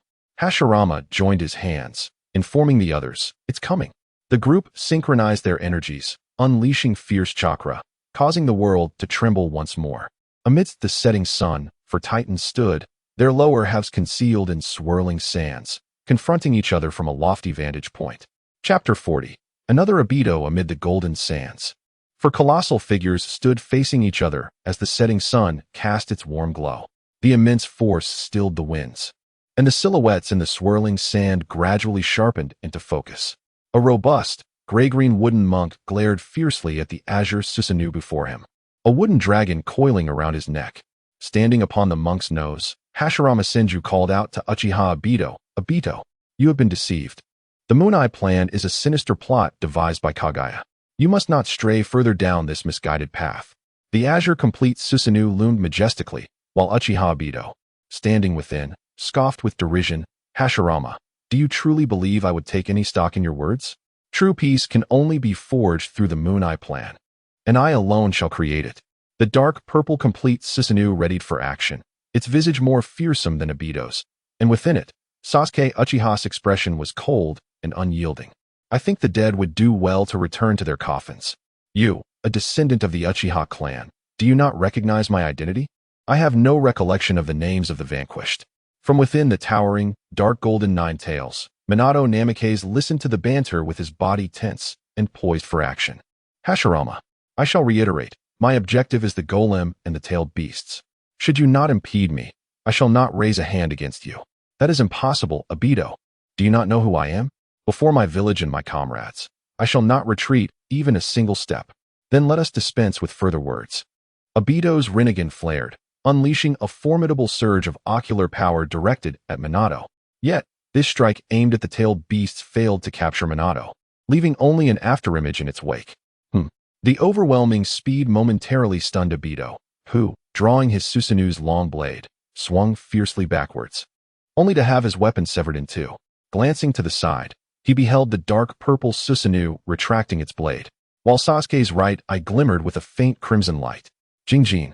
In rapid succession, Hashirama and Minato advanced, the wooden dragon coiling around its fist, delivering a powerful punch. The Susanoo raised its hand to catch the blow, resulting in a tremendous sonic boom, as the wooden dragon ensnared the Susanoo's arm, absorbing its concentrated chakra. Meanwhile, the nine tails ensnared one of Susanoo's legs with its tail, exerting force to slam it to the ground, unleashing a tailed beast bomb upon it. Boom! The nine tails and the wooden monk leapt from the explosion, while the dark purple Susanoo ascended into the air. Flames of black fury ignited upon the blade of the Susanoo, as Sasuke hurled the massive sword towards the ground, where it detonated with the force of a missile. An even more violent explosion erupted, and the three stood in silence, observing the epicenter of the blast. As the dust settled, the figure of Obito emerged. The azure giant remained steadfast, its armor battered and marred by the tailed beast bomb and the wooden dragon. A colossal blade was lodged in its chest, black flames flickering upon the blade. Unable to spread, yet the heat permeated Obito's reanimated body, gradually reducing him to ashes. Such potent Amaterasu, Obito murmured, his gaze shifting to Sasuke as he inquired, Boy, what name do you merit my acknowledgement of? Humph, yet you lack the privilege to hear it. Sasuke retorted, his eyes widening as his ocular power surged. The black flames on the colossal sword expanded dramatically, unleashing an extraordinary heat that erupted into blackened branches, piercing through the Susanoo's form. Amaterasu. Black flames ignited upon Sasuke, while the fierce fire that struck Susanoo sparked a lone ember, which expanded and tore asunder, revealing Sasuke, ablaze with flames. His austere visage contrasting sharply with the glint of the Kusanagi sword as it glimmered with a chilling light. Jingjin Osiai. As he uttered those words, the sharpness of the Kusanagi sword soared to its zenith, and he executed a slash that was nearly imperceptible to the naked eye, swiftly returning the blade to its sheath. The already battered Susanoo was cleaved in twain by the strike. The astonishing speed of the attack evoked gasps from the other three participants, its swiftness and lethality beyond compare. Hashirama and Minato seized the opportunity to press their advantage, unleashing 6 wooden dragons that spiraled forth, while Minato utilized the body flicker technique to extract Sasuke from the dragon's assault range. The wooden dragons ensnared Obito tightly, beginning to establish control over him. With Obito subdued, Hashirama clapped his hands together and proclaimed, "Senjutsu, my Jimon." A crimson torii gate descended in layers upon Obito, each descent sending tremors through the ground. When the final gate landed, the dust settled, revealing Obito bound by the wooden dragons and the Maijinmon, his gaze still filled with indifferent mockery. "Obito, let me explain the Moon Eye plan." "Enough, Hashirama." Obito interrupted forcefully, his defiance unwavering, though a faint purple gleam flickered within his Rinnegan. "I do not know where you have gleaned this information, but your incessant repetition has truly incited my wrath." The flicker of purple intensified, causing Hashirama's pupils to constrict, while Sasuke turned his gaze upon him. Bang! Half of Hashirama's body was obliterated in an instant. Observing this, Sasuke urgently called out to Minato, "Fourth Hokage, quickly evade." Perhaps you should worry about your own safety first." Obito's sardonic voice echoed in their ears. Minato, heeding Sasuke's warning, executed a desperate evasion, suffering only the loss of his left arm, while Sasuke's figure was reduced to a spray of blood. Obito gazed in astonishment at his own fist, perplexed as to how he had not struck with such ferocity. However, after a moment, his expression shifted, for what he beheld was not blood, but rather the black flames of Amaterasu. Humph! To think you could harness the power of Amaterasu and the Kagaya's technique to such a degree, and even wield a third ocular technique with the eternal Manjiki Sharingan. Boy, I find myself increasingly intrigued by you. The Nine Tails materialized beside Obito, yet its form was firmly restrained. Minato's thoughts raced. During the brief moment he had been sent flying, he had clashed with that enemy hundreds of times.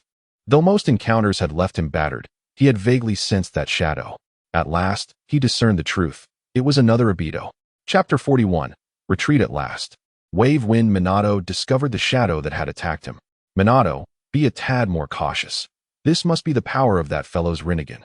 The low voice of Kurama echoed in Minato's ear. "Is this the might of the Rinnegan? Indeed, it is terrifying. This should still be the Rinnegan's power after its alteration, allowing you to perceive it. Have you forgotten the Rinnegan clone in Naruto's memories? Under the Six Paths, it was completely imperceptible and untestable, wasn't it? Oh, from Sasuke's and the first Hokage's reactions, it seems the eternal Manjiki Sharingan and the incomplete Sage Mode should also be able to sense it. However, we still cannot reach his clone. For now, I will activate the perception of good and evil for you. Let us entangle him with Flying Thunder God. Leave it to me." Minato felt as if an additional organ had manifested within his body. He could now sense the malice permeating the air. In an instant, the previously indistinct figure, obscured as if through frosted glass, became clear. The communication within the mental space occurred in a fleeting moment, and with a thought, Minato retracted Kurama, choosing to engage in battle using only his human form. United with the Nine Tails, Minato's reflexes and speed became even more rapid, transforming into a flash in Uchiha Madara's eyes. Oh, quite fast indeed. Uchiha Madara mused internally, simultaneously catching the assaults from Senju Hashirama and Uchiha Sasuke with both hands, using the other two Rinnegan clones to harass them. He had now released all four clones. One remained suppressed beneath the divine tree, while the other three attacked Hashirama, Sasuke, and Minato, attempting to shift the tide of battle in his favor. Madara struck Hashirama with a punch, driving a black rod into his body. This rod, a creation of yin-yang release, generated a severe interference with chakra. Hashirama's movements faltered, his evasion growing increasingly sluggish, resulting in a complete failure. The black rod pierced through various parts of Hashirama's body, sealing his chakra and immobilizing him, rendering his Edo Tensei form riddled with fragments, resembling a porcelain doll on the verge of shattering. Hashirama glared at Madara, nearly spitting the words through clenched teeth. "Damn it. Humph, just watch closely here," Madara proclaimed from his elevated position. As his words fell, he vanished instantaneously. The next moment, he appeared before Uchiha Sasuke, simultaneously activating the abilities of the Hungry Ghost Path, Hell Path, and Human Path, reaching for Sasuke's head with his left hand. At this moment, Sasuke was still entangled with that intangible shadow. Taijutsu, ninjutsu, and jinjutsu had no effect on him, and every strike he landed could potentially create a gaping hole in his own body. Madara's sudden attack forced Sasuke into a desperate situation. The only option was to activate Susanoo to defend against the assault. Yet, The absolute defense of Susanoo collapsed the instant it encountered Madara's left hand, for before the Rinnegan, all ninjutsu proved futile. A smile crept onto Madara's lips. The hungry ghost path could dismantle Sasuke's Jiken ninjutsu and Susanoo, while the combined abilities of the human path and hell path were lethally effective against any human. Coupled with the Rinnegan's ceiling, Sasuke instantaneously lost all means of countering. This was the essence of his battle awareness. Meanwhile, Minato was also besieged by 2 Rinnegan clones. Initially struggling to evade one clone, he found himself ensnared in a dilemma, hampering his ability to rescue Sasuke. What should I do? Just as Madara's left hand was about to grasp Sasuke, a blue-gold flash appeared before everyone's eyes. Madara's body moved faster than his mind, narrowly avoiding the golden ceiling technique aimed at him. In front of Minato, Naruto had already grasped Sasuke with his right hand while using his left to propel himself backward. Even Minato struggled to keep pace with such velocity. Whoosh! Minato suddenly found himself in a forest, facing Tsunade, who wore the Hokage hat, along with 4 other Kage. Naruto vanished once more, leaving behind a message carried by the wind. Dad, tell Uncle Second to come over too. I'll be back shortly. In place, Minato, Sasuke, and the others exchanged bewildered glances, clearly unable to comprehend what had just transpired. Naruto Uzumaki reappeared before Uchiha Madara, with Senju Hashirama sealed on the other side of Naruto and Madara. Madara gazed at the blue-gold figure, astonished. Incredible speed, even faster than Tobirama and the 4th Hokage just moments ago. Moreover, the sage chakra burning within him seems even more potent than Hashirama's. Naruto sensed the Rinnegan's boundary and mused internally. It seems using the Rinnegan for reincarnation indeed enhances his power. I wonder how he will react when he realizes his eyes were destroyed by my hand. Uchiha Madara formed hand seals, inhaling deeply before unleashing a thin column of fire. What he did not expect was that Naruto also formed the same seals, expelling an even brighter flame. Fire release, great fire annihilation. The 2 columns of fire collided, the scorching flames rapidly expanding, creating an ocean of fire in an instant. From their perspectives, the flames obscured the sky, leaving only a sea of crimson in their world. The 2 waves of fire began with an equal contest, but gradually, Naruto's flames surged, becoming increasingly powerful, hotter, and brighter. Boom! Naruto's flames enveloped the area for a full half-minute, even turning the sand into glass. The fiery expanse was gradually swallowed by black flames, ultimately disappearing entirely. It seems Madara's Manjiki Sharingan is just like Sasuke's, Naruto mused to himself. Kid, you have earned the right for me to know your name. Madara's voice drifted over, prompting Naruto to lift his head, tighten his forehead protector, and declare loudly, I am Naruto Uzumaki of Konoha. Very well.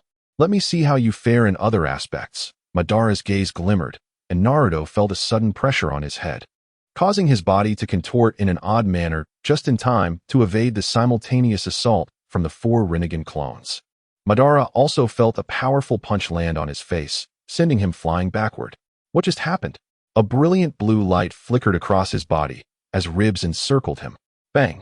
A resounding explosion echoed as a rib shattered instantaneously. At that moment, one of Naruto's clones teleported beside the pinned Hashirama, their right hand making contact, causing them to vanish from the spot. Seeing this, Naruto's main body, besieged by the Rinnegan clones, employed the Flying Thunder God technique, disappearing before Madara. Madara glanced around, discovering only a massive outer path statue remaining before him. Chapter 42, Brothers in the Heart of the Forest. Senju Hashirama gazed upon the young man who had just saved him and spoke warmly. You must be Uzumaki Naruto. Naruto did not respond immediately. Instead, he placed his right hand on Hashirama's shoulder, channeling a surge of powerful chakra into him. With this influx of energy, Hashirama felt his own strength erupt forth. The ground beneath them cracked, and the dark rods embedded in his body shattered simultaneously. Naruto hoisted Hashirama to his feet, declaring, Indeed, it's me, Uncle First Hokage. As Hashirama stood, he noticed Tsunade conversing with Tobirama, while Orochimaru and Monkey observed from the side. Minato was patting Kakashi on the shoulder, and Sasuke had also reunited with Team Hawk, with several of them engaged in discussion. A short distance away, the current 4 Kage were gathered. Among them a familiar face from years past, Inoki from the Stone Village, who had aged considerably since his visit to Konoha. The other ninjas present greeted Hashirama as he slowly rose, acknowledging him with respect. Although the man before them appeared somewhat simple-minded, the ninja from various villages understood that the title god of shinobi denoted an overwhelming power. It could be said that this very man had laid the groundwork for the entire shinobi world that followed. In Konoha, the feelings toward Hashirama were even more straightforward, pure admiration, especially since the current Hokage was his granddaughter. Tsunade approached Hashirama and greeted him with a respectful bow. "Greetings, great uncle." "Ah, Tsunade." Hashirama responded with a warm smile, then sighed deeply. "Time flies so swiftly. The little girl who once ran around me has blossomed into a fine young woman." Tobirama, crossing his arms, interjected, "Brother, there are pressing matters to discuss. We can reminisce later." Yes, I was just having a brief chat with granduncle." "Tsunade, you remain as you always were." Tobirama chuckled, shaking his head at his elder brother's moment of self-doubt. Hashirama soon regained his composure, inquiring, "Is there anything I can assist you with?" At that moment, Kakashi led Sarutobi and Minato over to them. Tsunade turned her attention to Sasuke, who was conversing with the members of Team Hawk, and stated plainly, "Sasuke, I believe Konoha needs to have a serious discussion with you." Sasuke, shedding his previous arrogance, replied earnestly, "That is indeed the purpose of my attendance at the Five Kage Summit." However, Kakashi interjected, "There is someone you need to meet first." As he spoke, Kakashi opened his left eye, revealing the three-tomo Sharingan that spiraled into a kaleidoscope pattern. The air around them shifted as a sudden gust swept through, tousling the hair of those present. The disturbance ceased abruptly, and a figure materialized before them.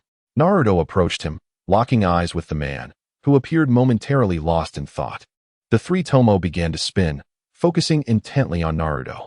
Sasuke could not help but exclaim, "Itachi Uchiha." Meanwhile, in a secretive base, Obito Uchiha was desperately sifting through his mind with the powers of the Rinnegan, the excruciating agony overwhelming him. Akatsuki stood silently by his side, observing, "Obito, I fear this method may prove futile. Damn it, I even abandoned the Outer Path statue. Who knows what other effects Konoha Tsukumi has had on me." However, Akatsuki's voice was abruptly silenced as Obito looked up, only to find Akatsuki frozen in place. "What's wrong? Madara Uchiha has been resurrected." "What? Is it that guy, Kabuto?" "No, it's Orochimaru." "Damn it, what about the statue?" "Do not worry," Akatsuki replied solemnly. "He has arrived." The flickering candlelight in the room danced lightly, casting shadows. Madara stood at the bedside where Obito lay, his Rinnegan devoid of emotion, calm as the stillness of a stagnant pool. Black Zetsu emerged from the ground, positioning itself beside Madara. Obito glared at them with eyes full of suspicion, yet remained still. The atmosphere was thick, as if it could freeze the very air around them. The room enveloped in an eerie silence, save for the flickering of the candle's flame. "What brings you here?" Naruto pounded his chest and glanced at the black crow resting on his shoulder. The protective powers embedded within Itachi's Mangeki Sharingan ultimately returned to him.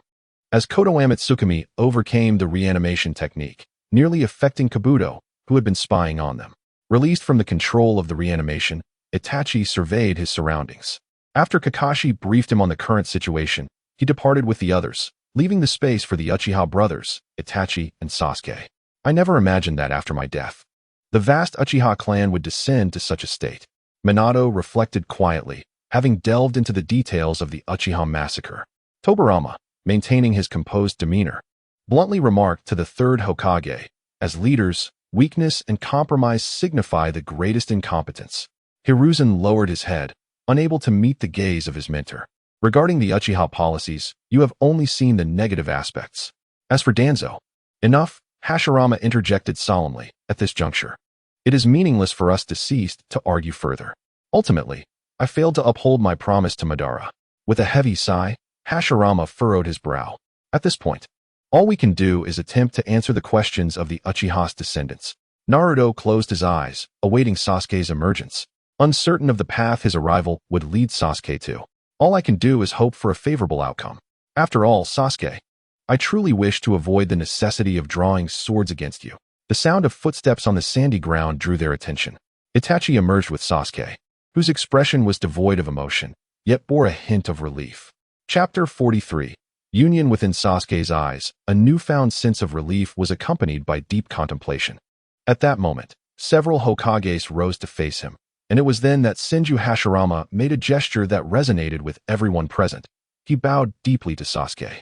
This action astonished both Sasuke and Itachi. The purpose of establishing the village was to safeguard and nurture the children, allowing them to thrive under the sun. Yet, it is also the darkness within the village that has burdened you, who were but children at the time, with such suffering, leading to the sacrifice of the Uchiha clan. This stands in stark contrast to my original intent and the will of fire. I realize that expressing these sentiments now holds little significance, but I wish to convey the village's stance to you. Konoha will provide an explanation to the Uchiha and to you two brothers. Senju Hashirama gradually straightened his posture and addressed the two with utmost seriousness. There are answers I shall seek with my own eyes. He raised his gaze, his eyes resolute. From this moment forth, I shall no longer live under the constraints imposed by anyone. No one shall confine my choices. His voice was deep and powerful, proclaiming his determination to the world. He was resolved to break free from all shackles and to soar like an eagle in the sky. Sasuke then turned to Naruto with great earnestness, saying, "Even you, Naruto, as my only friend, you should understand my resolve." However, he quickly shifted his tone. "Of course, Naruto. In the forthcoming battles, I will cooperate with you against our enemies. This does not imply my endorsement of this world. It is merely a quest to uncover the answers I seek." Upon hearing this, Naruto smiled, extending his left hand towards Sasuke, sincerely stating, "What more can I say to that?" Seeing this, Sasuke set aside his pride and raised his own left hand. The two clasped hands. "Thank you, Sasuke." As they released their grip, Sasuke remained as stoic and succinct as ever, directly asking, "Now, let us discuss our next steps." Naruto wasted no time and sat down, outlining for the former Hokages, the current 5 Kage, and the high-ranking officials of various ninja villages what their opponents might be planning and the subsequent strategy following this battle. The Akatsuki will undoubtedly enter a phase of strategic contraction. The resources currently held by the Akatsuki still far surpass ours. Setting aside the formidable powers of Uchiha Madara and Uchiha Obito, the forces of the Edo Tensei and the White Zetsu army present a significant challenge. Coupled with the existence of the Outer Path Golem, the scales of war are heavily unbalanced. If Madara and Obito were to accept an imperfect 10 tails, their resources would be nearly complete. Besides the 7 captured tailed beasts, they possess an octopus limb from the 8 tails and the duo of Kin and Jin. Should the situation reach its climax, they might resort to reviving the 10 tails in desperation. However, we must not underestimate ourselves. The combined strength of the 5 great ninja villages and several other formidable villages could easily counter the enemy's 200,000 White Zetsu and 20 Edo Tensei shinobi. Thus, the focus of this war must lie in countering the enemy's top-tier forces. Currently, Uchiha Madara's strength is overwhelmingly powerful, and even if the 4 former Hokages were to confront him, their best option would be to delay and entangle him, as breaking the deadlock would be exceedingly difficult. Uchiha Obito, on the other hand, presents an even more daunting challenge. From my observations, he has implanted over 100 Sharingan, enabling him to utilize his Izanagi, rendering him nearly immortal. Combined with his mastery of the Rinnegan's powers and control over the Outer Path Golem, my best strategy against him would be to engage in a war of attrition, slowly wearing down his Sharingan or chakra. In comparison, the likes of Kabuto Yakushi seem almost quaint. Though the Sage mode of the Dragon Cave is formidable against ordinary ninjas, if we eliminate the information disparity and spatial advantages, both forms of Sage arts can be countered effectively. Therefore, I propose that the 5 Kage should first disperse among the allied forces to confront the Edo Tensei army, collaborating with my clones to dismantle the White Zetsu forces while remaining vigilant against potential ambushes from Obito and Madara. Sister Konan, Itachi, Uncle Bai, Uncle Orochimaru, and Team Hawk can focus their efforts on addressing the issues posed by Kabuto. The 4 former Hokages and Sasuke should confront Obito, with the battle centered on attrition. Otherwise, his Sharingan will remain a significant strategic asset wherever he goes. As for Madara, I shall face him alone. No, I cannot agree to this. It is far too perilous. As Naruto declared his intention to confront Madara alone, 3 voices of dissent erupted simultaneously. Sasuke and Tsunade could not accept Naruto facing such a godlike adversary alone, while Hashirama was acutely aware of Madara's current strength. Sensing the tension, Minato interjected, "There is no need to worry excessively about Naruto. Due to the residual chakra I have within him, I possess a more intuitive understanding of his capabilities than any of you. Although I have only exchanged a few blows with Uchiha Madara, I do not believe Naruto will be defeated by him. This belief stems not only from my emotional trust, but also from a reasoned comparison of their strengths. In fact, it is I who should exercise caution. As the adversaries you face are not significantly weaker than Uchiha Madara, in some respects, they may even be more challenging. At that moment, the long-silent second Hokage, Senju Tobirama, suddenly spoke. I have a question. If, as you suggest, Madara and Obito forcefully revive the Ten Tails and become its Jinchuriki, how should we respond? Upon hearing this inquiry, a smile spread across Naruto's face. If that were to occur, we would actually have more time. Because, strictly speaking, the Ten Tails revived in that manner would be less than half of its original form. To initiate the infinite Tsukuyomi will require a considerable amount of time. Chapter 44. The Observer Half of the Ten Tails? Why is that? A look of confusion crossed the face of the third Hokage, Hiruzen Sarutobi. Oh, dear grandfather. It was my oversight not to clarify this earlier. The place I just visited was within the Outer Path's golem. There, I encountered several other tailed beasts, and after communicating with them, they bestowed upon me half of their chakra. In essence, I now possess the strength of all 9 tailed beasts, which makes me, in a sense, a Jinchuriki of the Ten Tails. This is the source of my confidence in facing Uchiha Obito alone. Hashirama Senju could not help but exclaim. The power of the 9-tailed beasts. Moreover, this is a perfect Jinchuriki achieved through mutual understanding. Coupled with your astonishing sage techniques and innate abilities, you have undeniably surpassed me in my prime. Even against Obito, you should encounter no unforeseen complications. Minato Namikaze engaged in a conversation with Kushina Uzumaki through the chakra remaining within Naruto, praising him as their child and even attracting the attention of the tailed beasts within Naruto. They held a lively discussion, even going so far as to shield Naruto from their chatter. Evidently oblivious to this, Naruto continued. In any case, you can all be assured that I will handle Obito. What I must stress, however, is that we must remain vigilant. Whether it is Obito, Orochimaru, White Zetsu, or the reanimated army, the battles ahead will be anything but simple. Tsunade spoke earnestly. We have also made our resolve. This battle concerns the very fate of the ninja world and everyone within it. We shall not take it lightly. As if recalling a significant event, Naruto stated, Grandma Tsunade, I hope that this time, we will be the ones declaring war on our enemies. Oh, just now the 5 Kage have united and issued a proclamation in our name, announcing the formation of the allied shinobi forces and declaring war on the Akatsuki. Reikage AI nodded in agreement. Next, the 5 Kage will return to their villages to consolidate their forces. The combined might of the various ninja villages will converge at the borders of the Land of Fire and the Land of Lightning, where we will engage in direct confrontation with the Akatsuki. Onoki, the Tsuchikage, remarked, I never imagined that after a lifetime of warfare, the 5 great nations would unite. Naruto, smiling at the floating figure of Onoki, replied, Grandpa Tsuchikage, isn't that a positive development? As long as we triumph over them. The peace established by this war may endure for a considerable time.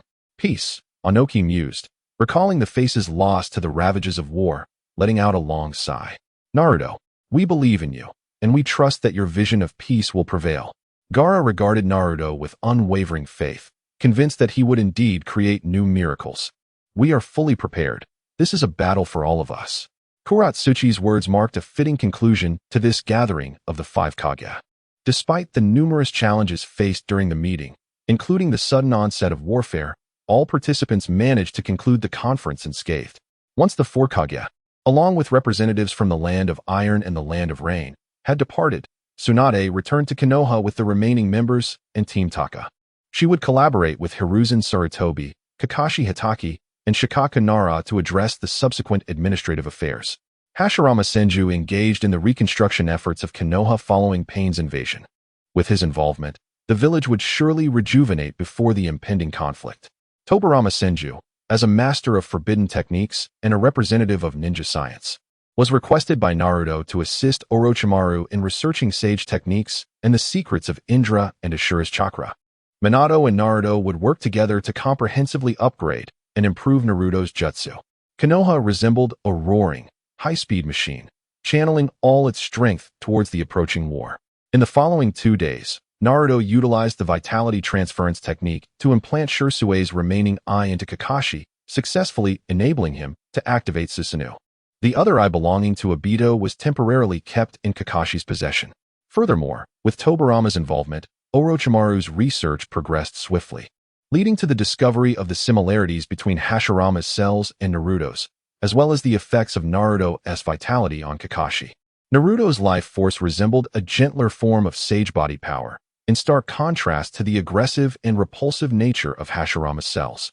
When sufficiently abundant, it could induce a small portion of cells within the human body to exhibit characteristics of sage bodies, according to Tobirama and Orochimaru's studies. While sage bodies cause severe harm when entering another's body, they exhibit remarkable compatibility with transplanted foreign organs, particularly the Sharingan. Though not as potent as the original, the side effects could be minimized while retaining maximum capability.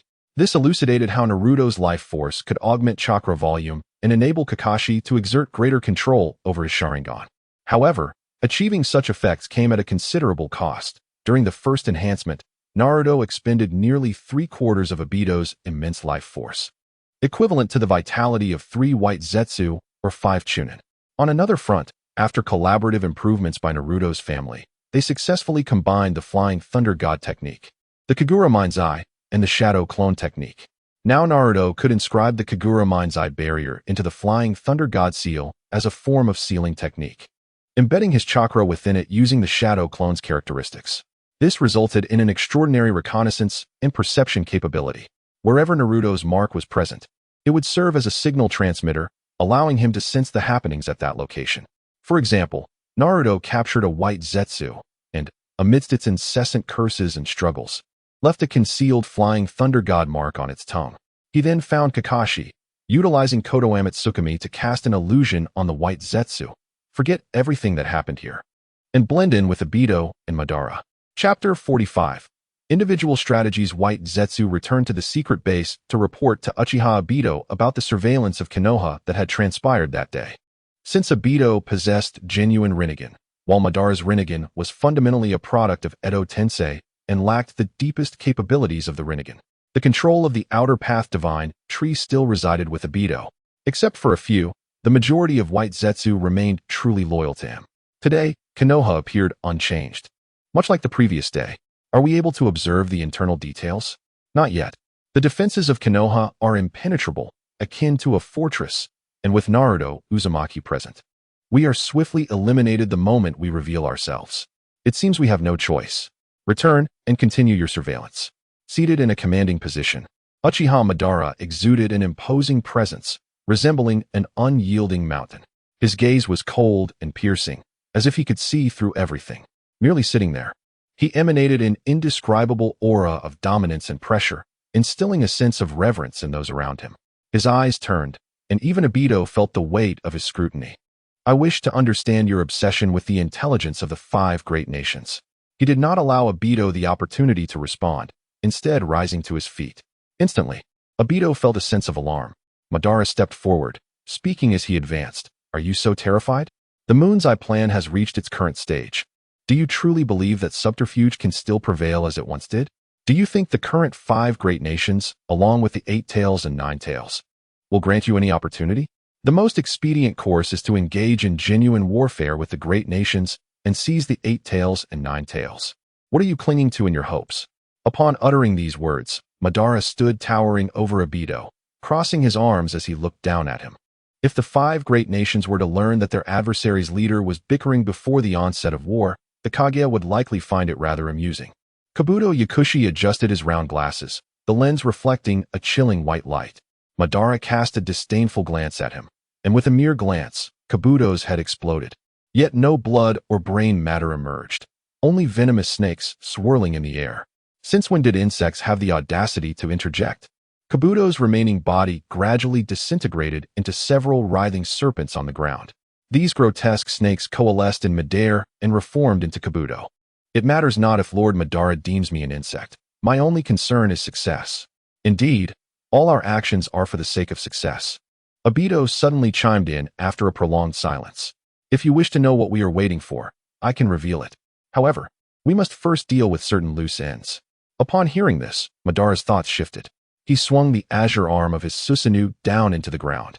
causing the earth to shatter explosively, dust enveloping everyone's faces. As visibility returned, it revealed Madara holding the head of a white Zetsu, the very one captured by Kakashi using Kamui. This white Zetsu exhibited a vacant expression, its desire to remain conflicting with Obito's orders, causing it to malfunction. Konoha? Humph. I am aware that the user is undoubtedly watching us. Listen well. After the war, I shall transform Konoha into a true shadow amidst the flames. With that, Madara exerted a slight pressure. Bang! The unfortunate white Zetsu was reduced to mere fragments in his grasp. Meanwhile, Naruto had withdrawn from the perspective granted by Kagura's eye. It seems they have contingencies in place, remarked the fourth Hokage, Minato Namikaze. We must exercise utmost caution. Things have become increasingly complicated. Tobirama Senju rubbed his forehead, appearing somewhat vexed. Actually, it's not a problem at all. Naruto, however, remained entirely unperturbed. We possess a final fallback plan. Oh, Tobirama expressed curiosity about this safety measure. Could you elaborate? Sasuke Uchiha maintained an indifferent demeanor, yet his ears were perked, eager to learn of Naruto's contingency. It's not particularly significant. All you need to do is bring Sasuke and me to the brink of death on the battlefield. At that moment, Sasuke could no longer contain himself, turning sharply to Naruto, disbelief evident in his eyes. Upon witnessing Sasuke's reaction, Naruto hastily reassured him, "Don't misunderstand. I previously mentioned that Sasuke and I are the reincarnations of the Sage of Six Paths' two sons." Sasuke's eyes widened further, astonished at Naruto's audacity to make such claims. This is also the rationale behind my forthcoming actions, as I have discussed with you all during our previous sparring sessions. Sasuke observed the expressions of the others present, noting their apparent normalcy, which inexplicably ignited a sense of unease within him. Had he been the only one left in the dark? Yet, his visage remained cool and composed, as if he held everything in his grasp. Allow me to share my conjecture regarding the strategy they mentioned. Since we utilized Edo Tensei to resurrect Madara, his corpse must still be under their control.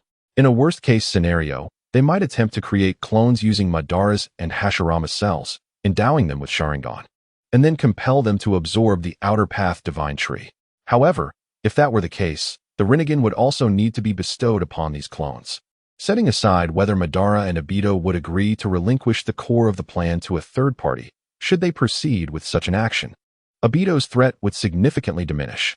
Deprived of the Rinnegan, his capabilities would be limited to the manipulation of objects and space-time transfer via his Mangekyou Sharingan, along with would release and Izanagi. If he proves insufficient, we can enhance him with a Susanoo. In such a scenario, our original strategy to confront Obito with 5 individuals could be reduced to a confrontation between my father and Obito alone, while the remaining 4 combatants could face the clones. Chapter 46. A terrifying reflection as for another scenario. If Obito were to command the Outer Path Golem in conjunction with his clones, we could seamlessly merge the 2 battlefields into one. This would transform the conflict into a 6 against 3 situation. And the initial redundancy in dividing the 2 directions would sufficiently equip us to confront this third adversary. Ultimately, if an unforeseen circumstance were to arise, we would resort to our fail-safe measures. When both Sasuke and I find ourselves on the brink of death, we could summon the 6 Paths Sage through the Indra and Ashura chakra within us. Upon encountering the Sage, we would not only gain an extraordinary augmentation in power, but also acquire a lethal technique specifically designed to counter the Ten Tails. For Madara and Obito to attain the level of the Sage of 6 Paths, their only recourse would be to become the Jinchuriki of the Ten Tails. Not to mention, the Ten Tails is currently only capable of awakening a fraction of its power, and even they themselves cannot reach their peak condition. After all, Obito's Mangekyo Sharingan and Madara's Rinnegan have already been dealt with by me, a loss far more grievous than the amputation of a limb. In contrast, Sasuke and I have grown significantly stronger compared to this time before. Thus, the balance of power still favors us overwhelmingly. Listening to Naruto's analysis, the third Hokage, Hiruzen Sarutobi, nodded in appreciation, affirming, very good, very good. Your approach is indeed quite prudent." Hashirama Senju, having absorbed the entirety of Naruto's assessment, found no discrepancies and thus nodded in agreement with Naruto's perspective. At that moment, a knock echoed at the door of their meeting room. Orochimaru entered, casting a glance at Naruto and nodding at him, proclaiming, "It is complete. Finally, success." Naruto nodded in acknowledgement, rising with joy. Sasuke Uchiha, puzzled, inquired, "What is complete?" "Sasuke, come with me for a moment. The rest of you may continue your tasks for now." Naruto led Sasuke to Orochimaru's experimental base outside the village. "Naruto, what is going on?" Sasuke asked. "Well, Sasuke, this requires your consent." Sasuke regarded Naruto, signaling him to elaborate. "I mentioned earlier that we are the reincarnations of the two sons of the Sage of Six Paths. In the past, the Sage's two children inherited his yin and yang powers. In practical terms, this translates to the Sage's eyes and body, specifically, your Sharingan and my unique physique. However, our current abilities have not yet reached their full potential." Sasuke interjected, "Are you suggesting that my Mangekyo Sharingan still has room for growth?" Naruto nodded affirmatively, replying, "Indeed. The true Sage's eye is the Rinnegan." Sasuke's face brightened with delight, as no one wishes to remain stagnant in their power. Yet, he soon queried, "If that is the case, what does a true Sage body entail?" Resting his hand on his chin, Naruto explained, "As for me, I should qualify for contact with Six Paths Sage techniques." In his previous life, Naruto had been unable to unlock the Six Paths techniques after the Fourth Shinobi War due to a lack of yin power. However, it wasn't merely a matter of acquiring the yin power to access a complete Sage body. Systematic study and training were essential to master this form, as the Ashura lineage emphasized the physical chakra blossoming through rigorous discipline. Sasuke nodded, then asked, "So how do we achieve the complete form?" "That is not overly complicated," Naruto replied, scratching his head thoughtfully. "The Rinnegan requires the reincarnated Indra chakra bearer to transplant the cells of the Ashura chakra reincarnate, allowing the two chakra types to merge and elevate one another, thus granting access to the true Sage's eye. The complete Sage body follows the same principle." "What? Are you saying I need to transplant your inferior cells to awaken the Rinnegan?" Sasuke exclaimed, astonished. Naruto, displeased by Sasuke's expression, retorted, "Damn it, Sasuke. What kind of face is that?" Sasuke turned away, still feeling somewhat incredulous. "That's why I said I need your consent. Otherwise, why would I even mention this?" "TCH. Sasuke scoffed, still appearing reluctant. Seeing this, Naruto shrugged and said, "If you're unwilling, then I'll seek alternatives from Madara. Oh, by the way, you could also transplant Hashirama's cells to awaken the Rinnegan. He is the previous reincarnate of Ashura chakra. Let us go. I'll escort you back to Konoha." "Fine." Sasuke lowered his head, resting his left hand on his forehead, feeling exasperated with Naruto. Naruto paused, slightly taken aback. "You must have a method in mind for the transplant, right? Let's proceed directly." Naruto gazed at Sasuke, a smile creeping onto his face. Sasuke felt a shiver run down his spine. "Hey, what's with you? Just a moment ago, you were pestering me for approval, and now you're dawdling here." "Huh? How could that be? We're heading there right now." Naruto quickly responded, turning enthusiastically to pull Sasuke into the laboratory. "However, I still want to know how you came by this information." Sasuke's voice echoed from behind. Hearing this, Naruto slowly turned back, pondering how to articulate his thoughts. But Sasuke interrupted his contemplation. "Don't say anything just yet. Let me guess."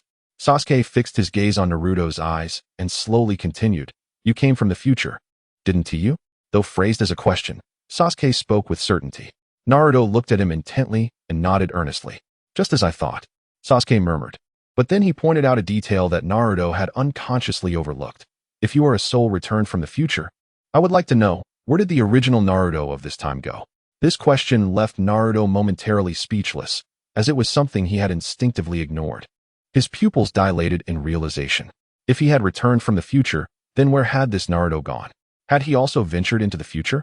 Yet, Naruto instinctively dismissed this possibility, as he sensed differences that had emerged since his return.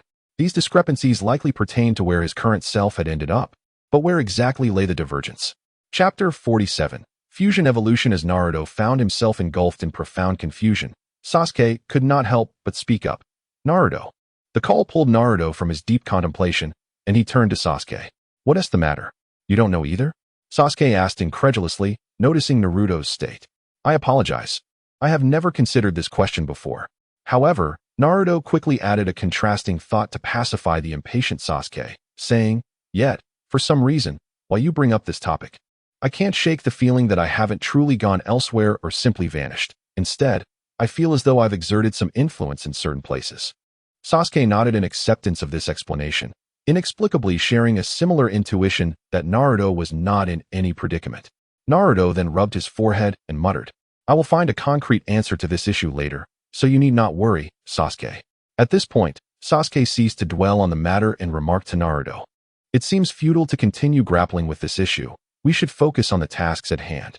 I suppose that is the only way forward. Naruto and Sasuke arrived at Orochimaru's laboratory, where they finally beheld the bidirectional life substance exchange device that Naruto had commissioned Orochimaru to design. The apparatus comprised two cylindrical nutrient chambers, each standing at 2.5 meters tall and half a meter in diameter, connected by two conduits. At the junction of the conduits and the nutrient chambers lay two bidirectional pumps and filters. Upon hearing their voices, Orochimaru turned to them and said, "You've finally arrived. Naruto-kun. Sorry for keeping you waiting, Snake Uncle," Naruto replied. Orochimaru then directed his golden serpentine gaze toward Sasuke, addressing him with, "It has been a while since we last met, Sasuke-kun." I saw you just a few days ago in the Land of Iron," Sasuke retorted. "Oh my, Sasuke-kun. You still speak with such precision and clarity," Orochimaru remarked. At this moment, Naruto interjected, "Snake Uncle, my shadow clone has summoned the Hokages and Team Hawk." Orochimaru nodded and said, "After all, this device was created with the involvement of the second Hokage. As long as it does not interfere with my data recording, I have no objections." "All right, Snake Uncle, let us prepare," Naruto replied. "You and Sasuke-kun should take a moment to rest." Time passed as Naruto meditated with his eyes closed. Sasuke remained slightly on guard with his eyes shut, and Orochimaru conducted equipment checks and adjustments. Approximately 3 minutes later, Shinja Hashirama, Senju Tobirama, Sarutobi Hiruzen, Namikaze Minato, Senju Tsunade, Hatake Kakashi, Uchiha Itachi, and Team Hawk all arrived at the laboratory. Orochimaru explained the tasks ahead and, with the assistance of Senju Tobirama, Namikaze Minato, and Uchiha Itachi, activated the device. "Naruto-kun, Sasuke-kun, you may now enter the device," Orochimaru announced. "This apparatus will extract your cellular material through a medium while catalyzing your bodies to actively absorb each other's cells. During this process, your life signs will be rigorously monitored in real time. Should anything go awry, we will halt the experiment immediately." Upon concluding his briefing, Naruto nodded toward his father, Minato, while his mother, Kushina, encouraged him from within his inner world. Sasuke looked at Itachi, who offered him a reassuring glance. The two stepped into their respective experimental chambers, and the circular transparent containers slowly ascended to fully enclose them. Subsequently, a pale green nutrient solution began to fill the cylindrical chambers, prompting both individuals to close their eyes and await the immersion of the fluid. "Remember to maintain your breathing and absorb the medium into your bodies," Orochimaru's voice echoed through the intercom in the experimental chamber. Naruto and Sasuke followed his instructions, overcoming their instincts to forcefully inhale the first breath of liquid. The initial invasion of the fluid into their lungs triggered a natural discomfort, causing them to cough almost in unison.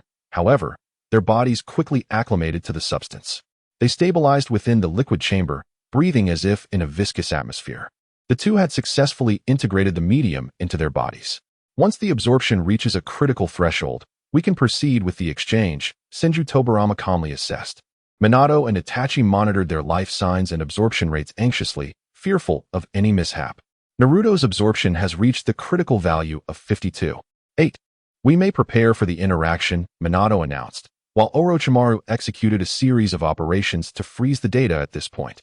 Moments later, Itachi reported, "Sasuke's absorption has also reached the critical value of 52.8. We can proceed with the interaction." With that, Orochimaru solidified the data, and together with Senju Tobirama, activated the bidirectional pumps, connecting the two nutrient chambers. The fusion commenced.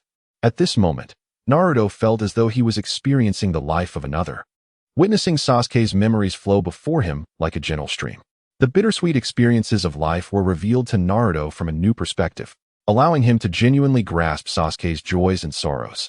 As the past unfolded, Sasuke's journey did not halt at the present. Instead, it unraveled further narratives from Naruto's memories, depicting another facet of their world. Otsutsuki. Naruto thought of this sword of Damocles that loomed over everyone and sighed deeply. Through Naruto's perspective, Sasuke's eyes glimmered with fierce determination as he envisioned the future. Otsutsuki. At this moment, Sasuke's animosity towards these godlike adversaries reached its zenith, those who had personally obliterated everything he and Naruto held dear. This time, he vowed to vanquish them with his own hands. Suddenly, Naruto found himself within a spiritual realm, where the previously dim background had transformed. The once pitch-black expanse above now revealed two indistinct sources of light. Naruto squinted, observing intently as the lights gradually took shape. Sasuke, on the other hand, discovered himself in a space with a dark blue backdrop. Scanning his surroundings, but finding nothing. He recollected the first time he encountered Naruto after defecting from the village, the scene with the nine tails flashing before his mind. Is this my consciousness space? He instinctively looked up, noticing the dark ceiling, where two indistinct sources of light were slowly materializing. Chapter 48 Threshold. The vital signs of the two individuals remained stable, with cellular activity levels reaching an astonishing 340 of their pre-fusion state, and the fusion value standing at 28.705. Orochimaru reported a series of data, and the onlookers nodded in acknowledgement, astonished by the evident results. Senju Tobirama raised his hand, cradling his chin in contemplation. It appears that our faction's combat capabilities are poised for a significant enhancement. Sarutobi Hiruzen remarked with a cheerful tone. Oh, what is it, grandfather? Senju Hashirama inquired, turning his head towards Tobirama upon hearing his voice. Surprisingly, the nutrient solutions contain the powers of both myself and Madara, Tobirama revealed. Indeed, Tsunade explained. The primary components of these medium liquids are your highly concentrated stem cells, along with a substantial ratio of Madara's ocular power, skillfully blended together. This allows for simultaneous enhancement and catalytic fusion of their bodies. No wonder, Hashirama nodded in understanding. Meanwhile, Naruto Uzumaki sat cross-legged in his consciousness space, gazing upwards at the increasingly distinct sun and moon. Beside him, his parents had taken their places, silently admiring the celestial scenery. Naruto turned to share a smile with them, which they warmly reciprocated. Kurama had also situated himself behind the family, awaiting the rise of the sun and moon together. Gradually, the other eight-tailed beasts meandered over, joining them in their anticipation. The Uzumaki family leaned against Kurama, engaging in light conversation as they waited. Uchiha Sasuke recognized the sun and moon, their forms becoming clearer. It seems we must wait a little longer, he mused to himself. He settled into a meditative posture, closing his eyes, allowing his eternal Mangekyou Sharingan to manifest beneath his eyelids. He discovered that honing his ocular power within this consciousness space yielded remarkable results. A few twinkling stars appeared around him, accompanied by the emergence of an invisible longsword, exuding a heavy and sharp glimmer. It seems the potential for refinement is indeed limitless. Sasuke reflected quietly, patiently awaiting in the dark blue-toned space. Tap, tap, tap.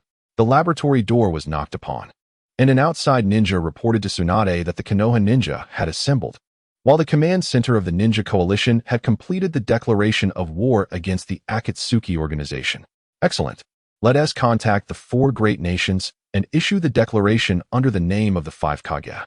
Kakashi and I will head over shortly, Tsunade instructed. Understood. After the Umbu ninja departed, Tsunade addressed those present.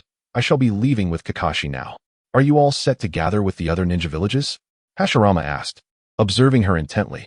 Indeed, we must lead our team to the Wind Country's borders to rendezvous with the ninjas from other great and small nations, forming the ninja coalition. Alas, it seems that war is an inevitable reality, Hashirama replied with characteristic benevolence. Then, Tsunade, do take care. In case of any emergencies, remember to contact us, and we shall return promptly.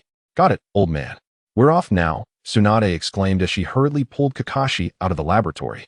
However, she suddenly returned, as if remembering something important, clutching a handful of headbands. These are the new headbands for the Ninja Coalition. I specifically saved a few for you. Please wear them. Oh, there are some for us. Hashirama accepted the headbands, and Tsunade finally departed the laboratory. He picked up one of the headbands, noting that its design was identical to the previous ones, save for the emblem, which had been altered from the leaf symbol to a character representing ninja. This symbolizes the essence of a ninja. Tsunade and Kakashi arrived before the assembled Konoha ninja. Once the ranks were organized, Tsunade delivered a brief pre-battle mobilization. She commanded everyone to adjust their headbands before leading the large contingent towards the borders of the Fire and Wind countries. Simultaneously, the five great nations issued a joint statement. The declaration emphasized that the existence of the Akatsuki organization posed a severe threat to the survival of the ninja world, making them the greatest enemy at present. The 5 great nations would unite with the 5 great ninja villages to combat the Akatsuki, eliminating the internal instability and ensuring the survival of all humanity. This news spread rapidly across the lands, sweeping through every corner like a tempest, as the alliance of the 5 great nations was an unprecedented historical event. It was hard to fathom the magnitude of the threat that compelled the 5 nations to unite. In response, various small nations expressed their willingness to join the 5 great nations in the pursuit of the Akatsuki. Thus, the Akatsuki found themselves the target of universal condemnation. Above, the sun and moon had fully formed, with the sun radiating a fierce brilliance, illuminating the darkness of the consciousness space and revealing a cerulean sky. The moon cast a cool luminescence, its silvery glow washing over the contrasting dark sky, turning it a deep blue. Naruto and Sasuke stood at the very center of the twilight, balanced between light and dark, yin and yang. At that moment, their consciousness returned to their bodies, and they both opened their eyes almost simultaneously. Orochimaru grinned, addressing Senju Tobirama, Lord Second Hokage. Our calculations were accurate. The fusion value has reached a perfect state at 71.7. Indeed, Tobirama replied, appearing pleased. He commanded, pause the apparatus exchange. Let them acclimate to the medium before we bring them out. The interaction ceased, and Naruto raised his hand to observe his fist within the medium. How do you feel, Naruto? Kushina's voice resonated in his ears. Mom, I feel fantastic, exceptionally well. Indeed, I can sense it too. Your chakra levels have likely doubled, approaching the equivalent of 5 Kurama, she remarked. Damn you, Kushina. Am I merely a unit of measurement to you? Kurama's exasperated voice chimed in. Kushina responded, her tone a mix of embarrassment and politeness. Oh dear. I was simply trying to describe Naruto's condition. Don't fuss over such trivial details, Kurama. Naruto chuckled, listening to their exchange while feeling the surge of power within his body. The increase in chakra was merely the most apparent enhancement. Deep within this vessel lay an even greater potential awaiting discovery. Chapter 49. Sparring. Once Naruto, Uzumaki, and Sasuke Uchiha had fully absorbed the power contained within the nutrient solution of the cultivation chamber, Orochimaru deftly controlled the expulsion of the remaining waste liquid. After stepping out of the apparatus, the two first took a shower, while the others busied themselves analyzing the bodily data collected from them. The quantity of chakra experienced a remarkable enhancement, with Naruto's surpassing twofold and Sasuke's reaching an astonishing fourfold increase. Cellular activity was markedly elevated, and life responses became more vigorous, with an average increase in life activities exceeding 1 for times compared to pre-fusion states. Orochimaru's eyes gleamed as he announced one exaggerated statistic after another. The superficial improvements were already staggering. The internal enhancements would surely be even more extraordinary. Minato Namikaze spoke with palpable astonishment. I never anticipated that the power unleashed post-fusion could reach such magnitude. Had I known, I might have considered a similar approach back in my time with Madara. Hashirama Senju marveled, not forgetting to inject a touch of humor.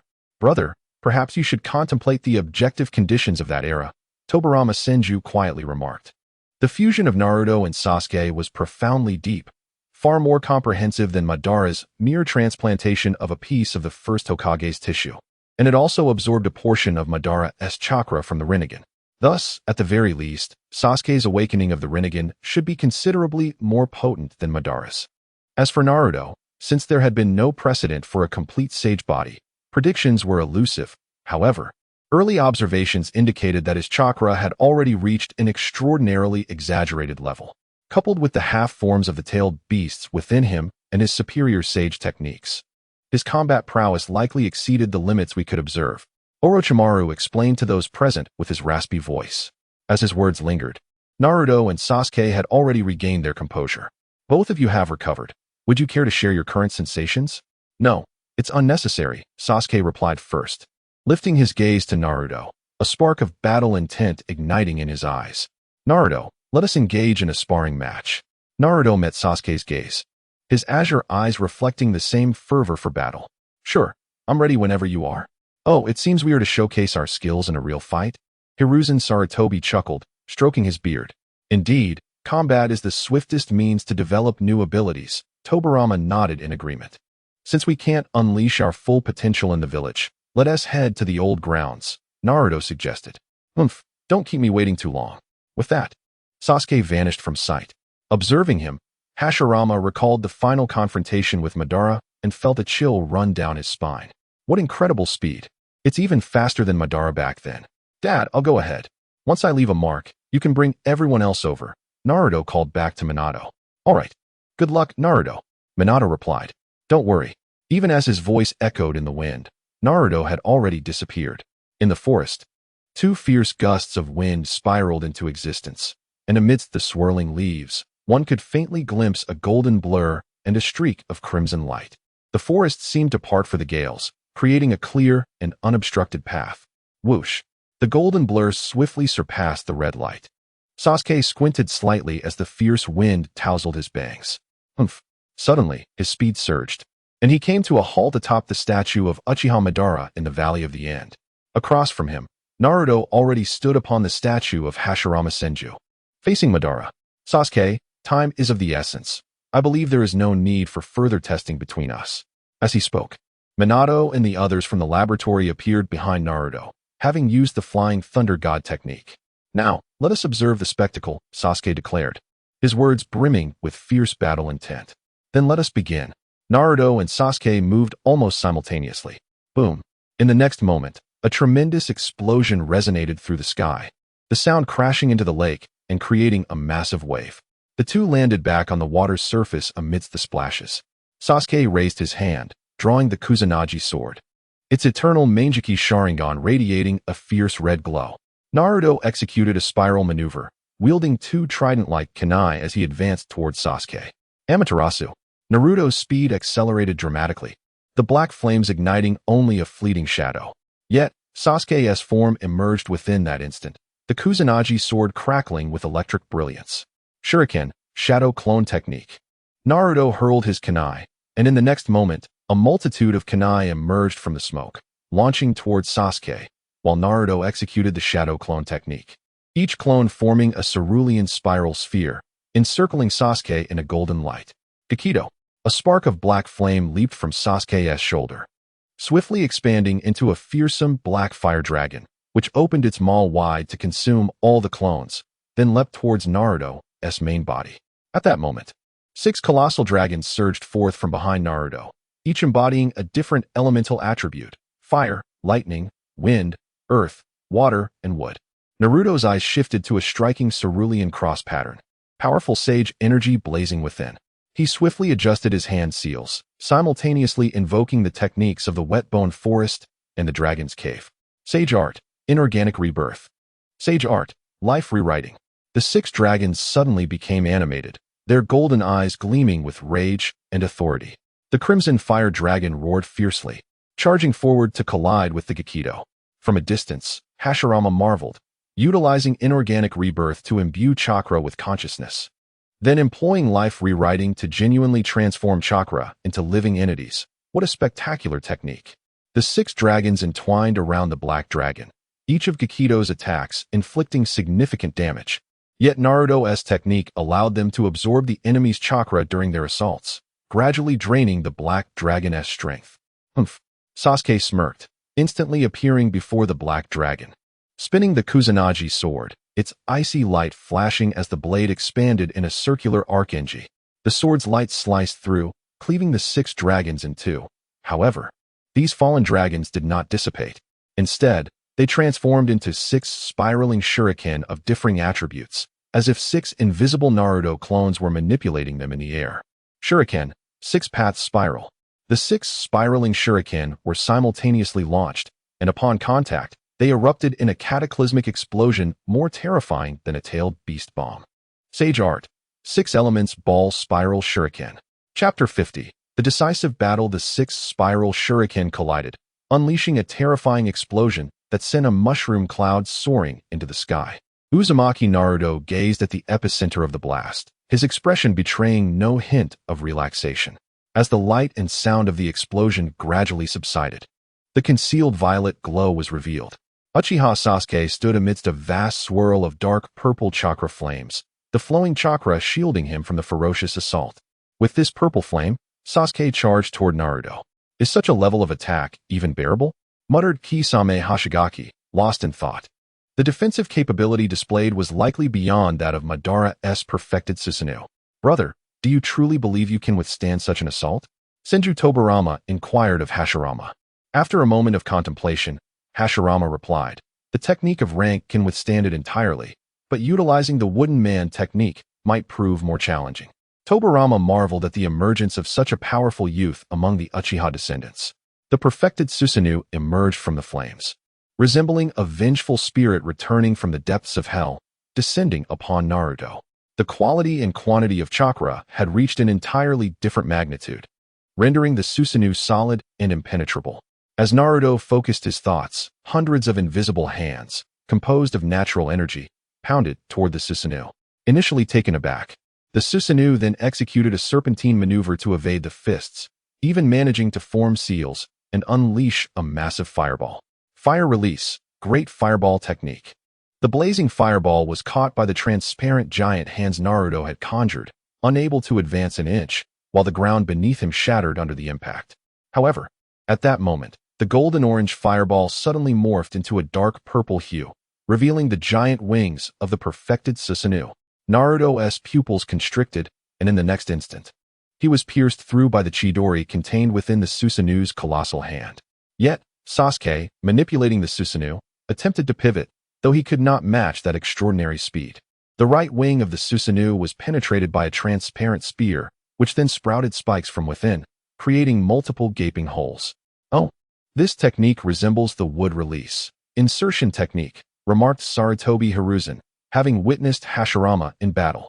Indeed, Hashirama nodded in acknowledgement, entering sage mode to better perceive Naruto's elusive assault. He couldn't help but exclaim, "The mastery of natural energy is truly remarkable, from form transformation to the application of its properties. Both offense and defense are executed with unparalleled flexibility and obscurity. He is indeed a formidable successor." With one wing compromised, Sasuke found his movements hindered, forcing him to plunge into the lake. He aimed to restore the damaged wing, but at that moment, several golden chains descended from above the water's surface. The strength of these chains was terrifying, instantly dismantling the Susanoo's defense as they pierced through the wing and right arm. Sasuke was horrified to discover that he had lost contact with the chakra on that side, as if it had been sealed away. What? The armless Susanoo was abruptly yanked from the lake by Naruto, who intended to use the recoil to soar towards Sasuke. Suddenly, an astonishing gravitational force erupted from behind him, nearly siphoning away his chakra. Struggling to turn around, he glimpsed a tiny point of light shimmering behind him, akin to a star twinkling in a summer night. The Susanoo withdrew a colossal sword with its left hand, flames of black and white lightning erupting from the blade. The black flames bore an ethereal quality as they burned. A violent wave of energy slashed toward Naruto, who was ensnared by the gravitational pull of the Otsutsuki.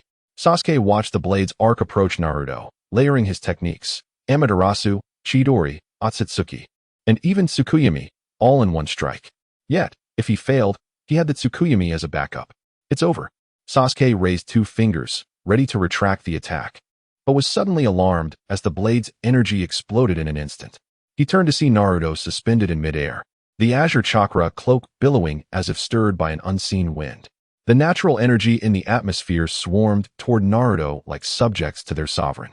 He could feel it, such potent natural energy. The intangible force around Naruto began to stabilize, manifesting into a towering figure resembling a majestic statue crafted from glass. An effect of the overwhelming natural energy distorting perception.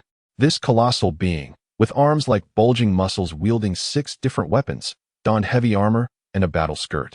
Its formidable visage enough to terrify even the fiercest of demons. Sage art, Fudo Mayu. In this moment, one could perceive the awe-inspiring figure without the need for sage mode. Fudo Mayu reversed the heavy sword, the runes on its blade igniting with a golden light, purging evil and malevolence with an overwhelming force that rendered the onlookers breathless. Kisame's body nearly collapsed, while Shikamaru and Choji gazed up in astonishment. "Father, please protect everyone below for a moment. This will be the final strike in my contest with Sasuke."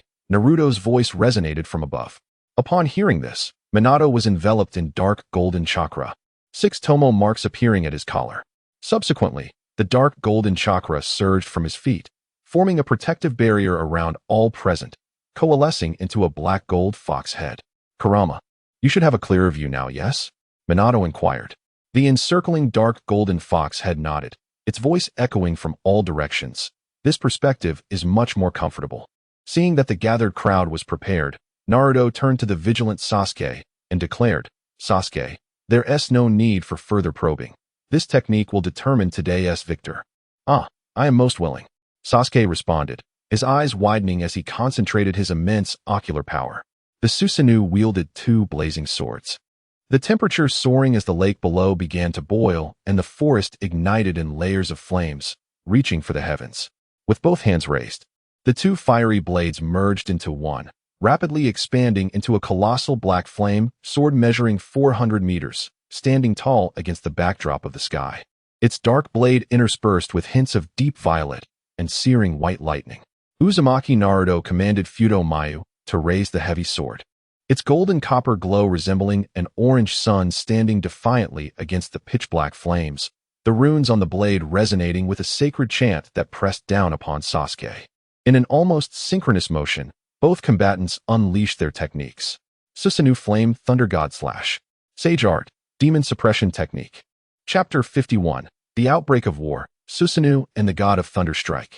The Unmoving King, Demon Suppression Technique. In midair, two colossal figures simultaneously swung their swords. And the moment the heavy sword clashed with the long blade, the sky was instantaneously divided into realms of black and white. Dazzling light radiated in all directions, blinding the onlookers, while a cataclysmic shockwave followed, engulfing everything in its path with lethal heat. The dark golden fox head braved this ferocious impact, shielding those within as they released their chakra, firmly anchoring themselves to the ground to prevent being swept away. As the explosion gradually subsided, the chakra of the Nine Tails, released by Minato Namikaze, could no longer maintain its entirety. Without this protective layer, even the residual shockwaves could have proven fatal. Sasuke-kun.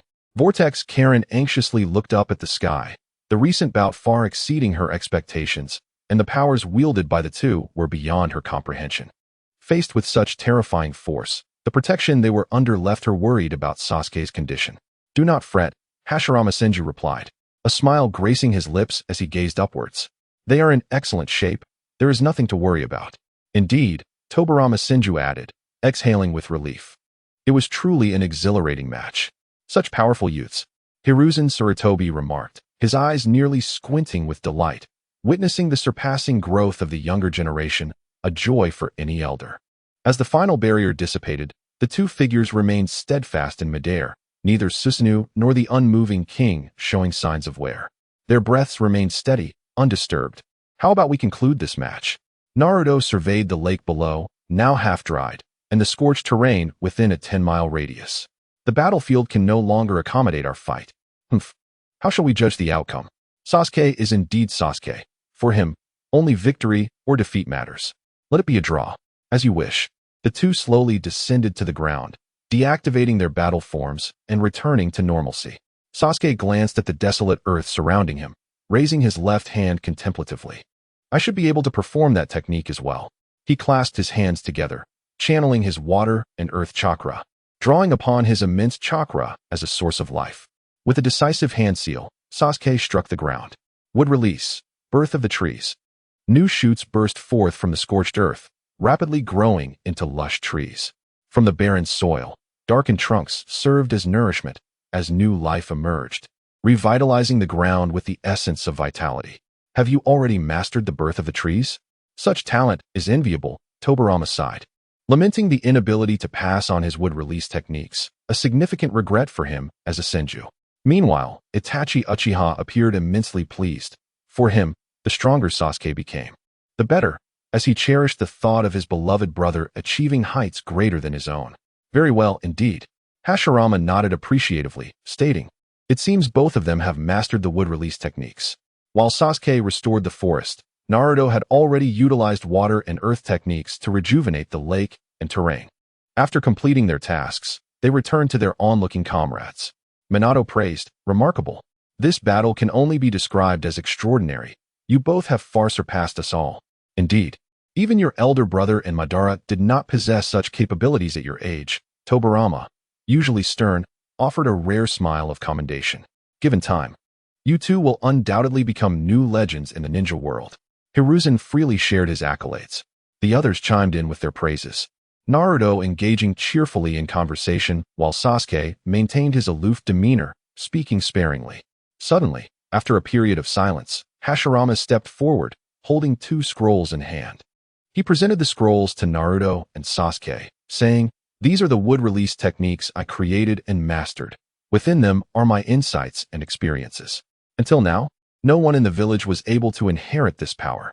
With you two, my regret is finally resolved." Naruto and Sasuke accepted the precious scrolls, expressing their gratitude to Hashirama. After a brief discussion, Minato led the group back to the village. Meanwhile, the Ninja Alliance had gathered, and under Gar's mobilization, the previously conflicted coalition set aside their grievances, dividing into 5 main forces based on individual capabilities. The first unit was the mid-range coalition, led by Darui of the Cloud Village. The second unit was the close-range frontline combat team, led by Inoki of the Stone Village. The third unit was the mid-to-close-range prolonged warfare team, led by Kakashi Hitaki of the Leaf Village.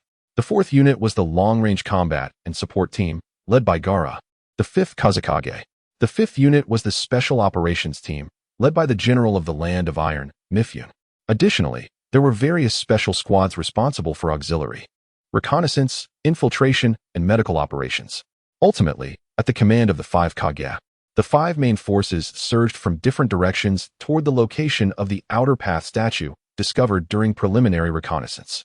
At the Akatsuki's base, the target of the Ninja Alliance, Obito Uchiha donned a new mask and stood alongside Kabuto Yakushi and the brooding Madara Uchiha. Noticing Madara's murderous gaze, he nonchalantly stated, "Do not take it too personally. Everything we do is for the success of the Eye of the Moon plan. What does your meaningless pride matter for this final success?" A cold, chilling smile crept across Madara's lips as he forcibly suppressed the murderous intent bubbling within. "Oh," Kabuto remarked ominously. "It seems the wastes of the 5 great nations have finally set out. The time has come." Obito gazed up at the twisted, grotesque Outer Path statue. "It is time for these ants to witness the power of a god." Chapter 52. Close combat. The Ninja Allied Forces Surprise Attack Unit first encountered the reanimated corpses and a dozen white Zetsu, yet the resistance they faced was feeble, to the extent that it seemed somewhat perfunctory. After dispatching the few white Zetsu, Shin resolved his inner turmoil through a conversation with Sai, leading to the cessation of the reanimation. Meanwhile, in the Hidden Mist Village, Kiji managed to escape amidst the chaos. Kankuro harbored concerns. The opponents they faced were alarmingly weak, far removed from the formidable visage he had witnessed during the 5 Kage summit in the Land of Iron. Could it be that even more sinister tactics lay in wait? Kankuro pondered. Sai approached Kankuro and expressed, "I sense a significant issue here. We ought to proceed with greater caution." Kankuro then commanded, "Send a message to the main forces behind us, alerting them to tread carefully and never let their guard down. We shall advance, ensuring our perception is heightened to its utmost." Understood. Shortly thereafter, news arrived from the Forward Surprise Attack Unit, reporting their initial encounter with the enemy. Yet the intensity of the resistance remained low. Mabu reported to the 3 Kages at the command post.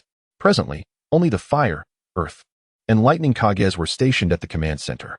Upon receiving this news, they did not relax in the slightest, recalling their previous encounter with Obito Uchiha. They anticipated heavy casualties in this battle. "How long until you arrive?" AI inquired, turning to Tsunade. "Naruto, Sasuke, and several former Hokages are finalizing preparations. But the squad targeting Kabuto has already set out," Tsunade replied. "I have a foreboding feeling," Oinoki remarked. "The powerful shinobi we previously accounted for have yet to appear, and it is plausible that Kabuto may summon more foes following his significant losses in the war against the Land of Iron. If Kabuto can resolve matters within 24 hours, the Allied forces will simultaneously confront both the reanimated corpses and the White Zetsu army, while also needing to guard against Madara and Obito Uchiha," Tsunade calmly analyzed. "Order all units to draw closer, while remaining vigilant regarding the status of our Allied forces and enemy movements. We must allocate some personnel as a rapid response force, ready to provide support at any moment," AI commanded. "Arrange for the Mizukage to return to the command post. We must be prepared to deploy immediately should we encounter an unforeseen enemy." At that moment, Oinoki gradually rose and stated, I will head to the reserve forces. This will expedite our support. Upon the forward surprise attack unit's report of battle, the 5 major supporting forces were simultaneously besieged by a combined assault of white Zetsu and reanimated corpses. The 3rd Division was first obstructed by the 7 ninja swordsmen, who executed a meticulous coordination of their skills. Their formidable power, augmented by the undead nature of the reanimated corpses and their infinite chakra, unleashed astonishing combat prowess. While the white Zetsu charged recklessly, effectively halting the advance of the allied forces. Kakashi Hatake and Might Guy appeared before them, and observing the clash, Kakashi said to Guy, "You take a group and flank the white Zetsu. I'll handle these reanimated ninjas for now." "Ha ha ha, Kakashi, let us engage in a youthful duel," Guy exclaimed, as he led a portion of his troops into the depths of the forest to encircle the white Zetsu. Kakashi formed hand seals, activating his Sharingan, the crimson tomo swirling in his eyes. He drew his short sword and, with a swift motion, rescued a hidden mist ninja from the clutches of a reanimated foe while simultaneously kicking him against a tree. Within the forest, a silver lightning bolt darted about, accompanied by 6 figures crashing into trees like the relentless force of nature. The silver light halted before the 7 swordsmen, a cold gaze sweeping across Zabuza Momochi, who paused momentarily and nodded slightly at Kakashi. "What is the situation, Kakashi? Am I not dead? Why does your forehead protector appear so?" Zabuza inquired, leaning on his massive sword in confusion. "Someone has summoned you back from the Pure Land using your corpses. We are currently amidst a war between the allied forces of the 5 great nations and the Akatsuki organization." "The allied forces of the 5 great nations? How peculiar that they would unite," remarked the wielder of the explosive blade, Kirigakure's Jinpachi Munashi. "We cannot control our bodies at present, so do not hold back when you engage," Zabuza cautioned. "Boy, our blades do not strike the nameless. Reveal your name," declared the blunt blade user, Keisuke. Upon hearing this, Kakashi directed his short sword towards them, his form transforming into a fleeting ray of light, leaving only his voice echoing in the air. The son of Konoha's White Fang, the copy ninja Kakashi Hatake. A ferocious lightning bolt sliced through the air as the blade of the lightning release, Raijin, bore down on the scene.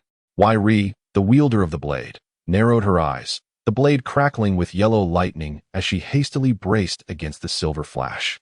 How swift! The lightning upon the White Fang's sword suddenly transformed into a tempest. Kakashi's cloud blade technique, 6th form, Gale. The blade reversed direction.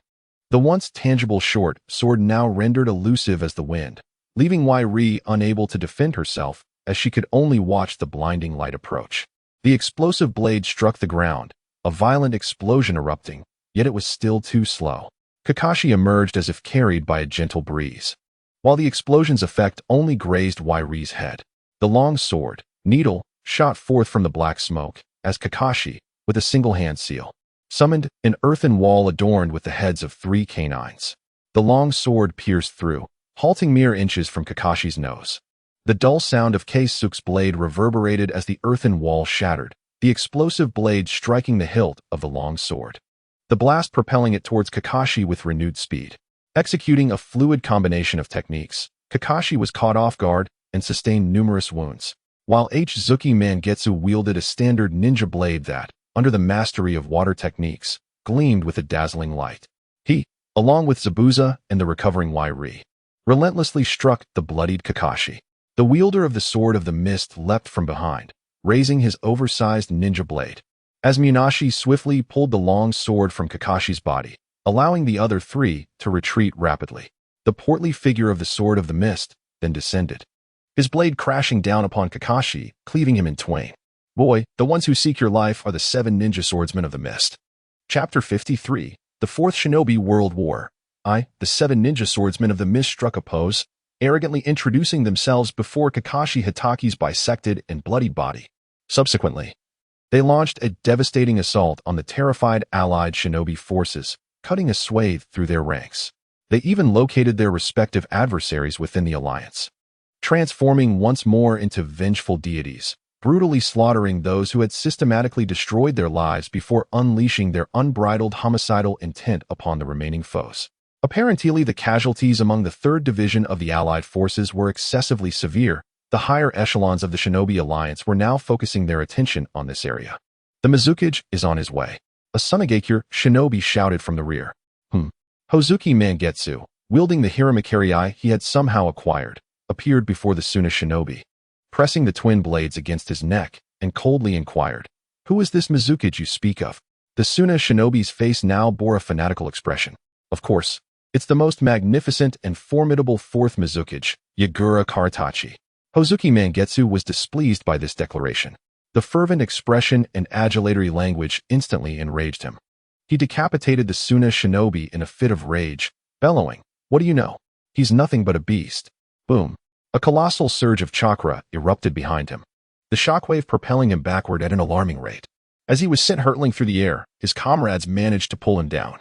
Their faces were grave as they gazed at the figure cloaked in a scarlet-tailed beast cloak. The fourth Mizukage, Yagura Karatachi, has arrived. Might Guy shattered the head of the final white Zetsu in his line of sight with his nunchucks, while Kakashi Hatake had just sealed away the last Edo Tensei shinobi. Kakashi. Tears streamed down Might Guy's face. Oblivious to the strange looks he was receiving, he exclaimed, "What a youthful contest. It seems we've once again fought to a draw." The surrounding shinobi found this rather peculiar, as the bowl-cut Konoha shinobi was exceptionally powerful. Despite his eccentric behavior, he was ruthless in combat. Kakashi Hatake rubbed his temples.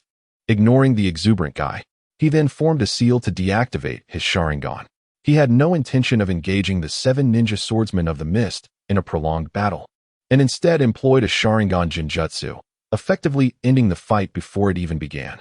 However, to his surprise, just as he was about to organize an assault on the White Zetsu, a large number of Edo Tensei shinobi emerged from the ground. They were primarily Chunin and Jonin level, numbering several hundred. These shinobi had little impact on the battle, as Kakashi single-handedly eliminated and sealed them all. But the sudden change greatly concerned Kakashi. He promptly ordered the communications unit to report the situation to headquarters, suspecting that Kabuto had deployed the reanimation army as expendable troops. The 2nd Division encountered a massive onslaught of White Zetsu on the plains. Upon seeing this, Kitsuchi swiftly organized the troops to engage the White Zetsu in a frontal assault. A myriad of ninjutsu of varying colors and an array of ninja tools appeared across the battle lines. Kitsuchi slammed his palm on the ground. Earth Release, Earth Mausoleum Spike. Thousands of thick, sharp spikes erupted from the earth, impaling countless White Zetsu on the ground. However, the wood release that sprouted from the corpses of these White Zetsu greatly hampered the continuation of this technique. Seeing more and more White Zetsu emerge from the ground, Kitsuchi crushed the White Zetsu in front of him with a punch, then turned to his daughter. "Kuratsuchi, let's work together to force all of these things out from underground." Understood. The two simultaneously formed seals and struck the ground. Earth Release, Opening Earth Eruption. A volcano-like mound appeared on the ground, and then began to erupt. However, instead of lava, it spewed out White Zetsu like a white waterfall. Tens of thousands of White Zetsu poured out of the crater. The sight was enough to make even those without trypophobia's skin crawl, as there were simply too many. Kitsuchi and Kuratsuchi remained unfazed. Kitsuchi changed his hand seals, while Kuratsuchi leaped into the air. Kitsuchi struck the ground first. Earth Release, Earth Dome Nucleus. The ground beneath the White Zetsu landing point rapidly collapsed, forming a deep pit. The Wagakure shinobi, let's bury these things underground together. Kitsuchi's call was extremely effective. The Iwagakure shinobi formed hand seals and shouted in unison, "Earth Release, Clay Rain." A large amount of clay fell, drenching the pit and quickly burying it. As for the gaps, I'll leave it to you to fill them, Kuratsuchi. Lava Release, Quicklime Congealing Technique. A large amount of concrete was poured into the crater, seeping through the gaps in the clay and firmly locking the White Zetsu inside. After finishing, Kuratsuchi raised her fist, with several stones encasing her fair hand. She yelled, using Earth Release, added weight rock technique to slam her fist into the concrete. Bang! The pit shattered, the fierce force directly pulverizing everything inside. Kuratsuchi stood on the ground, disdainfully muttering, "Baka?" Gaara led his unit in repelling yet another wave of White Zetsu and Edo Tensei forces. Due to being a long-range combat unit, the 4th Division had suffered virtually no casualties. However, Gaara dared not relax, for the more normal things were, the more abnormal they seemed. Gaara's expression tightened as he sensed the individuals in the distance. "Everyone, be on your guard." The unit quickly halted, everyone raising their weapons, staring nervously ahead. Gaara contacted the Tsuchikage through the communications unit, asking, "Sachikage-sama, how much longer until you arrive?" Anoki's voice came from the other side, replying, "About an hour away. Is there a problem? A fierce battle is coming. Just the two of us might not be enough. The Mizukage has hidden the daimyo. I'll contact her. She can get there directly. Give me 10 minutes, and I'll be there right away." Understood. Gaara manipulated the sand, which swirled around him like guards protecting their sovereign. Temari opened her 3-tomo fan. She saw them too. Within the sand, one figure after another appeared, existences that had once shaken the shinobi world. Individuals known and heard of by everyone present, the Kage. The second Kazekage appeared first, followed by the third Mizukage, the second Reikage, and then the founder of the shinobi village during the Warring States period, the first Hokage. The seven stood opposite the allied shinobi forces, like 7 insurmountable mountains. Chapter 54, The Departed Ones, the Fourth Shinobi World War, Part 2a? The first Reikage was the first to regain consciousness. What transpired? At that moment, the first Mizukage, Bai Lian, also awakened and spoke. "Did we not perish?" The expression of the first Sachikage, sure he, grew grave as he remarked, "This is the jutsu of the second Hokage from Konoha. Could it be him? The second Hokage? Who is he?" inquired the first Kazekage Lido, esteemed elder. "The second Hokage is the younger brother of the first Hokage, Senju Tobarama," explained the second Kazekage, Sha Min, upon seeing his predecessor. "How many years have passed? How is it that you also?" Lido gazed in astonishment at Sha Min, who shared his state. "Hui, you too have. How long has it been?" The first Mizukage, Bai Lian, turned his gaze towards the third Mizukage, Mizunamizu Hui. The third Mizukage, Mizunamizu Hui, still with his eyes closed, calmly stated, "Esteemed elder, I perished 30 years after you, yet I remain unaware of how much time has elapsed. Indeed, it has been an extensive passage of time." The second Reikage lamented. Ahead, a multitude of chakra signatures surged. The first Kazekage closed his eyes to sense the disturbances, then furrowed his brow and said, "Is it war once more?" Sha Min was momentarily taken aback, his expression swiftly shifting to alarm as he exclaimed, "No. The leader among them is a shinobi from Sunagakure. Could it be that Konoha has struck against Sunagakure? Wait, that is not right. There are shinobi from various other villages in that group, and in great numbers as well. All 5 great nations are represented, including Konoha. What could possibly be occurring?" In the space around them, a profound silence loomed. As the 7 Kage fell into a hushed stillness, Yakushi Kabuto had sealed their consciousness, leaving only their primal instincts for battle. They slowly emerged from the yellow sands, their figures gradually coming into focus.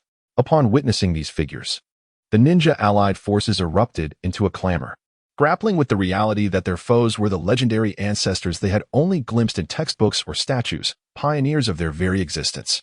Gaara, with his muscles taut, declared, "I am the commander of the ninja allied forces, the 5th Kazekage of Sunagakure. Esteemed predecessors, we now unite the 5 great nations against a common enemy. You have been manipulated by the schemers behind the scenes." In response, the first Kazekage unleashed a wind jutsu powerful enough to level a mountain. Gaara waved his hand, causing the flowing sand to solidify into a formidable barrier that shielded the allied forces, while simultaneously, the forces conjured earth jutsu to erect a sturdy earthen wall behind the flowing sand. The tempest collided with the defensive sand wall. The defense crumbled almost instantaneously, while the allied forces fire jutsu squad had already completed their seals. Fire style, fireball jutsu. 10 fireballs erupted simultaneously, clashing against the storm, their forces evenly matched. Earth style, mountain god. From behind, a colossal giant resembling a mountain rose, aiming to strike down upon the ninja allied forces with a single fist. Gaara's pupils constricted at the sight, and torrents of sand surged upwards, striving to withstand this meteor-like assault. Water style, ocean-s wrath. A massive wave surged forth, transforming the desert into a vast ocean. The tsunami crashed violently against the sand constructs Gaara had erected. The flowing sand was rapidly dispersed, while the Earth-style shinobi struck the ground. Earth-style, 10,000 miles Earth flow wall. The gigantic wave slammed against the stone wall, threatening to obliterate it. Yet the Earth's resistance to water managed to hold firm, albeit barely. Ice-style, cold wave assault. A composed voice echoed as it thoroughly froze the dampened sand. Meanwhile, the stone giant's fist descended unimpeded. Liquid style, flowing river. A melodic female voice resonated. as a corrosive liquid cascaded down upon the stone giant's fist like a waterfall. Mizukage. Gaara's typically steady voice now held a hint of tremor. The meteor-like fist was swiftly dissolved, yet the other Kage did not pause. Kazekage, we must separate the battlefield. Gaara rebuilt the sand wall to counter the second Raikage's onslaught, while Tamari unleashed her fan, a sharp wind net slicing towards him, diminishing the lightning chakra surrounding him. Mizukage, your jutsu is ill-suited for direct use here. I will shield you. Leave the two former Mizukage to me. Understood. Hundreds of sand projectiles soared from Gaara's gourd, transforming into cannonballs that launched toward the opposition, which retaliated in kind with their own flowing sand. Countless grains of sand erupted like fireworks in the air, and in the next moment, a barrage of wind and earth jutsu came crashing toward the seven figures, as flowing sand surged beneath their feet in response to the attacks. The seven swiftly leapt aside, only to discover that the earthen walls and wind nets had ensnared the third Mizukage. Suddenly, Karura burst forth from the sandy curtain above, diving into the encirclement around the third Mizukage. As the others attempted to rescue him, Gaara urged the flowing sand to fully envelop their battleground, while the allied forces began to encircle the six remaining figures. Karura and Mizunamizu Hui commenced an intense clash, their formidable water jutsu colliding in the darkness, with the only sound being the thunderous impact of two high-pressure water columns. The third Mizukage attempted to control Karura with ice jutsu, yet the cold was rendered ineffective against the corrosive nature of the liquid style as the atmosphere became overwhelmingly humid. The chill dissipated, unable to suppress the heat emanating from the acidic mist. Just as the third Mizukage prepared to form seals again, he was abruptly aware that his fingers had disintegrated, the air around him filled with the bubbling acid mist. It turned out that Karura had disturbed the third Mizukage's senses with the cold air from her ice jutsu. Curse it! Why does she possess two bloodline limits? The concentration of the acidic mist intensified, transforming the third Mizukage into a puddle of mud. Unable to maintain even a semblance of his human form, Karura sustained the internal acid mist, dismantling the earthen wall, while the sealing team outside began to seal the third Mizukage. In a certain cave, Yakushi Kabuto's glasses glinted with a cold light as he mumbled to himself. If one can be disposed of, how do you intend to deal with the other pieces? He raised two fingers. Suddenly, the expressions of the four first Kage, still evading the allied forces, shifted dramatically. In a moment of unspoken understanding, they formed seals. For reasons unknown, Gaara and Karura, who had nearly subdued the second Raikage, felt their scalps tingle, a sensation far more terrifying than facing a tailed beast. In unison, they shouted, "Retreat immediately." Chapter 55, The Five Shadows, The Fourth Great Ninja War, Part 3, Immediate Retreat. The ninja allied forces responded with remarkable swiftness upon hearing the command. They displayed no reluctance to engage in combat and retreated at the utmost speed. Gaara and Terumi may also abandoned the nearly sealed second Raikage and quickly established a defensive line. Unfortunately, their pace was still slightly insufficient. Explosive release, mountain god explosion, death god of the sand sea, water release, continuous waterfall technique, catastrophic thundercloud judgment. In an instant, the sky darkened at a visible rate. Heavy thunderclouds accumulating above the ninja allied forces, while the voltage difference between heaven and earth surged rapidly. Simultaneously, three towering giants emerged. On the left stood a statue, its muscular form composed of gray-white explosive stones. In the center, a sand sculpture featuring a jackal-headed figure wielding a golden spear. On the right, a shapeless entity formed of water, vaguely humanoid. Their heights only reached the waist of a complete Susanoo, unable to match its imposing presence. Yet they were terrifying enough for the ninja allied forces. Boom! A terrifying thunderstorm erupted, followed by a nearly straight beam of light descending from the swirling black clouds above, striking the allied forces. Cries of despair rang out, as this strike nearly obliterated 10 ninjas. Gaara hastened to reinforce their defenses, while Terumi may organized the troops below to disperse their formations and simultaneously prioritize self-protection. A deafening roar emanated from the black clouds, followed by a deluge of lightning cascading down like a forest. Concurrently, dozens of water dragons surged forth from the water entity opposite them. The earth walls constructed by the allied forces could withstand most water dragons, but any that breached their defenses would inflict great harm. Fortunately, Terumi may simultaneously unleashed her water dragon bullet to counter the incoming water dragons. The jackal-headed sand god finally confronted the allied forces, accompanied by the terrifying lightning, and brought down its spear in a sweeping motion. Gaara had no choice but to abandon the construction of an extensive absolute defense, ordering the forces to disperse while engaging the sand giant in battle. The explosive giant at the rear moved its heavy legs, each step causing minor tremors, and any part of its body could erupt in explosions, the deep rumble akin to a heavy hammer striking the hearts of all present.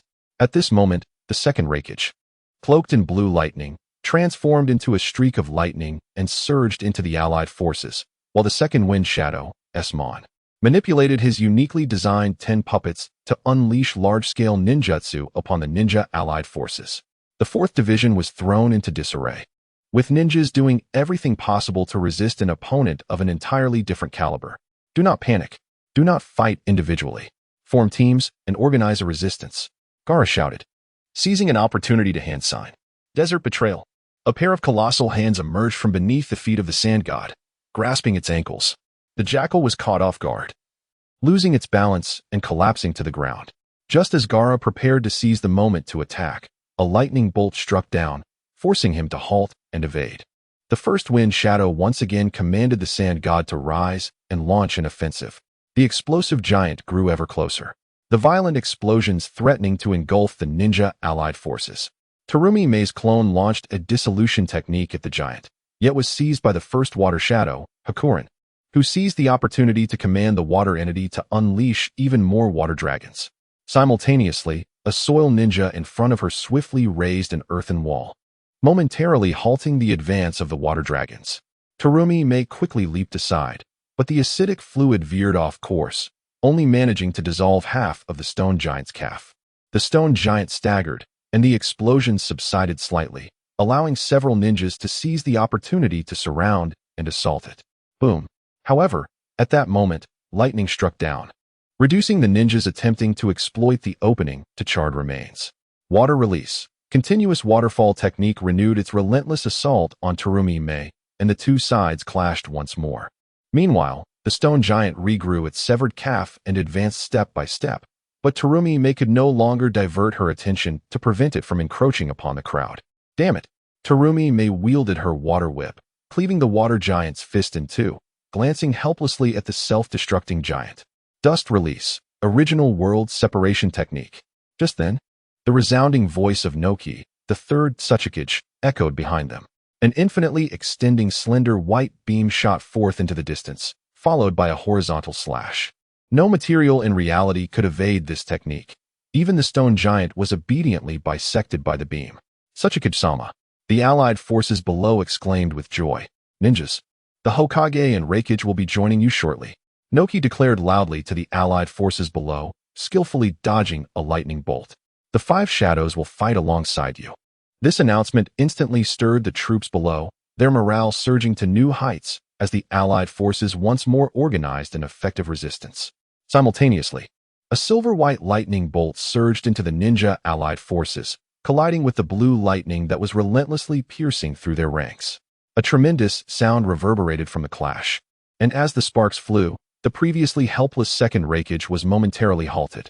As the crowd focused, they were astonished to see Kakashi. It is Lord Kakashi of the 3rd Division. Reinforcements have arrived. At that moment, Kakashi was slightly breathless.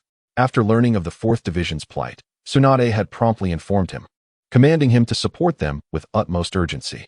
Upon receiving the news, he ordered his division to converge on the 4th Division, entrusted command to Might Guy, and rushed to the battlefield with incredible speed.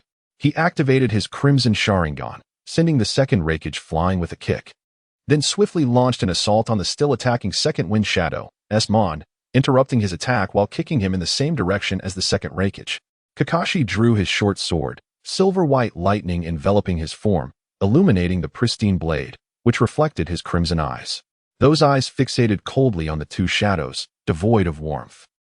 In the command center, the 4th Raikage, A, and the 5th Hokage, Tsunade, simultaneously rose and approached the heavenly transmission formation. Tsunade released the Yin seal, and with Naruto's assistance, she had significantly strengthened her abilities compared to before. Be extremely cautious, both of you. After imparting her final instruction, Maki activated the heavenly transmission technique. Boom. A deafening explosion erupted on the battlefield, dust scattering, revealing two figures, slightly tattered but standing proudly on the ground before the onlookers. It is Lord Reikage. The Hokage has arrived. At that moment, the battlefield erupted in fervor, cheers rising in a crescendo. To bolster morale, the other three shadows disengaged from combat and joined Reikage and Hokage at the forefront of the allied forces. The five shadows stood resolutely before the myriad of dark clouds and the three giants, like an impregnable wall. Chapter 56, The Battlefield of Shadows, The Fourth Great Ninja War, Part 4, Kabuto Yakushi observed the battlefield with a hint of surprise. The five Kage had gathered too hastily, displaying a lack of composure. With a small sigh, he thought to himself that he would have to escalate his efforts in response. With the addition of three more Kage, the previously dire situation for the ninja allied forces began to turn in their favor. Tsunade struck the ground with her fists, unleashing her immense strength into the earth, triggering a series of earth-shattering tremors that even the towering giants present could not withstand. Yet, rather than mere destruction, her power was deftly controlled, tearing the ground apart in layers, creating bottomless chasms that effectively separated the battlefields of the various Kage. Kisame Hashigaki engaged in a fierce water release clash with the first Mizukage, White Lotus. Two colossal torrents of water collided midair, rendering the area uninhabitable, transforming it into a vast ocean where monstrous waves surged forth, crashing against one another like two combatants exchanging blows, while countless water dragons emerged from the depths, entangled in a ceaseless struggle on the surface.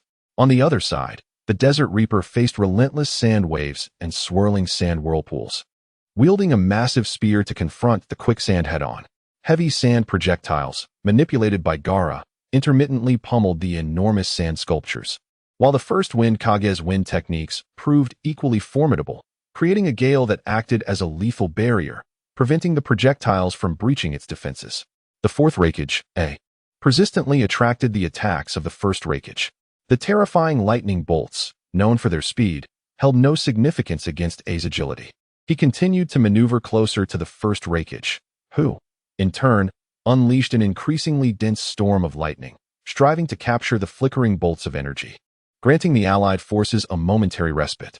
Kakashi Hitaki exerted relentless pressure on the second Reikage and the second Wind Kage. The glint of his white-toothed short blade illuminated the battlefield, as the flawless synergy of the five nature transformation techniques and his near-invisible speed, complemented by the Sharingan's superior dynamic vision and continuous Genjutsu interference, proved exceptionally effective against the duo of a puppet master Wind Kage and a fast-paced Lightning Kage, who struggled to keep up. Noki utilized dust release to erode every part of the stone man that attempted to make contact with the ground, determined to prevent this explosive entity from finding an opportunity to detonate. The current situation suggested that, should the chance for an explosion arise, it could lead to catastrophic devastation. Even with the allied forces now dispersed, the potential for immense casualties was clear, as he well understood the power of the first Tsuchikage, Ishikawa, the progenitor of earth techniques. He could sense the chakra from across the battlefield building towards a massive explosion, capable of igniting without direct contact. It appeared he needed to act swiftly. A transparent cube materialized in Naka's hands, dismantling the stone man's right foot as he pondered. Across the battlefield, countless reanimated corpses and a multitude of white Zetsu emerged, launching a desperate charge at the front lines. Meanwhile, the morale of the ninja allied forces soared under the leadership of the five Kage, prompting them to counterattack against the oncoming foes. The air was filled with thunderous shouts and explosive sounds amidst the arid sands. In the second division, they encountered the reanimated army. These undead warriors, haphazardly summoned by Kabuto, lacked significant combat prowess but proved to be tenacious. Even the sealing squad found it challenging to seal them all in a short span of time. After shattering the last of the reanimated ninjas with a punch, Yama turned to regroup his forces for a brief respite. He approached Niji Hyuga, who sat cross-legged on the ground with his eyes closed. Having witnessed the young man's prowess firsthand, his taijutsu was a blend of offense and defense. Adept at both exhausting enemies and providing support, Yama felt a sense of reassurance. Niji, sensing Yama's approach, stood and greeted him. After a brief exchange of pleasantries, Yama's expression turned serious as he inquired, "Do you have any insights into the true intentions of these enemies?" A hint of gravity appeared in Niji's crystalline white eyes as he replied, The enemies confronting the 4th Division exceed our expectations. We must prepare accordingly. As I suspected, the 3rd Division is already moving to support them. We must quicken our pace, Yama declared, casting a glance at Niji and Hinata, urging them, stay vigilant. In unison, they responded, understood. The 5th Division, designated as a special operations unit, possessed a diverse array of capabilities that often yielded surprising combat effectiveness. They directly faced the onslaught of white Zetsu and reanimated foes in the battlefield. Mitsuba commanded small units to engage while retreating, drawing in a steady stream of enemies. While the bulk of the forces lay in wait within the valley ahead, poised to encircle the approaching adversaries. Tsunade, it's almost time, Naka's clay clone remarked to her, prompting Tsunade to withdraw her hands, which had been channeling chakra to him. Go assist the wind Kaguya. I will aid the water Kaguya once I have sealed the first. Understood. Tsunade leaped into action, racing toward the battling sand statue. Naka's figure transformed into clay, landing on the ground. As the chakra Tsunade had provided returned to his original form. Revitalized from the ongoing battle with the explosive giant, Noki concentrated and manifested a pristine white cube. The movements of the explosive giant froze momentarily, its form shifting from white to black, as if a silent thunder raced within its body. The golden light in its eyes intensified, heralding the release of overwhelming power. Dust release, terminal destruction technique. In the final fleeting moment before detonation, Naka's dust cube enveloped the entire stone man, the immense white luminescence resembling a radiant sun rising on the battlefield. Noki split the light, revealing the first Tsuchikage, Ishikawa, who had lost 3/4 of his form. Sealing squad. Several bands shot forth, wrapping around the first Tsuchikage, sealing symbols affixed to the bands as black runes began to connect. However, at that moment, a voice emerged unexpectedly, startling Noki. Hiya. Chapter 57. Akatsuki's engagement in the 4th Shinobi World War, v. A thunderous shout echoed, followed by a colossal explosion resembling a star, expanding rapidly in its wake. Noki, alongside the earth-released ninjas behind him, conjured an earthen wall, erecting a formidable barrier to withstand this earth-shattering assault. A sense of dread enveloped Noki. The explosion struck the wall, causing it to crumble swiftly, yet it managed to absorb the residual shockwaves. This detonation merely eradicated a significant portion of the white Zetsu forces that had yet to advance, marking an exemplary display of the allied shinobi forces' firepower. Damn it, this fool. The figure clad in the Akatsuki cloak, Sasori of the Red Sand, emerged anew from the ashes. TCH, I truly do not comprehend what these art-obsessed individuals are thinking. Kakuzu cursed vehemently. Nothing is as tangible as money. Damn it, I'm barely bleeding. Haiden incessantly prodded his own body with a scythe, lamenting, how am I supposed to serve Lord Jashin now? At that moment, Deidara reformed from the debris, glancing disdainfully at his own body. I can't believe I still can't die. This jutsu is utterly tedious, lacking the ephemeral brilliance of an explosion. In unison, the 4 were manipulated by Kabuto, stripped of their self-awareness, leaving only their combat instincts intact. This time, the members of Akatsuki refrained from splitting up and moved as one, heading towards the battlefield where the first Tsuchikage was on the verge of being sealed.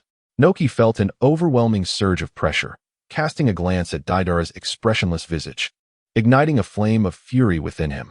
Yet, the 5-on-1 situation left no room for hesitation. In an instant, a flurry of techniques, combining fire, wind, and lightning, rained down upon him, while a blood-red scythe loomed behind, like a serpent poised to strike at his vulnerabilities. The allied shinobi forces urgently called out, immediately support Lord Tsuchikage. Numerous ninjas surged into the terrifying battlefield, where a kaleidoscope of ninjutsu clashed against enemy assaults. Noki halted his backward flight, forcefully suppressing the blood surging in his throat, and plunged back into the fray. Tsunade and Gaara unleashed their full might. The desert-dwelling god of death could not withstand Tsunade's punches. Each blow shattered its form, leaving behind gaping wounds that would not heal, leaving it riddled with irreparable voids. Seizing the moment, Gaara's sand ensnared the god of death, rendering even the first Kazekage incapable of breaking free from such control. Lord Hokage, Gaara shouted.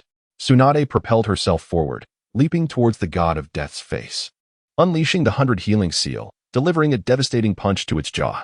The sheer force poured forth, and in that fleeting moment of contact, the head of the sand god exploded, along with the body of the first Kazekage, reduced to a mere flat layer, before disintegrating entirely. Gaara maneuvered his sand skyward, encircling the first Kazekage, while black sealing runes swiftly intertwined to form a closed loop. Kabuto sensed a pawn vanish and furrowed his brow. Quite capable, I see. It seems I must raise the stakes. After Tsunade dispatched the first Kazekage, she swiftly joined Kakashi's battlefield, where Kakashi, already in an advantageous position, easily bisected the second Raikage, followed closely by the sealing team that secured him. Tsunade dismantled 3 of the 10 puppets of the second Kazekage in record time. At this moment, having dealt with the second Raikage, Kakashi utilized the lightning blade to swiftly sever the head of the Kazekage. You assist the Raikage. I shall aid the Tsuchikage. Tsunade instructed Kakashi. Understood. Kakashi's form transformed into lightning once more, plunging into the Raikage skirmish. Meanwhile, Gaara found himself alongside Terumi Mei, confronting the first Mizukage, integrating sand into their watery clash. The heavy sand tipped the scales of battle, and Terumi Mei, no longer sparing her chakra, rapidly formed seals at a speed nearly imperceptible to the naked eye. Beneath their feet, 20 robust water dragons emerged, intertwining with a dissolving technique, transforming the blue dragons into a vivid pink. The immensely corrosive dragons surged forth, accompanied by waves rising from the depths of the water sphere. As the water dragons collided, the acidic liquid from the dissolving technique prevented them from maintaining their forms, while a torrential wave of sand engulfed the water sphere, relentlessly absorbing moisture. The water giant, now shattered by Terumi Mei, revealed the white lotus within, prompting her to silently apologize for the affront but not slowing her seal formation. Dissolution technique, dissolving monster art. She expelled a torrent of acidic liquid, the yellow substance cascading downwards, ensnaring the first Mizukage in flowing sand, leaving him unable to evade the encroaching dissolution. A harsh, corrosive sound echoed as the white lotus lost its mobility, even its humanoid shape dissolving under the acidic rain. The flowing sand enveloped him once more, and black runes flourished and then faded upon the sealing paper. Gaara and Terumi Mei then surged towards Naka's battlefield, landing on the ground as Tsunade arrived, the 3 dispersing to divide the battlefield. At this moment, the explosion-wielding stone man commenced a series of detonations. Each step it took triggered an explosion from its very being. The stone river infused its chakra into the stone man, ensuring it could rapidly regenerate after each blast. The explosion's radius expanded, the shockwaves spreading from Naka's vicinity to engulf the entire 4th Division's battlefield, rendering even Deidara momentarily speechless. As the stone man stomped again, it became ensnared in the sand, only for a torrent of high-pressure water to erupt, washing away the attacks directed at the Tsuchikage.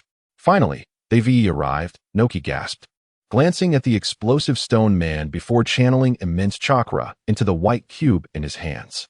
Gaara gradually constrained the stone man with sand mixed with water, while Terumi Mei and Tsunade faced off against Kakuzu, Sasori, Haiden, and Deidara. Kakuzu's 3 hearts synchronized their strength, unleashing fire, wind, and lightning in a remarkably intricate manner. Final shot of the earthly grudge.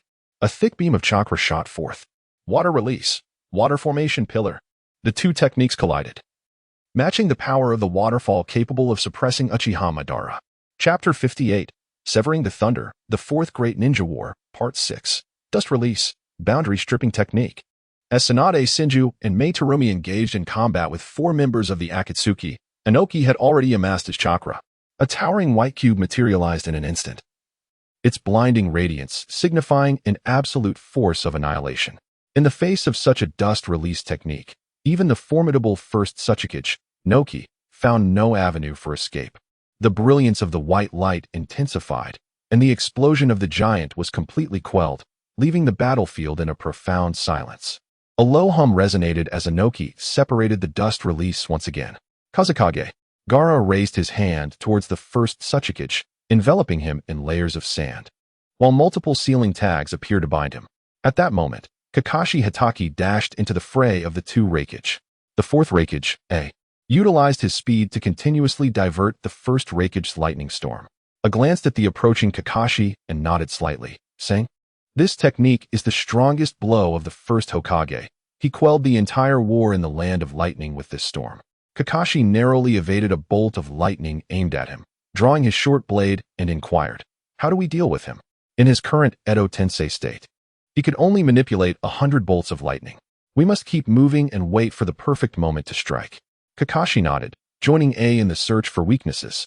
The pressure from their two opponents was indeed immense, and the encirclement around the first Raikage grew tighter, yet correspondingly, the density of the lightning increased as well. At its most constricted point, it seemed as though the heavens and earth were cleaved by a colossal column of lightning.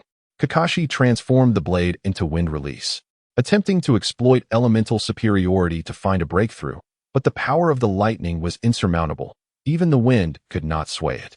As he dodged another fierce lightning strike, his Sharingan's dynamic vision reached its peak, desperately scanning for potential openings. "Do not be hasty," I shouted. "The density of his lightning will also affect him. Let us engage in a war of attrition. If we maintain this pace, he will falter first." Kakashi nodded slightly to A, continuing to weave through the onslaught in search of an opportunity. Tsunade delivered a crushing kick, shattering 5 of Sasori's puppets with her immense strength. Grabbing one of the puppets, she combined 2 into 1, then hurled them into the throng of puppets. Unleashing her Byakugan seal, she disregarded the puppet attacks.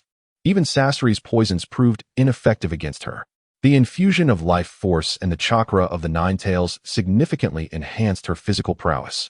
And as a descendant of the Senju clan and a master of the Byakugan technique, Tsunade's combat capabilities saw a qualitative leap. The fused puppet smashed through several more in the puppet swarm.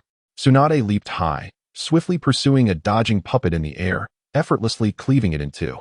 One half fell to the ground, while the other was hurled towards Deidara, who was perched on a clay bird.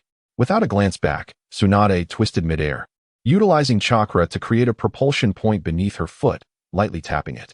Sasori watched in disbelief as the air beneath Tsunade rippled, only to be astonished moments later as she shot towards him like a bolt of lightning. Is it possible to move like that? The speed was overwhelming, leaving him no time to construct a defense. He could only brace himself with his face against Tsunade's fist. A resounding impact echoed as Sasori's body was propelled backward in a comical fashion, each segment flying at a different speed, while his feet remained planted on the ground. As Tsunade landed, Deidara, unable to evade the half-puppet, was knocked down to the ground amid the debris of shattered puppets. Water release, water barrier.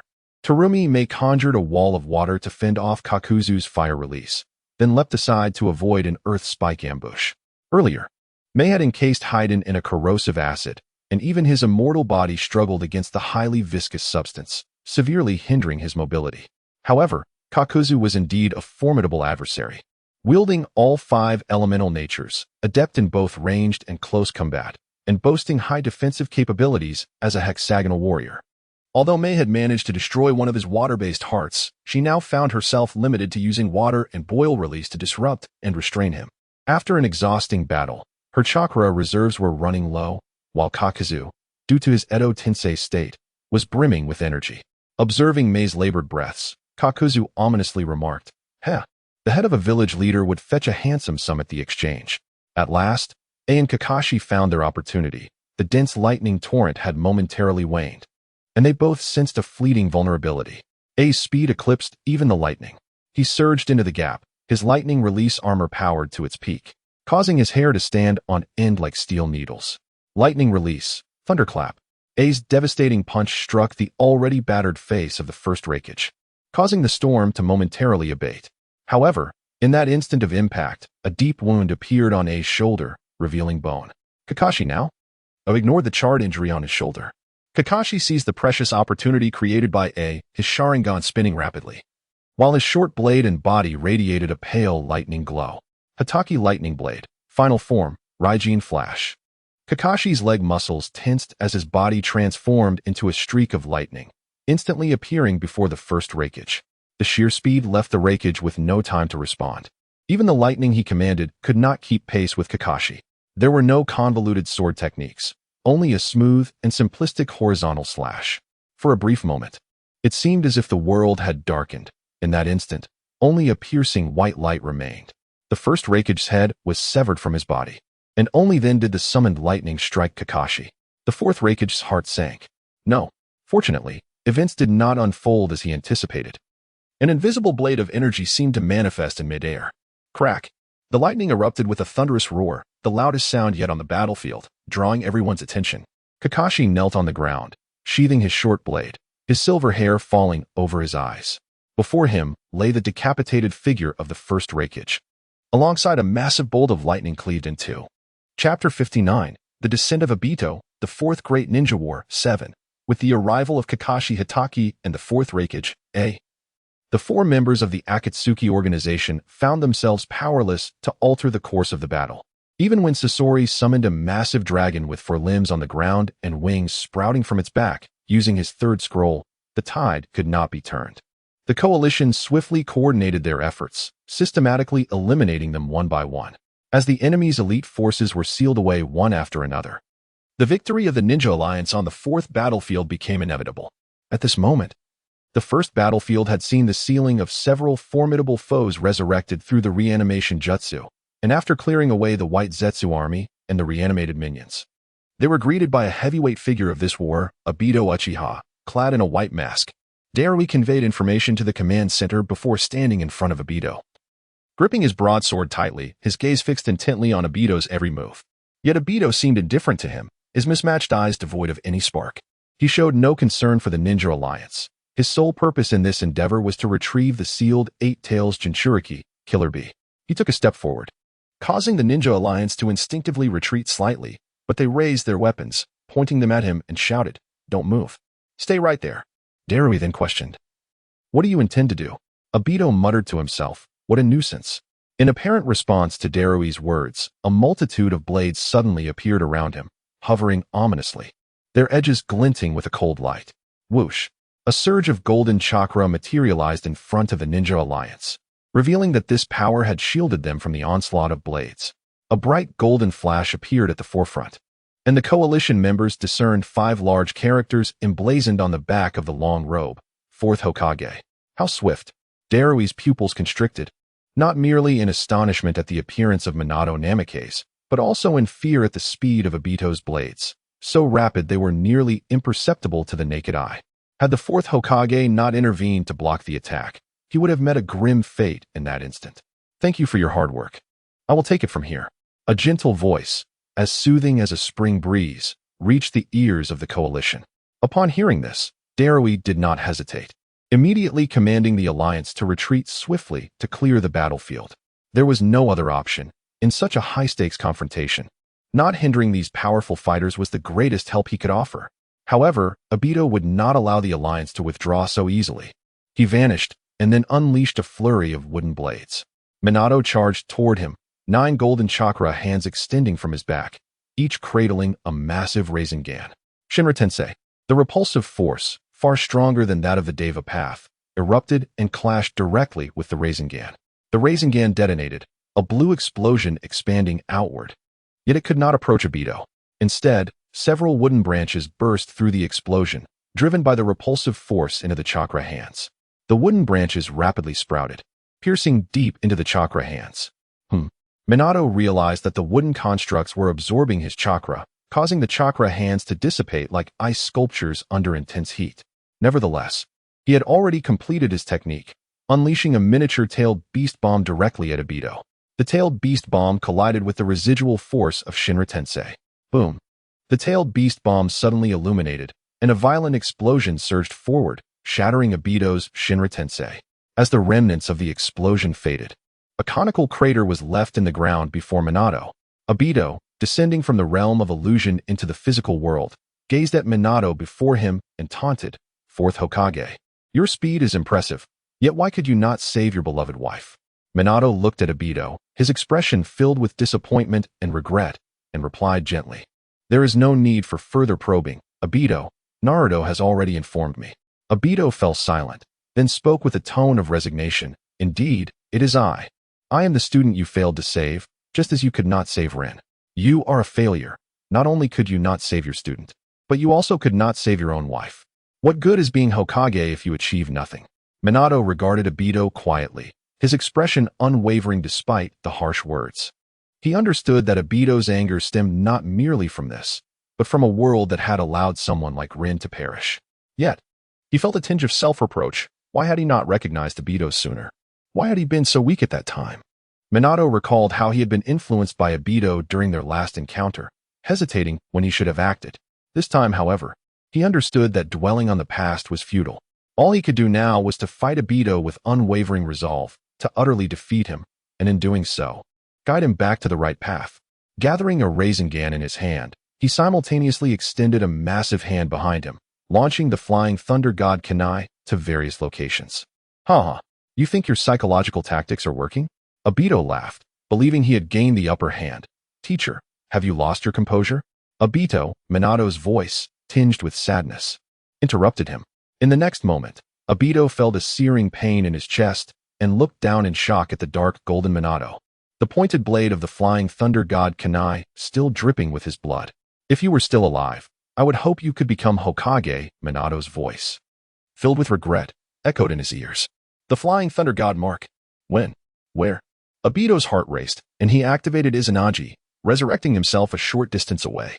Now revived, he unleashed an all-out assault, constructing an impenetrable defense with the Azura Path while madly bombarding with his attacks. Chapter 60, The Fourth Great Ninja War, Part 8. Bluffing Minato swiftly evaded a laser cannon shot from the Azura Path with his Flying Thunder God technique, then deftly maneuvered to dodge a barrage of blades. He unleashed a tailed beast bomb, only to have it dissipated significantly under the combined forces of the Deva Path and the Hungry Ghost Path. Uchiha Obito formed hand seals and declared, Wood Release, Wood Dragon Technique. 3 wood dragons erupted from the ground, roaring as they charged towards Minato. Minato, this technique will absorb our chakra. You must evade it. The voice of Kurama echoed in Minato's ear. Wolfing Minato executed a leap to dodge the 3 wood dragons. Meanwhile, Uchiha Obito had amassed enough chakra to unleash the Flower Tree World, saturating the battlefield with a toxic mist that painted the sky a murky yellow. The vines of the Flower Tree World shattered Minato's kunai, originally intended to strike him, but they proved futile against his speed. As bluffing Minato and Uchiha Obito continued their tactical dance, Obito's mastery of Wood Release and the Sharingan posed a formidable challenge for Minato. However, as a ninja of unmatched speed, Minato could persist in this drawn-out confrontation.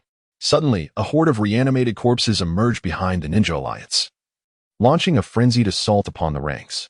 With Obito closing in, Minato grew anxious, allowing Obito to exploit a moment of weakness and land a Shinra Tensei on him. With Kurama's chakra-infused hand, Minato plunged deep into the ground, his feet anchoring him as he carved 2 deep trenches into the earth. Just then, a figure appeared behind him, providing a push that halted his retreat. Fourth Hokage, your Flying Thunder God is far swifter than mine. The calm voice of the second Hokage, Senju Tobarama, reached Minato's ears. I never imagined that a descendant with my cells could wield the wood dragons, remarked the first Hokage, Senju Hashirama, with a hint of surprise. Alas, has Obito truly become this way? Sighed the third Hokage, Sarutobi Hiruzen, his voice tinged with regret. Obito gazed warily at the figures before him, who slowly approached the front lines. Sarutobi Hiruzen, bluffing Minato, Senju Hashirama, and Senju Tobarama. The 4 previous Hokage stood united. But who was the 5th? Through the toxic haze, a blurred figure emerged between bluffing Minato and Senju Hashirama. After acclimating to the murky yellow surroundings, Obito discerned the identity of the figure. Regardless of his past, he had now transformed into an undeniable threat. A cold voice pierced through the yellow smoke and reached Obito's ears.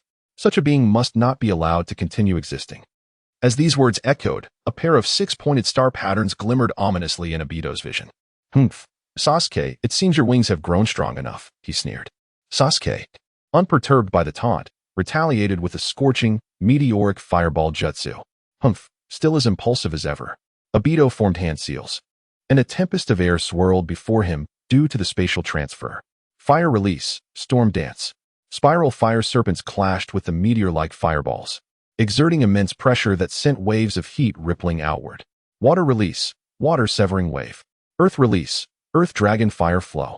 Wind release, spiraling shuriken. Simultaneously, 3 powerful ninjutsu surged toward Uchiha Obito. With a quick formation of hand seals, Obito unleashed the power of his Rinnegan. The abilities of the Hungry Ghost Path and the Deva Path activated together, and Shinra Tensei erupted forth, forcibly countering the onslaught, while the residual energy was absorbed by his sealing technique. Wood release, adamantine constrictor. Several tree spears shot up from the ground, their sharp tips glinting with a matte black sheen. I anticipated your approach, Obito remarked as a spatial spiral formed beneath him, and he was instantaneously transported to their rear.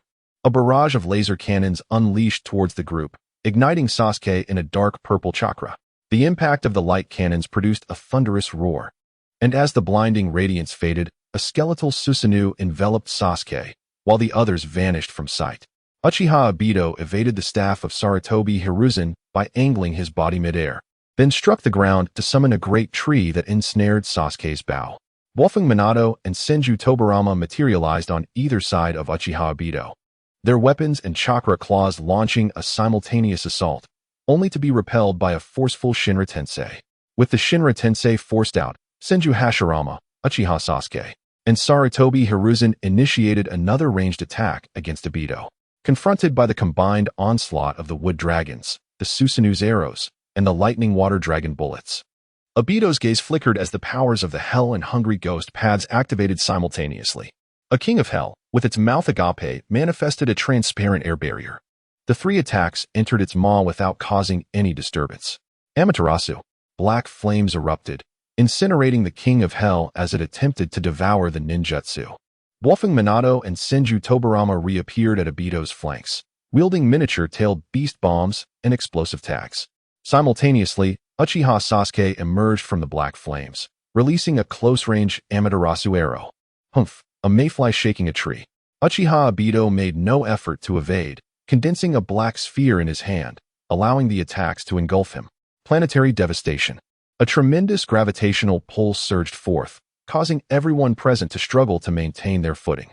Wolfing Minato and Senju Tobirama, too close to the center, could not escape the terrifying pull, their chakra sealed by the force, rendering them unable to utilize the Flying Thunder God technique. Sasuke was similarly drawn towards the earth by the overwhelming force.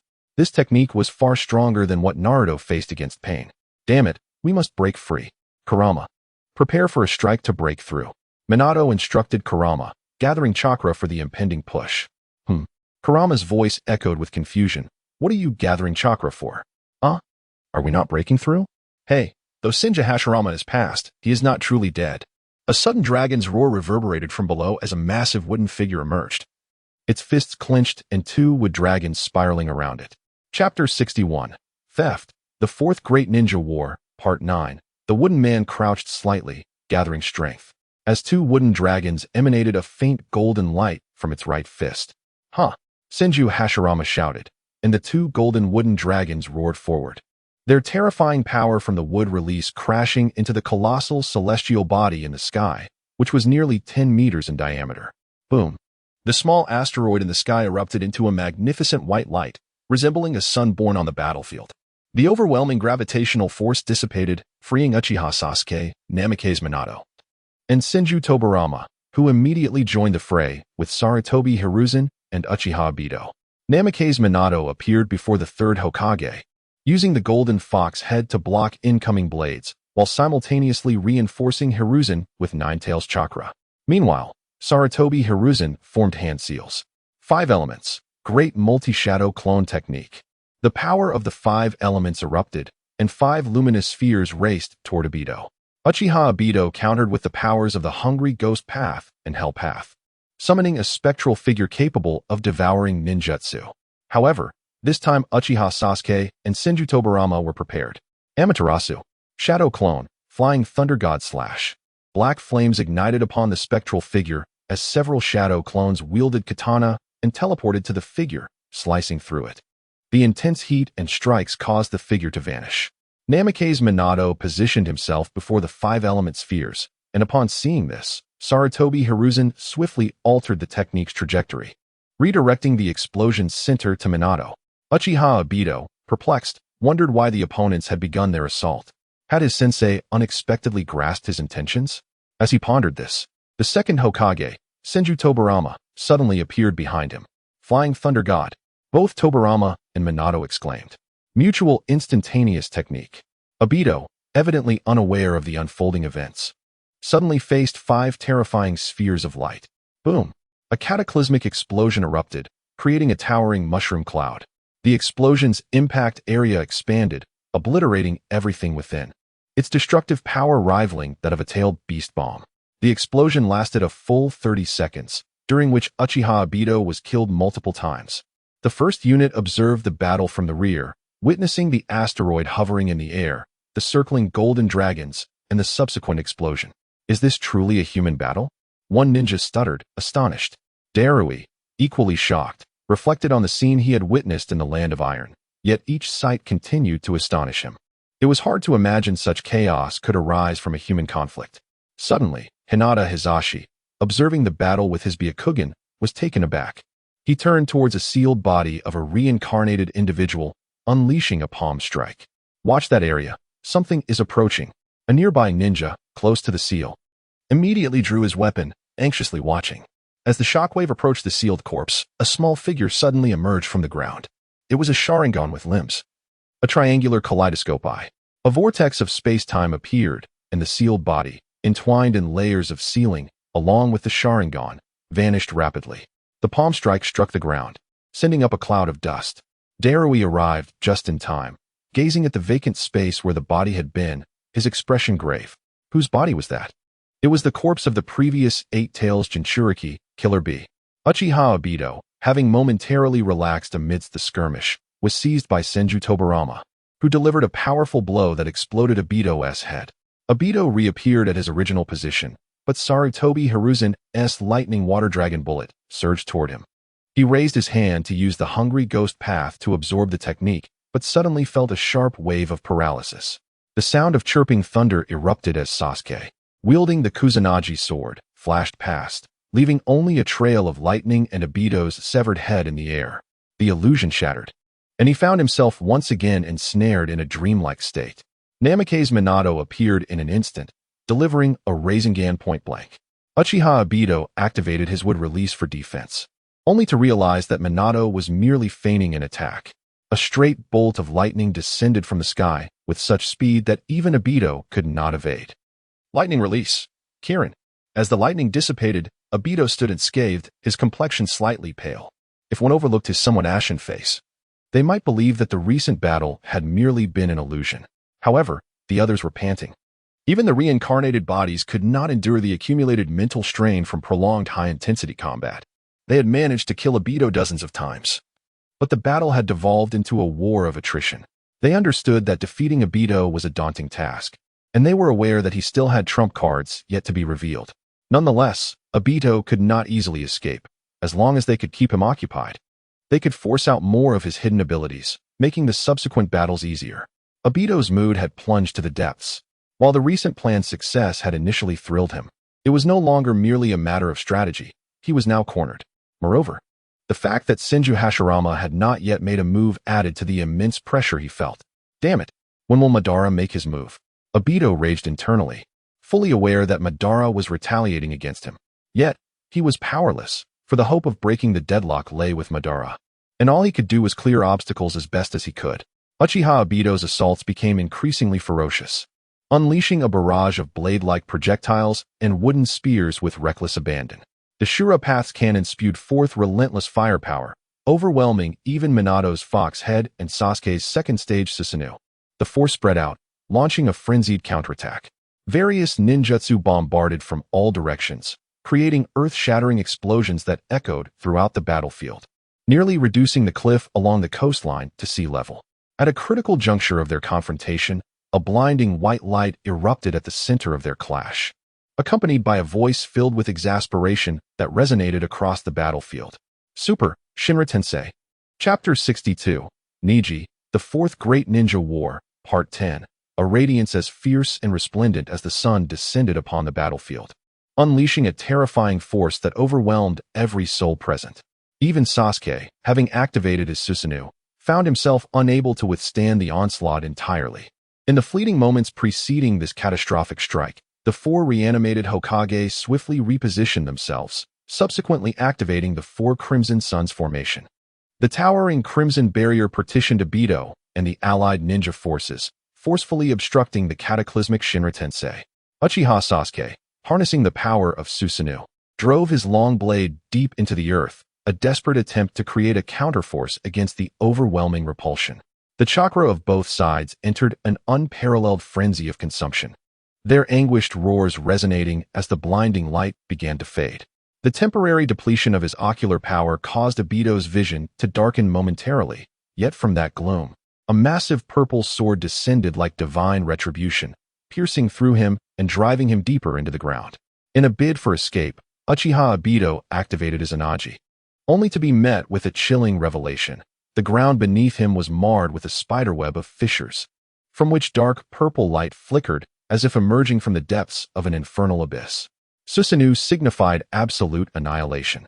Sasuke's cold voice accompanied the terrifying power that surged forth, echoing in Obito's ears. After nearly half a minute of explosive chaos, Obito emerged from the illusion, his complexion as pale as parchment, though his Sharingan remained vibrant. His chakra reserves had dwindled significantly. The four Hokage materialized beside Uchiha Sasuke, silently observing Obito, who remained unfazed by the pressure, his demeanor calm and composed, his gaze returning to them as it once had. Subsequently, the sound of clashing steel resonated, akin to a torrential downpour. On the battlefield of the 2nd Division, a group of formidable reanimated shinobi, endowed with powerful bloodline limits, materialized. Though few in number, their capabilities were diverse and formidable. As they appeared amidst the 2nd Division's rush to support the 4th, their sudden assault momentarily disoriented the Allied forces. However, under the command of the Yellow Earth, they quickly rallied an effective counterattack. Hinata Niji found himself engaged in combat with Troy, a magnetism-wielding ninja from the hidden Cloud Village.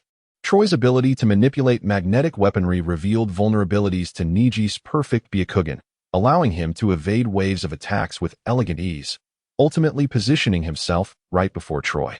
Hundreds of shuriken and kunai encircled Niji, attempting to compensate for their flaws through sheer numbers. Do you truly believe this will suffice? Niji smirked as Troy, with a mere thought, unleashed an inescapable barrage. 8 trigrams return. Niji pivoted, conjuring a blue-white sphere of light that spun rapidly, generating a low-pressure zone that exerted tremendous gravitational pull on the ninja tools and even on Troy himself.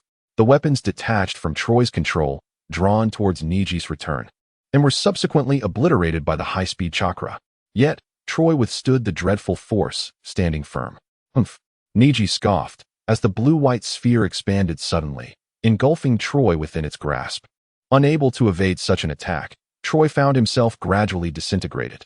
During his rotation, Niji observed Hinata being besieged by Chiyo and Kankuro. A surge of rage ignited within him. Heavenly Strike. Niji seamlessly transitioned from spinning to sprinting, akin to a bolt of light cast away. This modification of his return transformed his rotational motion into linear velocity, amplifying his speed and power exponentially. Niji appeared behind Kankuro, who was poised to stab Hinata, and unleashed a powerful palm strike. Boom. The sudden disappearance of a figure startled Hinata, yet she instinctively activated her 64 palms to construct an absolute defense against Chiyo's assault. 8 trigrams, empty wall palm. A voice filled with fury rang out, followed by a ferocious air cannon that shot forth. The speed of this technique was so immense that Chiyo could not muster a defense, resulting in her face meeting the blow head-on. Bang! A resounding clap echoed as Chiyo's head flattened, sending her hurtling away. The puppetry assault ceased abruptly as its master was incapacitated. Hinata turned to Niji, bewildered. Brother Niji? Fear not, Lady Hinata. I shall ensure your safety, Niji replied, his expression fierce as he glared at Chiyo and the surrounding air. The previous strike had shattered Kankuro, and with Chiyo now incapacitated, sealing them would be the next step. Niji's expression tightened as he stepped forward, a massive boulder materializing behind him and Hinata. Swish! Several ice needles struck the boulder, stirring up a cloud of dust. Niji's earlier display had attracted the attention of hidden adversaries, and 3 figures emerged, having dispatched the allied forces before them. Ice Release, Water Moon White, Lava Release, Katsu, and In Release. Nakaji, joined by the recently revived Kankuro and Chiyo, surrounded Niji and Shutian.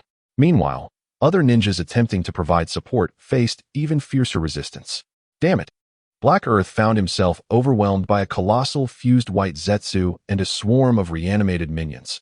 Unable to assist his siblings, his spirits sinking to a new low. Yet, Niji exuded an air of calm, addressing Hinata. Lady Hinata, remember to protect yourself. I shall handle matters here. Understanding that Niji had freed himself from the curse of the caged bird, Hinata nodded obediently, Brother Niji, please be cautious. Rest assured, Niji strode confidently before Hinata, veins bulging around his eyes as his all-seeing vision manifested. Rather than passively awaiting the enemy's move, he opted for a direct assault. Shadow Clone, Gentle Fist. 4 identical figures emerged from the smoke, each Niji confronting an enemy. They entangled their foes in close combat with unfathomable speed. The battlefield erupted with the thunderous sounds of their fierce clashes, growing increasingly intense. Chapter 63, Byakugan vs. Corpsebone Pulse, the Fourth Great Ninja War, Part 11, on the battlefield of the Ninja Allied Forces 4th Division. After vanquishing the 7 previous Kages and formidable members of the Akatsuki, no stronger foes approached. Meanwhile, the 3rd Division finally arrived. But White Zetsu and the reanimated pawns continued to assault relentlessly. The 5 Kage established a temporary command center in the rear to prepare for the impending battles, while the 2 units on the front lines were consolidated under Kakashi's temporary command. Within the command center, the 5 Kage were consolidating the latest reports. Uchiha Obito had made his appearance. The 4th Raikage, crossed his arms, stating, "The Hokages and Sasuke have already gone to confront him." Tsunade, the 5th Hokage, remarked, "It's likely to be another fierce battle." Onoki, stroking his beard, sighed heavily, feeling somewhat weakened after sustaining minor injuries. They still have 2 trump cards left. "Let us hope the situation doesn't deteriorate further," Meichirumi said, her energy clearly drained from the recent prolonged battles. "Lord Hokage, what is the status on Kabuto?" Gaara inquired, his dark circles deepening from the immense pressure of battle. "We have confirmed his location, and a special operations team is already on the move," Tsunade replied, leaning back in her chair, calm and composed.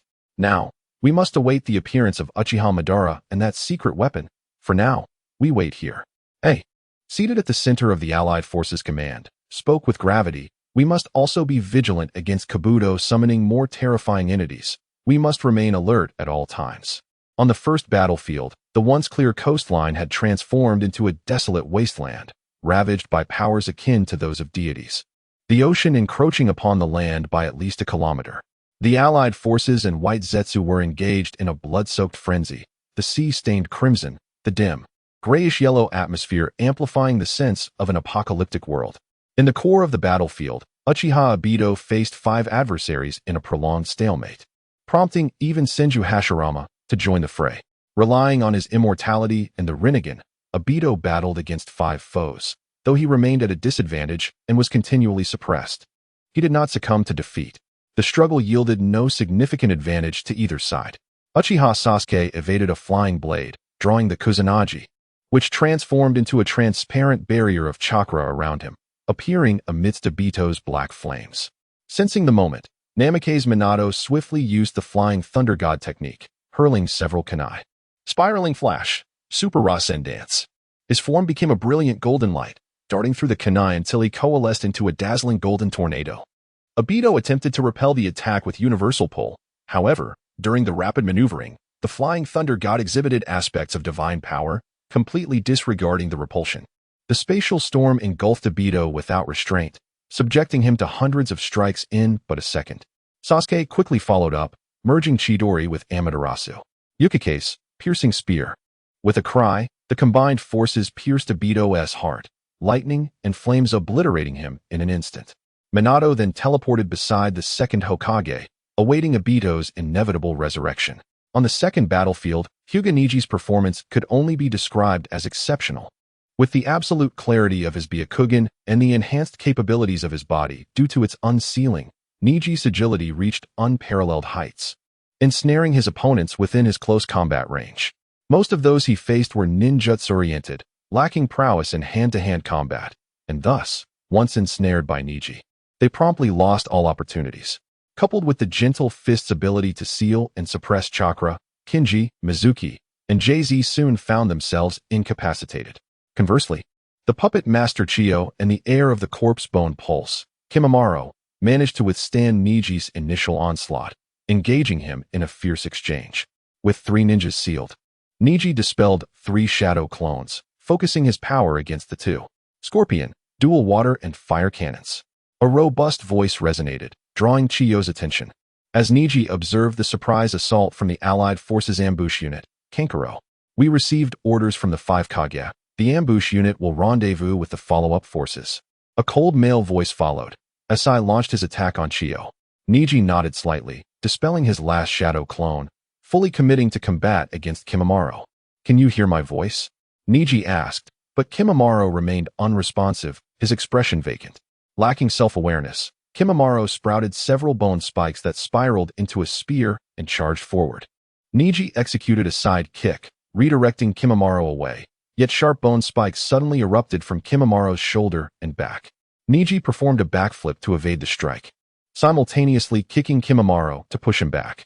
Both landed simultaneously and surged forward again. Niji faced the erratic growth of bones from his opponent, his own body adorned with sharp spikes, unwavering. His fists, elbows, legs, and knees transformed into weapons, each strike capable of shattering Kimimaro's bones. Coupled with his agile and unpredictable movements, he sustained no damage. Onlookers could not assist, for to them, the two had become mere afterimages. The sounds of their colliding strikes the only proof of their fierce clash. Niji's expression sharpened as he shattered Kimimaro's 6 rib bones with a single palm strike. He then dodged a right punch from Kimimaro, raising his leg to block a left hook, grasping Kimimaro's right arm, pulling and pushing to dislocate his shoulder. Gentle fist, one body strike. Seizing the moment, Niji pressed down, abandoning defense, his body launching forward in a decisive strike to Kimimaro's chest. The impact penetrated Kimimaro's body, nearly pulverizing his bones. However, with the physical resilience of the Kaguya clan, Kimimaro forcefully healed several critical points, enduring the agony to prepare a defense against Niji's next strike. 8 trigrams, mountain-breaking palm. Niji's subsequent attack followed immediately, even more aggressive than the last. His weight shifted onto his left knee, his right leg lifted off the ground, striking horizontally against Kimimaro's body. Chapter 64, Kakashi vs. Shursui, The Fourth Great Ninja War, Part 12. Hyuga Niji unleashed a powerful strike upon Kimimaro's chest, a force potent enough to shatter mountains, reducing him to mere fragments in an instant, vanishing from the sight of onlookers. Lust gazed at Niji, his expression one of astonishment. During the previous battle, he had sensed the exquisite manipulation of chakra and formidable physical strength inherent in the gentle fist technique. However, Niji had just utilized the shadow clone technique. It was crucial to note that the gentle fist demands a high degree of chakra control, restricting the Hyuga clan's ability to employ shadow clones in combat. Moreover, the agility of the clones pales in comparison to that of the original body, which made Niji's ability to simultaneously engage 5 opponents with his clones all the more terrifying. A truly formidable young man. Lust shattered the skull of an ambushing white Zetsu with a punch, reflecting on the situation with genuine admiration. After vanquishing the obstructing white Zetsu, the 5th battlefield swiftly merged with the 4th unit, preparing to confront the Akatsuki head-on as their primary force. Along their path, the white Zetsu and the Edo Tensei army posed no hindrance to their advance. Any faction standing against the ninja world would be ruthlessly crushed by the allied forces. As they surged forward, another heavyweight contender emerged. Kakashi Hataki's expression grew solemn as he faced off against a figure wielding a short sword, determined to prevent unnecessary sacrifices. He commanded all units to engage the relentless white Zetsu forces, creating ample space for his confrontation. Before him stood the original owner of his current Manjiki Sharingan, a prodigious ninja renowned as Shursui of the Body Flicker, the 4th Hokage, Minato Namikaze, counterpart from the 3rd Great Ninja War. Shursui's eyes were devoid of clarity, replaced by primal instinct and murderous intent. His murky gaze locked onto Kakashi, both sets of Sharingan resonating as they transformed into their Manjiki forms. The battle was imminent. Shursui vanished from sight, reappearing beside Kakashi, flames igniting on his short sword. Kakashi reacted with equal swiftness, executing a horizontal slash, the air growing thick with moisture in its wake. Kakashi's technique, the 2nd form of the Hataki flowing water sword style, Tranquil Wave, manifested as water and fire intertwined. The flames surged with ferocity, yet lacked the enduring vitality of water. Ultimately, Kakashi's strength and chakra overwhelmed Shursui, propelling him away. Shursui executed a backflip, splitting into 2. As Kakashi's blade crackled with lightning, activating his lightning-release chakra mode. With the terrifying dynamic vision of his Sharingan, he transformed into a streak of lightning. But Shursui was not idle. In less than a third of a second, he created 6 clones. Kakashi maneuvered through the afterimages of Shursui, who unleashed a barrage of fire release techniques to obstruct his pursuit. In an instant, 6 formidable flames enveloped the battlefield, their density increasing, creating an impenetrable wall of fire that forced Kakashi out from its core. Subsequently, the 6 Shizuis charged toward Kakashi, who boldly engaged in close combat. Despite Kakashi's inability to land a blow, he remained vigilant, deftly defending against Shursue's relentless assaults. Conversely, Kakashi's defenses proved impenetrable, leaving Shursui unable to inflict any harm. As they became entangled, Kakashi dodged Shursue's aerial attack and seamlessly transitioned into a wind release technique. Kakashi's 4th form of the Hatake flowing cloud sword style, Tornado. His short sword became ethereal and unpredictable, spinning to form an all-encompassing vortex that forced Shursue's body flicker technique to retreat. Seizing the fleeting opportunity, Kakashi's sword technique transitioned into lightning release. Kakashi's 1st form of the Hatake flowing lightning sword style, Thunderbolt Flash. Thus, Kakashi broke free from Shursue's encirclement. His Manjiki Sharingan spun rapidly, relentlessly searching for any weakness in Shursue's defense. As Shursui pressed forward, his illusions multiplied, culminating in 24 forms. Kakashi retreated. His short sword engulfed in roaring flames, while his lightning release chakra mode surged to its maximum output. Kakashi's ultimate form of the Hatake flowing flame sword style, Infernal Purgatory. The brightness and heat of the flames in his grasp intensified, scorching the battlefield with blistering heat. The blade in Kakashi's hand expanded tremendously, transforming into an exaggerated greatsword. Its surface ablaze with a fire so bright it resembled a blazing sun. With a deep breath, he tightened his thigh muscles, unleashing his full power under the electrifying stimulus, encircling Shursui in a cyclone of lightning. Simultaneously, the flames erupted at the center of this circle, rapidly expanding until they reached the boundary of blue and white lightning. Boom! The flames erupted like a volcanic explosion, a conflagration of searing heat annihilating everything in its path. Kakashi sprinted to the periphery of the inferno, observing the fiery eruption with tranquility. However, the flames dissipated swiftly, and as the last flicker of fire was extinguished, Kakashi beheld the towering half-armor warriors standing amidst the remnants. Is that the 3rd form of Susanoo? Kakashi noted Shursui's battle prowess, refraining from immediately showcasing his own corresponding power. Instead, he utilized the shadow clone technique to create 4 clones of himself. Each clone placed their short sword against their palms, collectively entering lightning release chakra mode, while 5 elemental chakra forms manifested along their blades.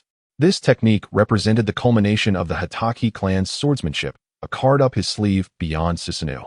Forgive me, Shursui. Flame Sword, Infernal Purgatory. Rock Sword, Earth-Shattering. Lightning Sword, Thunder God. Cloud Sword, Heavenly Tempest. Waterfall Sword, Great Howl. The ultimate forms of the 5 elemental sword techniques appeared before Shursui's Susanoo. Sensing the unparalleled power of the attack, Shursui commanded his Susanoo to raise its long sword, resembling a drill, aimed at the 5 Kakashis. In response, the Kakashis surged forth, the 5 elemental techniques striking first at the Green Warrior. Devastating Dance. Boom. The clash erupted in a brilliant, blinding white light, a deafening explosion resonating through the battlefield. The shockwave seemed to cleave through everything in its vicinity, even the very ground dissolving beneath the fury of the blades. Chapter 65. Uchiha Madara, the 4th Great Ninja War, 13. As a mushroom cloud reminiscent of a nuclear explosion ascended, the all-consuming blast gradually subsided. Kakashi Hatake dispelled the protective defense of his Iwat technique and gazed at Uchiha Shursui, who was at the center of the explosion. The 3rd stage of the Yatagarasu Susanoo had been utterly shattered, leaving only half of its ribcage to shield the severely injured Shursui. Uchiha Shursui, or perhaps Kabuto Yakushi, had likely never anticipated that the power of this technique would reach such devastating heights, believing that the absolute defense of Susanoo would suffice without additional precautions. The outcome was that, were it not for his reincarnated body, this attack would have inflicted grievous harm upon him. Gasping for breath, Uchiha Shursui withdrew the remaining ribcage defense. If Susanoo were forcibly breached by an external force, unless one possessed unimaginably powerful ocular abilities, it would require a period of complete dormancy to recover before it could be employed again. The Yatagarasu had been nearly rendered useless, and the ribcage defense had become a mere formality. Retaining it would only prolong his recuperation. Moreover, Kakashi was at his limits, now half kneeling on the ground. his Sharingan unable to maintain its activation. Shursui formed hand seals, his chest heaving as hot chakra gathered in his throat. Fire style, Great Dragon Fire Technique. Kakashi, who had managed to shatter Susanoo, was indeed formidable. Let this battle become your final resting ground. As the flames soared towards him, a faint smile crept across Kakashi's masked face. I shall return your words in kind, Kabuto Yakushi, he replied calmly. In that moment, a high-pitched, abstract scream echoed as a figure with a green watermelon head descended from the sky, tears streaming down his face. So youthful, Kakashi. Truly, so youthful. Allow me to conclude this youthful symphony with a resounding flourish. Might Guy formed a peculiar hand gesture, his overwhelming aura coalescing around him, the air transforming under his might into a tangible, colorful manifestation. As his power solidified, a roaring silver giant tiger materialized. Daytime tiger. The fierce beast lunged at Uchiha Shursui, its fearsome presence forcing the air to part. The tiger devoured Shursui's flame dragon as easily as one might consume a piece of candy, swiftly engulfing him in its wake. Boom.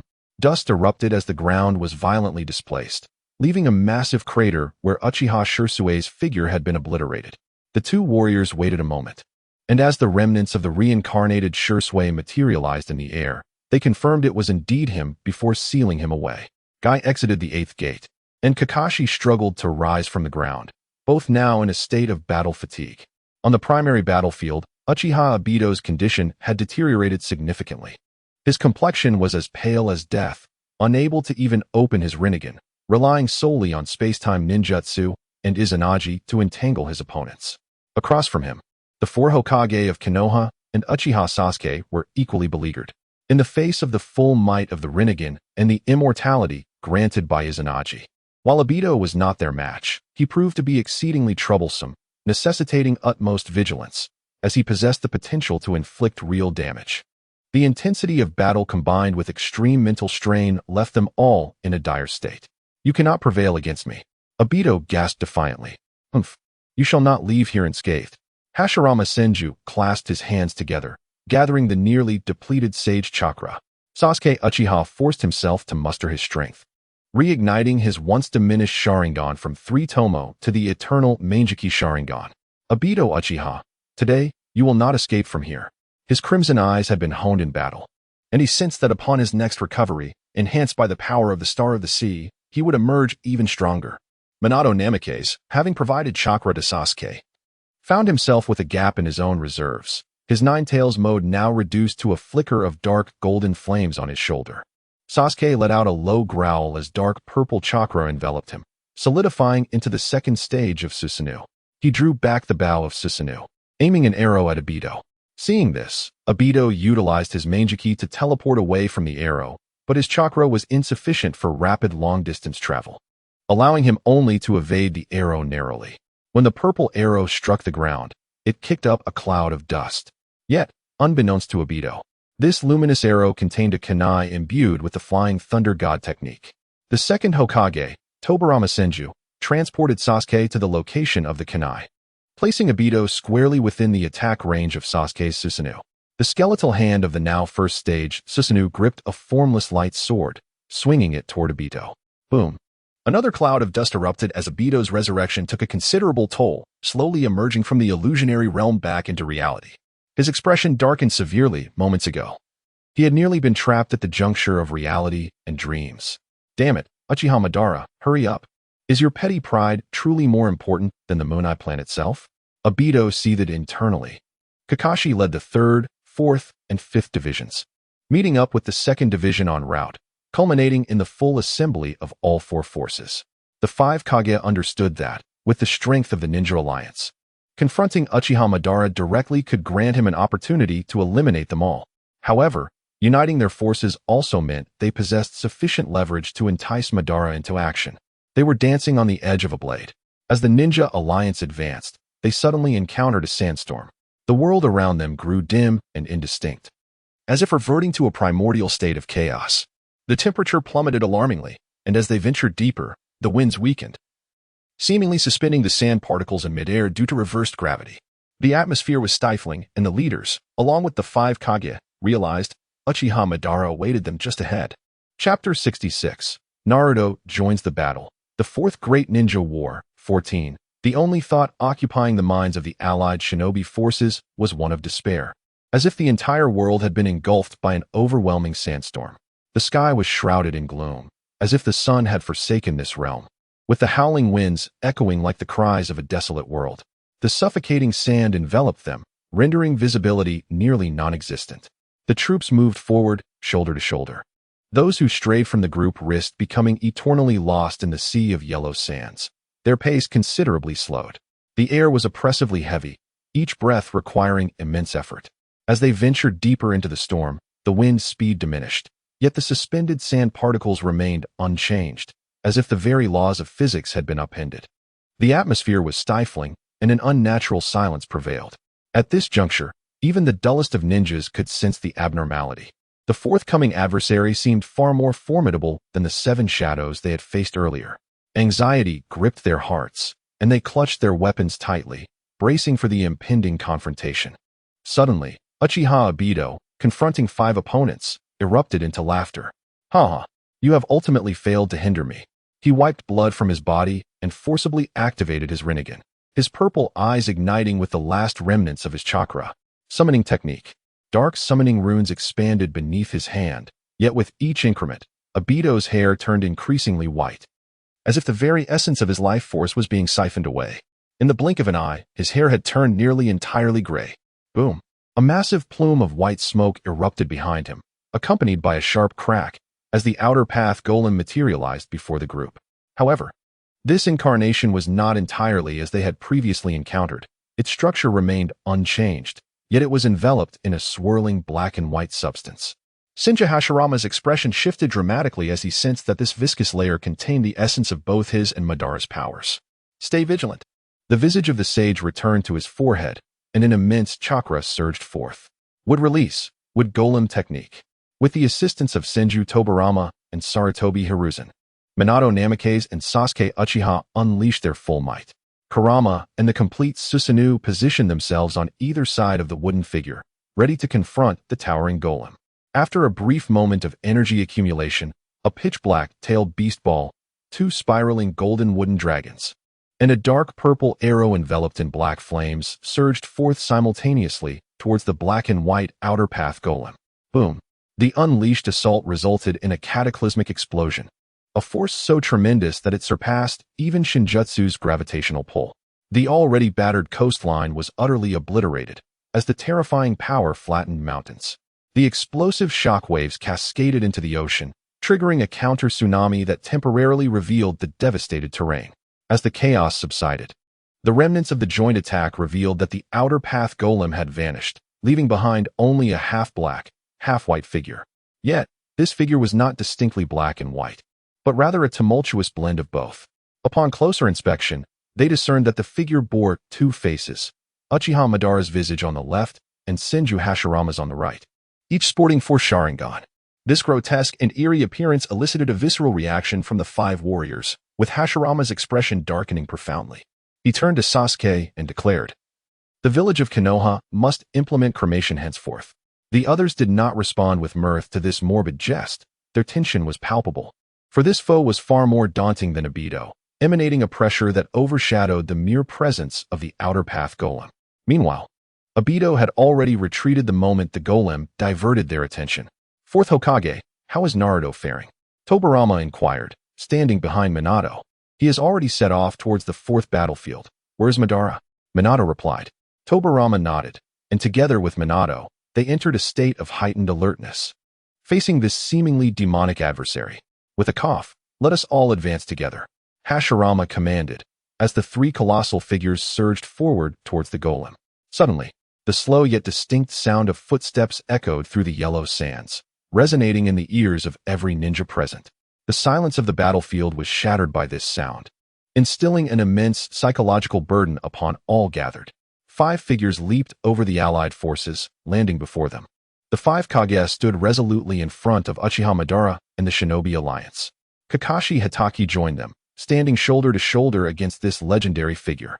The footsteps continued, steady and unhurried, growing closer until they abruptly ceased, as if Madara had materialized beside each warrior.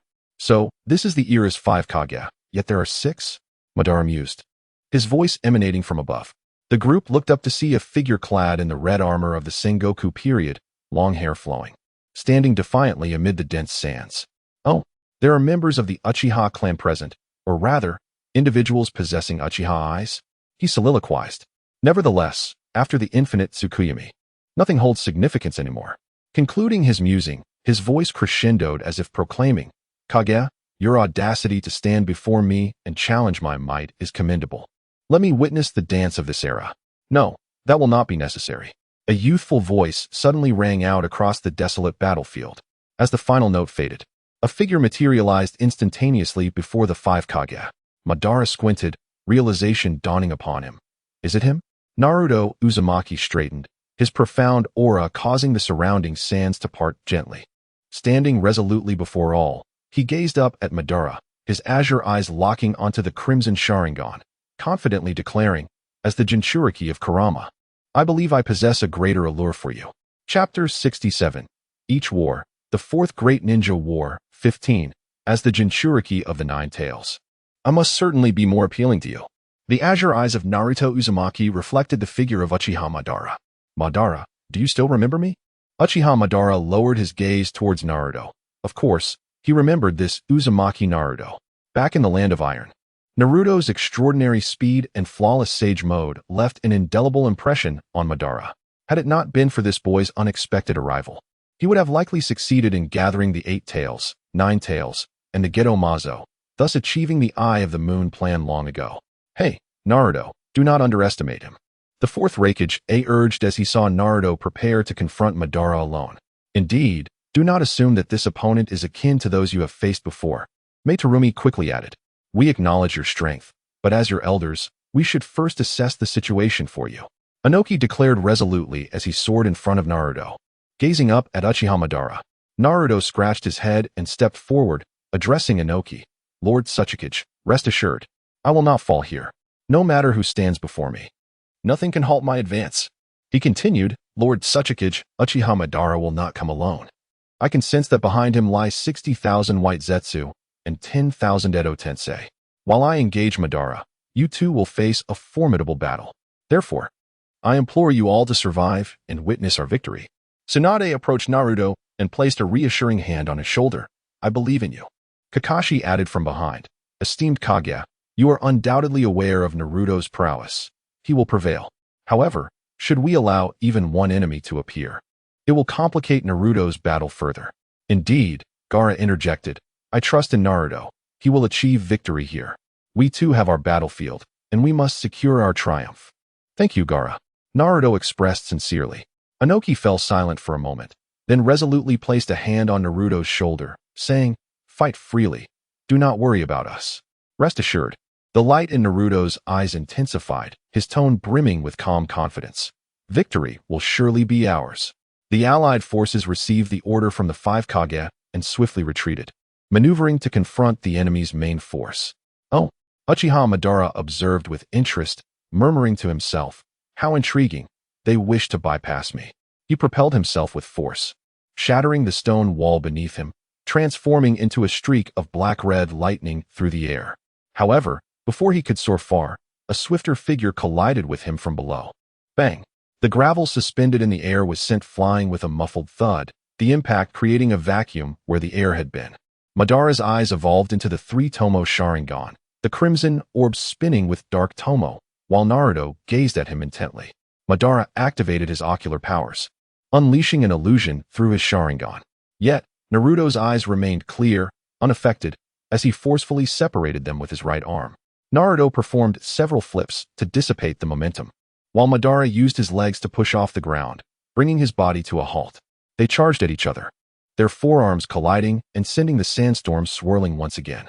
Subsequently, their fists, elbows, knees, shoulders, and legs became weapons of assault. Each clash resounded like the beating of war drums. Madara's Sharingan was of the highest caliber, even Sasuke could not rival it.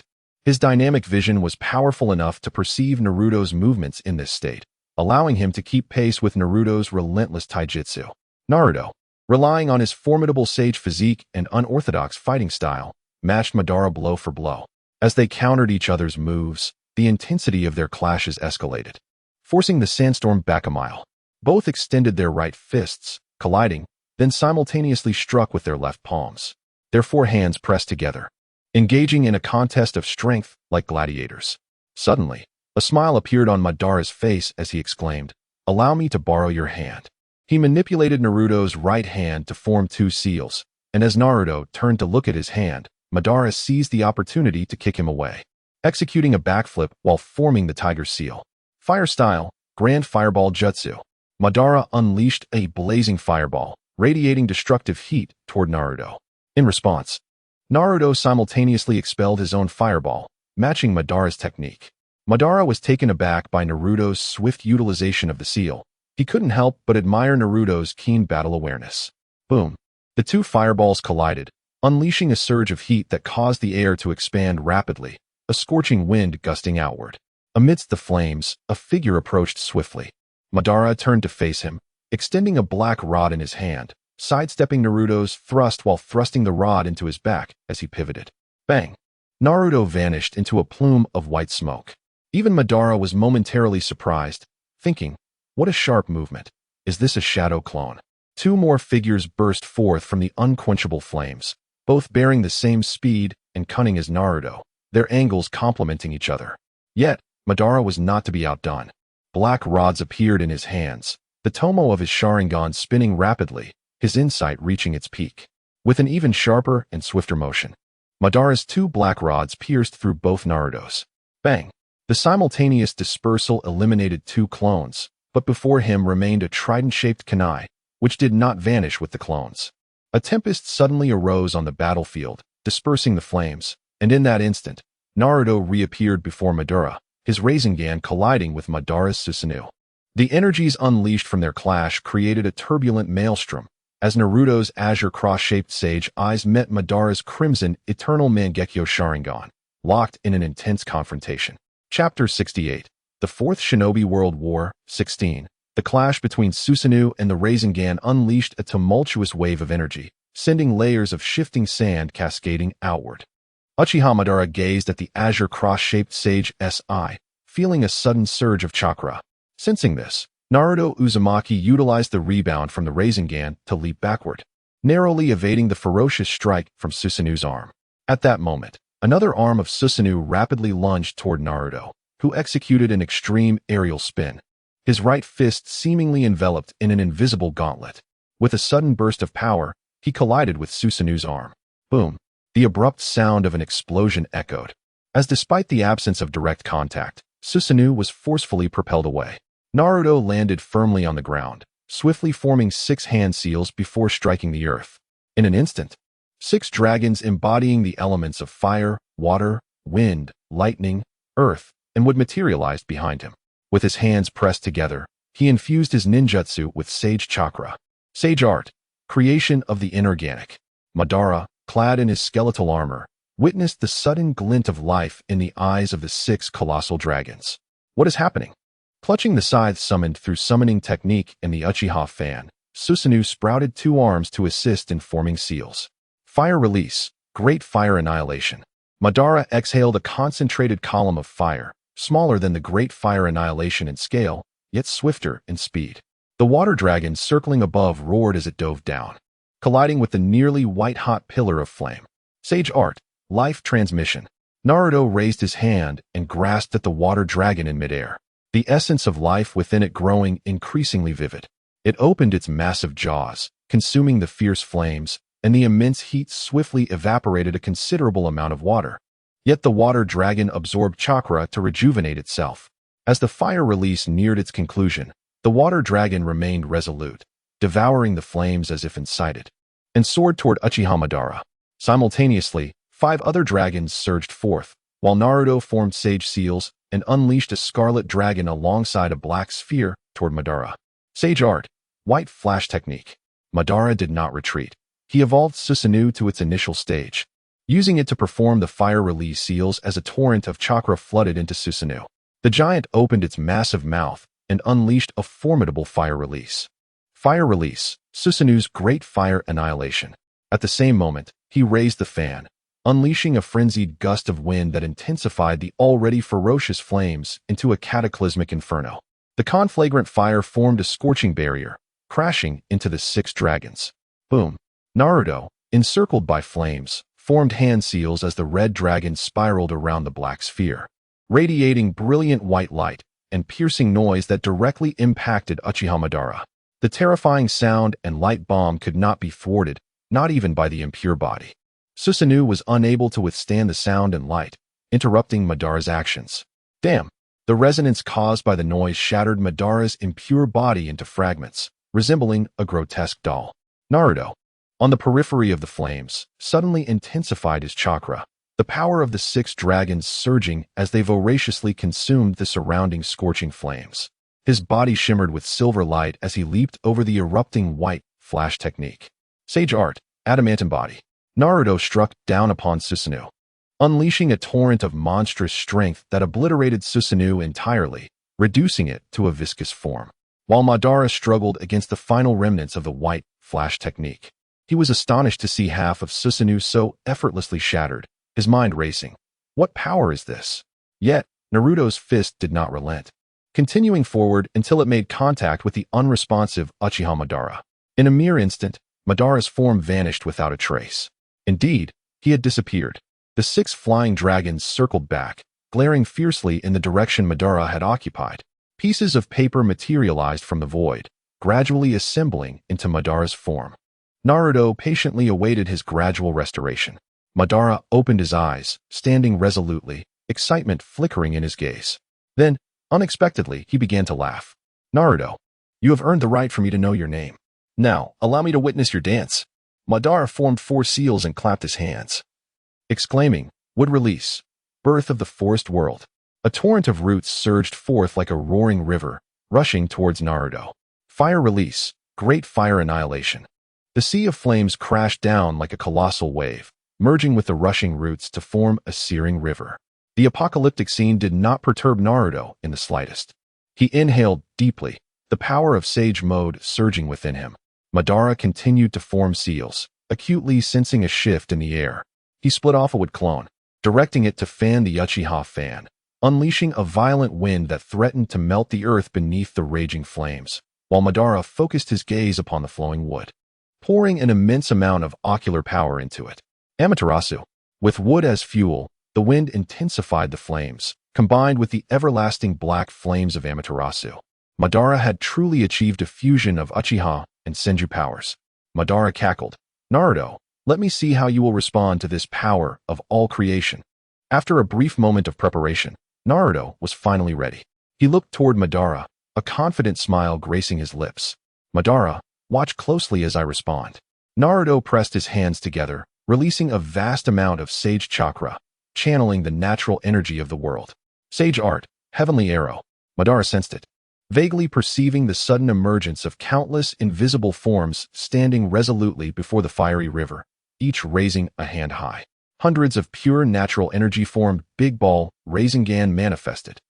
These Rasengan were formless and intangible. Even the eternal Mangekyou Sharingan could not penetrate their essence. Only the sage body brought forth by Hashirama's cells could vaguely sense it.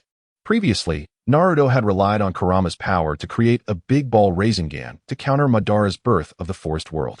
This time, he employed a similar tactic, but this time with a Rasengan composed entirely of natural energy. Chapter 69. The Fourth Great Ninja War, 17. Before the Blazing Sea of Flames. Naruto Uzumaki stood with his arms crossed, exhibiting not a trace of panic or tension.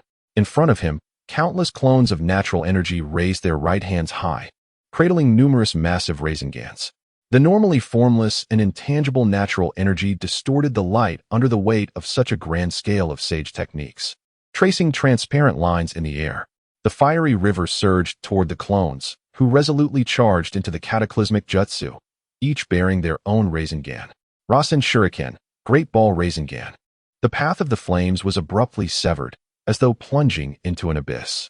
The natural energy ferociously clashed with the forest and the inferno, forming a transparent, abstract wall that stood defiantly against the exaggerated onslaught, resembling a boundary of reality.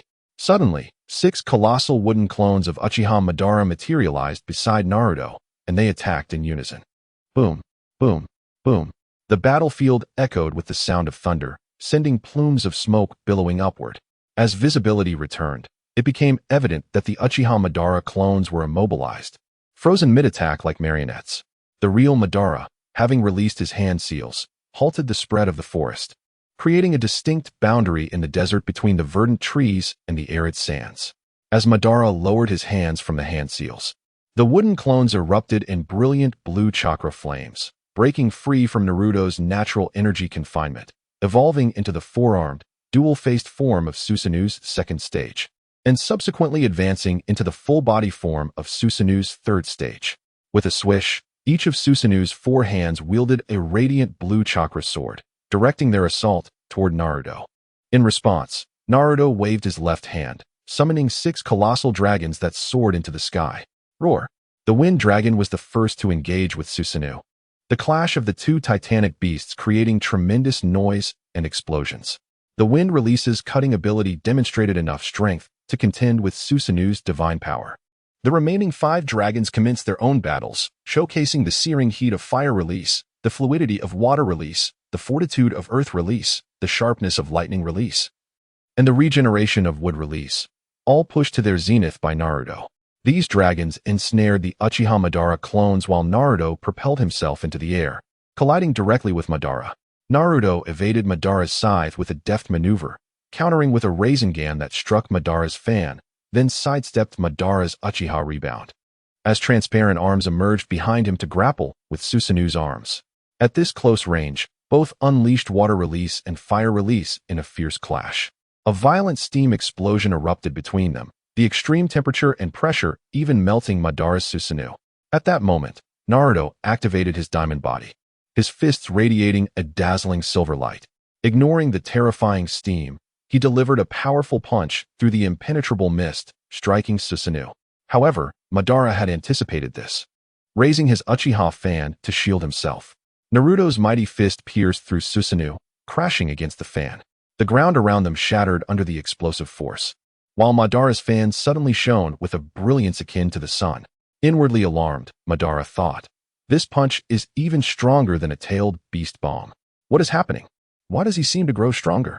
Yet the Uchiha fan proved reliable, absorbing the overwhelming power that surpassed that of a tailed beast bomb. Uchiha Ninjutsu, Uchiha Rebound. Madara thrust the fan back, the light reflecting outward in a blinding display akin to a solar storm, swiftly engulfing Naruto's form. Wait, Madara furrowed his brow, slowly turning to find Naruto unharmed behind him. He managed to evade that? His speed is astonishing.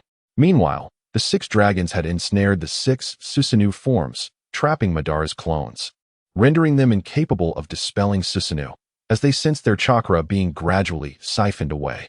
The real Madara gazed at Naruto once more, launching himself into the fray, unleashing an even more formidable surge of chakra, swiftly assuming the form of the Black Tengu armor. As Madara formed hand seals, a colossal half-body Susanu, towering at 80 meters, grasped a massive blue sword. Naruto observed the exaggerated sword, faintly recognizing the characters inscribed upon its blade, the godly sword of Shine, said to have fallen and formed a mountain. Oh, Madara noted Naruto's familiarity with the sword, though he brushed off the surprise, declaring, "Indeed, my sword has remained sheathed since the Warring States period, the last time it faced Hashirama's wooden constructs. Now, your blood shall be its offering." With a horizontal slash, the intangible yet heavy blade aura expanded outward. Naruto swiftly retreated, barely keeping pace with the relentless assault, while the dragons set in motion were suddenly cleaved in two. Seizing the moment, Naruto utilized the Flying Thunder God technique to re-enter the fray, urging the remaining power of the dragons toward Madara.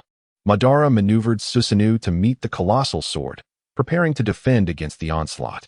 Sage Art, 6-Path Great Bomb Technique. The world fell silent for an instant, save for the explosive mushroom cloud that erupted. Naruto harnessed natural energy to withstand the impact powerful enough to reshape the terrain. As the explosion subsided, revealing Susanu intact, the chakra within its protective barrier struggled to maintain form. Madara observed the battered chakra and unleashed an even greater ocular power, smoothing out the scars on Susanu. Simultaneously, He formed an intricate wood-release seal within Susanoo. Wood release. Flower tree world descends. Roots burst forth from the earth, each branch adorned with grotesque and twisted blossoms that bloomed at a visible pace, releasing toxic pollen. Naruto grimaced, pinching his nose and leaping to evade the advancing vines. Madara raised his colossal sword, channeling waves upon waves of chakra into it, igniting blue, tumultuous chakra flames that propelled the poisonous pollen outward like a tempest. Naruto dodged the obstacles, teleporting to a distant location using the Flying Thunder God technique. He then formed a cross with his hands, summoning 2 shadow clones to his side. Chapter 70, The Might of the Rinnegan, The Fourth Great Ninja War, Part 18. Facing the vast expanse of the Flower Tree world, Naruto Uzumaki adjusted his forehead protector, emblazoned with the symbol of a ninja, with an air of confidence. At that moment, 2 shadow clones emerged behind him, a torrent of sage chakra surging from their forms. Meanwhile, Uchiha Madara stood encased within his Susanoo, the divine sword, the shined, ablaze with fierce flames. He bellowed menacingly, "Naruto, show me how you will respond to this move." Naruto had already completed his preparations, forming 3 different hand seals. Sage Art, 5 right gate.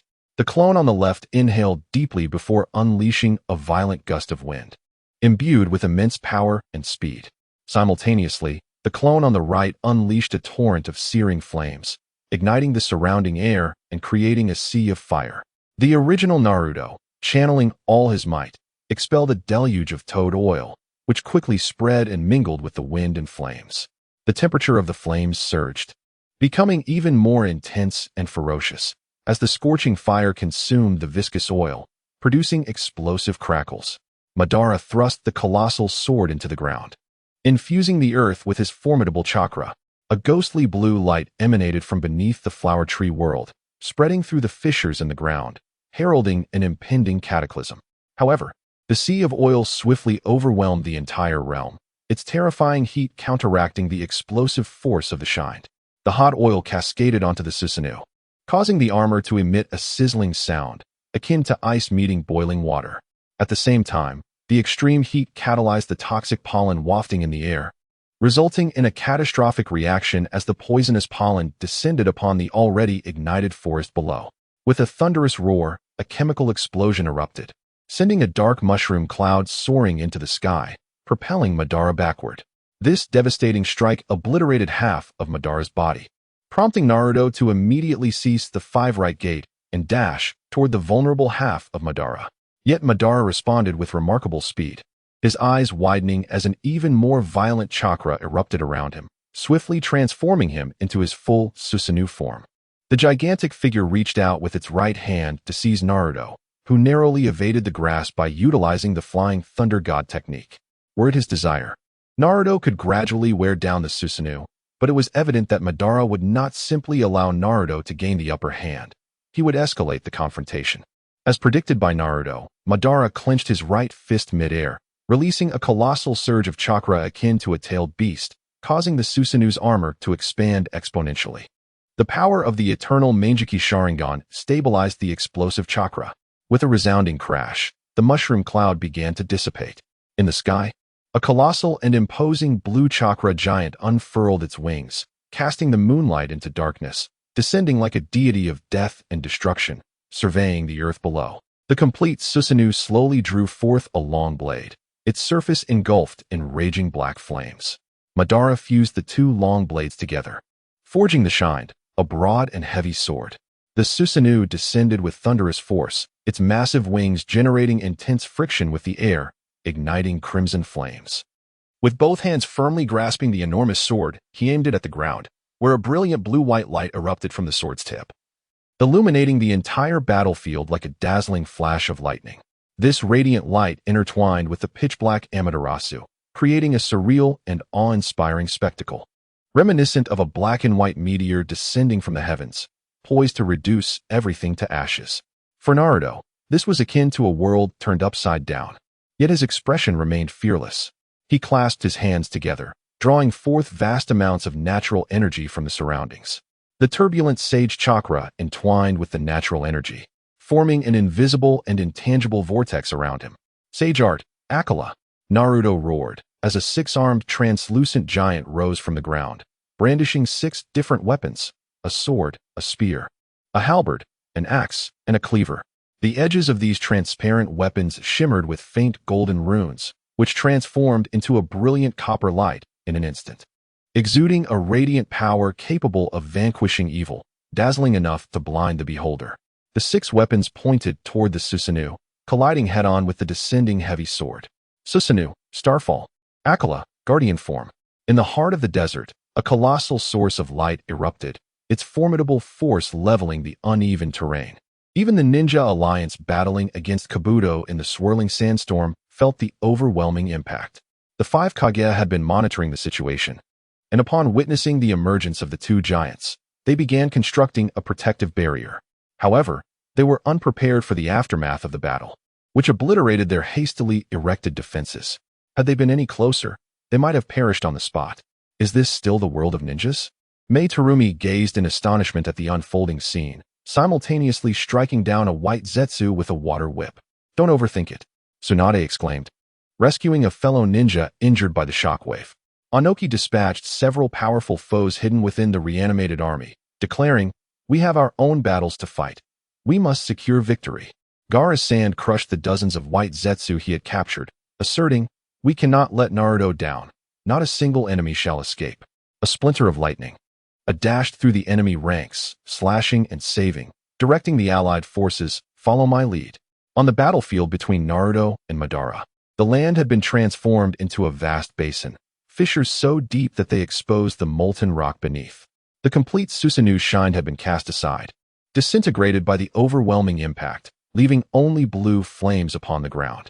Akala had lost its 6 arms, its armor shattered, kneeling on the ground with its lower legs embedded deeply into the earth.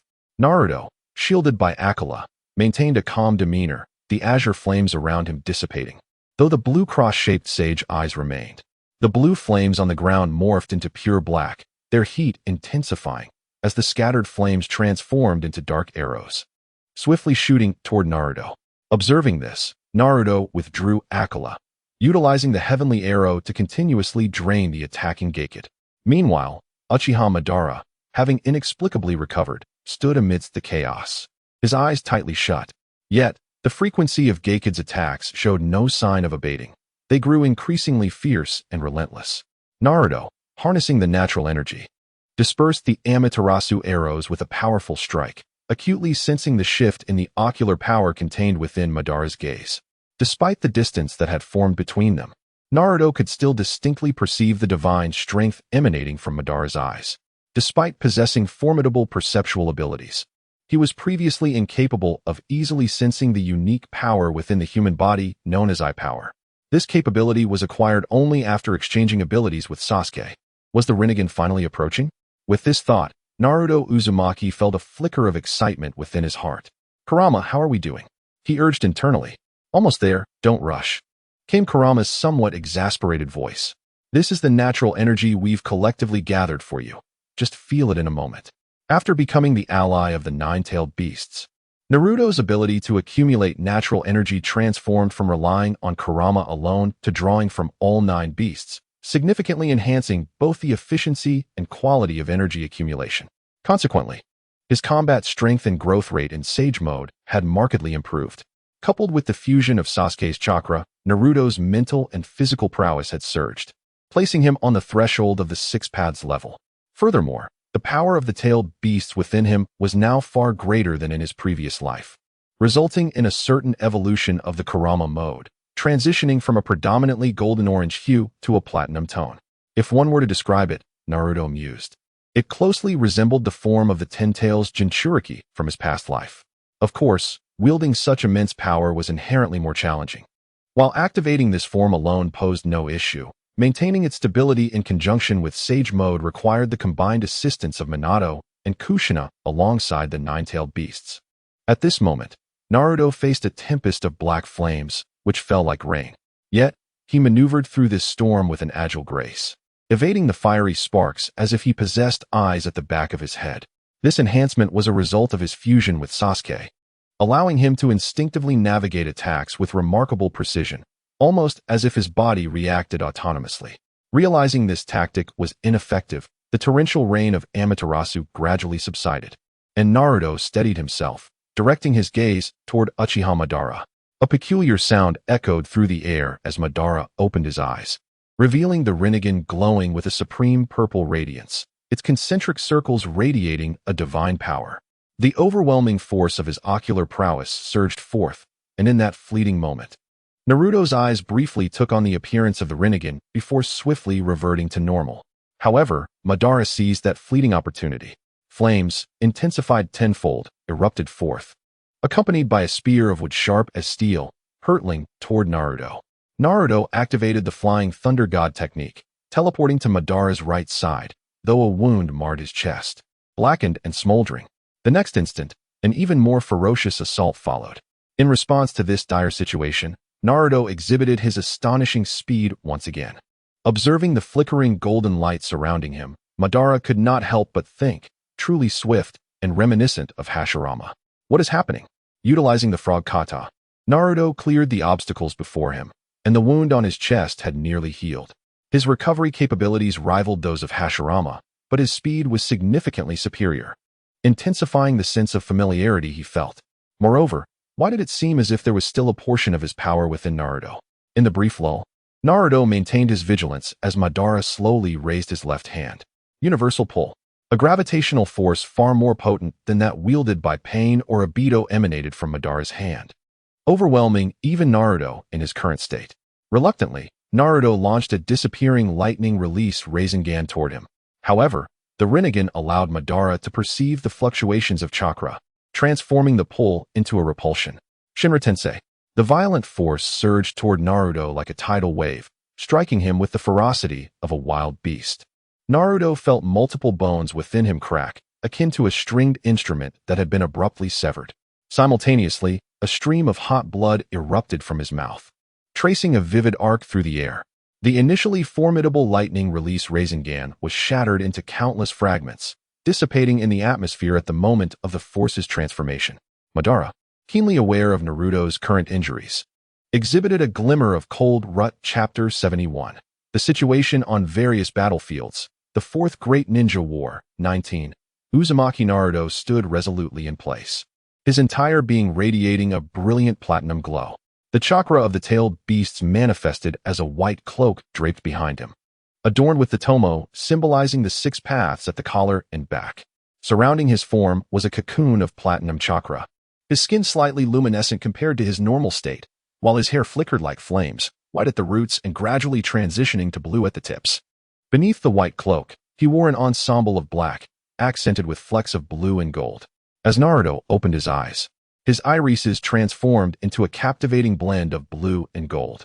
Within the serene depths of his sage cross-eyed gaze, an aura of tranquility emanated from him, profound and placid, akin to an unfathomable lake. He exuded an overwhelming presence, a sense of life that imposed itself upon others. Even Uchiha Madara, gazing upon Naruto, felt an intense trepidation. Curiously, upon entering this state, Madara sensed a resonance with his Rinnegan, as though Naruto harbored a fragment of his own power. It was indeed perplexing. Yet Madara did not linger on this conundrum.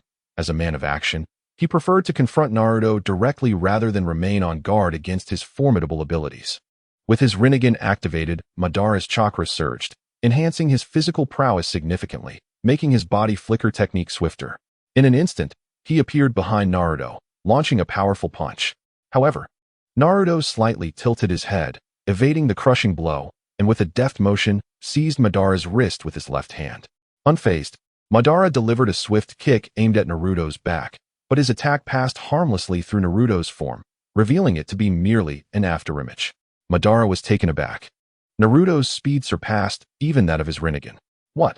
Suddenly, a tremendous force erupted from behind, sending Madara hurtling forward uncontrollably.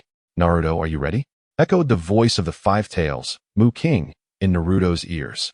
A hint of excitement welled up within Naruto's heart. He had long intended to unleash this technique. Raising his chakra to a boiling point, he declared, "Boil release, mighty power unmatched." In his hands, the chakra of the tailed beasts fused with sage chakra to form a colossal fist, while waves of searing steam erupted from his body. The platinum fist, heavy as a mountain, descended with tremendous force, This comet-like fist collided with Madara's second-stage Susanoo, the sheer force compressing both Madara and his Susanoo into a mere plane. The explosive might of the boil release ignited a secondary eruption, propelling Madara violently into the ground, embedding him deep within the earth. On the battlefield, a brilliant blue light surged from beneath Naruto's feet, this time bursting forth without any buildup. It was as if the force of a volcanic eruption had swallowed Naruto whole. However, a wall of sand materialized beneath him, containing the explosive energy. A long sword struck against the sand shield, its extreme sharpness and destructive power tearing through the defense in an instant. The sword's energy surged forward, prompting Naruto to raise his right forearm. The clash produced a flurry of silver sparks, followed by a jarring sound, as if metal clashed against metal. In the astonished gaze of Madara, Naruto shook his arm and propelled himself downward, aiming directly at the fully formed Susanoo. "Son, lend me your strength." "Understood." Naruto's right fist became enveloped in a layer of rock, growing to an enormous size, glowing a fierce crimson. "Melt release, undersea needle." With this bellow, Naruto's right hand transformed, resembling molten lava, channeling both his immense power and the four-tail strength into a punch aimed at the crossing blades of the complete Susanoo. The terrifying heat was capable of melting even chakra.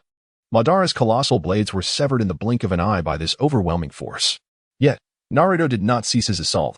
He leaped gracefully into the air, light as a feather, then pushed off the air with renewed vigor, propelling himself like a meteor toward the crystalline forehead of the Susanoo's user. All transpired with such rapidity that it seemed as if time itself had momentarily frozen. Madara's eyes widened in disbelief as he watched everything unfold. He could scarcely fathom that his prized weapons had been dismantled so effortlessly before the searing heat of Naruto's attack. The myth of Susanoo's absolute defense was shattered in the simplest, most direct manner conceivable. In the sky, countless blue shards of Susanoo sparkled like stars, raining down, exposing Madara's figure without concealment. His face betrayed an unmistakable shock, yet before he could react, Naruto's fists, akin to a tempest, crashed forcefully upon his head. With a flash, the world dimmed momentarily as Madara's form vanished, dissolving into an indistinct silhouette. Rinne Rebirth. Madara's true self emerged directly behind Naruto, wielding a colossal scythe aimed at his neck. Yet, just as the scythe was about to make contact, Naruto suddenly vanished without a trace. It was merely a formless afterimage. Madara's expression shifted slightly, his heart racing with surprise, such incredible speed. He had believed himself swift, yet he failed to catch up with Naruto's movements. Naruto, having anticipated Madara's intent, utilized his enhanced speed to evade the lethal strike. Madara furrowed his brow, an expression of astonishment and caution flashing in his eyes. A wave of profound frustration washed over him. Naruto's speed was astonishingly rapid, allowing him to evade even this onslaught. Madara's gaze darted about, searching for Naruto. Revelation. Ready at last. Secret technique. Scale powder concealment. A cloud of powder descended from above, gradually enveloping the battlefield. Madara, not daring to underestimate Naruto's technique, fanned the Uchiha fan, generating a fierce wind that dispersed the scale powder, restoring clarity to his vision. Suddenly, an overwhelming sense of danger surged within Madara. He raised his fan defensively as Susanoo's ribs emerged around him, propelling himself backward. Yet, the ribs of Susanoo fractured instantaneously, and seizing that fleeting moment, Madara unleashed the almighty push. The all-encompassing repulsion erupted forth, propelling Madara himself away. The Hungry Ghost Path's ability formed a transparent membrane around Madara's body, devouring the scale powder that clung to him. When Naruto reappeared in Madara's Rinnegan, his fist was perilously close to Madara's nose. Once again, Rinne Rebirth activated, and Madara had already lost 2 of his shadowy duplicates. This time, Madara resolved to take a gamble. He and his dual-faced Susanoo formed 3-hand seals. Heavenly Obstruction, Quake Star. In the high skies, the clouds suddenly fractured, and a colossal meteorite plummeted from above with tremendous force. Below, Naruto Uzumaki found his view of the heavens entirely obliterated, engulfed by the inky darkness beneath the meteorite. Naruto, let me witness how you intend to dispel this. Uchiha Madara cackled maniacally, lowering his hands from the hand seals. If you wish to prevent those over there from perishing, then you may as well flee. Meanwhile, on the primary battlefield, the 4 former Hokages and Uchiha Sasuke continued their fierce clash with the enigmatic entity known as the Yin-Yang Man. Its abilities were straightforward yet overwhelmingly potent, wielding the destructive power of tailed beast bombs with a mere wave of its hand, employing would release, and utilizing the inferior Susanoo derived from Uchiha Shin's Mangeki Sharingan. In essence, it resembled a fusion of Hashirama and Madara. This fusion infuriated Madara to no end. After discovering that Orochimaru had resurrected him using the impure world reincarnation technique, Kabuto and Obito Uchiha sought to manipulate Madara's corpse for their own ends. They awakened the deceased cells of Madara using the most concentrated Hashirama cells cultivated from the Outer Path Golem. Once Madara's cells regained vitality, they forcibly merged these two powers, creating a half-black, half-white abomination, and transplanted Uchiha Shin's Mangeki Sharingan into it, compounded by the absorption of seven-tailed beasts and the chakra of the former eight tails, which was enhanced by the assistance of the chakra of the Outer Path Golem. Such desecration of a person's remains ignited a fiery wrath within the inherently proud Uchiha Madara. Perceiving it as a profound insult, conveniently overlooking that he too had relied on the cells of his dear friend to awaken the Rinnegan, a manifestation of karma and poetic justice. Indeed, nonetheless, the combat prowess of this clone was exceedingly formidable, surpassing even the current strength of Obito Uchiha, an exaggeration of epic proportions. The battlefield lay in utter disarray, resembling a cataclysmic scene. Casualties in the First Division had reached approximately 30%, with the majority falling during encounters with the White Zetsu forces, while a smaller fraction succumbed to the fallout from the nearby skirmishes. As for the frontal battlefield, both factions had reached their limits. The Outer Path Golem was not the Ten Tails, and in the face of the opponents would release Eternal Mangeki Sharingan. In the half-formed Nine Tails, neither side gained a definitive advantage. Sasuke sensed a new chakra pulsating within his eyes, as if a more terrifying power was gestating within. Moreover, the performance of the Eternal Mangeki Sharingan in this battle exceeded Sasuke's expectations. The power of the Kinsakuroi star seemed to evolve continuously during combat, augmenting his strength and speed. Had it not been for the current limitations of his ocular power and chakra, Sasuke felt he could perpetually grow stronger in the heat of battle. However, greater strength could only be unleashed during recovery, and all present were gasping for breath, unable to even prevent the Yin-Yang man from being teleported away. Fortunately, Minato Namikaze and Tobirama Senju had marked his body with no fewer than 100 flying Thunder God seals, some placed in particularly outrageous locations. Unless they opted to forego this formidable ally and eliminate him outright, these marks would serve as luminous fireflies in the night, clearly indicating the position of the Outer Path Golem for Minato, Tobirama, and Naruto. Kabuto Yakushi's expression shifted, a chilling glint flashing behind his glasses as a sinister smile crept upon his lips. At last, you found your way here? The serpent coiled around his abdomen slowly lifted its head, its elongated eyes gleaming with cold bloodlust. Kabuto reached out to Madara, who remained silent but assuredly received the message. I believe I have answers to some of your lingering questions. The silence on the other end was palpable, only the cacophony of battle filling the void. Kabuto, as if recalling a dark jest, spoke with a mocking tone. We never mentioned to you that earlier, Naruto Uzumaki had actually destroyed another one of your Rinnegan. I suspect they used that very Rinnegan as a sacrificial offering to summon you back. In that instant, the tumultuous background noise faded into an eerie stillness. The atmosphere in the cave plummeting by 10 degrees, sending a shiver even through the cold-blooded Kabuto. He severed the connection unilaterally, adjusting his glasses and turning towards the esteemed guests who had arrived from afar. With an intellectual and gentle laugh, he warmly addressed those before him. Esteemed guests, your presence here at my humble abode is truly an honor. His words stood in stark contrast to the cold, damp environment of the cave. Yet the formidable figures emerging from the shadows, Kushina Uzumaki, Suigetsu Hozuki, Yugo, Orochimaru, Itachi Uchiha, and Killer Bee, were no ordinary guests. Orochimaru, it has been far too long, Kabuto remarked, a smile softer than his own gracing Orochimaru's face as they exchanged pleasantries. Chapter 72, Naruto's Power, the Fourth Great Ninja War, 20. Uzumaki Naruto raised his head to gaze at the increasingly large meteor in the sky, simultaneously sensing the frenzied murderous intent emanating from Uchiha Madara.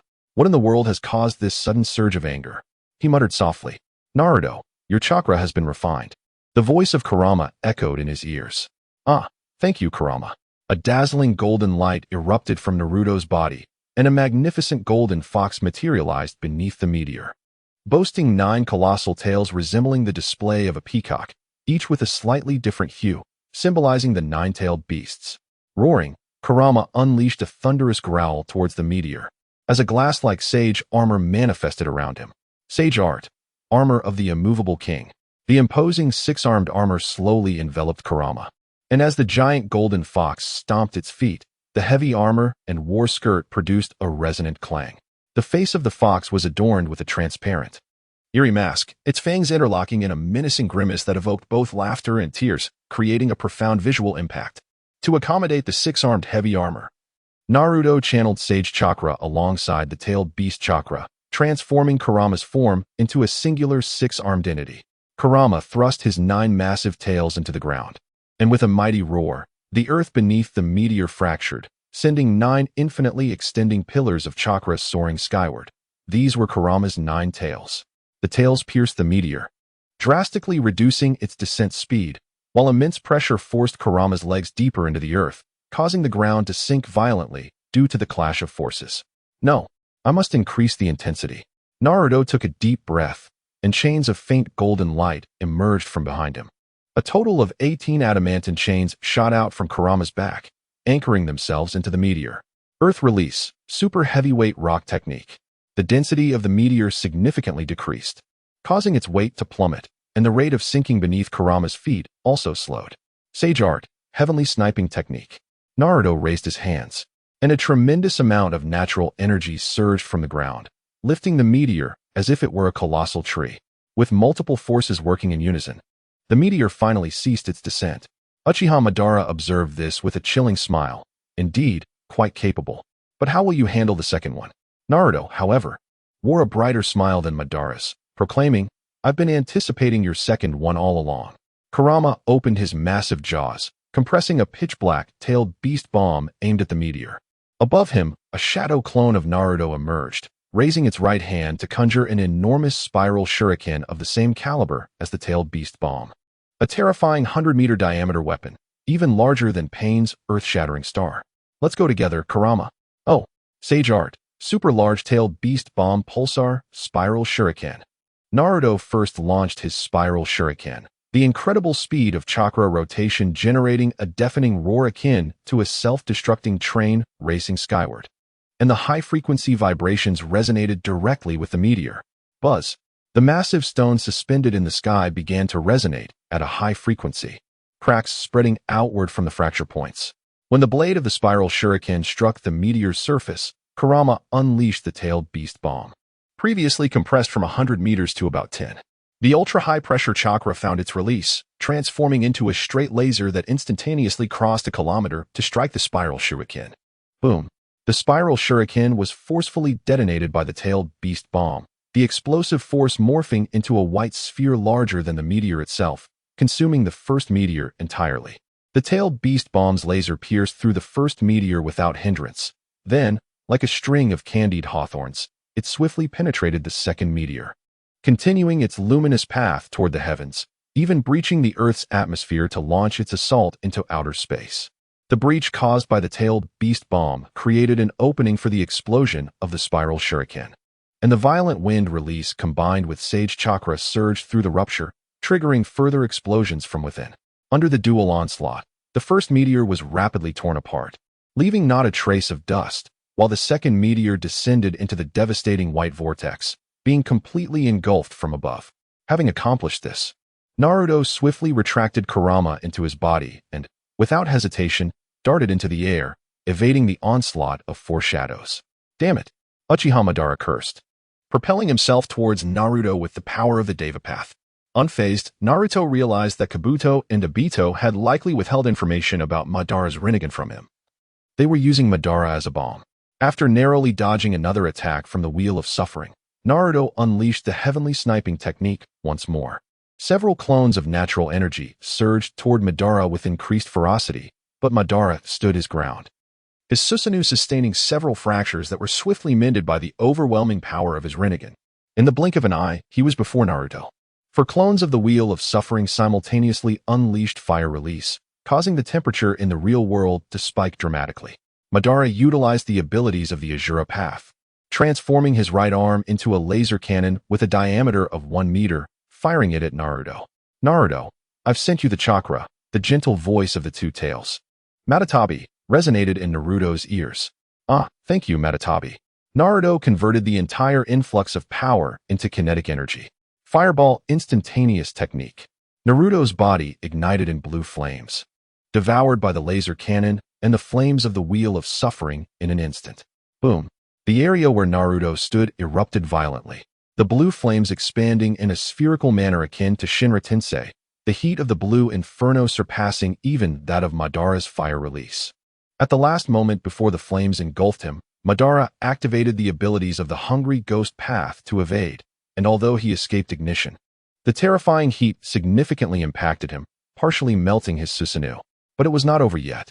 A layer of sand enveloped Naruto's left hand, while his right hand was coated in magma, breaking through Madara's Susanoo. He seized Madara by the head, intending to drag him out, only to be confronted by two clones of the Wheel of Suffering attempting to assassinate him. Reluctantly, Naruto released Madara to avoid the ambush. But as he landed with the Flying Thunder God technique, the other two clones appeared simultaneously. In that moment, Naruto instinctively transformed his right hand into a massive claw, striking at one of the clones. The other clone utilized sage techniques to construct a localized adamantine body and a cloak of tailed beast chakra to mitigate damage. As expected, Madara's original form replaced the Wheel of Suffering clone, materializing directly before Naruto's claw. Uchiha Madara's expression transformed drastically. Filled with profound astonishment, how could he have made such a preemptive judgment? At this distance, Uchiha Madara was, after all, not Naruto Uzumaki.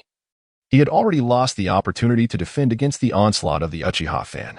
Reluctantly, he resorted to utilizing another shadow clone for a fierce assault while bracing himself against Naruto's attack. Bang! A searing pain shot through his back. Yet it did not inflict damage upon Naruto's bones. The pain was something Naruto chose to completely disregard, as his colossal claws sliced Madara's form into 4 distinct segments from left to right. In that moment, it seemed as if a gigantic hand appeared in the space, crushing the 4 parts of Uchiha Madara tightly within its grasp, as if Madara were a piece of confectionery, gripped so firmly that it might melt away. Yet, Naruto Uzumaki was evidently not allied with this immense hand. He formed the tiger seal with both hands and took a deep breath. Senjutsu, fire release, great fire annihilation. A slender blue-white pillar of flame erupted from Naruto's mouth, striking Uchiha Madara at an incredibly close range, swiftly expanding into a vast sea of inferno. The assault of the shadow clone halted instantaneously, and the protective Susanoo surrounding Madara, empowered by the Rinnegan, lost its significance before Naruto, transforming into droplets of blue chakra that cascaded to the ground beneath Madara as he was scorched.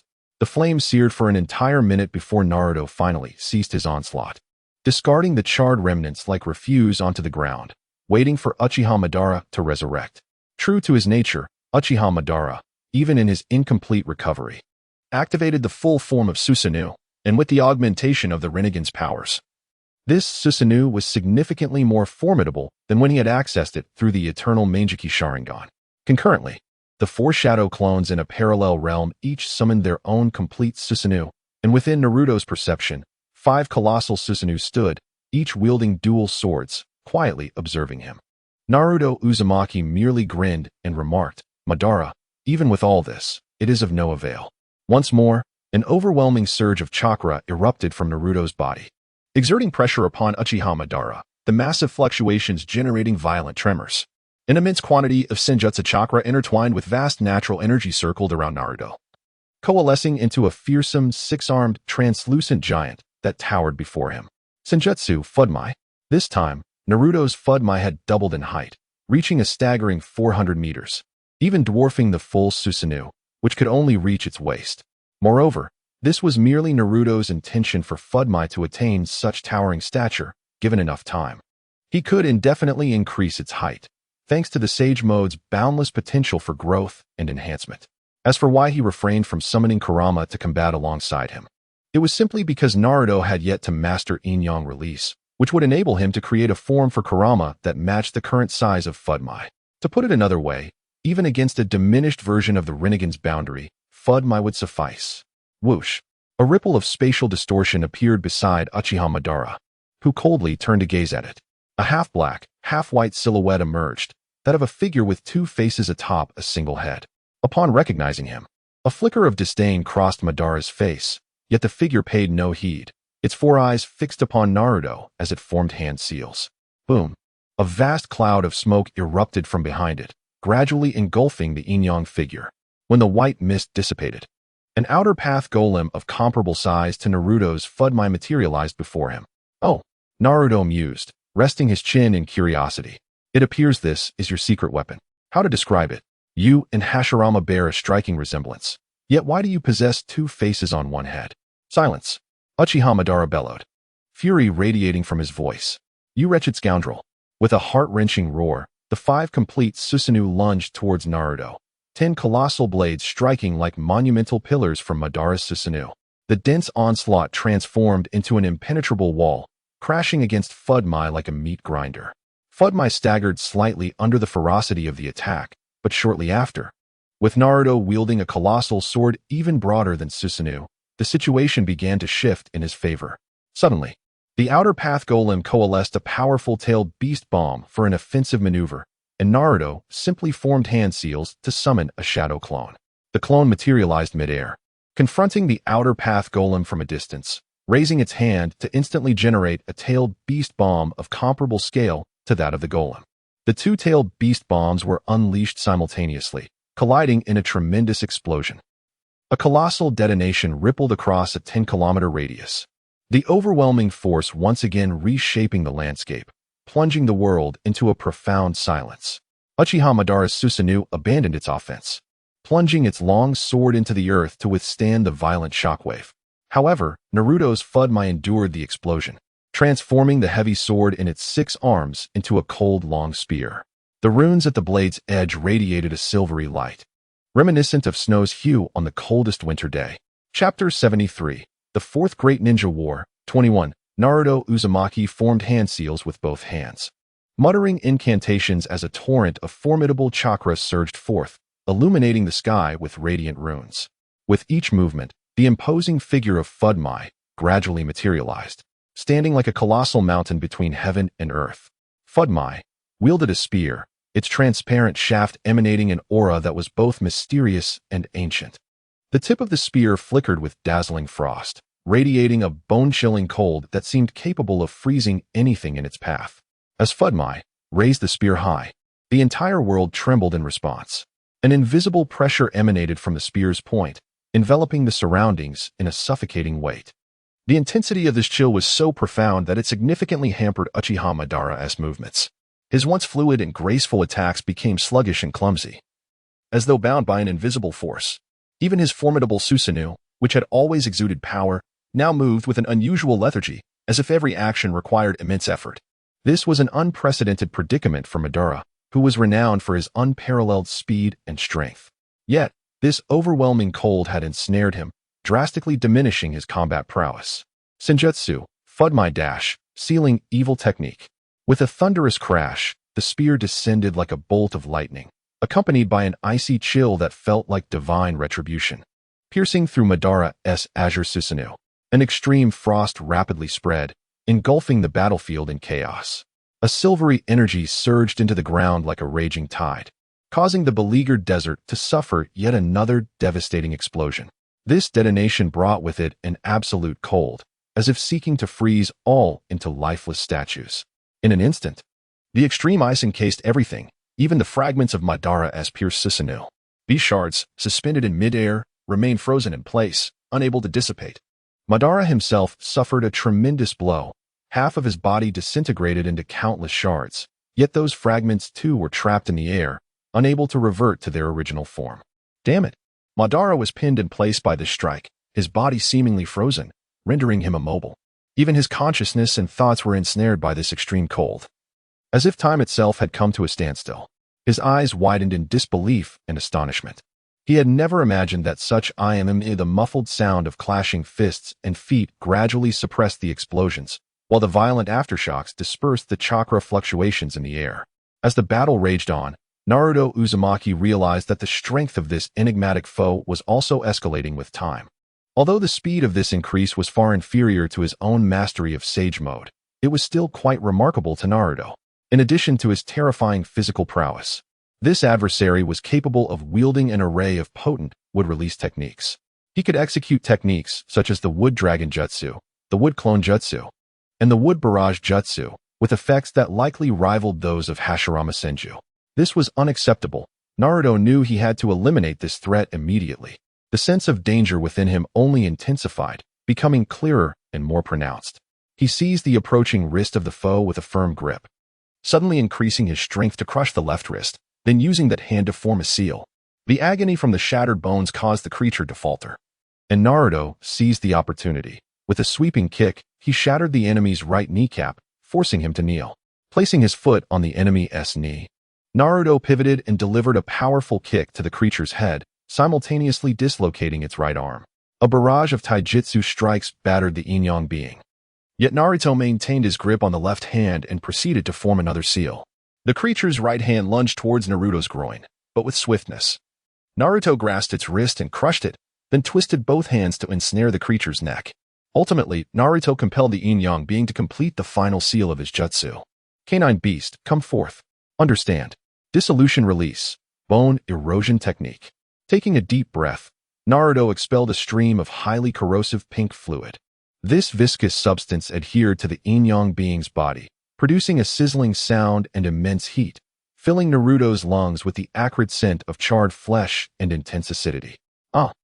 The creature emitted a harrowing dual scream, as if the acid were searing its throat, the sound piercing and unnerving, akin to nails scraping against a chalkboard, sending shivers down Naruto's spine. This was intolerable. Holding onto the Yin-Yang being, Naruto transformed into a shadow clone, while his original self conjured 2 spiraling shuriken. Let us go? Son. On 3, let us finish him. The spiraling shuriken in Naruto's hands began to glow, one transformed into a blue ghostly flame, while the other morphed into a deep crimson lava.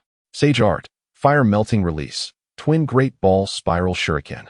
The 2 shuriken, one blue and one red, were hurled forth, their temperatures rising as they intertwined, culminating in a cataclysmic clash that erupted against the Yin-Yang being, now corroded by the power of the 6 tails. A dark fireball burst into the air like fireworks before swiftly dissipating, yet the heat melted 100 meters of sand into glass. Under this relentless assault, even the Yin-Yang being, whose regenerative abilities surpassed Naruto's, sustained significant damage, losing a quarter of its body. Bull Demon, let us strike together. I'm ready. Let us take him down. A layer of ink-like energy enveloped Naruto, and 2 distinct marks appeared on his fists as he accelerated his strikes against the Yin-Yang being. In the sky, 2 afterimages emerged, one belonging to Naruto, whose speed surpassed the limits of human perception, and the other, the Yin-Yang being, rendered into a mere shadow by Naruto's blows. Each contact with the ink diminished its potency while transferring it onto the Yin-Yang being's white body. Once Naruto had enveloped the creature in the ink, he initiated the sealing technique of the 8 Tails Bull Demon. 100 million wrathful painful chains. Upon establishing the seal, Naruto harnessed the overwhelming natural energy around him to restrain the creature's movements. 3 seconds later, the sealing concluded, completely binding the chakra of Hashirama's cells within the being. The creature's body, now comprised of only half of the original cells, was in a state of disarray, its chakra destabilized. The transformation to an all-black state occurred rapidly, and the visage of Uchiha Obito manifested across its form. It opened its gaping maw, emitting a silent, piercing shriek. Naruto concentrated, forming a pitch-black, tailed beast ball spiral shuriken, ready to deliver the final blow. However, at that moment, an unexpected surge erupted. The Yin-Yang being, now referred to as the Yin being, unleashed a powerful spatial distortion from its eyes, more intense than the previous encounter when Obito ambushed Naruto, nearly overwhelming him. In astonishment, Naruto hurled the tailed beast ball spiral shuriken. Boom! A cataclysmic explosion resounded through the heavens and earth, engulfing the terrifying, struggling Yin being in a torrent of unrelenting destruction.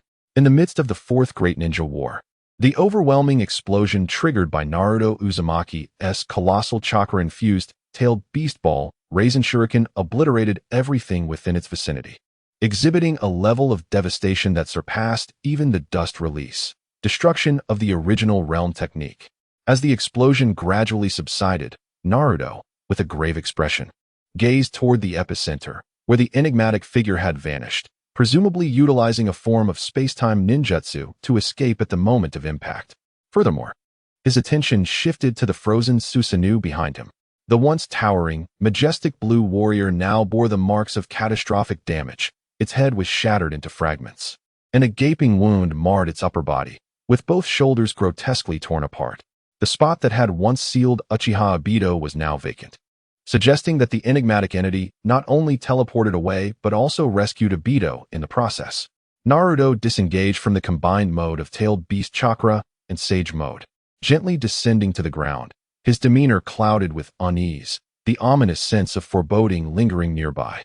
"Damn it," Naruto muttered under his breath. Meanwhile, within the Akatsuki's base, Uchiha Obito, recovering from his injuries, suddenly sensed a terrifying shockwave from the explosion that rippled through their stronghold. He sprang to his feet, fearing that the enemy had breached their defenses. However, the explosive force soon dissipated, summoning a black rod in his hand. He sensed the dire state of both the enigmatic entity and the sealed Uchiha Obito, his expression darkening as he entered the room where they had been transported. The current form of Uchiha Obito, alongside the clone of Senju Hashirama, had transformed into a grotesque sight. His body had become entirely black, adorned with distorted faces of Uchiha Obito, some areas even featuring his contorted, malevolent visage. He writhed on the ground, struggling and howling, a horrifying spectacle that even the seasoned Uchiha Obito found unsettling. Gritting his teeth against the visceral discomfort, Obito seized the clone by its hair, activating his Rinnegan, and invoked the power of the human path to extract the clone's soul in an instant. Delving into the clone's memories, Obito sought to uncover the truth behind the events that had transpired. Meanwhile, within the cave where Kabuto resided, the structure had been reduced to rubble. Although Kabuto's sage technique, White Surge, was formidable, it posed little threat to the adept Suigetsu, who could transform into a water form, thereby evading or mitigating the effects of the technique. Similarly, Konan's paper jutsu allowed her to nimbly counter the White Surge, as paper could effortlessly penetrate sound waves, minimizing the impact. Conversely, the Sage technique, inorganic rebirth, required the opponent to be restrained for maximum effectiveness, a condition that proved futile against the perfect Jinchuriki, Killer Bee, who could easily shatter any bindings and unleash a torrent of chakra, ravaging the surroundings. Thus, before the overwhelming destructive power of the tailed beasts, all tactics became meaningless. Moreover, Orochimaru had previously engaged with Kabuto and possessed extensive knowledge of his abilities. He had provided invaluable intelligence to the team, enabling them to effectively counter Kabuto's strategies and skills, rendering many of Kabuto's tactics ineffective in battle. Coupled with the relentless melee of Jago, the medical support from Karen, and Itachi Uchiha's lethal Izanami, Kabuto ultimately succumbed to the formidable team. During their second confrontation, Itachi decisively sacrificed one of his Sharingan to impose Izanami upon Kabuto, trapping him in an endless loop of illusion. Unless Kabuto confronted his inner self, he would be eternally ensnared in this cyclical torment. Itachi utilized his Genjutsu to compel Kabuto to terminate the Edo Tensei technique on the battlefield. In an instant, a brilliant white light erupted amidst the frontline combatants of the 1st Division and their allied forces. Recognizing this as the cessation of Edo Tensei, Kakashi Hitaki immediately understood that victory had been secured against Kabuto. The 5 Kage breathed a collective sigh of relief as they ascended to the highest point of the allied forces, his body radiating fierce lightning chakra. Rallying the ninja coalition with fervent resolve, "Comrades, our allies have triumphed on another battlefield. We must not squander their efforts and must secure victory here." The morale of the ninja coalition surged, their bloodlust ignited, as they gripped their weapons tightly, vowing to vanquish the white monstrosities before them. Charge! Kill! For the 5 Kage! The battle cries, nearly shattering the heavens, resonated across the desert as the coalition surged forward with renewed valor. At that moment, Tsunade also encountered her beloved, Dan-Cat, in the realm of her spirit, replenishing her chakra and restoring her vitality, akin to a rejuvenated locomotive charging into the fray. Obito, now fully apprised of the battlefield situation, realized that neither Uchiha Obito nor the Hashirama clone could overcome Naruto, who had effortlessly dispatched both with remarkable precision. What utter incompetence! Obito cursed, momentarily forgetting his own disarray on another battlefield. Fortunately, the hungry ghost path of the Rinnegan could gradually consume sealing techniques. as these two were composed of chakra, rendering them ineffective before the Rinnegan. However, this process demanded considerable time. It would likely take 12 hours to unravel Uchiha Obito's seal, while remaining wary of potential backlash from the Sage Chakra. As for the enigmatic figure before him, Obito could not execute a direct kill without awaiting the lengthy rebirth of the Outer Path's golem. Perhaps I should implant some of Hashirama's cells, he mused, swiftly formulating a plan. He preserved the soul of the enigmatic entity using the Hell Path, then procured the concentrated Hashirama cells he had cultivated earlier to inject them into the entity's body, awaiting its restoration.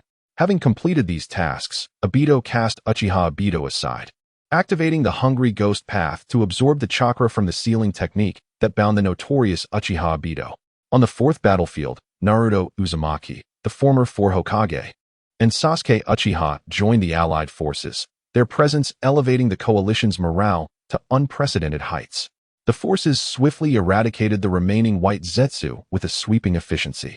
As night fell upon the battlefield, under the command of the allied headquarters, various divisions began regrouping, tending to the wounded, clearing the battlefield, and preparing for a brief respite. In the command center, the core members of the coalition convened. After welcoming the victorious team that had confronted Kabuto, they began tallying their gains and exchanging intelligence. The 5 Kage, the leaders of various divisions, the former 4 Hokage, Naruto Uzumaki, and Sasuke Uchiha gathered within a makeshift tent, deliberating the day's events. It appeared that they would enjoy a period of calm for the time being. Indeed, as the final 4 cards in their possession, the apothecary's control has been firmly established, leading to the disappearance of the impure world reincarnation army. Uchiha Madara has been sealed by Naruto, and Uchiha Obito has expended 3/4 of his Sharingan's power. The clone now finds itself nearly devoid of combat capability. The ninja allied forces now face only the assaults and ambushes of the White Zetsu. However, Uzumaki Naruto appears somewhat grave as he addresses those present. Esteemed colleagues, my sensory abilities have become remarkably potent, to the extent that I can, to a certain degree, foresee significant threats looming in the future. It is precisely because of this that during my battle with that clone, I felt an overwhelming sense of discomfort, a feeling that has persisted, enveloping my mind with an ever-present sense of unease and foreboding. Should any of you encounter him later, I hope we can unite and confront him together. Hiruzen Sarutobi is taken aback by this revelation, exclaiming, I had no idea that fellow possessed such potential. During our engagement, we did not sense any imminent peril. Indeed, the situation appears to be far more intricate than we had anticipated, nods Senju Hashirama, resting his chin thoughtfully. Uchiha Sasuke, too, shifts his focus, inquiring, what has caused your sensory abilities to surge so dramatically? Uzumaki Naruto rests his chin on his hand, musing, I cannot say for certain. Perhaps it is due to the enhancement of Yin release powers following my fusion with your chakra, as well as the amplification of Yin attribute chakra? After all, I do not possess the Sharingan, so the manifestation of mental power may be reflected in this manner. Hearing this, Uchiha Sasuke nods slightly, his expression serious. That seems plausible. I, too, distinctly feel that the chakra within me has expanded significantly, with a recovery rate that is astonishing, and my self-healing abilities have also seen remarkable enhancement, not to mention a qualitative leap in both speed and strength. Moreover, I can sense a brand new ocular power quietly developing within my Sharingan, a force that fills me with immense excitement. He clenches his fist, his eyes shimmering with anticipation. Senju Tobarama smiles, stating, this must be the power of the Rinnegan. However, Minato Namikaze poses a question. But did Madara not only awaken his Rinnegan in his later years? According to Naruto's memories, even Sasuke in his previous life only awakened his Rinnegan with the aid of the Sage of 6 Paths. Uzumaki Naruto contemplates this query before responding. I suspect that the degree of fusion may influence the speed of awakening. After all, Madara merely transplanted a small fragment of the first Hokage's tissue, and the process was complicated by the loss of one of his Sharingan. The integration of that small muscle tissue for superficial transplantation, followed by waiting for the Hashirama cells to proliferate and align with Sage cells, would likely not yield rapid results. In contrast, Sasuke and I underwent a far deeper reciprocal fusion. One could say we exchanged nearly half of our cells. Thus, the speed of chakra fusion is likely more thorough than Madara's. Moreover, the fusion medium we utilized was infused with the power of Madara's Rinnegan, which should allow Sasuke's strength to manifest sooner. Upon hearing this, Sasuke cannot help but feel eager to discover the capabilities his Rinnegan will bestow upon him. He impatiently asks, Naruto, what ocular power did I previously acquire? Oh, you merely awakened one Rinnegan, but yours is of a higher grade than Madara's. Yours is the 6th Tomo Rinnegan, with foundational attributes significantly superior to his. As for your unique ocular power, it is called Heavenly Hand Power, which allows for forced spatial exchanges within a designated range. You can swap your position with another target. And if your ocular power is sufficient, you could even exchange with molecules, air, or even space itself.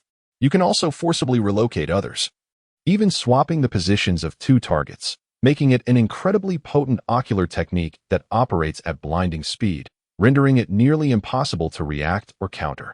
Additionally, you possess the ability to traverse space. Your Rinnegan can open a door to time and space, connecting you to locations you have marked. These are all immensely significant and powerful abilities. As for this instance, I have a premonition that you will not merely possess a single Rinnegan, for in my previous life, you did not have such a capability. Upon learning of the effects of Heavenly Hand Power, Sasuke's anticipation reaches new heights. He is fervently eager to awaken his Rinnegan and experience this formidable power. Uchiha Itachi shares in the excitement, as there is nothing more important to him than witnessing his brother grow stronger. However, after a brief moment of exhilaration, Sasuke quickly turns to Naruto and inquires, having discussed me, what of you? How do you feel now? In response, Naruto cannot help but smile slightly, stating, at present, what matters most to me is that I have gathered all 7 chakra attributes, a feat I could not accomplish in my previous life. This also sheds light on why I did not prevent the 4th Shinobi World War from erupting. Chapter 75, Naruto's Rinnegan. This is also the reason why I did not intervene to prevent the 4th Great Ninja War from erupting. Uzumaki Naruto intentionally created suspense, a hint of mystery gracing his lips. Kakashi Hatake was the first to rub his forehead, expressing a sense of helplessness as he said, Come on, Naruto. Please tell us why you did this. Although his words were ordinary, Naruto sensed a hint of sarcasm in his tone. Uzumaki Naruto shrugged and responded, Actually, I still hope to meet Sage of 6 Paths through Uchiha Obito. You wish to learn the 6 Path Sage techniques from him? Hashirama Senju inquired. Not entirely. Naruto scratched his head and explained, I had previously mastered the 6 Path Sage techniques in my past life, but due to my lack of Yin release at that time, the power was fleeting, akin to water without roots. It vanished once used. However, I have now rectified that shortcoming, granting me the ability to fully master this sage art. Of course, beyond the 6 Paths techniques, I also need to systematically learn Yin release and the forces of Yin and Yang from the Sage of 6 Paths. Kagaya Otsutsuki is the most formidable Otsutsuki I have encountered, aside from the last one, Otsutsuki Shinjutsu. The power inherited from her, along with the talent even greater than Kagaya's, that belongs to Otsutsuki Kinshiki, is also something we must inherit. Upon hearing this, Minato Namikaze nodded and remarked, It seems we need to take action. Initially, there was indeed no issue, but unexpectedly, an unknown clone with ambiguous strength appeared, which made me feel quite uneasy. Do not worry too much. We will face whatever comes our way, Sasuke Uchiha reassured. Naruto nodded in agreement, continuing, At this point, we have no choice, and for the sake of our future victory. Since their combat power has increased, we must balance it from other areas. The combat power of Obito and Madara Uchiha can never return to its peak. Therefore, the only asset we can leverage is the Ten Tails itself. I discussed this issue with the Tailed Beast a few days ago. The chakra of the Tailed Beast serves as both the key to awakening the Ten Tails and its very essence. During battle, I can resonate once more with the Tailed Beast to seize more chakra from the Ten Tails, thereby weakening its strength. This would balance our combat powers. Indeed, Tobirama Senju nodded. This strategy is generally feasible. Let us discuss the specifics. Meanwhile, Obito Uchiha was utilizing the Rinnegan's Hungry Ghost Path to gradually absorb the sealing techniques Naruto had imposed on Madara. At this moment, Madara lay on the ground, his body riddled with cracks, resembling a puppet on the verge of shattering, grotesque, and eerie. His form exuded an intense coldness, akin to ice. As Obito released the sealing techniques, the chilling essence within the chakra astonished him, even affecting his movements. This unfavorable influence significantly delayed the progress of the unsealing, making Obito doubt whether he could complete the task within the estimated 12 hours. As Obito's progress crawled like a snail, Kagaya's manifestation slowly emerged from the ground. silently entering Obito's perception. Upon seeing Kaguya, a wary expression crossed Obito's face. Although Kaguya was enigmatic, she had never exhibited a power capable of cloaking Obito's senses before. What is going on? Obito inquired calmly, gazing at Kaguya. Obito, I am here to assist you in freeing Lord Madara, Kaguya said with a sinister grin. Oh, you possess such capability? Obito's gaze deepened as he retorted. Haha. Kaguya's grin widened, as the embodiment of Madara's will, my power increases alongside his. Unlike you, who orchestrated this war and nearly lost the outer path's golem. Obito's expression darkened momentarily, but he quickly regained his composure and replied, if you have the ability, then come and assist me in unsealing Madara. Kaguya approached Madara's side, glancing at Obito, her simplistic features twitching as she thought, both of them are worthless. Her dark hand reached toward Madara's body, a viscous liquid dripping like oil onto him. Yin-Yang release, black spore technique. This strange, thick liquid, upon contact with Madara, swiftly spread out, enveloping him entirely. Madara transformed into a completely black silhouette, while in Obito's perception, the sealing techniques binding Madara were swiftly erased. A significant portion eliminated within just 10 minutes. Obito, are you merely watching? Kaguya smirked, her lips curving into an exaggerated arc hearing this. Obito pressed his hand against Madara's face, activating the hungry ghost path to assist Kaguya in erasing the icy binding. Meanwhile, Sasuke Uchiha sat quietly, his eyes tightly closed. His body relaxed against the chair, entering a profound meditative state. He was currently taking a brief respite. Yet the depth of his ocular power continued to surge at an astonishing rate. As time passed, the acceleration of this ocular power's growth became increasingly rapid, seemingly limitless. It poured forth from Sasuke like a tidal wave, filled with boundless strength and a mysterious aura. The growth of his ocular power appeared to transcend ordinary comprehension, evoking awe at its potential. Moreover, during the intense battles that strained his Sharingan's power, Sasuke felt as if an invisible force was awakening his latent potential. Throughout the conflicts, he noticed his Sharingan was recovering its power at an extraordinary pace, which amazed him greatly. He realized this ability might not merely be a simple restoration, but rather a form of potential evolution or enhancement. With the passage of time, his ocular power not only rapidly recovered, but seemed to trend toward infinite growth, filling him with anticipation for the future. Simultaneously, Sasuke noticed changes occurring within his body. He felt a surge of powerful vitality coursing through him, enhancing his resilience in battle and allowing him to endure enemy assaults better. Furthermore, his chakra levels had become exceptionally vast, enabling him to unleash more potent jutsu and techniques. These transformations made Sasuke acutely aware that his strength had significantly increased. Now, he was undoubtedly more powerful than he was when he first awakened the eternal Mangekyou Sharingan. His strength had exceeded tenfold. He began to reassess his abilities, contemplating how to best utilize these newly acquired powers.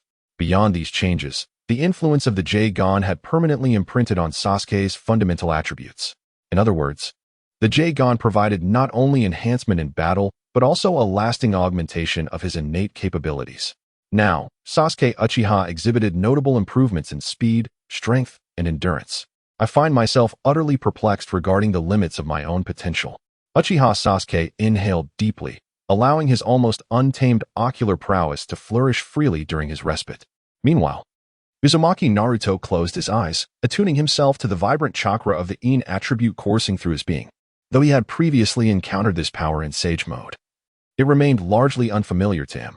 With the assistance of his parents and the tailed beasts, he meticulously sensed the tumultuous energy within him, feeling an exhilarating novelty. Now that I possess Yin chakra, it stands to reason that I may also wield Jinjutsu, Naruto mused, recalling the myriad forbidden techniques he had studied in his past life from the Book of Seals. Suddenly, Naruto opened his eyes, gazing into the mirror before him, where his cerulean irises were shrouded in a veil of darkness. Jinjutsu, dark passage technique. It felt as though a pitch-black curtain obscured his vision, with all sources of light retreating from him, completely stripping away his sight. The atmosphere grew cold and silent, leaving only the sound of his heartbeat and breath. In an instant, he felt his body tremble, and then that shroud of darkness was violently torn asunder, the illusion existing for but a fleeting moment. This outcome evidently took Naruto by surprise. What is happening? My execution should have been flawless, Could my aptitude for Genjutsu truly be so feeble? Naruto, have you forgotten that the perfect Jinchuriki is immune to Genjutsu? The voice of Kurama suddenly resonated in Naruto's ears, enlightening him. Ah, I see now. No wonder this seemingly formidable illusion dissipated so swiftly. Moreover, Naruto, all 9 of us can coexist within you, alongside your parents. With such a configuration, what Genjutsu could simultaneously control 12 targets, aside from infinite Tsukuyami? Indeed, and you are a sage, no less. Considering your sage abilities, even ocular powers of the Rinnegan caliber would have no effect on you. The tailed beasts began to converse animatedly within Naruto's mind. Stop, stop, stop! Naruto hastily interjected. In past occurrences, such discussions typically escalated, leading to fiery exchanges between Kurama and Shikaku, culminating in brawls that required Naruto to mediate. You may continue your discourse in my mental space, but I have a question for you all first.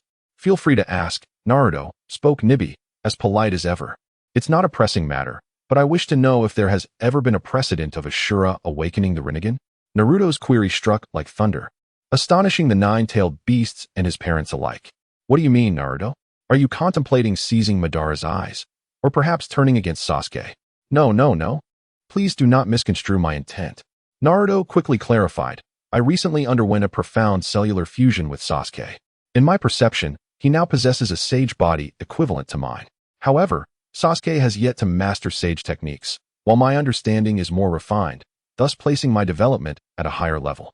Nonetheless, after this deep fusion with Sasuke, I sense an incredibly potent chakra residing within my eyes, akin to the feeling I experienced facing Uchiha Madara. According to the fated conflict between Ashura and Indra, I suspect Sasuke has achieved a complete sage body, and therefore, I too should have the potential to awaken a fully realized sage eye. This revelation plunged Kurama into contemplation. Can you currently harness the chakra swirling within your eyes? That is the crux of the matter. I can perceive this power, akin to an immense store of grain in a granary, vast and formidable, but I lack the key to unlock this repository.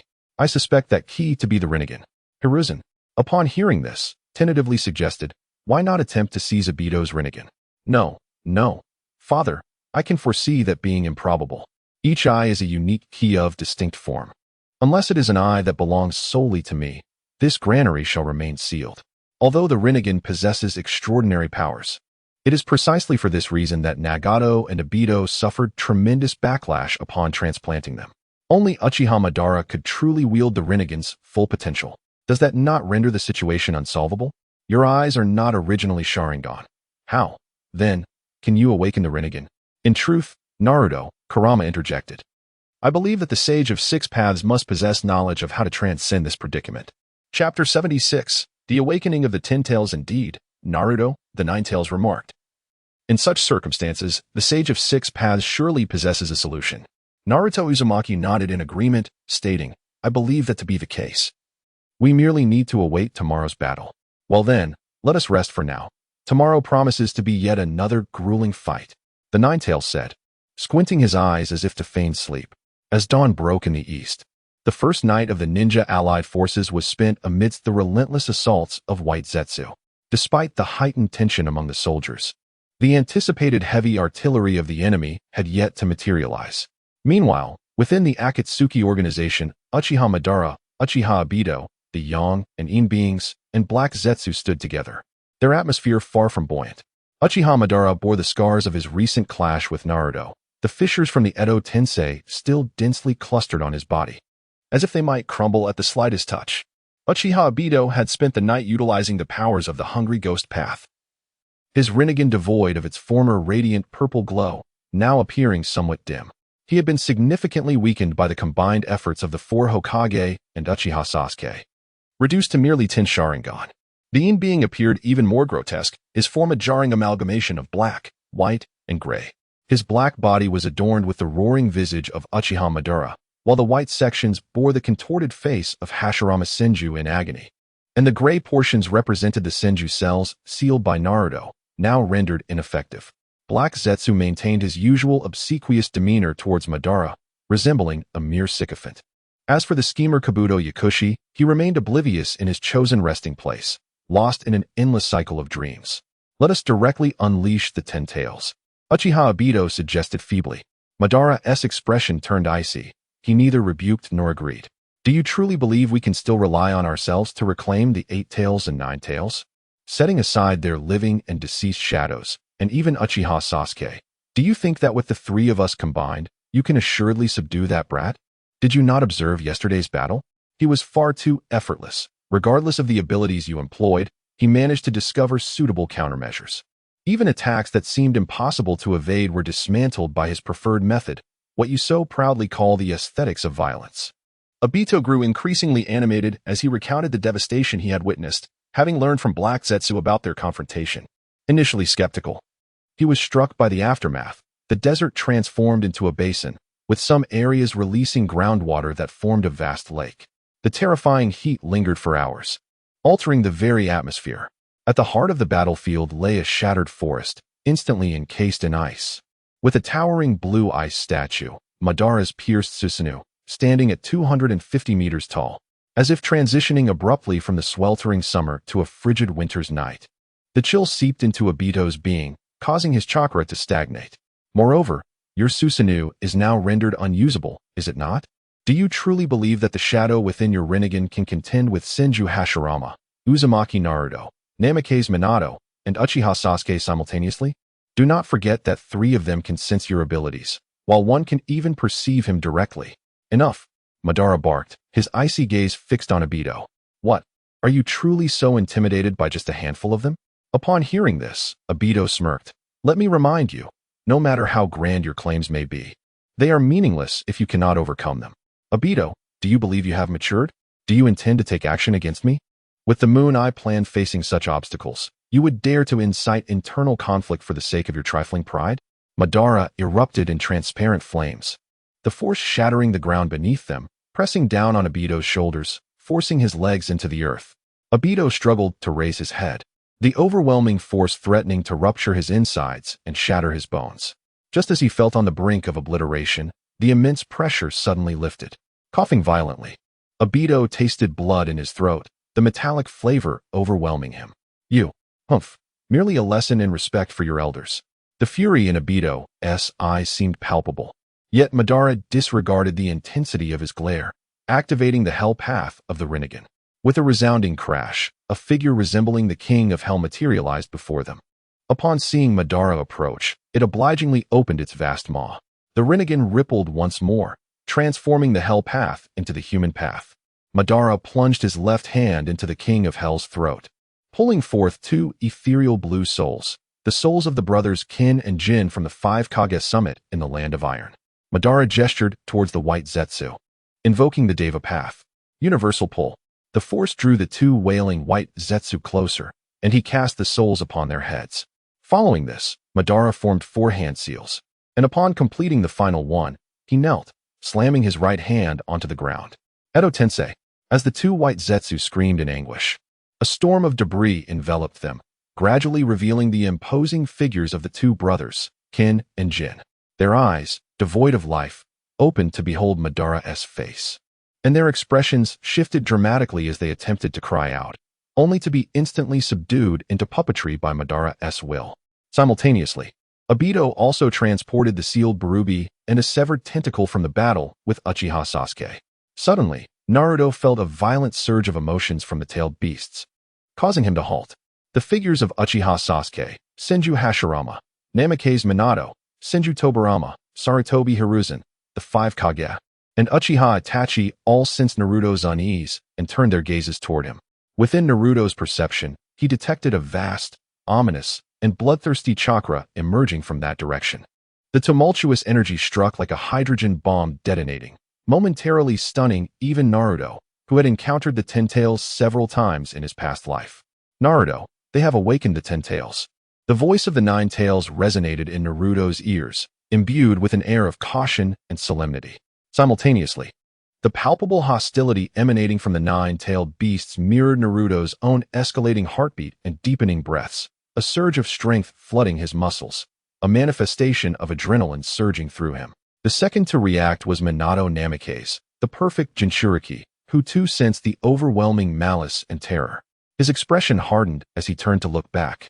Following him, Hashirama Senju, Killer Bee, Tobirama Senju, Sasuke Uchiha, and Hiruzen Sarutobi all felt the frenzied bloodlust. One by one, they turned, their expressions heavy with foreboding. It seemed they could no longer contain their anxiety. Clenching his fists, Minato spoke gravely. This power is truly terrifying. Hiruzen, taken aback, marveled at the immense force that had surpassed his understanding. Hashirama let out a deep sigh, lamenting, I fear this will be a war more brutal than we can imagine. Brother, at this juncture, lamenting is futile. Tobirama tightened his forehead protector emblazoned with the symbol of the shinobi, resolutely asserting, let these foes witness the fiery will that burns within us. Sasuke Uchiha said little, merely casting a determined glance at Itachi and Naruto. Naruto stepped forward, addressing the group. Let us advance directly. The main forces will follow. We must remain agile. This marks the climax of the Fourth Great Ninja War. On the ground, Uchiha Madara, Uchiha Obito, and Black Zetsu beheld the monstrous Outer Path statue, which roared while clutching its head, its 10 eyes weeping blood as it ascended into the sky, eclipsing the full moon behind it. The ground fractured beneath them, transforming into floating debris, merging with the heavens. The laws of physics appeared to falter before this evolving monstrosity, as even gravity seemed to be affected. Surprisingly, this cataclysmic scene did not elate Madara. Rather, it left him puzzled, pondering, how curious. Why does the Ten Tails seem to awaken so slowly? Black Zetsu shared this intrigue but was overall elated. After millennia of scheming, significant progress was finally being made. His confidence surged as he realized that once he incited Madara to become the Ten Tails Jinchuriki and ambushed him, he could resurrect the mother he had yearned for throughout the ages. Meanwhile, Obito harbored his own intentions. This world that claimed Rin's life must be judged by his own hand. With the key to Madara's resurrection still in his possession, he awaited the Ten Tails' full revival, planning to eliminate the curse mark on his heart to become its Jinchuriki himself. As for the Yin-Yang man, he had been absorbed by the Outer Path statue, serving as a catalyst for the Ten Tails' resurrection. At the center, Madara crossed his arms, glancing back with his Rinnegan, then slowly turning his body, remarking, "It seems an appetizer has arrived." Obito followed suit, his heterochromatic eyes glinting with coldness. Suddenly, Naruto appeared before them, his form ablaze with white, orange, and blue flames, resembling a sun emerging from the earth. In an instant, he devastated the already scarred ground, causing the surrounding mountains to collapse under the immense natural energy he absorbed into his being. Shortly thereafter, enveloped in dark golden Nine-Tails chakra, Minato extended 9 chakra arms, bringing Sasuke, Hiruzen, the 5 Kage, Kakashi, and Might Guy to Naruto's side, followed by Tobirama with Killer Bee and Hashirama. The assembled warriors wasted no time. The Ten Tails had awakened, now a terrifying beast with 10 dark yellow tails thrashing about, locking onto its target and charging forward. The Ten Tails emitted a piercing, discordant roar, prompting Madara and Obito to leap into the air, propelled by the power of the Deva Path. Super Shinra Tensei. 2 colossal waves of gravitational force barreled towards the group like colliding tops, while the 2 wielders shone brightly like twin stars. Hashirama, Naruto, and Sasuke struck the ground simultaneously, with Naruto and Minato enveloped in burning golden chakra. Senjutsu would release triple banquet technique. The overwhelming repulsion shattered the very fabric of reality, pushing the Ten Tails far away, even as the 3-layered wooden defenses struggled against this cataclysmic force. Ultimately, the final layer of defense crumbled, revealing the enormous fox head cloaked in purple armor. As the impact gradually subsided, having evaded this devastating strike, the group wasted no breath. Together with Naruto and Minato, they formed an extraordinarily massive tailed beast bomb. Sasuke's eyes shimmered once more as the bomb was enveloped in the purple blade of Susanoo. Enhanced by the power of the Chibaku Tensei and combined with a torrent of Senjutsu, amplifying the terrifying assault, Madara and Obito, still airborne, beheld this stellar strike as it surged forth. Senjutsu Beast's Wrath. Chapter 77. Obito vs. Kakashi, Sage Art, the Beast's Trial. Faced with a strike that amalgamated the chakra of the 9-tailed beasts and an abundance of sage techniques, the Uchiha Madara, who had lost his Susanoo, and Obito, whose ocular powers were temporarily exhausted, remained composed, for the Ten Tails would surely confront this cataclysmic blow. The Ten Tails opened its grotesque maw, and a dark red chakra coalesced into a blood-red, droplet-shaped tailed beast ball, which it subsequently expelled. The 2 tailed beast balls collided, unleashing a force akin to a nuclear explosion, followed by a terrifying radiance and a devastating shockwave that spread outward. A true apocalyptic scene unfolded before the onlookers. Madara, in his reanimated form, braced against the impact, while Obito activated Izanagi once more. As the explosion subsided, the Ten Tails lay sprawled on the ground, appearing utterly disheveled. Clearly, it had endured significant damage from the strike. As for their adversaries, at the moment of collision, they had already retreated to safety, reappearing unscathed before the Ten Tails as the force diminished. Madara's feet touched the ground, and then a flurry of paper shards materialized to form his upper body, while Obito emerged directly from the ethereal realm. The duo prepared to leap onto the Ten Tails to control it in battle, but at that moment, others had also initiated their attacks. Hashirama, Tobirama, Hiruzen, and Minato confronted Madara. The five Kage, Kakashi, and Guy engaged Obito, while Naruto and Sasuke soared behind the two, directly facing the menacing Ten Tails. A mighty roar echoed, immovable king, Nine Tails, and manifestation of the divine, Susanoo. The six-armed Nine Tails, clad in transparent armor imbued with natural energy, ascended alongside Susanoo, wreathed in violet flames. Sage art-tailed beast balls and Amaterasu arrows were unleashed in rapid succession, their explosive force and intense heat crashing down upon the Ten Tails, which retaliated with wood-release, tailed beast balls, and the power of calamity, causing the very earth to tremble. The four Hokage battled fiercely against Madara, whose Rinnegan's power remained enigmatic. However, the collective strength of the four Hokage, including the formidable wood release of Hashirama and the Nine Tails of Minato, created a balanced confrontation. Tobirama's water release, combined with explosive tags and Hiruzen's quintuple elemental barrage, created an opening, as Hashirama and Minato unleashed their chakra, sending tailed beast balls and explosive trees barreling towards Madara, resulting in an earth-shattering explosion. Simultaneously, towering giants emerged on the battlefield, the verdant wood golem, the azure-perfected Susanoo, and the dark golden Nine Tails. Chaos erupted as wood dragons surged forth, Susanoo's blade gleamed. Explosions raged, and the power of tailed beasts unleashed havoc upon the terrain. Meanwhile, Obito and the five Kage clashed with equal ferocity. Their coordination was nothing short of masterful, with each ninjutsu and taijutsu maximized through their intricate dance of combat. Guy had opened the seventh gate, creating intense vibrations with every move, his fists emitting steam from the sheer velocity of his strikes. Kakashi, too, activated his Sharingan, entering the three-tomo state, his speed augmented by lightning chakra, surpassing even the swift Guy. Obito, however, was not easily vanquished. He relied on the terrifying effects of Izanagi, countering their assaults with reckless abandon. He was struck by the Raikage's lethal blow, only to resurrect beside the Raikage in the next instant, surrounded by a barrage of shurikens and projectiles. The Rinnegan and Sharingan flared as a deadly technique prepared to descend upon him, but a voice above caused Obito to shudder. Kakashi's flow, second form, falling meteor. The short blade radiated a golden light reminiscent of the earth, crashing upon Obito's left side and crushing both him and the Raikage's weapon. "Thank you, Kakashi. You're too kind, Lord Raikage." They exchanged pleasantries before swiftly retreating. Tsunade unleashed a punch that created an effect akin to the collapse of a celestial pillar, transforming the ground 100 meters ahead into an unfathomable abyss, reducing Obito's corporeal form to mere paper. Water release, hidden mist technique.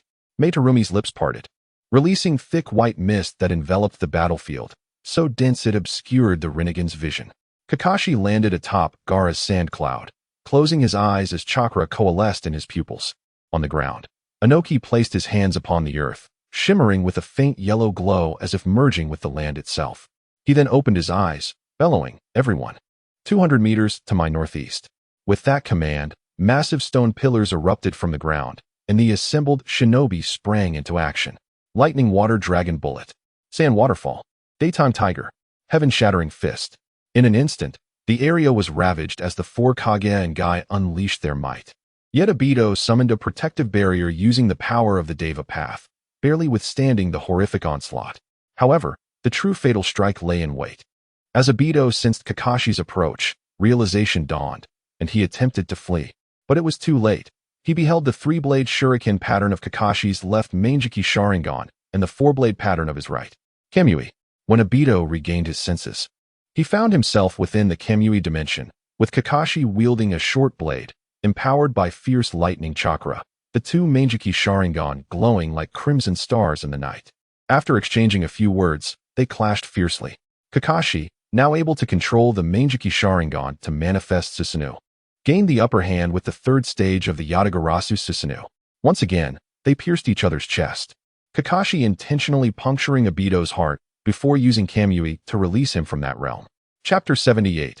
Cataclysm. The released Uchiha Obito now lay on the brink of death. His heart had been pierced, a fatal injury that even the cells of Hashirama could not heal, leaving him barely clinging to life to prevent an immediate demise. The fierce battle between Uchiha Madara, Senju Hashirama, and Namake's Minato had reached a critical juncture. Madara's Susanoo was a diminished version, unable to simultaneously unleash its full power from another realm, making it formidable yet insufficient against the extraordinary defenses and recovery abilities of Hashirama and Minato. Minato wielded the Nine Tails, whose 9 dark golden tails flickered across the battlefield with the Flying Thunder God technique, occasionally releasing devastating tailed beast bombs. Hashirama's wooden golem lacked agility, compelling him to engage in close combat with the enraged Arhoot and the Oni-faced warrior. Each clash of physical attacks resulted in catastrophic reverberations throughout the region, compounded by the chaotic onslaught of tailed beast bombs. The second and third Hokage found themselves entangled with 2 of Madara's shadow clones, inevitably pushing Uchiha Madara onto the defensive. Hashirama commanded the right hand of the wooden golem to seize the massive sword of Susanoo, while his left fist collided with Susanoo's right. A tempestuous wind whipped through Hashirama's long hair as he disregarded the gale, clasping his hands and shouting, "Minato!"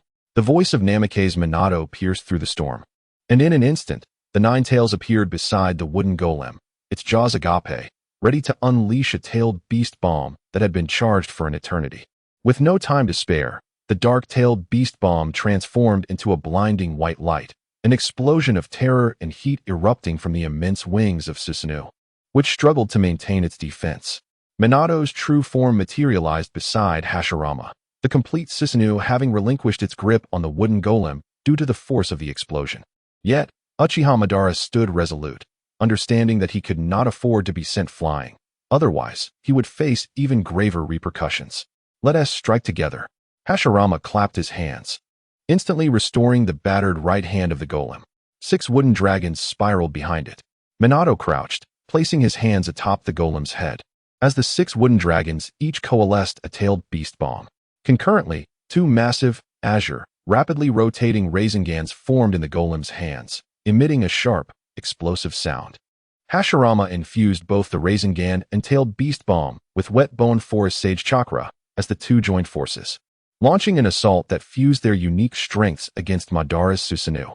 A thunderous roar echoed, akin to the very heavens collapsing, as both Hashirama and Madara bellowed in unison. Following this, a cataclysmic explosion ensued, obliterating everything in its wake, turning the ground into mere particles scattered in the air. Sage Art would release Super Wood Dragon 6 Star-Tailed Beast Ultra Spiral Destruction. Amidst the deafening cries of Hashirama and Madara, Minato conjured a name for their combined technique. The battle prowess of the 6-armed Nine Tails and the Amaterasu-infused Susanoo was unparalleled, as Naruto and Sasuke combined their strengths to overshadow even the current 10 Tails. Naruto infused his power into Sasuke's strikes, enhancing Sasuke's already formidable physical assaults with sage energy. Naruto unleashed his power with wild abandon, expertly merging tailed beasts, sage techniques, and his own strength. Below, the 10 Tails was battered and bruised, its body marred by fiery wounds and cratered from explosions.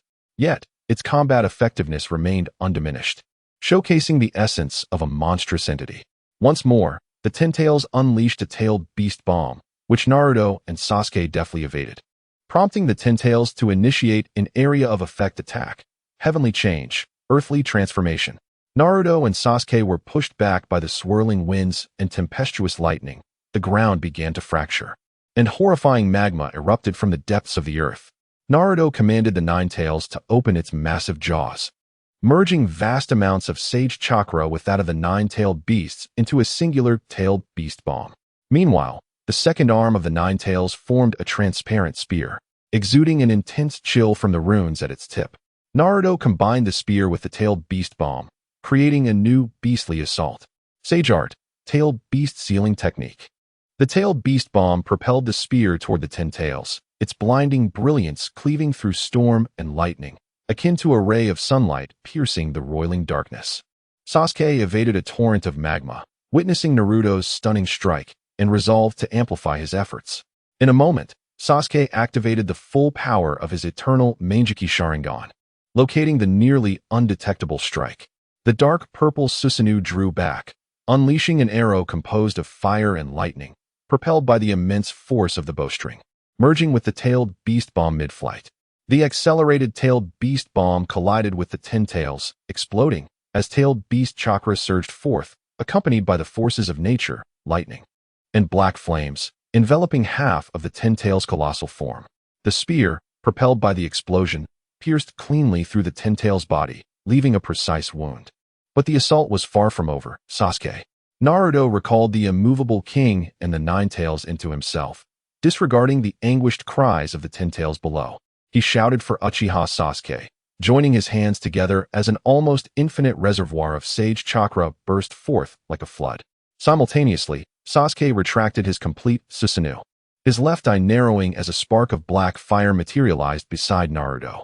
With a swift motion, his right eye activated the D-Jutsu, causing the spark to expand and tear apart, revealing Sasuke. Sage Art. Would release. True Thousand Hands. Naruto's eyes widened in astonishment as a colossal wooden Buddha, adorned with 1,000 hands, erupted from the ground, standing defiantly against the Ten Tails. Sasuke. Together, they unleashed their combined might, a brilliant purple-golden chakra igniting between them, seamlessly merging into a singular force. Above the wooden Buddha, a six-armed fox donned in intricate black, dark purple, and translucent armor emerged. The wooden arms of the Buddha lifted, each hand swirling with a dragon formed from the 6 elemental chakra types: fire, wood, wind, lightning, earth, and water. Simultaneously, immense Razengans and tailed beast bombs appeared, alternating upon the wooden hands. Sasuke's eyes widened, every Rasengan and tailed beast bomb now adorned with the Susanoo's blades, each ignited by terrifying black flames. With a resolute heart, he unleashed the Kenjutsu, feeling the weight of power multiply upon the wooden hands.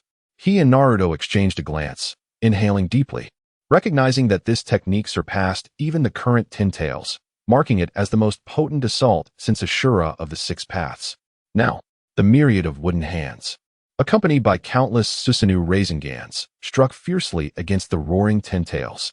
This strike completely overshadowed the other 2 battlefields, where the combatants were only aware of the violent tremors and the blinding brilliance that nearly seared their retinas. In an instant, the eardrums of the living were almost shattered. A true cataclysmic event. Chapter 78. Conclusion. Having been transported by the divine might, Obito Uchiha, without activating his Anaji, found his heart's piercing wound unreset. He directly formed hand seals to become the Jinchuriki of the Ten Tails. Naruto Uzumaki and Sasuke Uchiha joined forces against him. The ensuing battle was tumultuous, with the 3 engaged in an intense struggle.